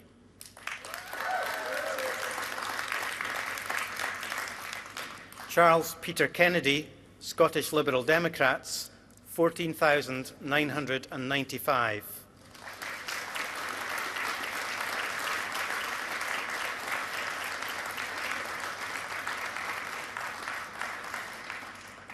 Lindsay Sarah McCallum, Scottish Conservative and Unionist, 2,598.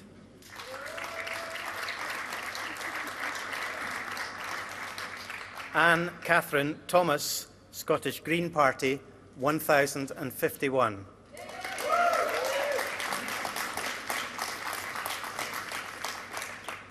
Therefore, I give public notice that Ian Blackford is duly elected as the Member of Parliament for the Ross Skye and Lochaber constituency. Charles Kennedy, the former leader of the Liberal Democrats, MP since 1983 there, defeated in Scotland, as I think he suspected he was going to be. And now we go swiftly to Doncaster North, Ed Miliband's seat. And we may hear from Ed Miliband about the state of John Holt, play for Labour. being the returning officer at the election of a Member of Sorry to Parliament pass for so the Doncaster fast North over constituency. Charles Kennedy's result. Maybe we'll be able to hear what he said a bit later on, and just turn it round so you can hear his words. At the said election is as follows. Alan David Stewart, English Democrats, putting England first, 448 votes. Baker Penny, Liberal Democrats, 1,005 votes. Brick Nick the Flying,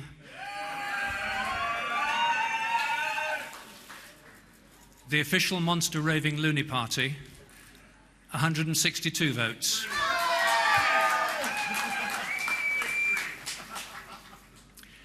Fletcher Mark Peter, the Conservative Party candidate, 7,235 votes.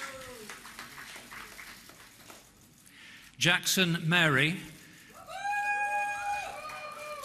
Trade Union and Socialist Coalition, 258 votes.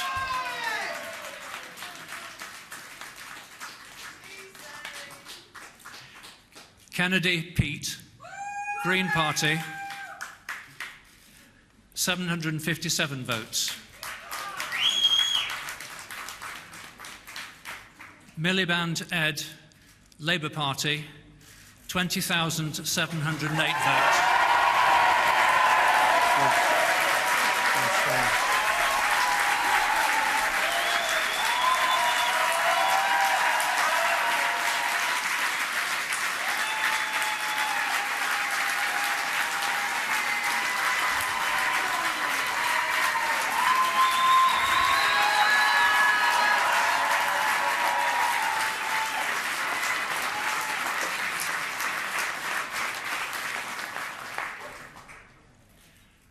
Parkinson Kim, UK Independence Party,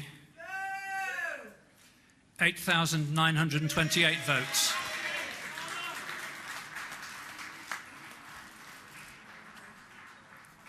The number of ballot papers rejected was as follows. Well, it's a cruel old world. There is Ed Miliband on the right-hand side of the platform there, who 12 hours ago must have thought he had a chance of being Prime Minister, if not in the morning after negotiations in a week or two, and now clearly his hopes totally dashed by the results of this election.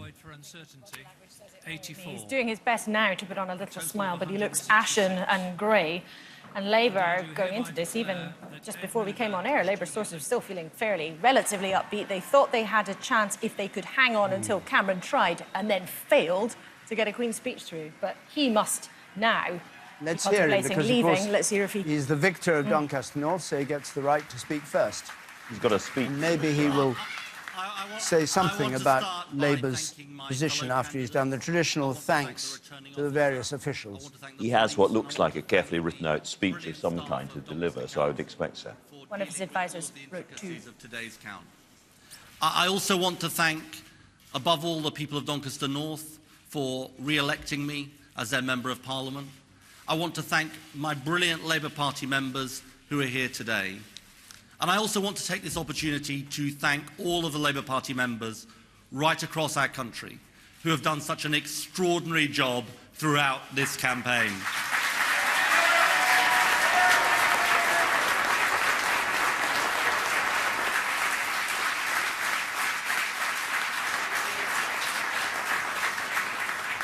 Now, the results are still coming in, but this has clearly been a very disappointing and difficult night for the Labour Party. We haven't made the gains we wanted in England and Wales. And in Scotland, we've seen a surge of nationalism overwhelm our party. Now, I want to say to all the dedicated and decent colleagues in Scotland who have lost their seats that I'm deeply sorry for what has happened. And I also want to say that the next government has a huge responsibility. It has a huge responsibility in facing the very difficult task of keeping our country together. Whatever party we come from, if we believe in the United Kingdom, we should stand up for people in every part of our United Kingdom.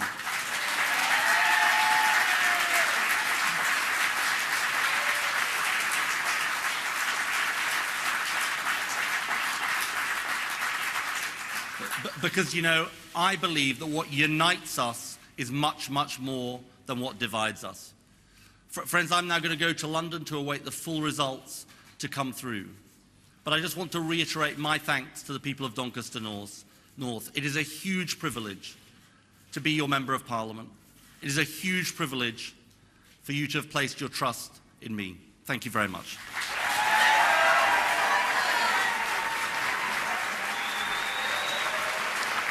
Ed Miliband just shaking hands with the other candidates and then on his way to London to face the music from the Labour Party. Clearly a campaign that, whatever people thought of him as a person and the way he put it across and of the campaign strategy, is clearly a campaign that flopped with the voting public. Apart from that one stumble as he came off your question time set, David, he didn't really perform badly at all throughout this campaign, despite what everyone has... But that has come as close as I've seen to a concession speech. That is effectively the moment Ed Miliband says, we have lost, it's David Cameron. Is it not? I think that's right. And I think the the likelihood is too, surely, that there will be, I don't know what you're finding from Labour voters, Laura, Well, but I would have thought the likelihood is that he too may well have to be for the chop. I suspect that's very likely. In fact, the former Labour MP, Jerry Sutcliffe, who's just stood down as he was the MP for Bradford South, has just said that Ed Miliband will have to consider his position. It is time for somebody else to take over. Now, whatever happens in the next few hours, if Labour HQ is still trying to say there's time to think through, develop what Ed started, I think the reality of it, the brutal reality, as we know, and we've already been hearing, there are going to be people throughout the Labour Party who think they have no choice but for him to go. Interesting there, he left the question of his position open. He didn't give any hints that he would be determined to stay on. He left the possibility of leaving wide 24 open. hours ago, Labour was talking in terms, confidently, of making 35 net gains from the Conservatives. As of this moment, they have made 5 gains from the Conservatives and lost 5 seats to the Conservatives. So the net picture is 0, where they were confidently expecting 35. That's a measure of that the great failure. Gordon Brown disaster election. That's separate from Scotland. Right, and leaving aside Scotland. Let's join Len Tingle in Leeds, our man in Leeds, who I think has news. I don't know what news it is, maybe about Ed Balls. Some very, very nervous faces around the table, the aisle here. One of the 8 counts.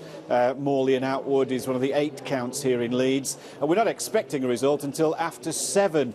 But what the Conservatives are saying, that looking at the way things are going so far, their exact quote was, not a fag paper between the Conservatives and the Shadow Chancellor. Andrea Jenkins, the candidate here, says that she's almost too nervous to speak. It looks as though it's very, very close indeed, but it could be another hour, hour and a half before we get that confirmation.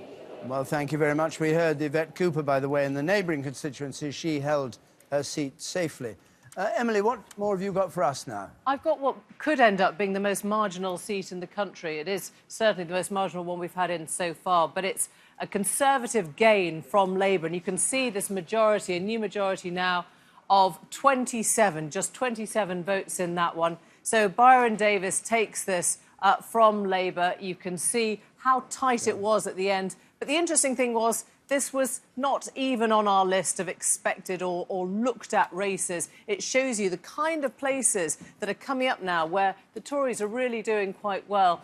This is another one, Hazel Grove, which we thought had a chance of staying Lib Dem until the full results of the Lib Dem difficulties became apparent. You can see here it's a gain for the Conservatives, 41% to 26%. This was 124 on the Conservatives' target list. Incredibly low down, and yet they're taking tonight from Labour, they're taking tonight from the Lib Dems. I've got one more to show you, which is quite an interesting one. This used to be incredibly marginal. This was between George Eustice and Julia Goldsworthy. It was a sort of rematch, we thought, with a Conservative majority of just 66. Look what's happened now. Not only has George Eustice increased his majority to some 7,000, but look what he's done to the Lib Dems. So Labour has come into second place, UKIP now in third place in this southwest seat, Cornwall, and the Tories are safely home and dry there. One other one, High Peak. This was number 68 on Labour's target list.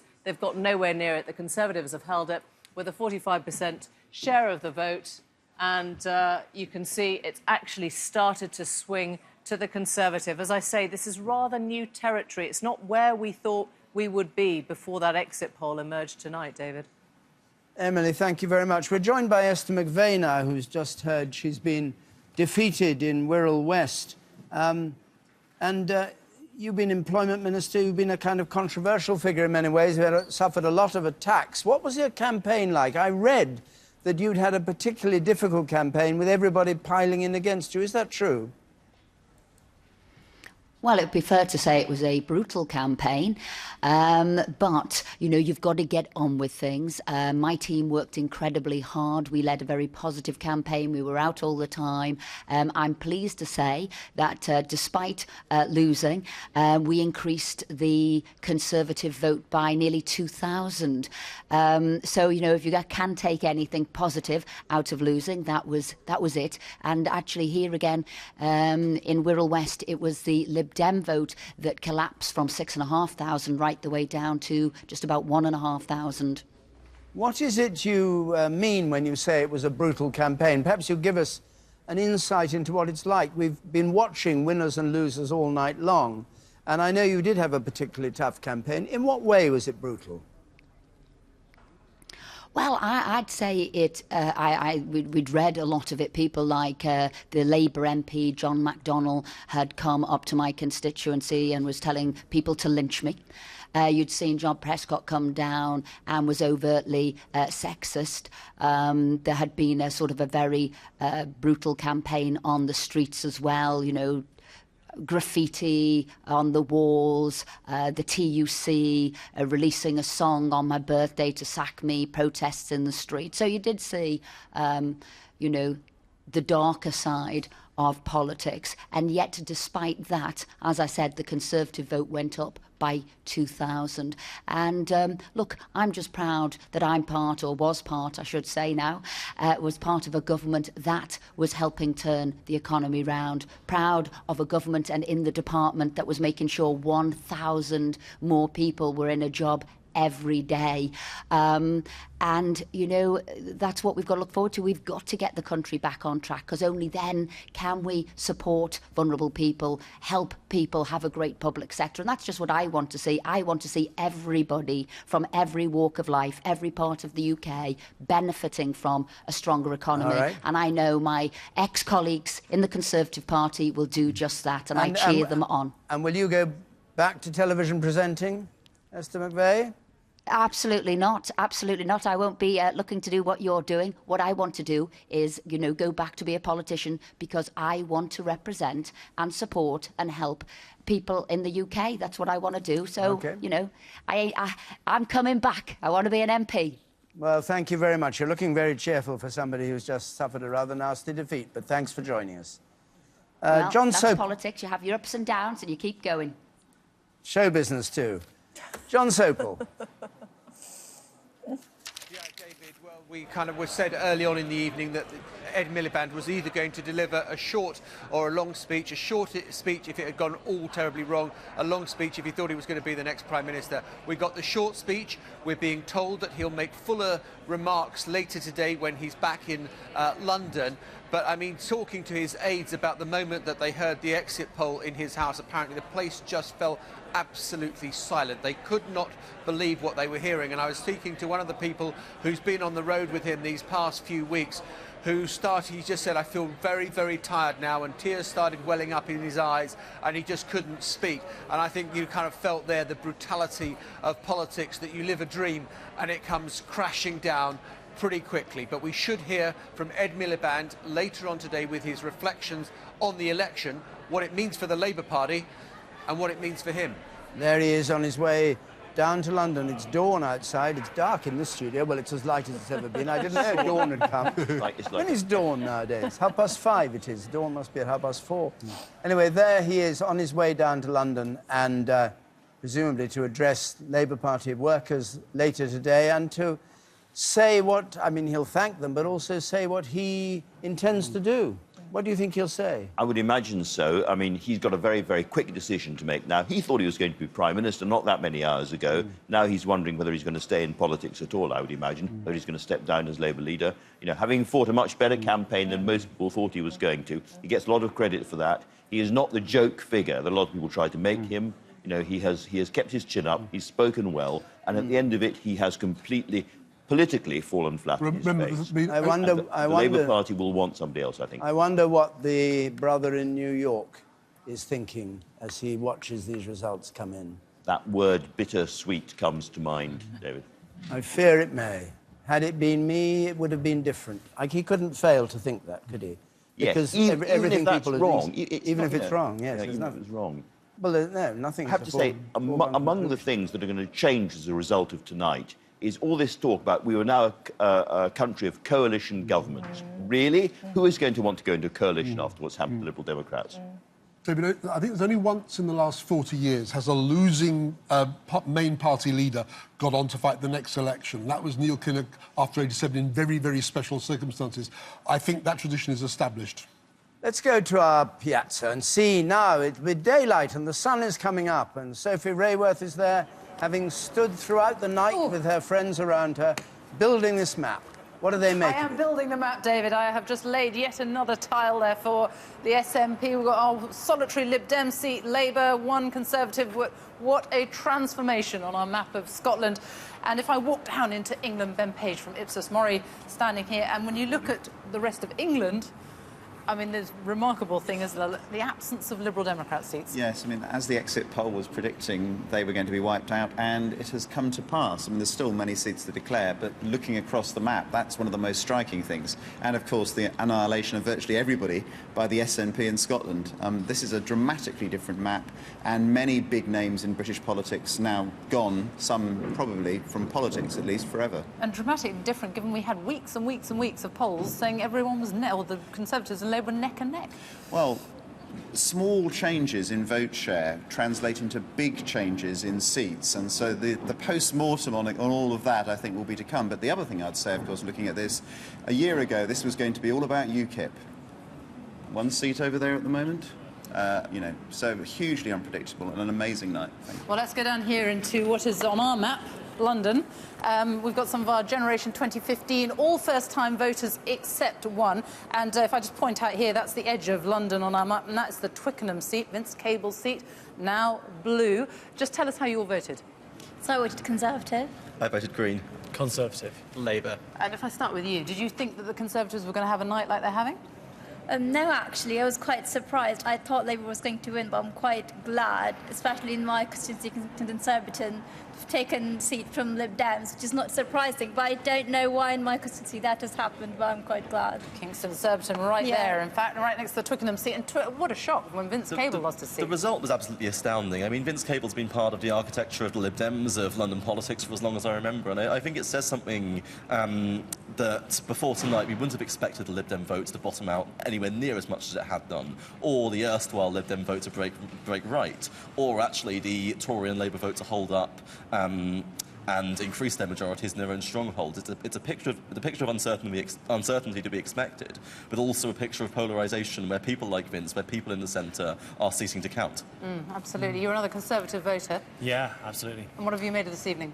Well, this morning, even. Indeed. I think, like quite a lot of people, I voted for the Conservatives based on a vote for security. I want to see a strong government. I want to see our economy made strong and made, working again. And so I think that really, for me, it wasn't about ideology. I don't really share a lot of the Conservative values. But for me, when Ed Miliband stepped up and said that he didn't accept that they overspent in the 13 years they were in government, at that point I just couldn't trust him on the economy anymore. And as a Labour voter, what do you think the future is for Ed Miliband? I think the future for Ed Miliband is obviously in question. There's been a wipeout in Scotland, but if you're a Labour supporter and you believe in values of equality, social justice, diversity, then great that there's been increased voter turnout and engagement, in particular on social media. Get involved in your community. Okay. Well, obviously lots more results still to come in, but thank you all very much. Back to you, David. Thanks very much, Sophie. Well, imminent is the declaration from Witney, where the Prime Minister David Cameron is. We've had, by the way, news in from Northern Ireland that Sinn Féin lost Fermanagh and South Tyrone to the Ulster Unionists. And that means, even if you exclude them, you now need 324, not 323, to have an overall majority. One fewer Sinn Féin MPs not there, so to speak. And there seem to be a mass of candidates at the Witney constituency in all sorts of fancy dress. But let's wait till we get the result from Witney, and no doubt we'll then hear from David Cameron. Ladies and gentlemen, I'm now in a position to declare the result in the election of a Member of Parliament for the Witney constituency. Turnout at the election was 73.57%. The total number of rejected ballot papers was 188, and the votes cast for each candidate were as follows: Bex Colin Rowland, Wessex Regionalists, 110. Cameron David William Donald, the Conservative Party candidate, 35,201.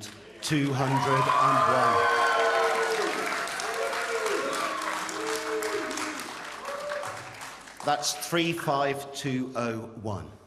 Enright, Duncan Shaw Thomas, Labour Party, 10,046.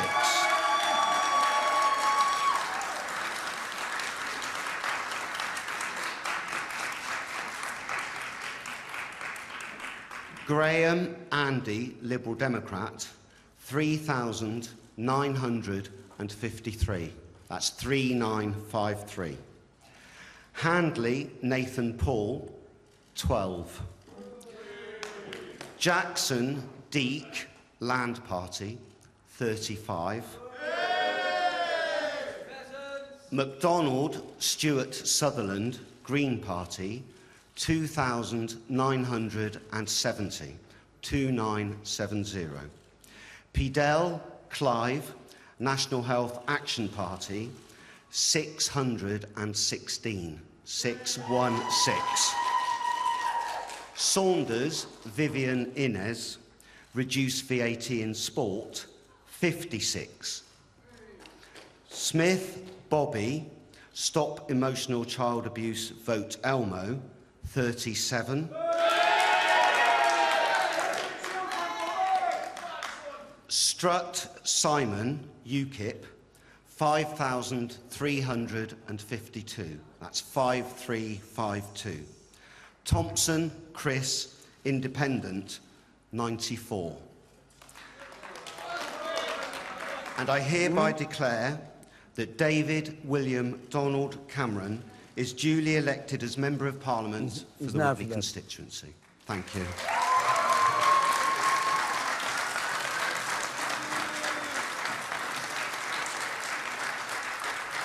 The Whitney Declaration, and an easy win for David Cameron. Well, can I first give my thanks to you, Keith, the returning officer, and to all the staff who've worked so hard here and around the country over this election night.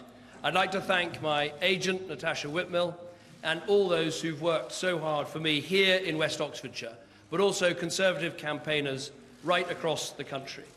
Above all, I want to thank the voters of West Oxfordshire who've elected me again. It's a huge honour to serve you in Parliament, to stand up for this beautiful part of our country and to be your Member of Parliament.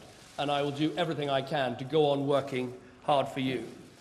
Today is the 70th anniversary of the victory in Europe in 1945. And I think we should start by remembering those who gave such sacrifice and service to save our country, but also to save our democracy, which we've seen in action today. Some people say, in fact, I've often said, that there's only one opinion poll that counts, and that's the one on election day. And I'm not sure that's ever been truer than it is today and tonight. This is clearly a very strong night for the Conservative Party. I think we've had a positive response to a positive campaign about safeguarding our economy, about creating jobs, about a record in government over the last 5 years, but above all, a plan for the next 5 years, based on clear values of wanting to reward work in our country, that those who put in and do their best should find the system is on their side. As I put it on the steps of Downing Street 5 years ago, those who can should, those who can't, we always help. We published a manifesto that was squarely for working people. That is what we put in our manifesto. That is what I hope we'll be able to implement in government. It is too early to say exactly what sort of result there will be at the end of this night and the end of this election campaign. But to me, this election campaign was always about the difficult decisions we had to take over the last 5 years, the foundation of a stronger economy that we've built for our country, and the chance now to build on that foundation and to say to people that if you want a job, if you want that apprenticeship, if you want a home that you can own of your own, if you want security and dignity in retirement, we are on your side and want to deliver for you.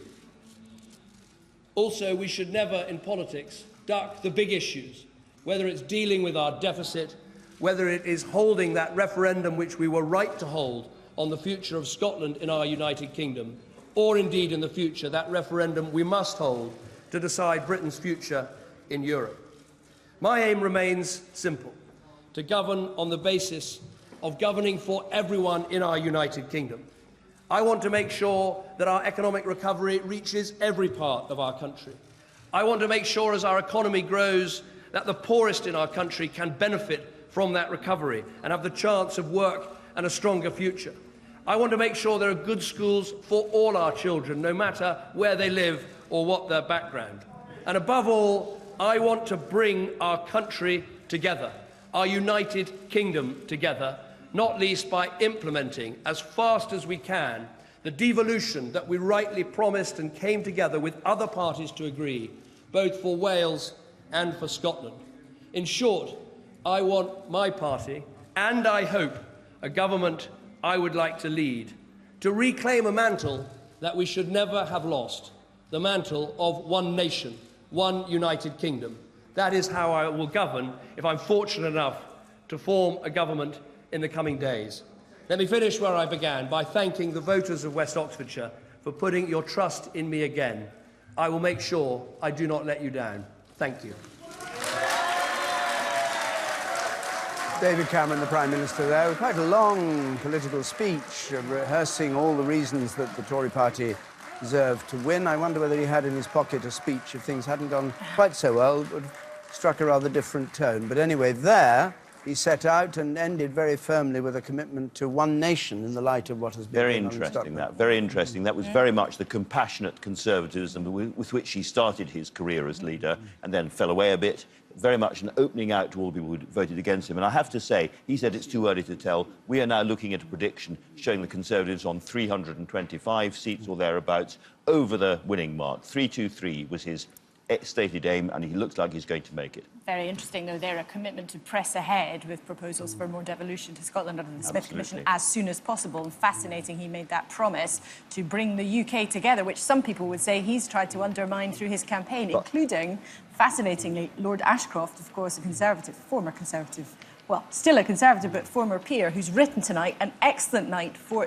David Cameron and Nicola Sturgeon. The political point he's making is that the latter appears to have helped the former. So we have Lord Ashcroft, pollster, suggesting that part of this Tories' success is how they played the SNP threat throughout this campaign. But, Laura, is there not a kind of car crash ahead of us, the way things are going? Because Nicola Sturgeon, Alex Salmond are saying the number one thing they want is no austerity in Scotland. The Scots have voted against it. It cannot be imposed on Scotland. Are we really going to see a Conservative government governing from London, not, you know, cutting English budgets but not cutting Scottish budgets? I can't see that. I wonder, Nicola Sturgeon was wanting to be a player in the new Parliament because the Conservatives wouldn't do so well.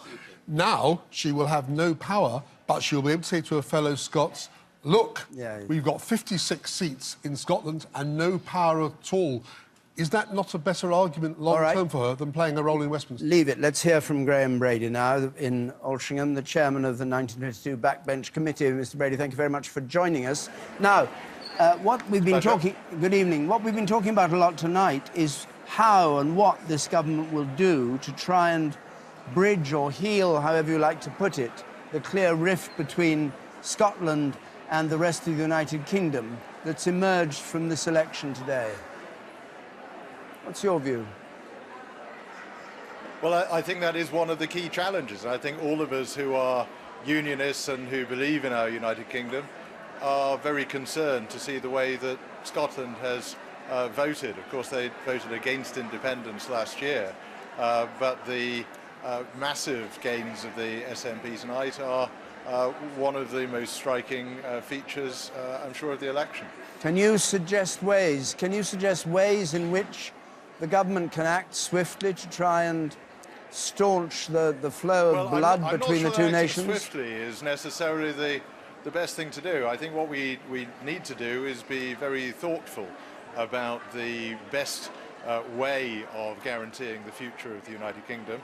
I think we need to work to find the right kind of settlement and accommodation that is fair to all of the parts of the United Kingdom. And that may mean that we have to explore in the longer term some more radical constitutional change. But I think we have to recognise it would be a mistake to rush into any of those very profound, very serious changes. We have to get it right if we want to see the United Kingdom stay for another 300 years. What is your expectation if David Cameron, as now looks pretty certain, forms a new government and produces a Queen's speech? He'll depend very much on unity from the Conservative Party, because it doesn't look as though he's got many other friends in the House this time round. He's lost the support of the Liberal Democrats, or he's lost the numbers from the Liberal Democrats. What do you think it'll be like in the new House? And do you think that Conservative backbenchers will give him his head? Well, I think it's important that the party works together. And you know, I think one of the great things we're seeing tonight is a lot of newly elected Conservative MPs here in Greater Manchester. I'm thrilled that I'm going to be a lot less lonely. Not only have we held Bury North, but it looks like we're winning another 3 seats in Greater Manchester.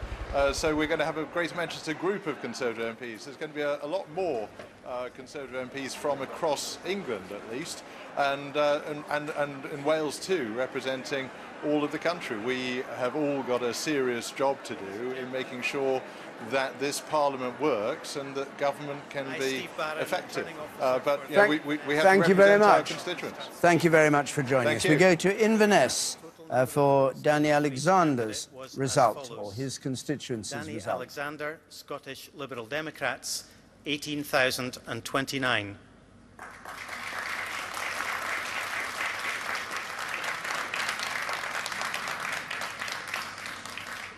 Donald MacLeod Boyd, Scottish Christian Party, proclaiming Christ's Lordship, 422.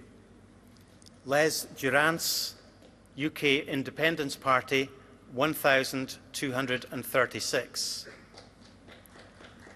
Drew Henry, Scottish National Party, 28,838.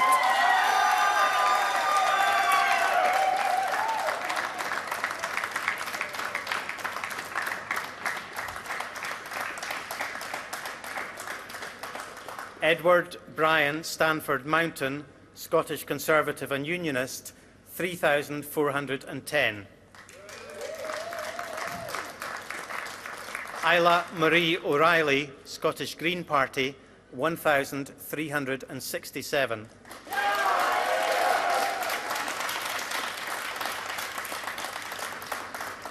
Mike Robb, Scottish Labour Party, 4,311.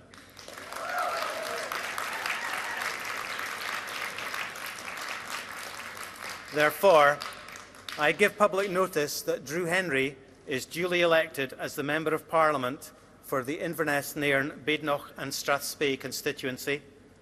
The total number of votes cast... All right, well, that's the price you pay for being in the quartet at the very heart of the coalition government.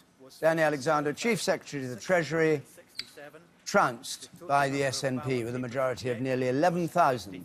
There's the share of the vote going up. Isn't that interesting? You know, if the government goes to the country with its record, and if you're a Conservative, the country says, yes, well done. If you're a Liberal Democrat, they say, out.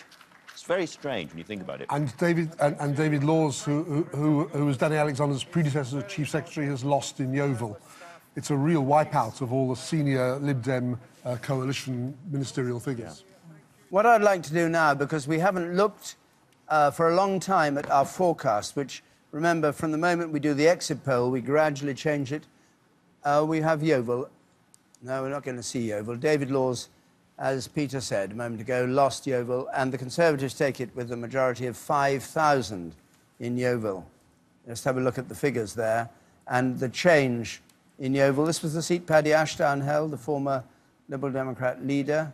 David Laws was Schools Minister. He briefly was Chief Secretary of the Treasury until he got involved in a row over his expenses and resigned from that. He got a swing of 16% from Liberal Democrats to Conservative in Yeovil. So we heard during the past weeks that the Conservatives are making headway in the west of England, and that's one of the seats that the Conservatives have taken. Now, I was talking about forecasts.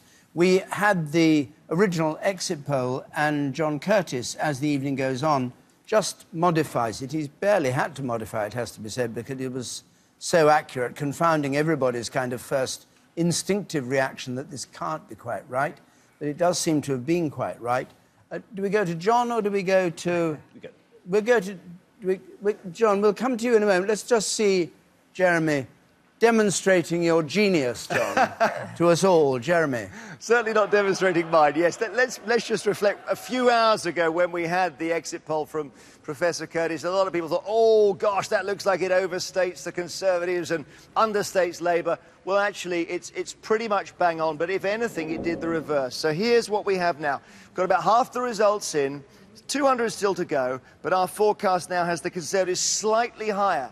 And David Cameron there even more confident on the front benches of the government there, because they are so close, so tantalisingly close to the 326 that you need for an overall majority in the House of Commons. They have 325. And in fact, actually, if the Sinn Féin MPs don't turn up, the effective target is 324, so they would have crossed the line there. Let's bring on Labour now. And as I say, just a disastrous result for Labour. How many MPs have they got there? 232, and that is down 26. A lot of that accounted for by the performance in Scotland. And we now see the Scottish Nationalists coming on here with...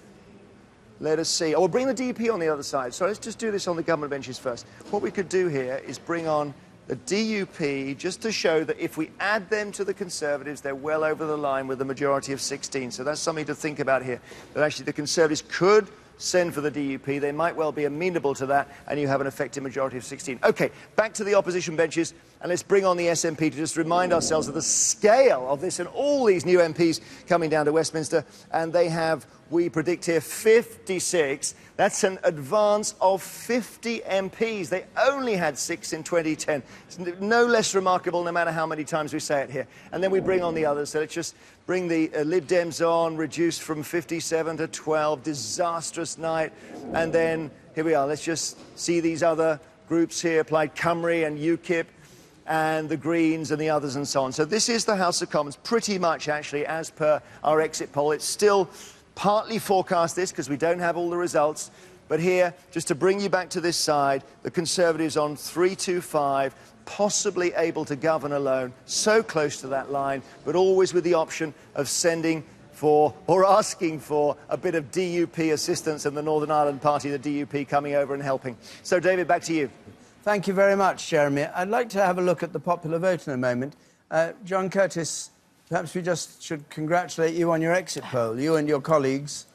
Well, I should thank my colleagues who are behind me. And of course, we should also thank Ipsos Mori and GFK and OP, whose interviewers stood outside from 7 o'clock yesterday morning to 10 o'clock last night, actually asking people how they had voted. They obviously did a good job as well. Of course, you're a bit surprised because you wrote about it saying, watch out for a disappointment. A week or two ago. Yeah, well, the truth is, I'm perfectly well aware as to how potentially difficult this exercise is. And the truth is, we may well discover, you've just seen, we're saying Conservatives at 325. The truth is, we're not quite sure whether they're going to be quite over the line or not. But it might well be true that in the end, we said 316, and maybe they'll end up with 326. And you know what? We didn't quite manage to forecast that they would get an overall majority.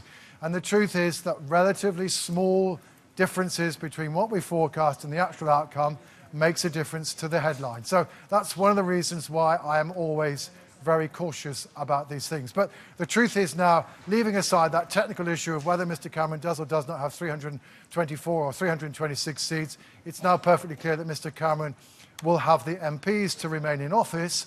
Although perhaps we should also bear in mind, given the rebelliousness of MPs these days, it will not necessarily be a comfortable period in office for him, because the truth is, if there's very much in the way of discontent amongst Tory backbenchers in a year or two's time, he may find he begins to have something of a rough ride. But for the time being, at least, he will enjoy, I'm sure, a party who will be rather delighted that he's actually managed, this time at least, to take them to a relatively clear victory. John, thank you very much indeed. Let's just have a look at the share of the vote. This is how we've still got 190 to go, and on the whole, I think those tend later on to be the more conservative seats that come in later. But let's just look at those figures. It is very interesting. The Conservative and Labour both on 34%, which perhaps could explain why the polls showed as they did. Look at UKIP. UKIP on 12%, above the Liberal Democrats on 8%.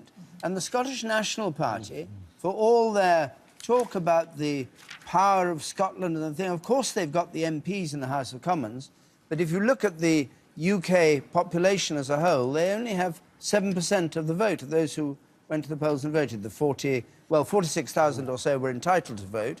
The turnout, not quite sure what it came in at, but it was something like 38 or something, 38 million, something like that. About 30 million. Yeah, 30 million, I think, something like that. But it is very interesting how close Conservative and Labour are, how UKIP so far has got, what have we got? 1 seat at the moment, but they're third in line in terms of... David, I would absolutely love for the election to stop right there, because those are almost exactly the figures in our YouGov survey a couple of days ago. The trouble is we've got a lot more Conservative than Labour seats to come in, and we'll get a Conservative lead of 6 or 7 percentage points, which none of the polls has got right. And there we go. Can I make one other very small point, which is this? UKIP are going to end up with something like 3.5 million votes and 1 member of parliament, probably. The SNP will end up with less than 1.5 million votes and 56 members of parliament. Now, let us say that is, at the very least, a debating point about how Britain goes forward. And we heard Douglas Carswell use his acceptance speech to say this is an unfair voting system, and we're about to campaign for it changing. But the real irony of this is we may have that long-term question and the long-term question of independence back on the agenda, and the public's been consulted on both of those things in the last few years and chose the status quo both times. Can we catch up in a moment on there? We've got David Cameron's car, because he's also in daylight, leaving Witney, and I suspect on his way back to London. And if he does come back to London and remains Prime Minister, he doesn't have to go to Buckingham Palace. He is Prime Minister now. There's no change in him remaining Prime Minister. He doesn't have to go and kiss hands or do any of that. Ed Miliband would have been hoping that later today or tomorrow he would have gone, David Cameron, to the palace and proffered his resignation, and Ed Miliband would have gone to take his place. But as it is, the status quo continues. Let's just catch up with some seats, can we, before we go on any further, Emily? Yeah, without wanting to rub salt into the Lib Dem wounds, this gives you a sense of just what a rough night they're having. They've lost 37 seats. They have made no gains so far. And as you can see from this spread, there is no geographical particularity to where they're losing or to whom. They're losing Cambridge, Manchester, Withington, Birmingham, Yardley to Labour. They're losing Yeovil, Solihull, Colchester, Cornwall North to the Conservatives. Gordon is still in white. That's the seat that Alex Salmond is hoping to take for the SNP. Sure. We'll have a look at that. Let's just go into a couple of these and see the kind of results we're getting. Don't forget, at the moment, Labour is in many places losing to the Conservatives. The Lib Dems are losing to the Conservatives and to Labour. This sort of pecking order has been established, with the SNP right at the top. So who have we got here? Manchester Withington has got Jeff Smith now as the new MP, 54% share of the vote. The Lib Dems on 24. If I show you the kind of pattern that we're seeing overnight, a drop of 21 percentage points for the Lib Dems here. Let's give you one more. Birmingham Yardley, you might remember John Hemming. He made a name for himself breaking that embargo over a super injunction by bringing it into the House of Commons. It's been a Labour gain from the Lib Dems, pushing them into second place. You can have a look again at just what sort of act the share is here. The Lib Dem down 14%. And as we've seen, it's really not confined to places where incumbents weren't standing. It's big names. It's Danny Alexander, it's Joe Swinson, it's Charles Kennedy, it's Simon Hughes. Everyone really has been affected from the top to the bottom of that party. Thanks very much. I think we can go to Bradford, because I hope we have in Bradford West the declaration. We'll discover whether George Galloway did indeed hold on to that seat he took in a by-election 2 or 3 years ago. There he is, standing behind the returning officer, as always in that very recognisable hat. George Galloway, born in Dundee, fought in Scotland over the referendum campaign on behalf of the No campaign. Harry Booter, here are the figures. UK Independence Party, 3,140.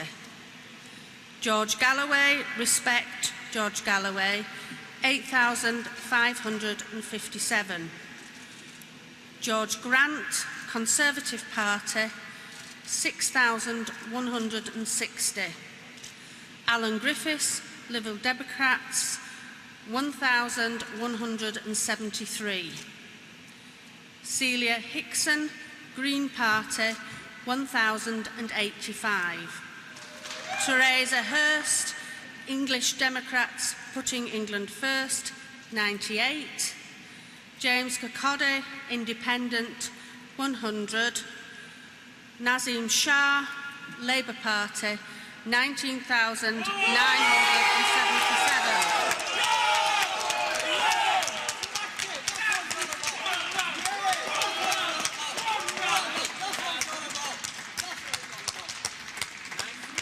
And I do hereby declare that Nazim Shah is duly elected. So Gorgeous George, who was the Respect MP for Bethnal Green and Bow, a former Labour MP in Glasgow, remembered by many for appearing on Big Brother as a cat, a very controversial, very lively, very outspoken, very fluent Member of Parliament, not often, though, in the House of Commons itself speaking there, has been defeated in Bradford West and trounced, I think is the word again to use, a majority for Labour of 12,420. Was not even selected as Labour's first choice for this seat. The Labour had a complete selection mess, and she started off as a total outsider. The local party didn't want her, or many of them didn't want her. So to end up with a victory like that, a swing there of 7%, is an extremely good result. Not just for the Labour Party, but for her as an individual, because it started in chaos. And without overexciting the lawyers, it was a spectacularly dirty campaign.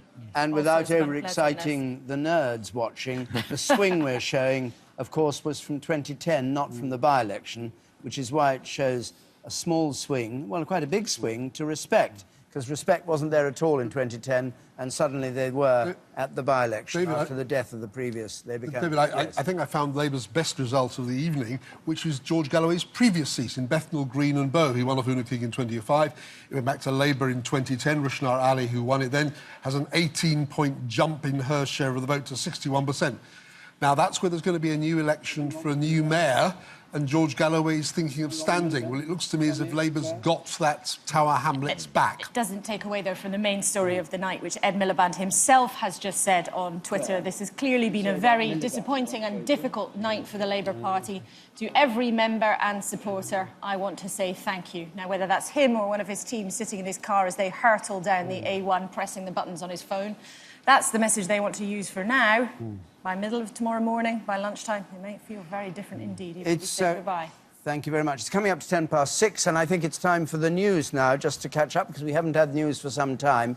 And as ever, we're looking down on the piazza at New Broadcasting House, gradually filling up with the political shape of Britain, the new political shape after this general election. We'll be back to talk more about that in a bit, but first let's have the news now. And we join Rita Chakrabarti. David, thank you. It's a new day and Britain is waking up to a familiar face in Downing Street. David Cameron looks increasingly certain to return as Prime Minister after the Conservatives enjoyed a great election night. The latest forecast suggests they'll win 325 seats, just one seat short of an overall majority.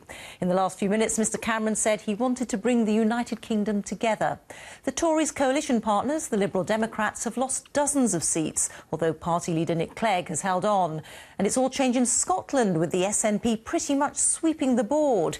The other big loser was Labour. The party's leader, Ed Miliband, said it had been a very difficult and disappointing night. I should warn you, there's some flash photography in this report by Chris Mason. Were as follows. In the last few minutes, David Cameron's won in Oxfordshire and set out his stall for how he hopes to continue to govern as Prime Minister.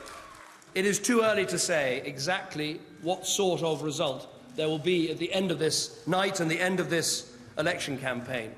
But to me, this election campaign was always about the difficult decisions we had to take over the last 5 years, the foundation of a stronger economy that we've built for our country, and the chance now to build on that foundation and to say to people that if you want a job, if you want that apprenticeship, if you want a home that you can own of your own, if you want security and dignity in retirement, we are on your side. Miliband Ed, The Labour leader Ed Miliband hasn't quite conceded defeat, but take a look at this. He almost has. This has clearly been a very disappointing and difficult night for the Labour Party. We haven't made the gains we wanted in England and Wales, and in Scotland, we've seen a surge of nationalism overwhelm our party. It's been a horrible night for the Liberal Democrats, but leader Nick Clegg has survived. It is now painfully clear that this has been a cruel and punishing night for the Liberal Democrats. Alex Salmond. Amongst the huge new contingent of SNP MPs, a familiar face. It is an extraordinary statement of intent from the people of Scotland. The Scottish lion has roared this morning across the country. We don't yet know whether UKIP's Nigel Farage will become an MP, but we do know who'll be our Prime Minister. This man, David Cameron. Chris Mason, BBC News.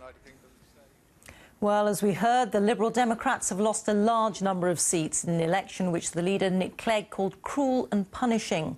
Within the last few minutes, Danny Alexander, Chief Secretary to the Treasury, lost his seat. Long-standing MP Charles Kennedy was also toppled by the SNP. And the veteran Lib Dem Simon Hughes, who's been the MP for Bermondsey in London since 1983, has been ousted by Labour. Business Secretary Vince Cable said the Lib Dems would recover from what he described as a terrible night, but the upset was visible on his face. I just want to say for myself that it's been a marvellous experience and a great honour being an MP for this constituency. Unfortunately, this has been a terrible night for our party all over, but I'm absolutely sure that we're going to bounce back both nationally and locally. Thanks to everybody who's supported me through these years. Thank you. Douglas Carswell has won UKIP's first seat of the night in Clacton with a margin of just over 3,000 votes. He defected from the Conservatives, which prompted a by-election last year. In his victory speech, the newly re-elected MP criticised the country's dysfunctional political system. Here in our part of Essex, people voted for UKIP and they got UKIP. Yet across the country, about 5 million people will have either voted for UKIP or for the Green Party. Those 5 million people will be lucky to get a tiny handful of MPs in the House of Commons. Let's cross over to Carol now for a quick look at the weather. Carol. Good morning, Rita. Good morning to you as well. Well, many of us will be seeing clouds rather like this one yesterday taken in Marlow in Buckinghamshire, because we do have rain on the way. For some, it's already in the southwest, and through the day it's going to be spreading steadily northwards. You can see it quite nicely here in the radar picture. It's making pretty good progress northwards, and ahead of it we have got some scattered showers. So across Scotland this morning, some scattered showers in the north and the west. It's a cold start, -4 in Dalwhinnie, quite unusual actually for this time of the year, but a lot of sunshine around. However, the cloud will build later. Looking at showers on and off across Northern Ireland. Catch a few too this morning across Northern England, where there's also a fair bit of cloud. Then we run into this rain coming into the southwest. We could see some splashes of that getting in towards the southeast. But in southern areas, it's not such a cold start to the day. So through the day, that rain continues to advance steadily northwards. You can see the cloud building just ahead of it as well. So we're hanging on to a bit more sunshine across the far north of Scotland, or at least sunny spells. Now, temperatures today, a cool 9 in Aberdeen to a relatively pleasant 19 as we slip down towards London. Then as we move through the evening and overnight, the rain continues to edge northeastwards, pushing off eventually into the North Sea. There'll be murky conditions associated with this, leading us into a cloudy start for Saturday with some showers and some sunshine. As some of the showers will be heavy, particularly so in eastern areas, they'll tend to ease off a touch in the west. And in between them, we're looking at bright spells, meaning there'll be a fair bit of cloud at times, or indeed some sunny spells. Temperatures between about 10 and 19. Then, as we move on into Sunday, well, a lot of dry weather to start with. Again, a fair bit of cloud coming in from the west. We're also going to see some wet and windy conditions marching in here through the course of the day. And, Rita, we could see highs up to 22 in London. Well, that sounds very nice, Carol, but a bit of a mixed bag anyway. Thank you very much. Well, that's all from me for the moment. And now it's time to go back to David at the Election Centre. David.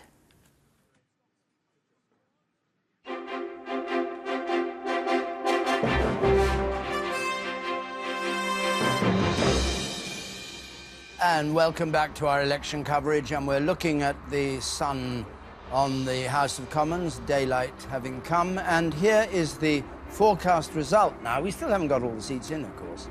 The Conservatives 325, with 326 being the figure that we're still saying it is, you have to get to win, though it could be a little bit less than that. Labour on 232, well away from that winning post.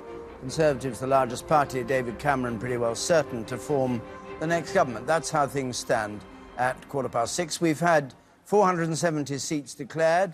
We've got 162 still to go. And here are the figures. The Conservatives on 210, up 17. Labour on 195, down 29.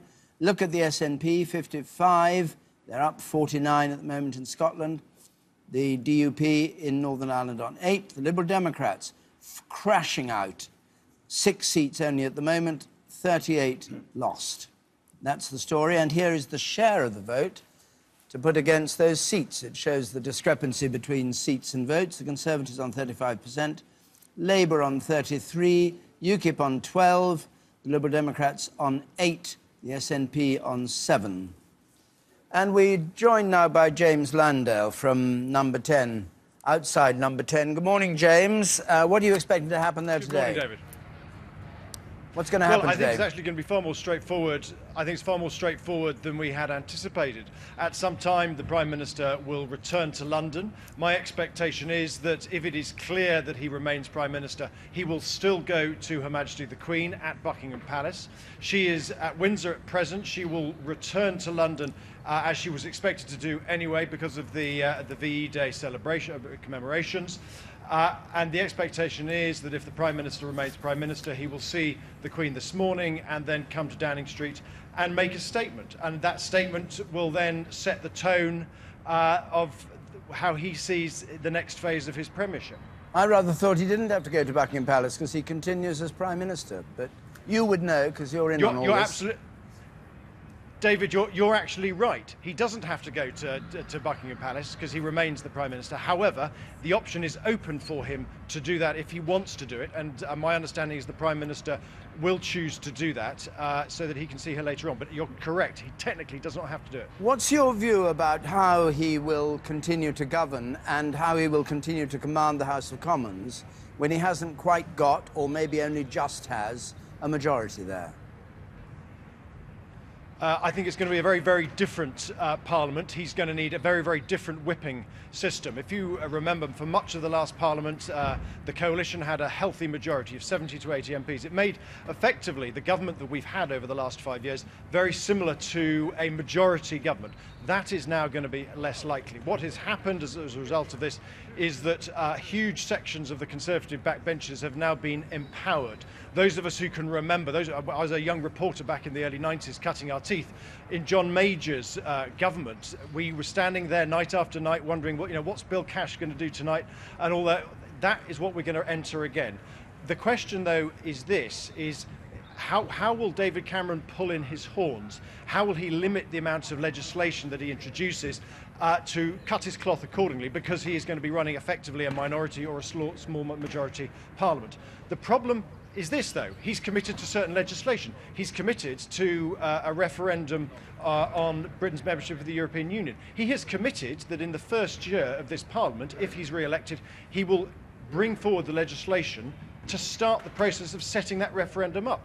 That will be a hard sell for a minority or a small majority party. He's also, remember, got to implement all of those plans for greater devolution for Scotland and Wales that he spoke about in his speech after the declaration in his count. He has to introduce that legislation. He has to push it through Parliament. He'll have a substantial number of Scottish National Party MPs who do not think that he's going far enough. That is going to be a massive battle in the weeks and months ahead. Are you expecting some sort of really fundamental English votes for English laws? Well, I mean, David, it's a fascinating question. That rumour has been circulating around Conservative circles for a number of days now. This suggestion that somehow David Cameron would come out and announce essentially a new federal state for Britain, setting up, turning the House of Lords into the sort of the Parliament of the whole United Kingdom, turning the House of Commons into an English Parliament, many more powers to Scotland, Wales and Northern Ireland. All Conservative sources at very high levels of the party have told me that's going too far at the moment. Boris Johnson has called for it. So my expectation is that later today, when the Prime Minister comes here, what he will do is he will talk about delivering on the promises that have already been made as a result, all that were made in the immediate aftermath and during the referendum last year. It'll be a very intriguing period. I'm going to leave you for a moment because I think we're joined by Danny Alexander, the former Chief Secretary of the Treasury who lost his seat in Inverness. Danny Alexander, good morning. First of all, commiserations. You're not looking cheerful. I wouldn't expect you to. What are you going to do now? I'm not, David. No. What are you going to do? I don't know. I'm going to go home and have a good night's sleep. And then, or a good morning sleep, perhaps, and then I'll work that out. I haven't got any plans. But, you know, I've lost an election. That's democracy.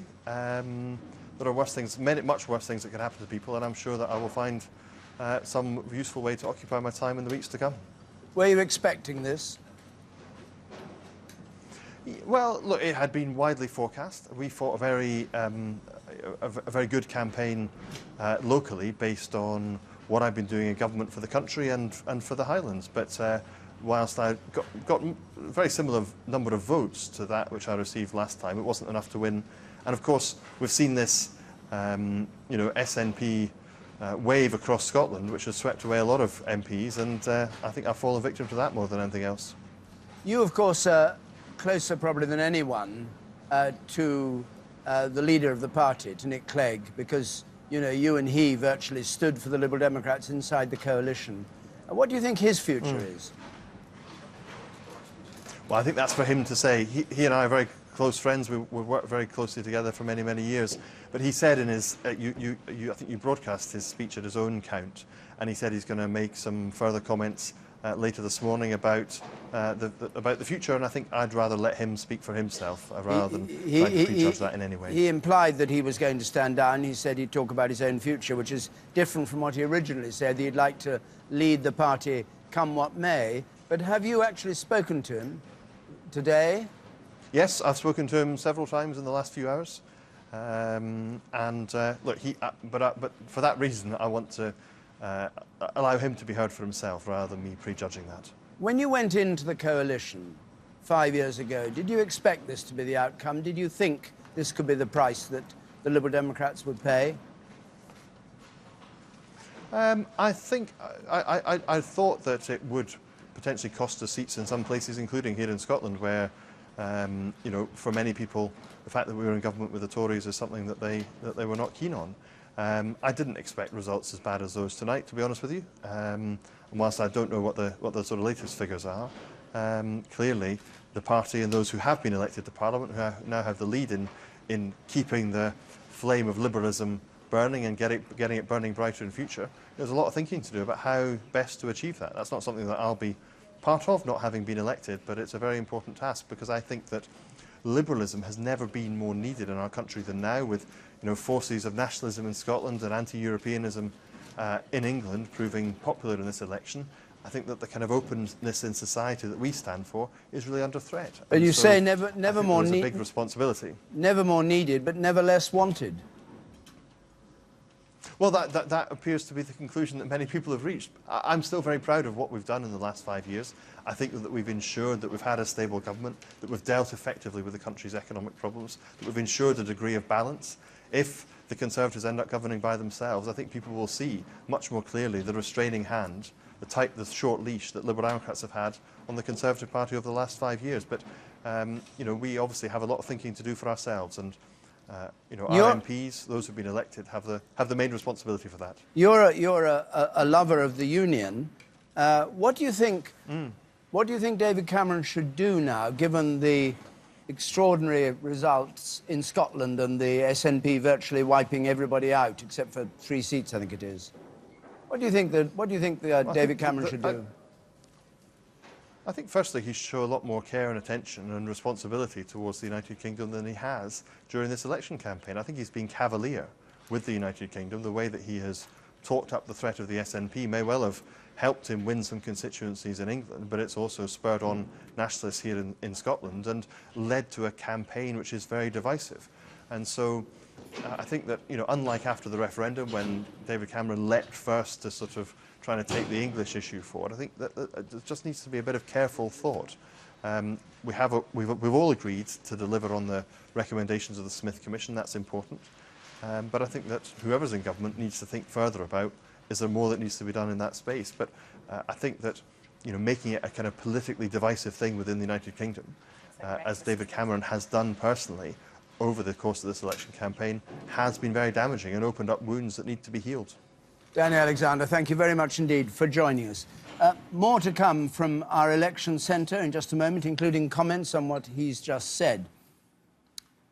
But first, let's go back to Broadcasting House.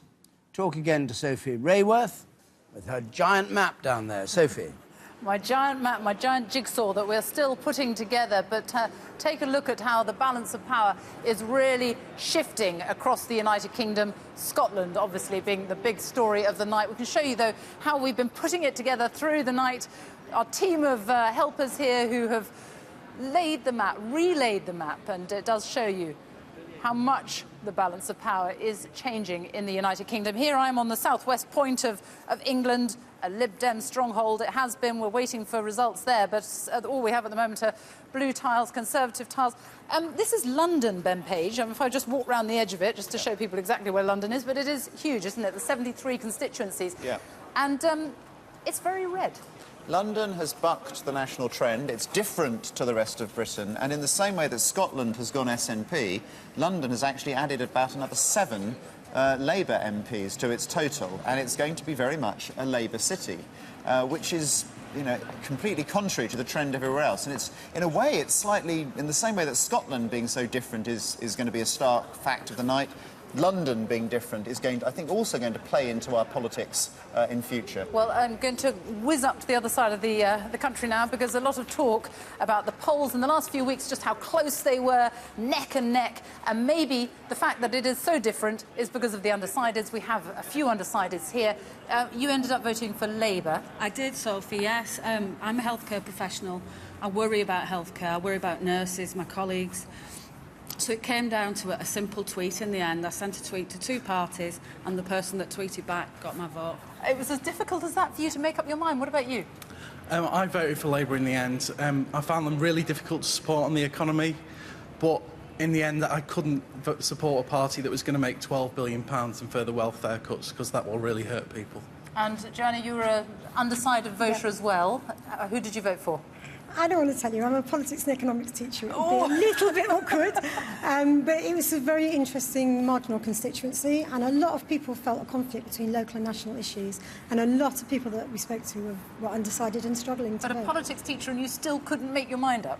Yeah, I think it was a local-national conflict that I found really, really difficult. So now, one person who really didn't have any trouble making her mind up, Annam, if I can just make a little bit of way here, because look at Scotland. You are an SNP voter. Yeah. You were Labour, you've changed to SNP, but what a night you have had. It's been absolutely amazing. You can tell by my voice that I'm losing it, because I've literally just been screaming the whole night when the results come through. Like, there's been massive names, Danny Alexander, Douglas Alexander, Margaret Curran, Anas Sarwar, all losing their seats. Jim Murphy, the leader of the Scottish Labour Party. It's absolutely crazy how Labour have lost so much support in Scotland. What is it going to mean for Scotland now, do you think? It'll be really, really interesting. Obviously, we've got now a large voice in Westminster, but it'll be really interesting to see how Labour recover. Will they need to have new leadership elections in both, the National Party and the Regional Party? I just don't know how they're going to recover. But we saw at the referendum just how politically engaged people got. It was particularly a lot of young people, and it's happened again. The turnout's been amazing. Yeah, it's absolutely amazing. There's some constituencies where there's turnout of over 80% of people. It's absolutely fantastic, and I do credit it to the referendum. People just became so politically engaged, and as you say, especially young people. Okay, I think you're going to have no voice left after this evening. Anyway, thank you very much. So we have a few gaps left in our map. There's quite a long time to go before we can actually fill the map up completely. But you really can see the political power balance changing across the United Kingdom.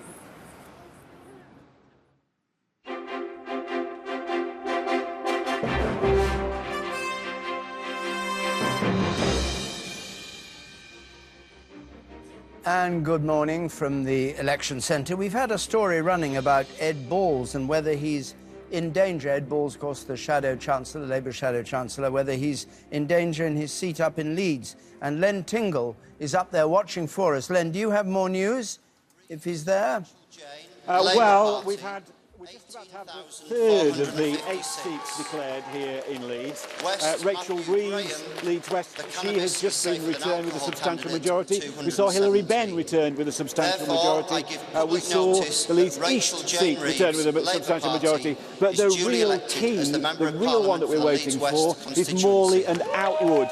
And that is not expected for another hour and a half or so. That's where Ed Balls is defending an 1,100 majority. And we are told that it is so tight, the words that were used by the Conservatives looking on, where there's not a fag paper between him and his Conservative rival. But at the moment, we're still waiting for that result, and it could be, as I say, at least another hour. Len, thank you very much. It's interesting people still talk about fag papers when we're all meant to have stopped smoking fags. But I'll come to you in a second. I just want to get, for viewers who've just joined us, a picture, Jeremy, of the state of the parties and the story, indeed, of the night so far, or the day now it is so far. Indeed, we'll come into our virtual Downing Street, and we started this whole election process, seems like a very long time ago, by asking which party would build a path towards the door of number 10, where we have this line, 326 MPs required for an overall majority, and at that point, the party that reaches it sends their leader through that door. So, we've seen very clearly what has happened tonight. Let's bring on the seats that have been won by the Conservatives, as well as some of the ones that are still in our forecast, because they've not been called yet. And as you can see, we are forecasting 325 seats for the Conservatives. So just look how close they are to the line, right up against the line of 326. So close. How have they done it? Well, bear in mind these are still forecast. The ones that are slightly greyed, not coloured in bold yet, we're still forecasting. But you see as you go down Lib Dem seats that have fallen to the Conservatives.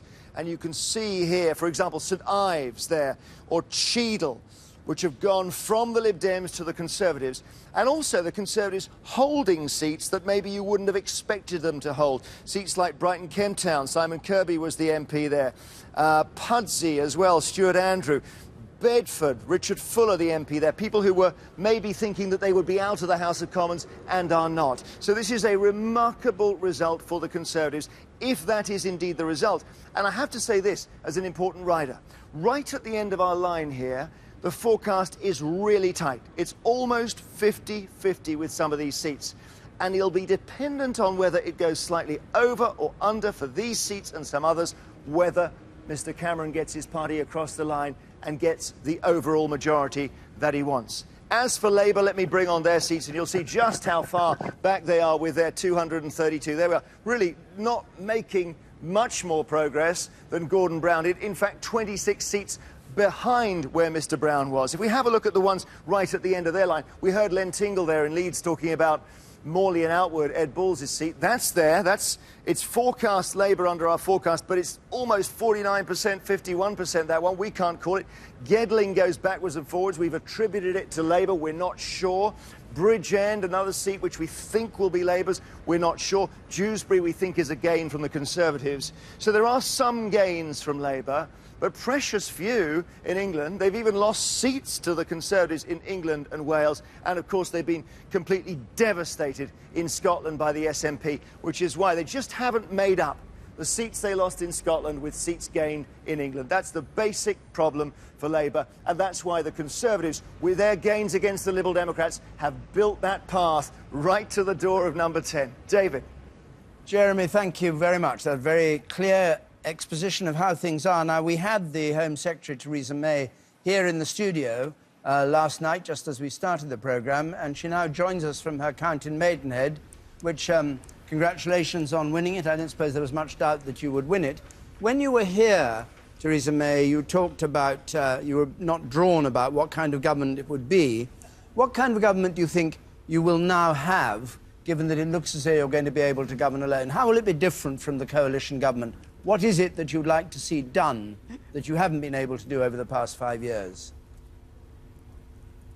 Well, David, I have to say, I think that you're right. When I was in the studio earlier, I said that we needed to wait until all the results were in to see the shape of the seats, and then we'd be able to see the shape of the government. And I think it was absolutely right to do that, because as the results have been coming in, of course, we've seen more and more seats forecast for the Conservatives and us taking seats from the Liberal Democrats and, of course, some seats from Labour as well. So as I'm going to say again that we need to wait until we absolutely have the results in to know exactly how many seats we have. But of course this has been a better night for the Conservatives, a good night for the Conservatives, better than had been predicted, and it's very good to see those gains that we've been making. But the assumption is, presumably, and you must be making it, that you won't need a coalition or a deal as you had for the last 5 years.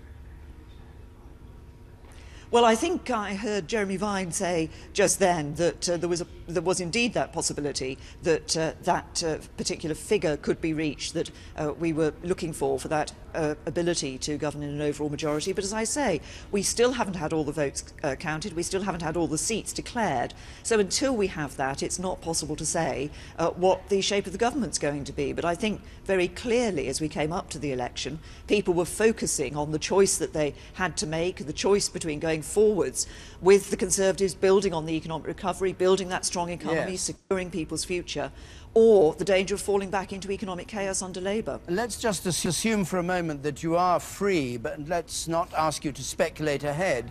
In what way have you been held back by the coalition with the Liberal Democrats? What are the things you would like to have done that you weren't able to do because you were in coalition? Well, if you look in my area, I'll give you one very key example.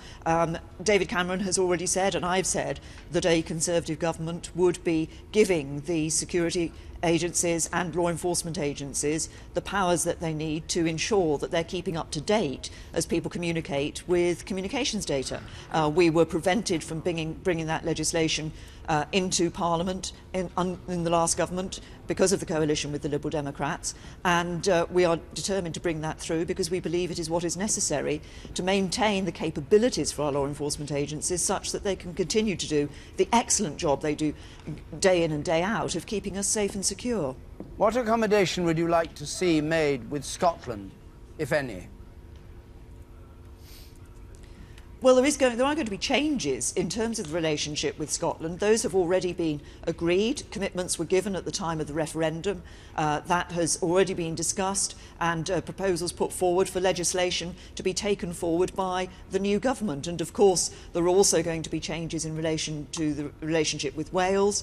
And as a Conservative Party, of course, we put forward proposals for English votes on English issues. So there's a number of ways in which those relationships will change. But fundamentally, crucially, we retain the United Kingdom together.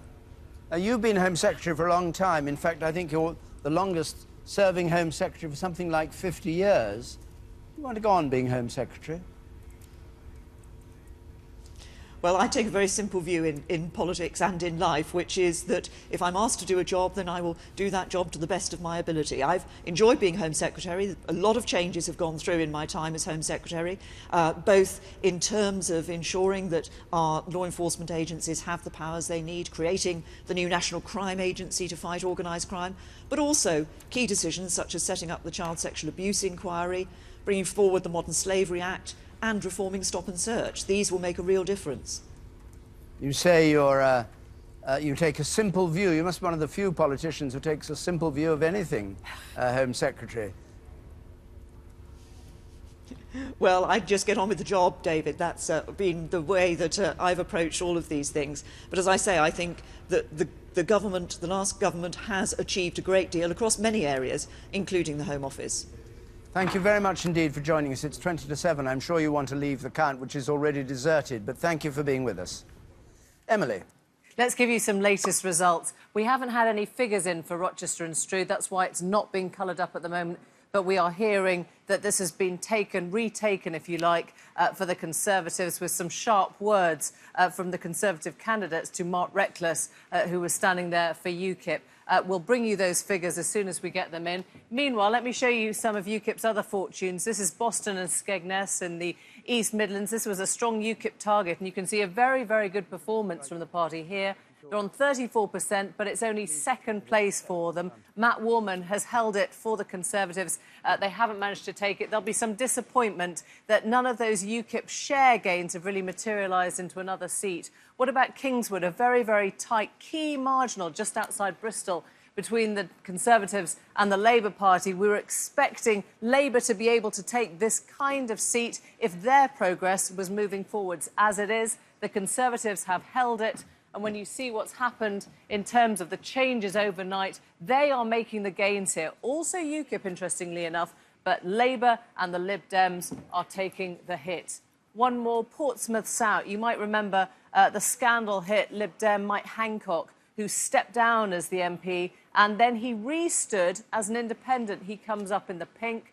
The Conservatives need a 6.3% swing. They have taken it easily, 35% share of the vote. Let's just have a look and see what swing they actually got. 13% swing against their partners in coalition. I bet that coalition has never looked like a better idea now to the Conservatives. 13% swing. Right, the Prime Minister, meantime, is wending his way down to London. And we're following, just in case his car breaks down. I think you've got a police escort there. Andy Marr, he's sitting there thinking, no doubt, pondering what he's going to do and how different this government will be. How different will it be for him, do you think? It'll be very different indeed.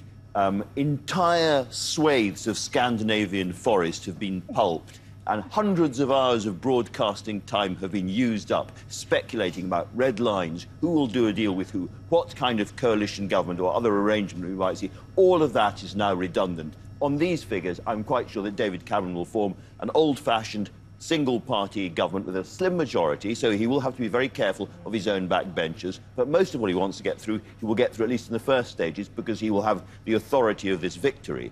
And so when it comes to things like the European referendum, he'll have the DUP and others helping him from the outside, but he will be able to govern for the first time as a Conservative leader of a Conservative-only government. And I think nobody else after tonight will ever want to go into a coalition with the Conservatives or anybody else for a very long time.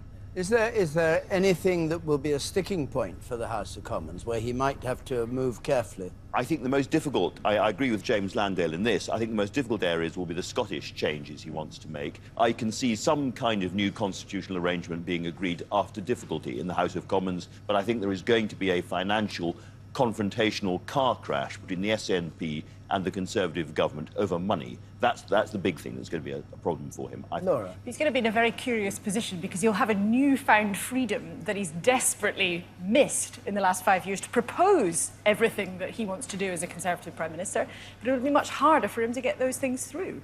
It's a real irony. But what is interesting is that throughout the last 5 years, people in his party have always said, he's not a winner. We don't really like him. People, the sense he never really managed to capture his backbenchers. Some people say that's because of his manner, he was high-handed with them. But now, you might not be able to say he's an absolute winner. If he gets to 325, 326, then he will. But he will be able to say he's got through the door of number 10 without having to do the coalition deal that so many Conservatives despised.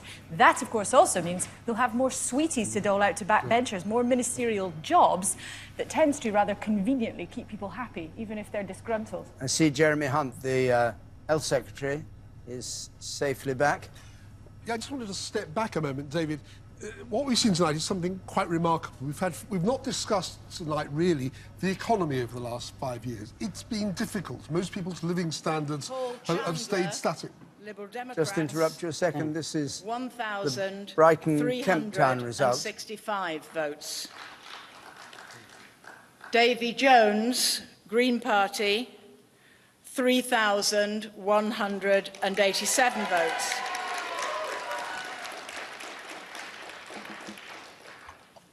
Simon Kirby, the Conservative Party candidate, 18,428 votes.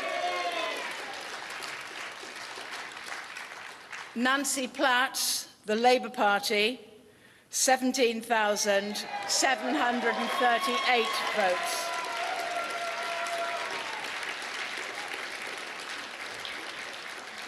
Jacqueline Schoedeker, the Socialist Party of Great Britain, 73 votes, and Matt Taylor, Independent, 69 votes.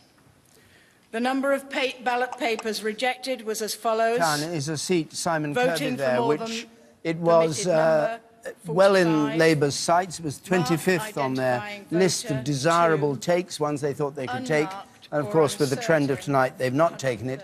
The other Brighton seat they were waiting for is Brighton Pavilion, where the Green Party hold the seat. Caroline Lucas, we haven't heard that. That'll be declared from the same place in a moment. In terms of Caroline Lucas, we still don't know. It's been a very closely voted thing. She has had a good last 5 years. She's been popular. She's made a mark for herself. She's made a name for herself. And in the election campaign, certainly, there were many people that looked at Natalie Bennett, the Green Party leader, and thought perhaps we might have done rather better if Caroline Lucas had still had that job. But we wait to see what her result will actually be. Didn't win her seat. But we did predict, didn't we, the exit poll said there'd be 2 Green seats. We've only had 1 Green victory at the moment. Have we got another one in your sight? Well, I think the other was Norwich South and Bristol West were the 2. Which they Labour took Norwich South.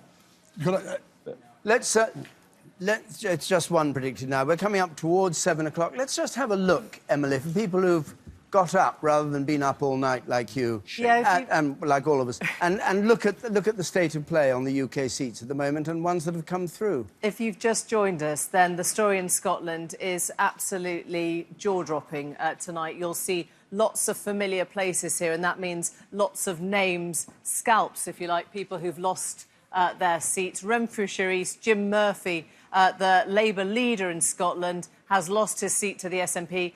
Kirsten Oswald, let's have a look and see what kind of result that was. A swing of 24%. The SNP needed 21% here. They did it and more. Let me take you on to Douglas Alexander's seat. Not only the shadow foreign secretary for Labour, but also the man who masterminded their campaign as a whole. He's been pushed out by Mary Black, a student at 20 years old who made a very passionate speech thanking her mum and dad, and she is now the MP for Paisley and Renfrewshire South. Let me take you on to some of the others. It wasn't just Labour that was hit here. Of course, in Inverness, it was Danny Alexander, Chief Secretary to the Treasury. He's been pushed out by the SNP. Drew Hendry takes that. Let me just start to show you some of these swings now. 20% swing from the Lib Dems to the SNP.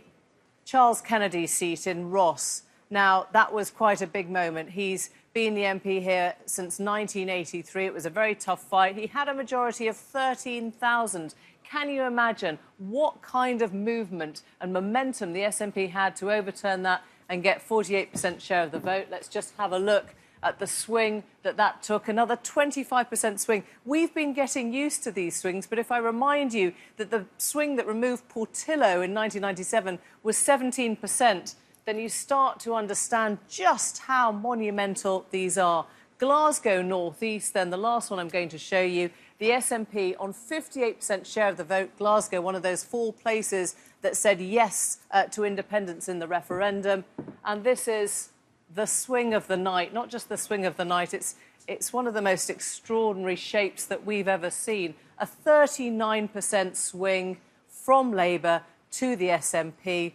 It's a pretty victorious night if you're an SNP member right now. Thanks, Emily. We're going to talk to Kirsten Walker in a moment, but just we were talking about the Greens. The Greens, we are now predicting, will just have 1 seat, and that 1 seat is meant to serve very nearly 1 million Green voters. 900,000 Green voters are there at the moment. And UKIP in a similar position. We're predicting one. We haven't heard about Nigel Farage yet, and they've stacked up 3 million votes for 1 seat. But anyway, let's go back to the Scottish story. Kirsty. Well, the country is waking up, and it seems a very different country this morning. We are waiting for just one final result. That's Berwick, Roxburgh and Selkirk. Michael Moore's seat, Liberal Democrat, was Secretary of State for Scotland. On the forecast, that is also going to go to the SNP, which will mean that all but 3 seats in Scotland will be with the SNP. Now, what has happened during the campaign is there's a kind of trite phrase that we hear quite a lot, which is, we have not left Labour, Labour has left us. And that was repeated a lot during the campaign. And certainly, it does feel like a very different country. It feels like a country that David Cameron is going to have a good look at and see how he initially can talk to Nicola Sturgeon, not obviously in terms of coalition or deals or anything like that, but in a way to have a fairer divvy of power. Also, if you think about it, the turnout, the percentage that the Tories have in Scotland is 14.5%. 400,000 people in Scotland voted Conservative. You know, that another interesting thing.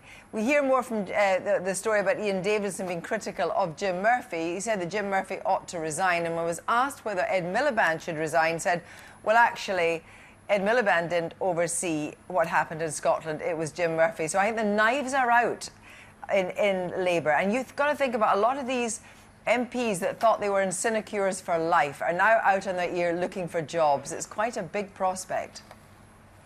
Thank you very much, Kirsty. Let's go back, shall we, for a moment, for people who've joined us and haven't seen your lovely swingometer, which appears to be in the middle of the Elizabeth Tower with the faces of Big Ben. Do you doubt it? Virtual reality is reality for you, I know. Almost, within an inch. OK, well, let me take you inside the Elizabeth Tower here at Westminster. And it's because it gave us 4 different clock faces here. You can see the machinery in the roof. Big Ben machinery. We're able to have 4 different swingometers because of the different terrains in this election. That's what we thought we should do, and it's turned out to make what's happened in this election much clearer. So here's the main one. Still remember, in a general election in the UK, most battles are still Conservative Labour, and Labour really needed a swing against the Conservatives of something like 3 or 4% to be in with a shout here. Let's see what they've actually done. It's feeble. It's between 1 and 2%. And, of course, as the arrow moves, seats that were blue are coloured red, but not nearly enough. Now, if I click once more, you'll see what's actually happened. Obviously, once swing does not apply evenly, this is the average swing, and you can see that there are some outlying seats, but still, Labour's performance has been very patchy. And I think what's happened particularly is that this swing, in some of the marginals, the seats they really needed to win, that their swing has actually been less than their average swing. There are exceptions. There's one outlier up there, Ilford North, where the swing was almost 6% to Labour. But there's a couple on the other side as well. In Wales, Vale of Clwyd and Gower, these 2 blue dots, Conservatives won against the odds. So that tells the story. The move towards Labour has been feeble, and in seats where it counted, they simply didn't have it.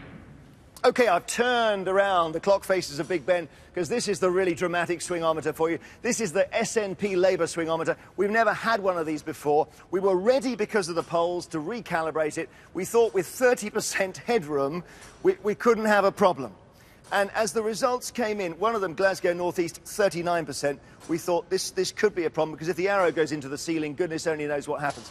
Now, let's see what we've seen throughout the night. And here's the average. Incredible swing from Labour to the SNP, swing against Labour, between 24 and 27%, 25, 26%. Absolutely extraordinary. Because what that's done is it's just simply lacerated these red seats here and turned them all yellow for the SNP. And you can see 38 seats there, the number of gains.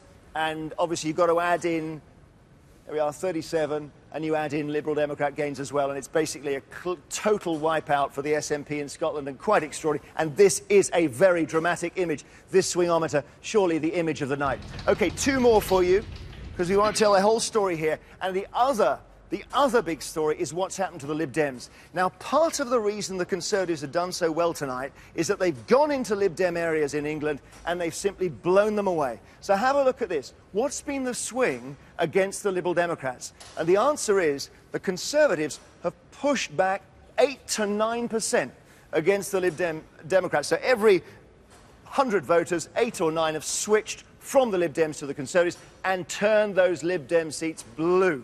So the Conservatives have made gains and offset their very minor losses against Labour. One more for you. It's even more dramatic as far as the Lib Dems are concerned. Now, they're lucky, the Lib Dems, in one respect here. There aren't that many seats for them to lose if Labour advance, because they're not placed second. Labour are not placed second in many Lib Dem seats. Could have been even more trouble for them if they were, because watch this. Labour have really powered through in one area, which is against the Lib Dems. But there weren't enough seats for it to make a big difference for them. So nearly, again, this is a swingometer that nearly broke, because it's nearly 10% swing against the Lib Dems by Labour. But it didn't really do Labour any good at all because the seats weren't there for the taking. What a night, David, what a night. And Jeremy, what a wonderful coincidence, or indeed it's a manufactured coincidence, that watching you do that swing is the man who brought swing to British elections, Sir David Buckler, who's sitting here. And back in the 50s, he popularised swing. When I first did my first election, he was there with his slide rule talking about swing. Did you ever expect, David, to see 4 swingometers to cover the United Kingdom? And does it work still?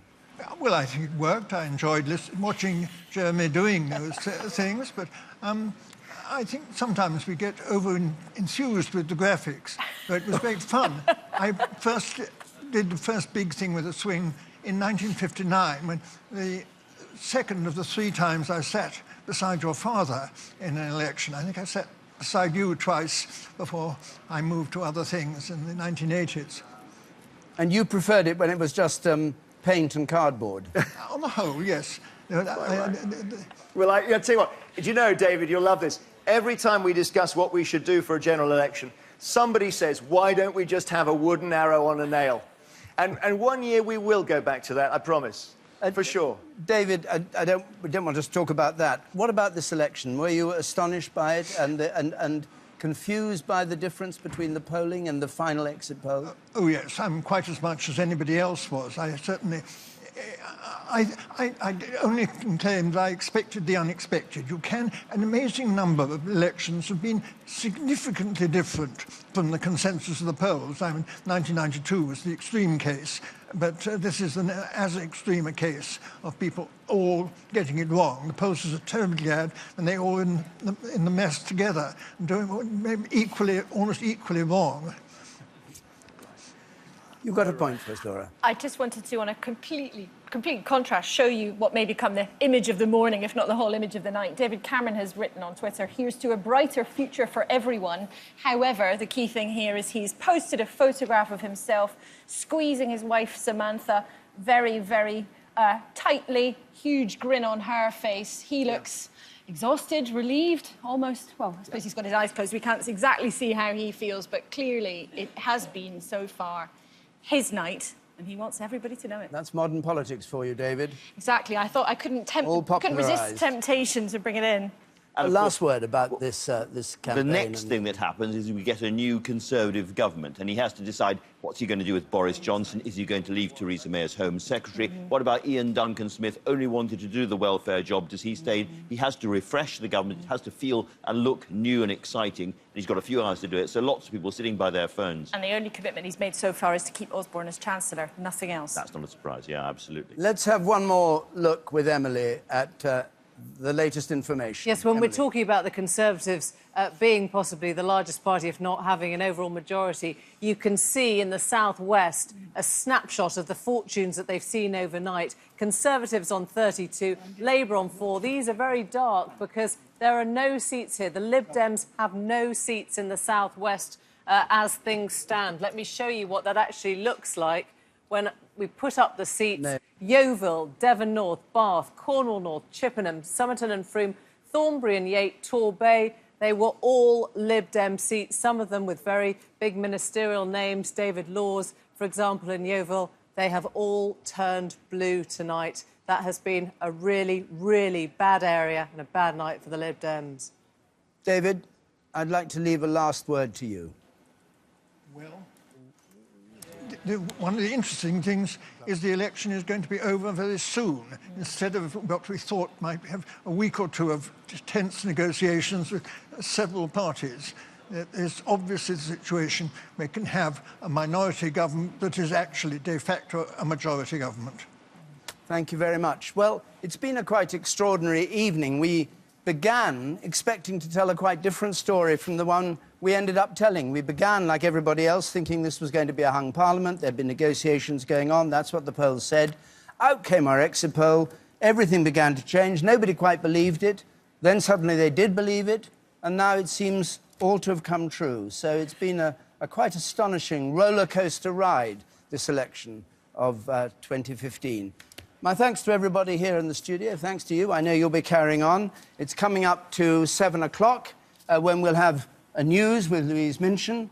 Hugh Edwards is going to be carrying on our coverage for the rest of Friday, which will incidentally include the big VE Day celebrations. Speaking of myself, I'm back with a special edition of Question Time, giving our Question Time audience a chance to air their views this evening at 8:30 on BBC One. So that will be the first time that the public, well, apart from the ones who are with Sophie Rayworth, have had a chance to talk about that. In the meantime, from this BBC election studio, good morning.